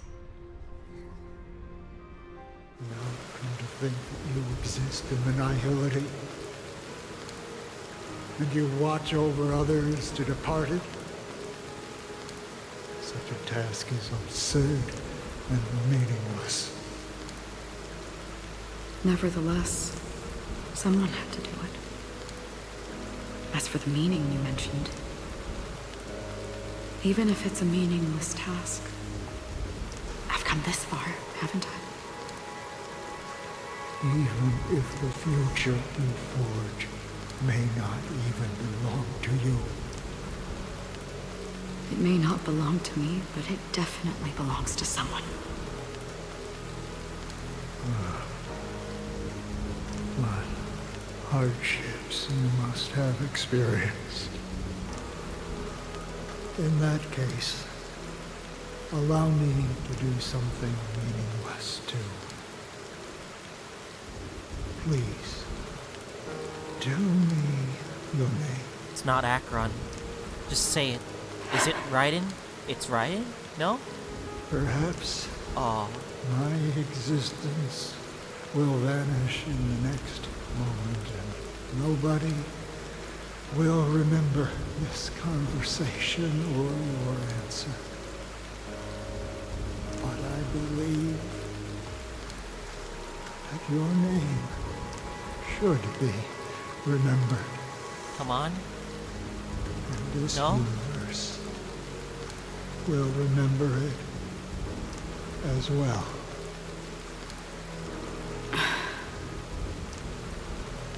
For me, some things are difficult to recall. Come on, just say it. Yet there are others that I find challenging to forget. Such is memory, a creation of the past that blossoms into significance in the distant future.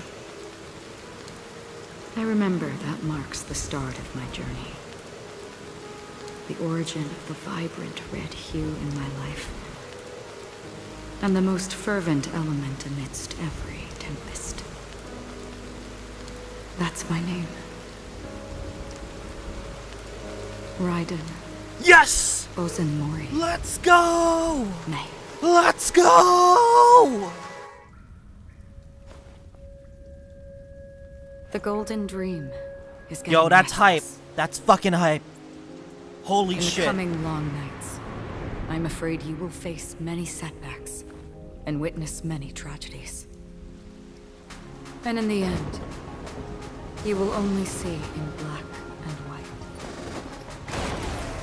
But please believe me. Where's In Kiana? that monochrome world, there will be a glimpse of fleeting red. And when Holy you make shit. a choice, it will appear once more. Just destroying the dream.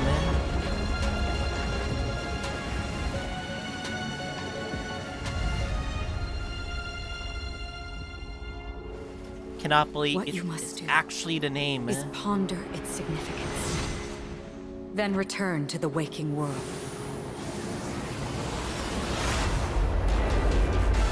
And we're back here. That's where we all find our answers.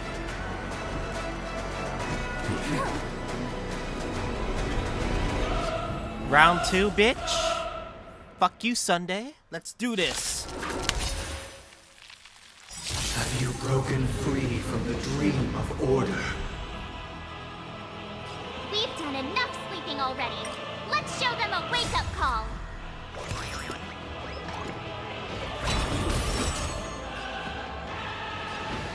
Listen up. Oh, this music is hyping hell. Spend freely. The dice have been bust. Or maybe I'll take it all. Watch your head.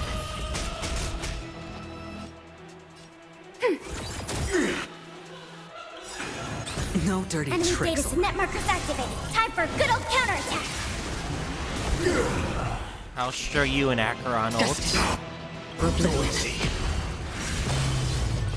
I weep for the departed. It too shall fall. Without order, how can the weak be righteous? Ready for another? Sure. Nope, you ain't waking up. Noise is fading.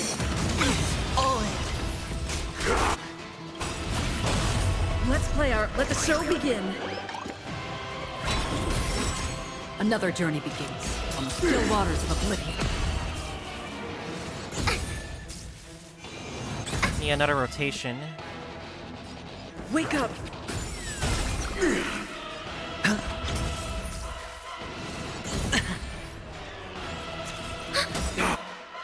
Enemy data net markers activated. Time for a good old counterattack. There's 3 phases this time. So I'm assuming this is gonna be hard. Watch your head. Free will, or was it destined for oblivion? I'll use it right now. I weep for the departed. It too shall fall. Phase 2. 7,336 notes. Holy shit, that I damage. solemnly invite you to join the glorious chorus and ascend to the heavens! Bust. Or maybe I'll take it all. Enemy targets detected. It has a unique idol. Alright, fine, then we'll hear it. Alright, I wanna hear it. I wanna hear it, hold up. I'm looking at the enemies across the screen. We got 4 of them right now. And Stay Acheron. alert. Don't let his tune distract you. Oh, okay. Okay. Listen up. Another journey begins. Alright. I wanna hear this music a little bit. Hey. Hey. Hasten. We've hardly any time left to say farewell. Okay. Let's go then. Let the show begin. Destined for oblivion. Commencing support. Ready for another? I'm gonna save it. No dirty tricks. I'm gonna save it for timing. Noise is fading. Watch your head. If the dreamscape is indistinguishable from reality, can it still be called an illusion? Uh-oh. That's not good. Wake up! Enemy targets detected. Enemy data net markers activated. Time for a good old counterattack.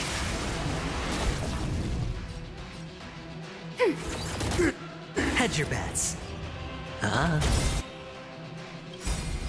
I weep for the departed. This should do a lot. It too shall fall. Boom. Perfect melody I command. Recreate paradise anew.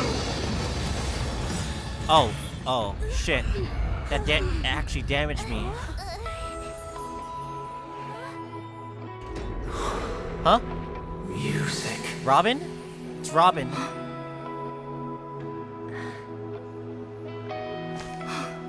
There seems to be another kind of sound coming into the Order's symphony. Let's go! Penacony's first and last disharmony.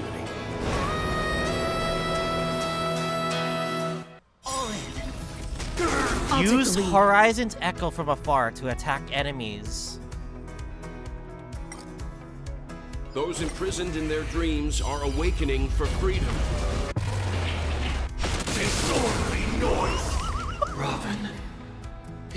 you singing? We used the fucking train to damage him. You have Holy heard their shit. cries. This is not the paradise they hoped for. Even so, they don't know where they should be heading. That's why I had to become the lone star in the sky to guide them. Even if that star must hang in a perpetual night of solitude. This is Robin's new song, the one we've been waiting for. Let's play our own melody. Let the show begin. Too true, motherfucker. Let's do this. Listen up. Free will, or was it fate? Enemy data net markers active. Time for a good old counterattack. The dice have been cast. Bust. Or maybe I'll take it off. Watch your head. Disorderly noise. Destined for oblivion. We have the upper hand. Need more stacks, though. Ready for another? Sure, I'll play. Spin freely. Keep up with me. Another journey begins on the still waters of oblivion. No dirty tricks, all right. Uphold the truth. Oh, you gotta be kidding me.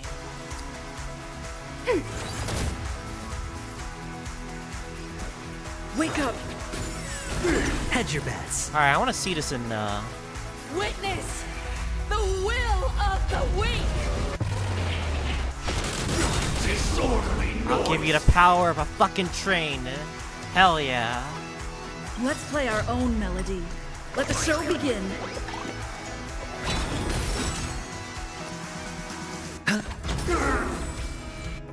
I'm using it. I'm using it now. I weep for the departed. It too shall fall. If we had never experienced solitude, how could we have embarked on different paths? Now, our final talk has concluded. Oh, another scene. All the work of creation has been completed.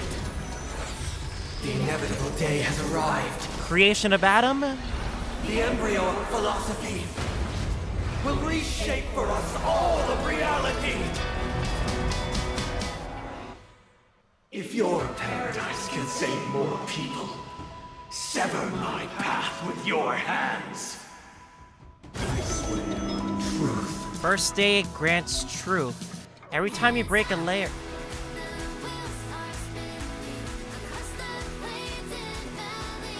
New song, baby! Hasten. We've hardly any time left to say farewell.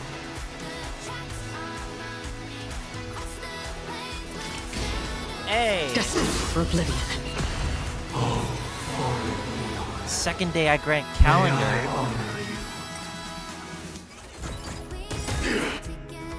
I swear on words. Third day I grant language. Enemy data secured. Net markers activated. Time for a good old counterattack. How insolent!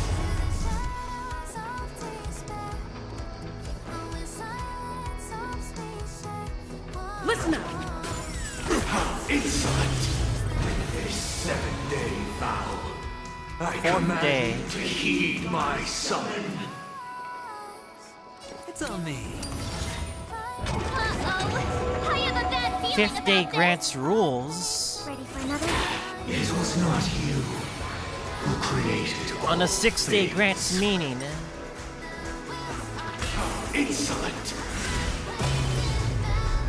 It was humanity that created you!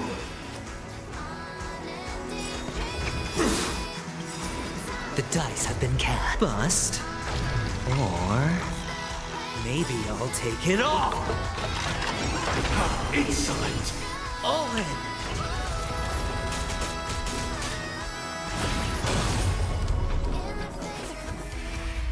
The weakness of humanity cannot be redeemed by others.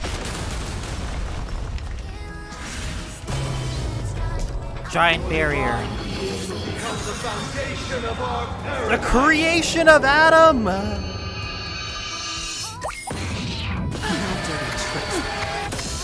dirty tricks on it. Holy shit, that shield. Another journey begins. On the still waters of oblivion. Wide open now. Solemn desire for order. It! You want to achieve the paradise we promised. But the order is not the only choice. True happiness and the meaning of life lie in defying the nihility. Embracing that life offers. Wake up! Let's play our own melody. Let the show begin. Do intense break damage. I hit the mark. I weep for the departed. It too shall fall. Mediocre damage.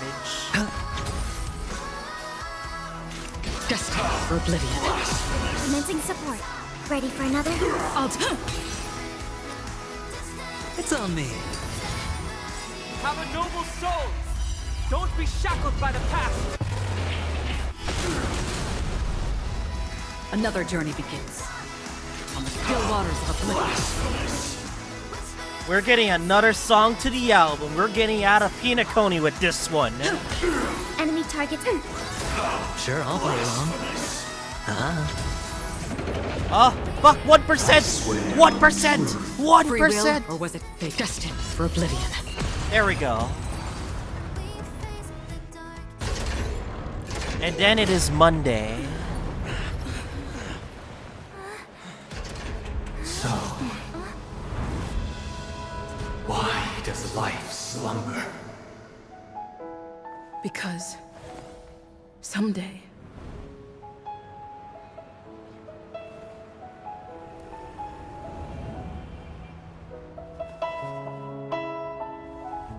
we will wake up from our dreams.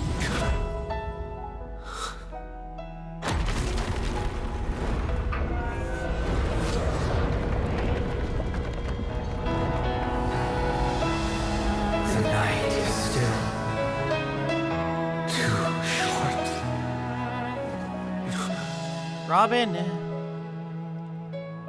Brother, the dream is over.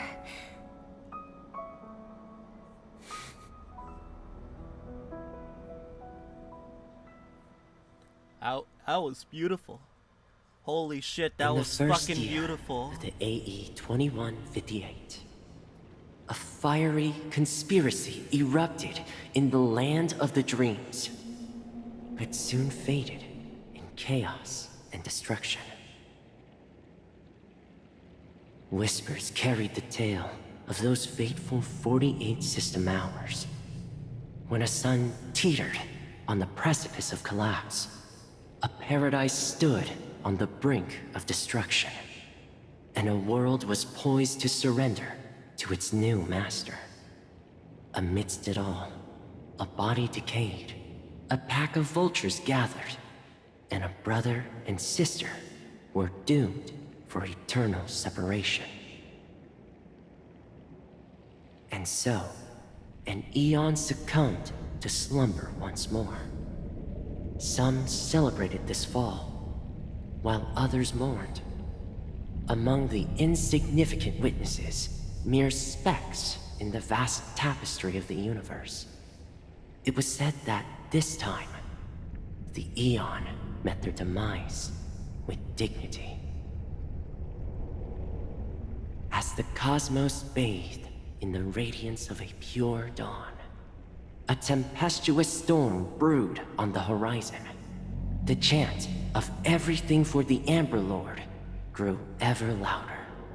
Yet, no matter how one contemplated, time inexorably swings Klapot's colossal hammer in eternal cycles. I wonder if this is Elio's voice. The tale think of the it is. Astral Express reaches both its conclusion and a new beginning. Time marches forward, heralding the arrival of a new chapter in the history of trailblazing expeditions. Do you think the stars will fade away? Where did that come all of a sudden? Because the constellation that looks like a bird, the torrent eagles, looks a bit dim lately. It's the Torment Eagles. Don't worry, it's still there. It's just it's located in the inner ring of Penacony and can only be seen when spring and summer overlap. As for the question you asked, I think stars do die, just like people. But do you know, sister? No star actually belongs to the present. The light we see from them is from a long time ago. Even after the stars perish, their light will travel millions of light years, spanning countless years, to illuminate the night sky of another world. In our paradise, I believe there will be a star like that, shining with the same light. Its radiance will last forever, and its name will be happiness. No, not just one star. We should have 2 stars. Or maybe even more. Yeah, you're right. It's a deal. It's a deal then. This is our promise, and nothing will sway our ideals. Yeah, you bet.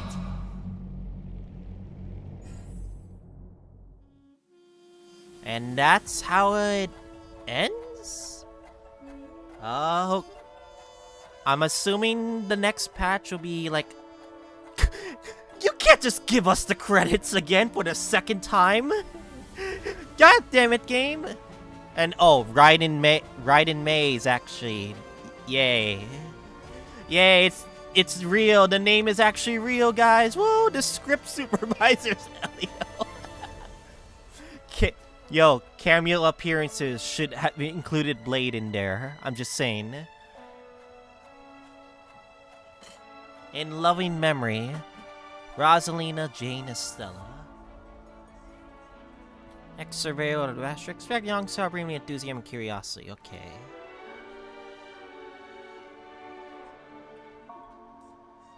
GG's, everybody. Let's fucking go, Tiernan.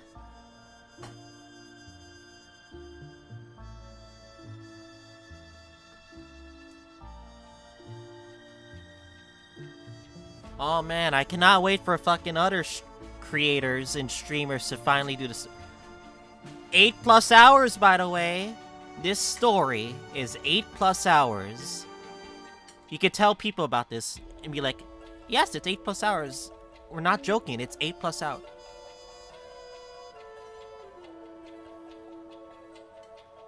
You know what's so funny about this?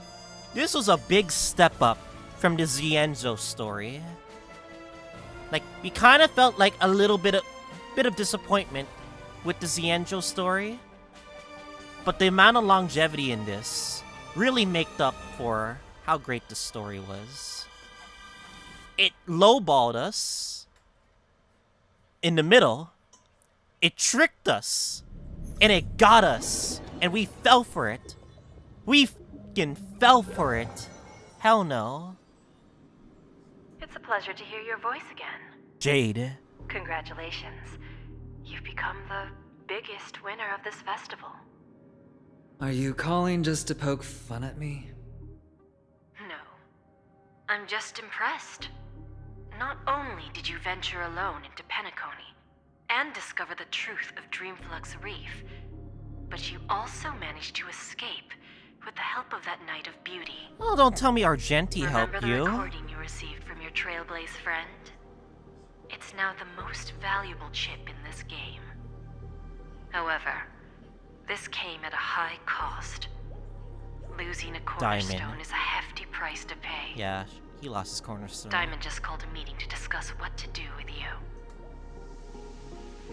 Just as I expected. So is Diamond planning to demote me? Or kick me out of the 10 stone hearts?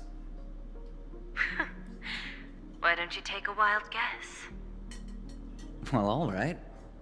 Then I'll guess. He's going to promote me to P46. You're gonna get promoted after all this? Alright. What will you wager? Are we talking about a real bet here? I don't want to wager anything just to escape your clutches. But if it's just a friendly bet, I'll put on the line what I did when we first met. I'll bet my life. I can't believe Argenti got into this story and he wasn't given any voice lines. Ain't no way. I was like, damn, did they really lowballed Argenti? As if he doesn't exist, but fuck it, you know? Interesting. But since it's Diamond's call, no one can predict the outcome. I'm on my way to Penacony. Once everyone is settled, we'll return to Pier Point for the final showdown. Sounds like I'll be out of the action for a while. Finally, a chance to kick back and relax. Yeah. Leave everything to me and Topaz, child. Thanks to you, as soon as the Jade Stone was delivered to the family's compound, we finished up our preparations. The seeds we planted have taken root. Soon, it'll be time to reap the rewards. Huh? Huh? Huh? Let's wrap it up for now. Looks like I've got a visitor here.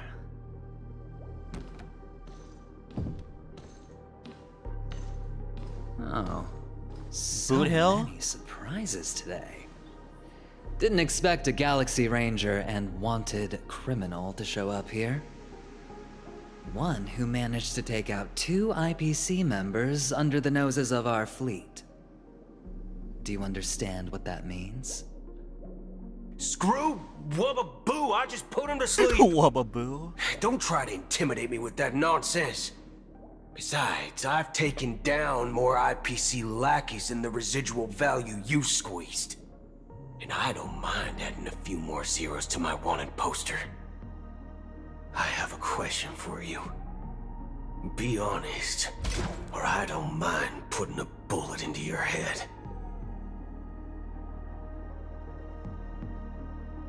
Tell me, where is Oswaldo Snyder? Oswaldo Snyder? Could be continued. You can't just end this off like that. Okay, fine then. Well, I guess we're gonna have to wait to 2.3. Eidolons. And we have completely finished the 2.2. God damn, it was 8+ hours of hell. But yeah. I hope you guys enjoyed this story. I really had a lot of fun staying up all night. I purposely skip dinner just to do this live stream, by the way. So yeah, we did it, yo. Don't mind me, I'm gonna activate it. New skill recovers, immediate recovers 1 skill point. Unknown to each other, yet united in purpose, we make the same choices. But yeah, 120+ live stream viewers.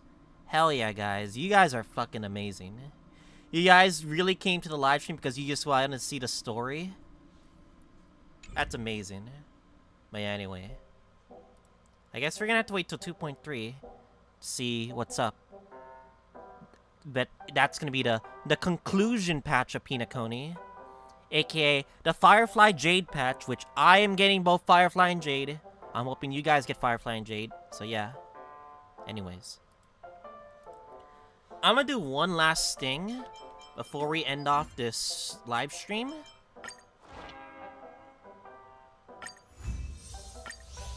We're gonna try the new weekly boss.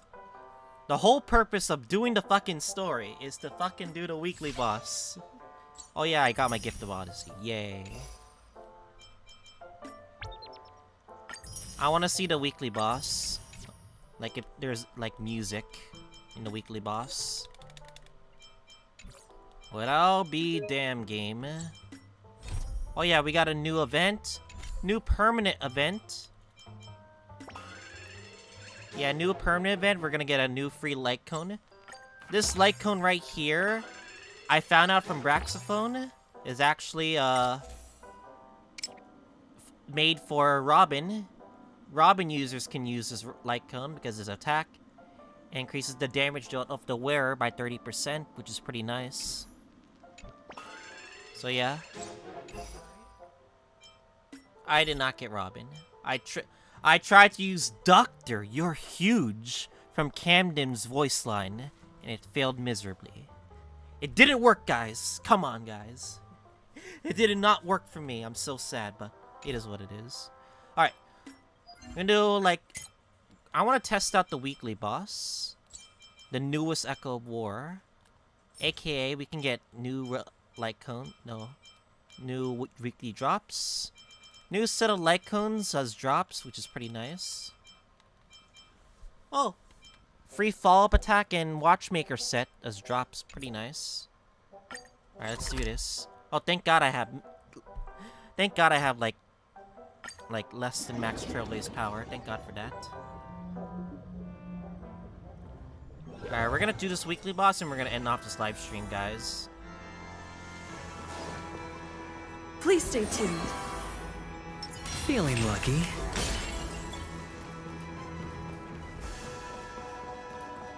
Yeah, that was a pretty fun boss. Not gonna lie, it was a pretty fun boss.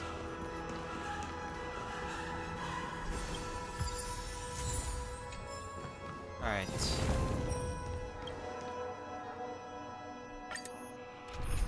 It's the highest difficulty, difficult 6. Alright, I want to test out the IPC team. Yeah, that will be fine. Oh wait, does someone have a Robin? Does anyone have... I'm hoping, like, any of my friends have a Robin. I want to use Robin. If not, then oof.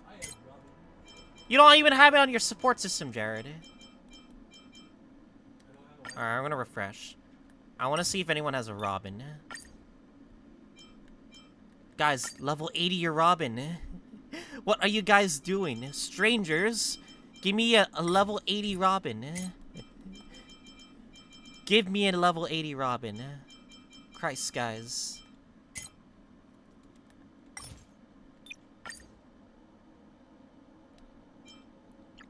Hold up. Details. Not even good. Level 80 Robin. Come on, guys. Just give me a level 80 Robin.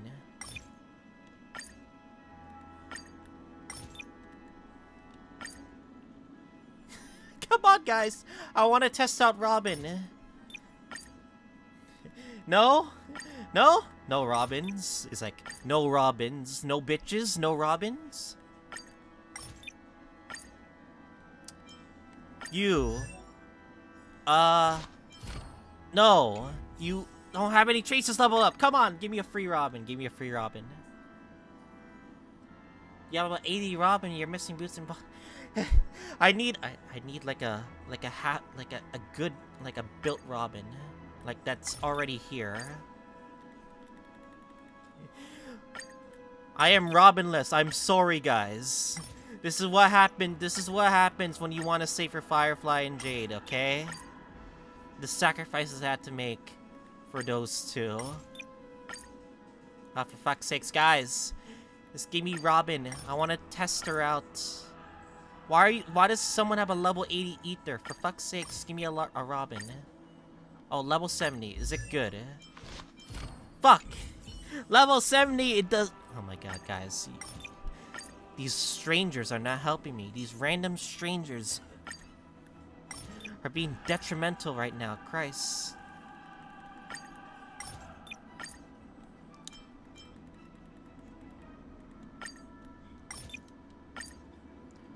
Who is gonna actually roll for Booty Hill, actually? I'm curious. Because, like, I don't think...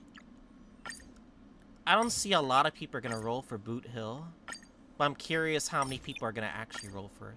I don't think he's gonna roll that much, but we'll see. Alright, give me a few more chances. We got this.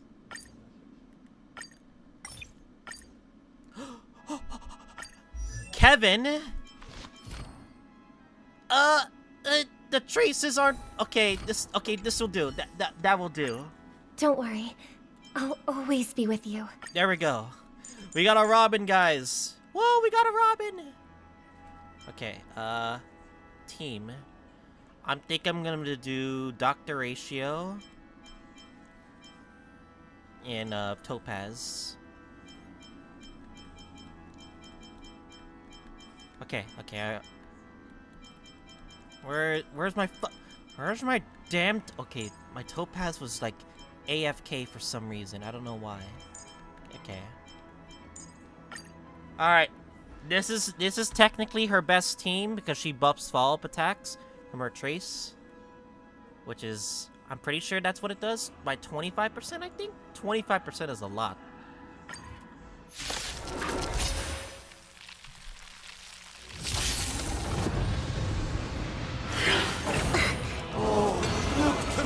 Dangerous thoughts. Harmony and unison. Spend freely. Your answers? The dice have bust. Or maybe I'll take it all. Answer me. Fail. Watch your head. It's okay. It's okay. Wish. Ow. Ow. Hedge your bets. It's on me. I'm asking questions. SAS per Kim. Knowledge, the measure of truth and falsehood.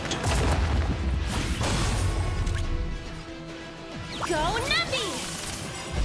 Give them the train, man. Watch your head. Disorderly noise. 0 points. I hope for an end to strife in the world. Disorderly noise.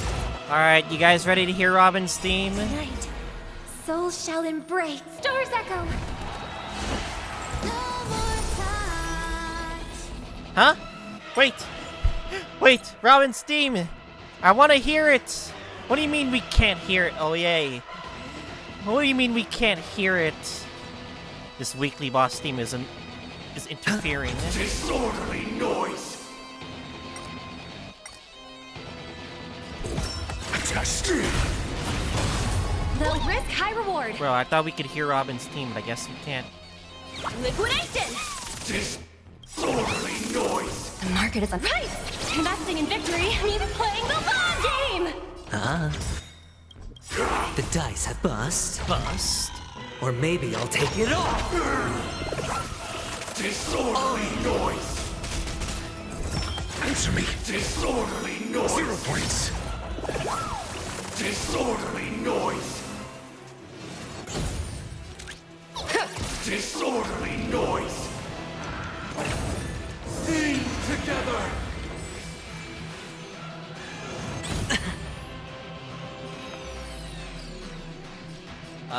Fuck it. Watch your head. Now noisy. Sure, I'll play along. Your answers?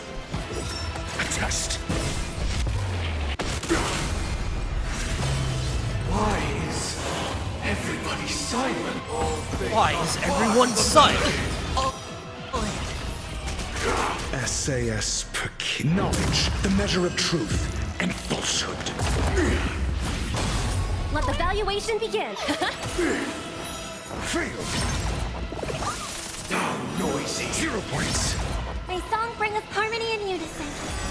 Hedge your bets. Tonight, stars echo.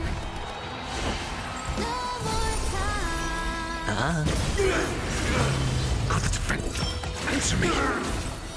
Fail. Here we go. Watch your head. Disorderly noise. Easy, Numby. Mediocre. With wisdom comes protection. Ah, shit. All Now noisy.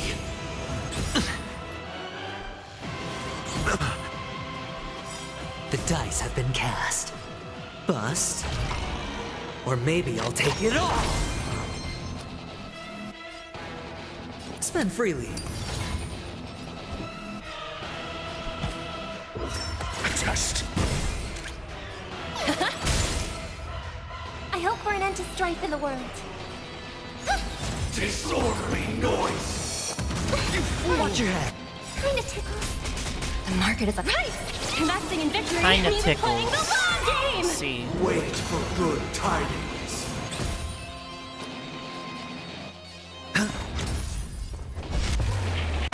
Disorderly noise.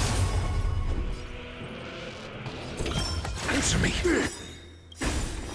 0 points. Disorderly Essay noise. and knowledge, the measure of truth and falsehood.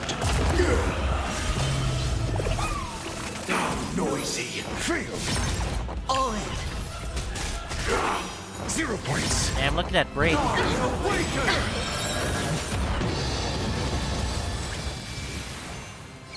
Confiscated! Noisy. Listen to the final song of life.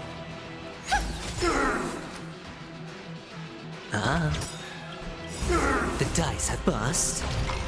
The Or dice maybe I'll cast. take it all. Watch your head. I'm asking questions.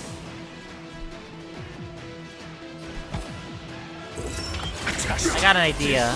If it advances towards everyone, got a crazy idea. Go Numby! Disorderly noise. Bring everyone up. That's totally not broken, by the way. Answer me. Disorderly noise. 0 points. Disorderly noise. The market is unpredictable. Investing in victory means playing the long game!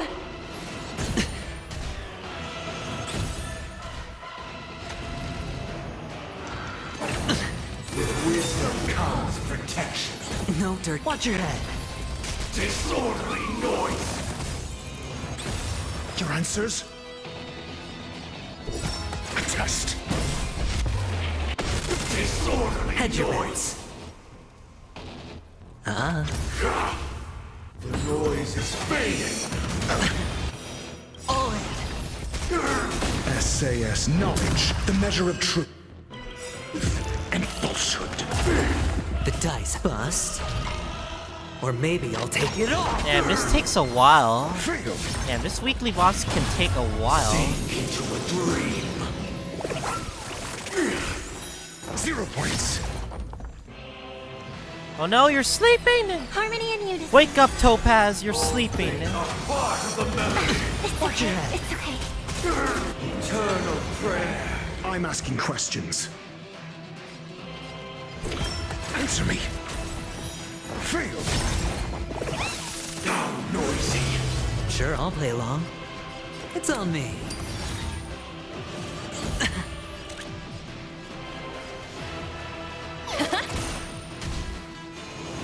No dirt. All in. Disorderly noise. Mediocre. Watch your head.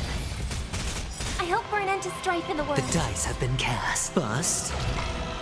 Or maybe I'll take it all. All the work of creation has been completed. Oh, we gotta do this cutscene again? The inevitable day has arrived. The embryo of philosophy will reshape for us all of reality.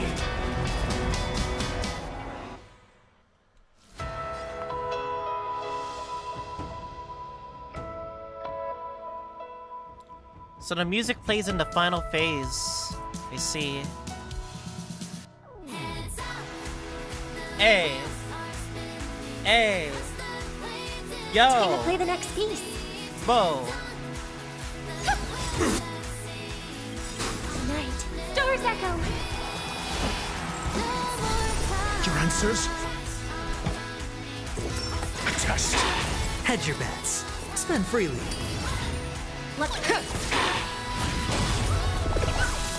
Insolent.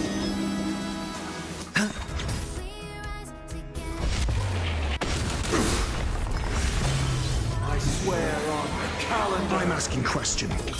Answer me. Fail. I wonder if we can destroy all the shields before the final day. Knowledge, the measure of truth and falsehood. Insolent. 0 points. I swear on words.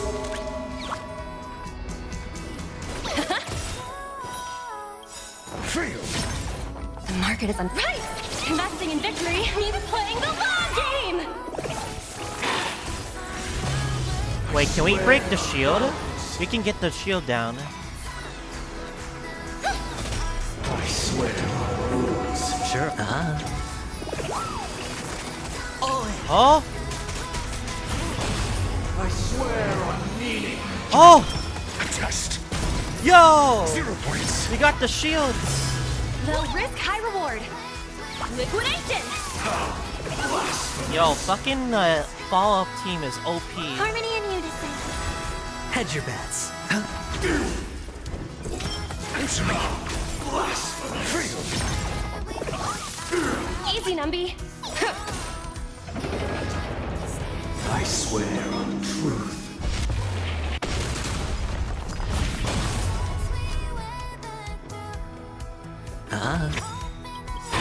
The dice bust. Bust. Or maybe I'll take it all. Watch your head. Insolent. I swear on the calendar. I'm asking questions. A test. 0 points. I swear. 32k shield.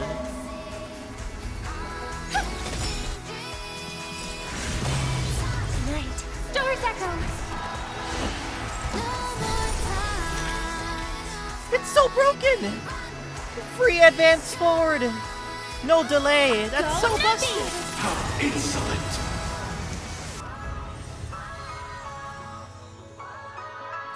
That's so fucking busted. Holy shit, that's so busted. Okay, these are trash. Alright, you give me garbage after all this.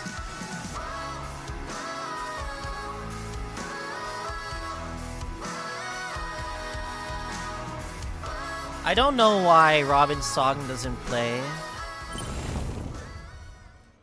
I don't know why Robin's song doesn't play during... I guess it's because the weekly boss, you can't interrupt the weekly boss music. So I'm guessing you have to do it in like a regular battle, like Memory of Chaos, Simulated Universe, that sort of thing. I'm guessing that's that way. Which I think I understand why, but yeah. Holy shit. That was a fun. As much as I want... Robin is OP. She has a really good banner. But... staying super strong. Super strong for Firefly. Very strong. Fucking A. I don't like this. But I have to make sacrifices. Firefly. For Firefly. This is for Firefly, okay? Okay. Alright. Alright, YouTube watchers. Think we're gonna finally end this live stream off? It's been a pleasure, guys, for joining me for this story. 8 hours plus of this live stream. Holy shit, I need to eat some dinner. Well, it's already morning, but I need to eat some dinner. But anyway. Hope you guys enjoyed this live stream. I will likely be rushing probably version 2.3 story once it comes up again. And like, yeah, we're gonna be doing that. And yeah, I hope to see you guys all in a future live stream.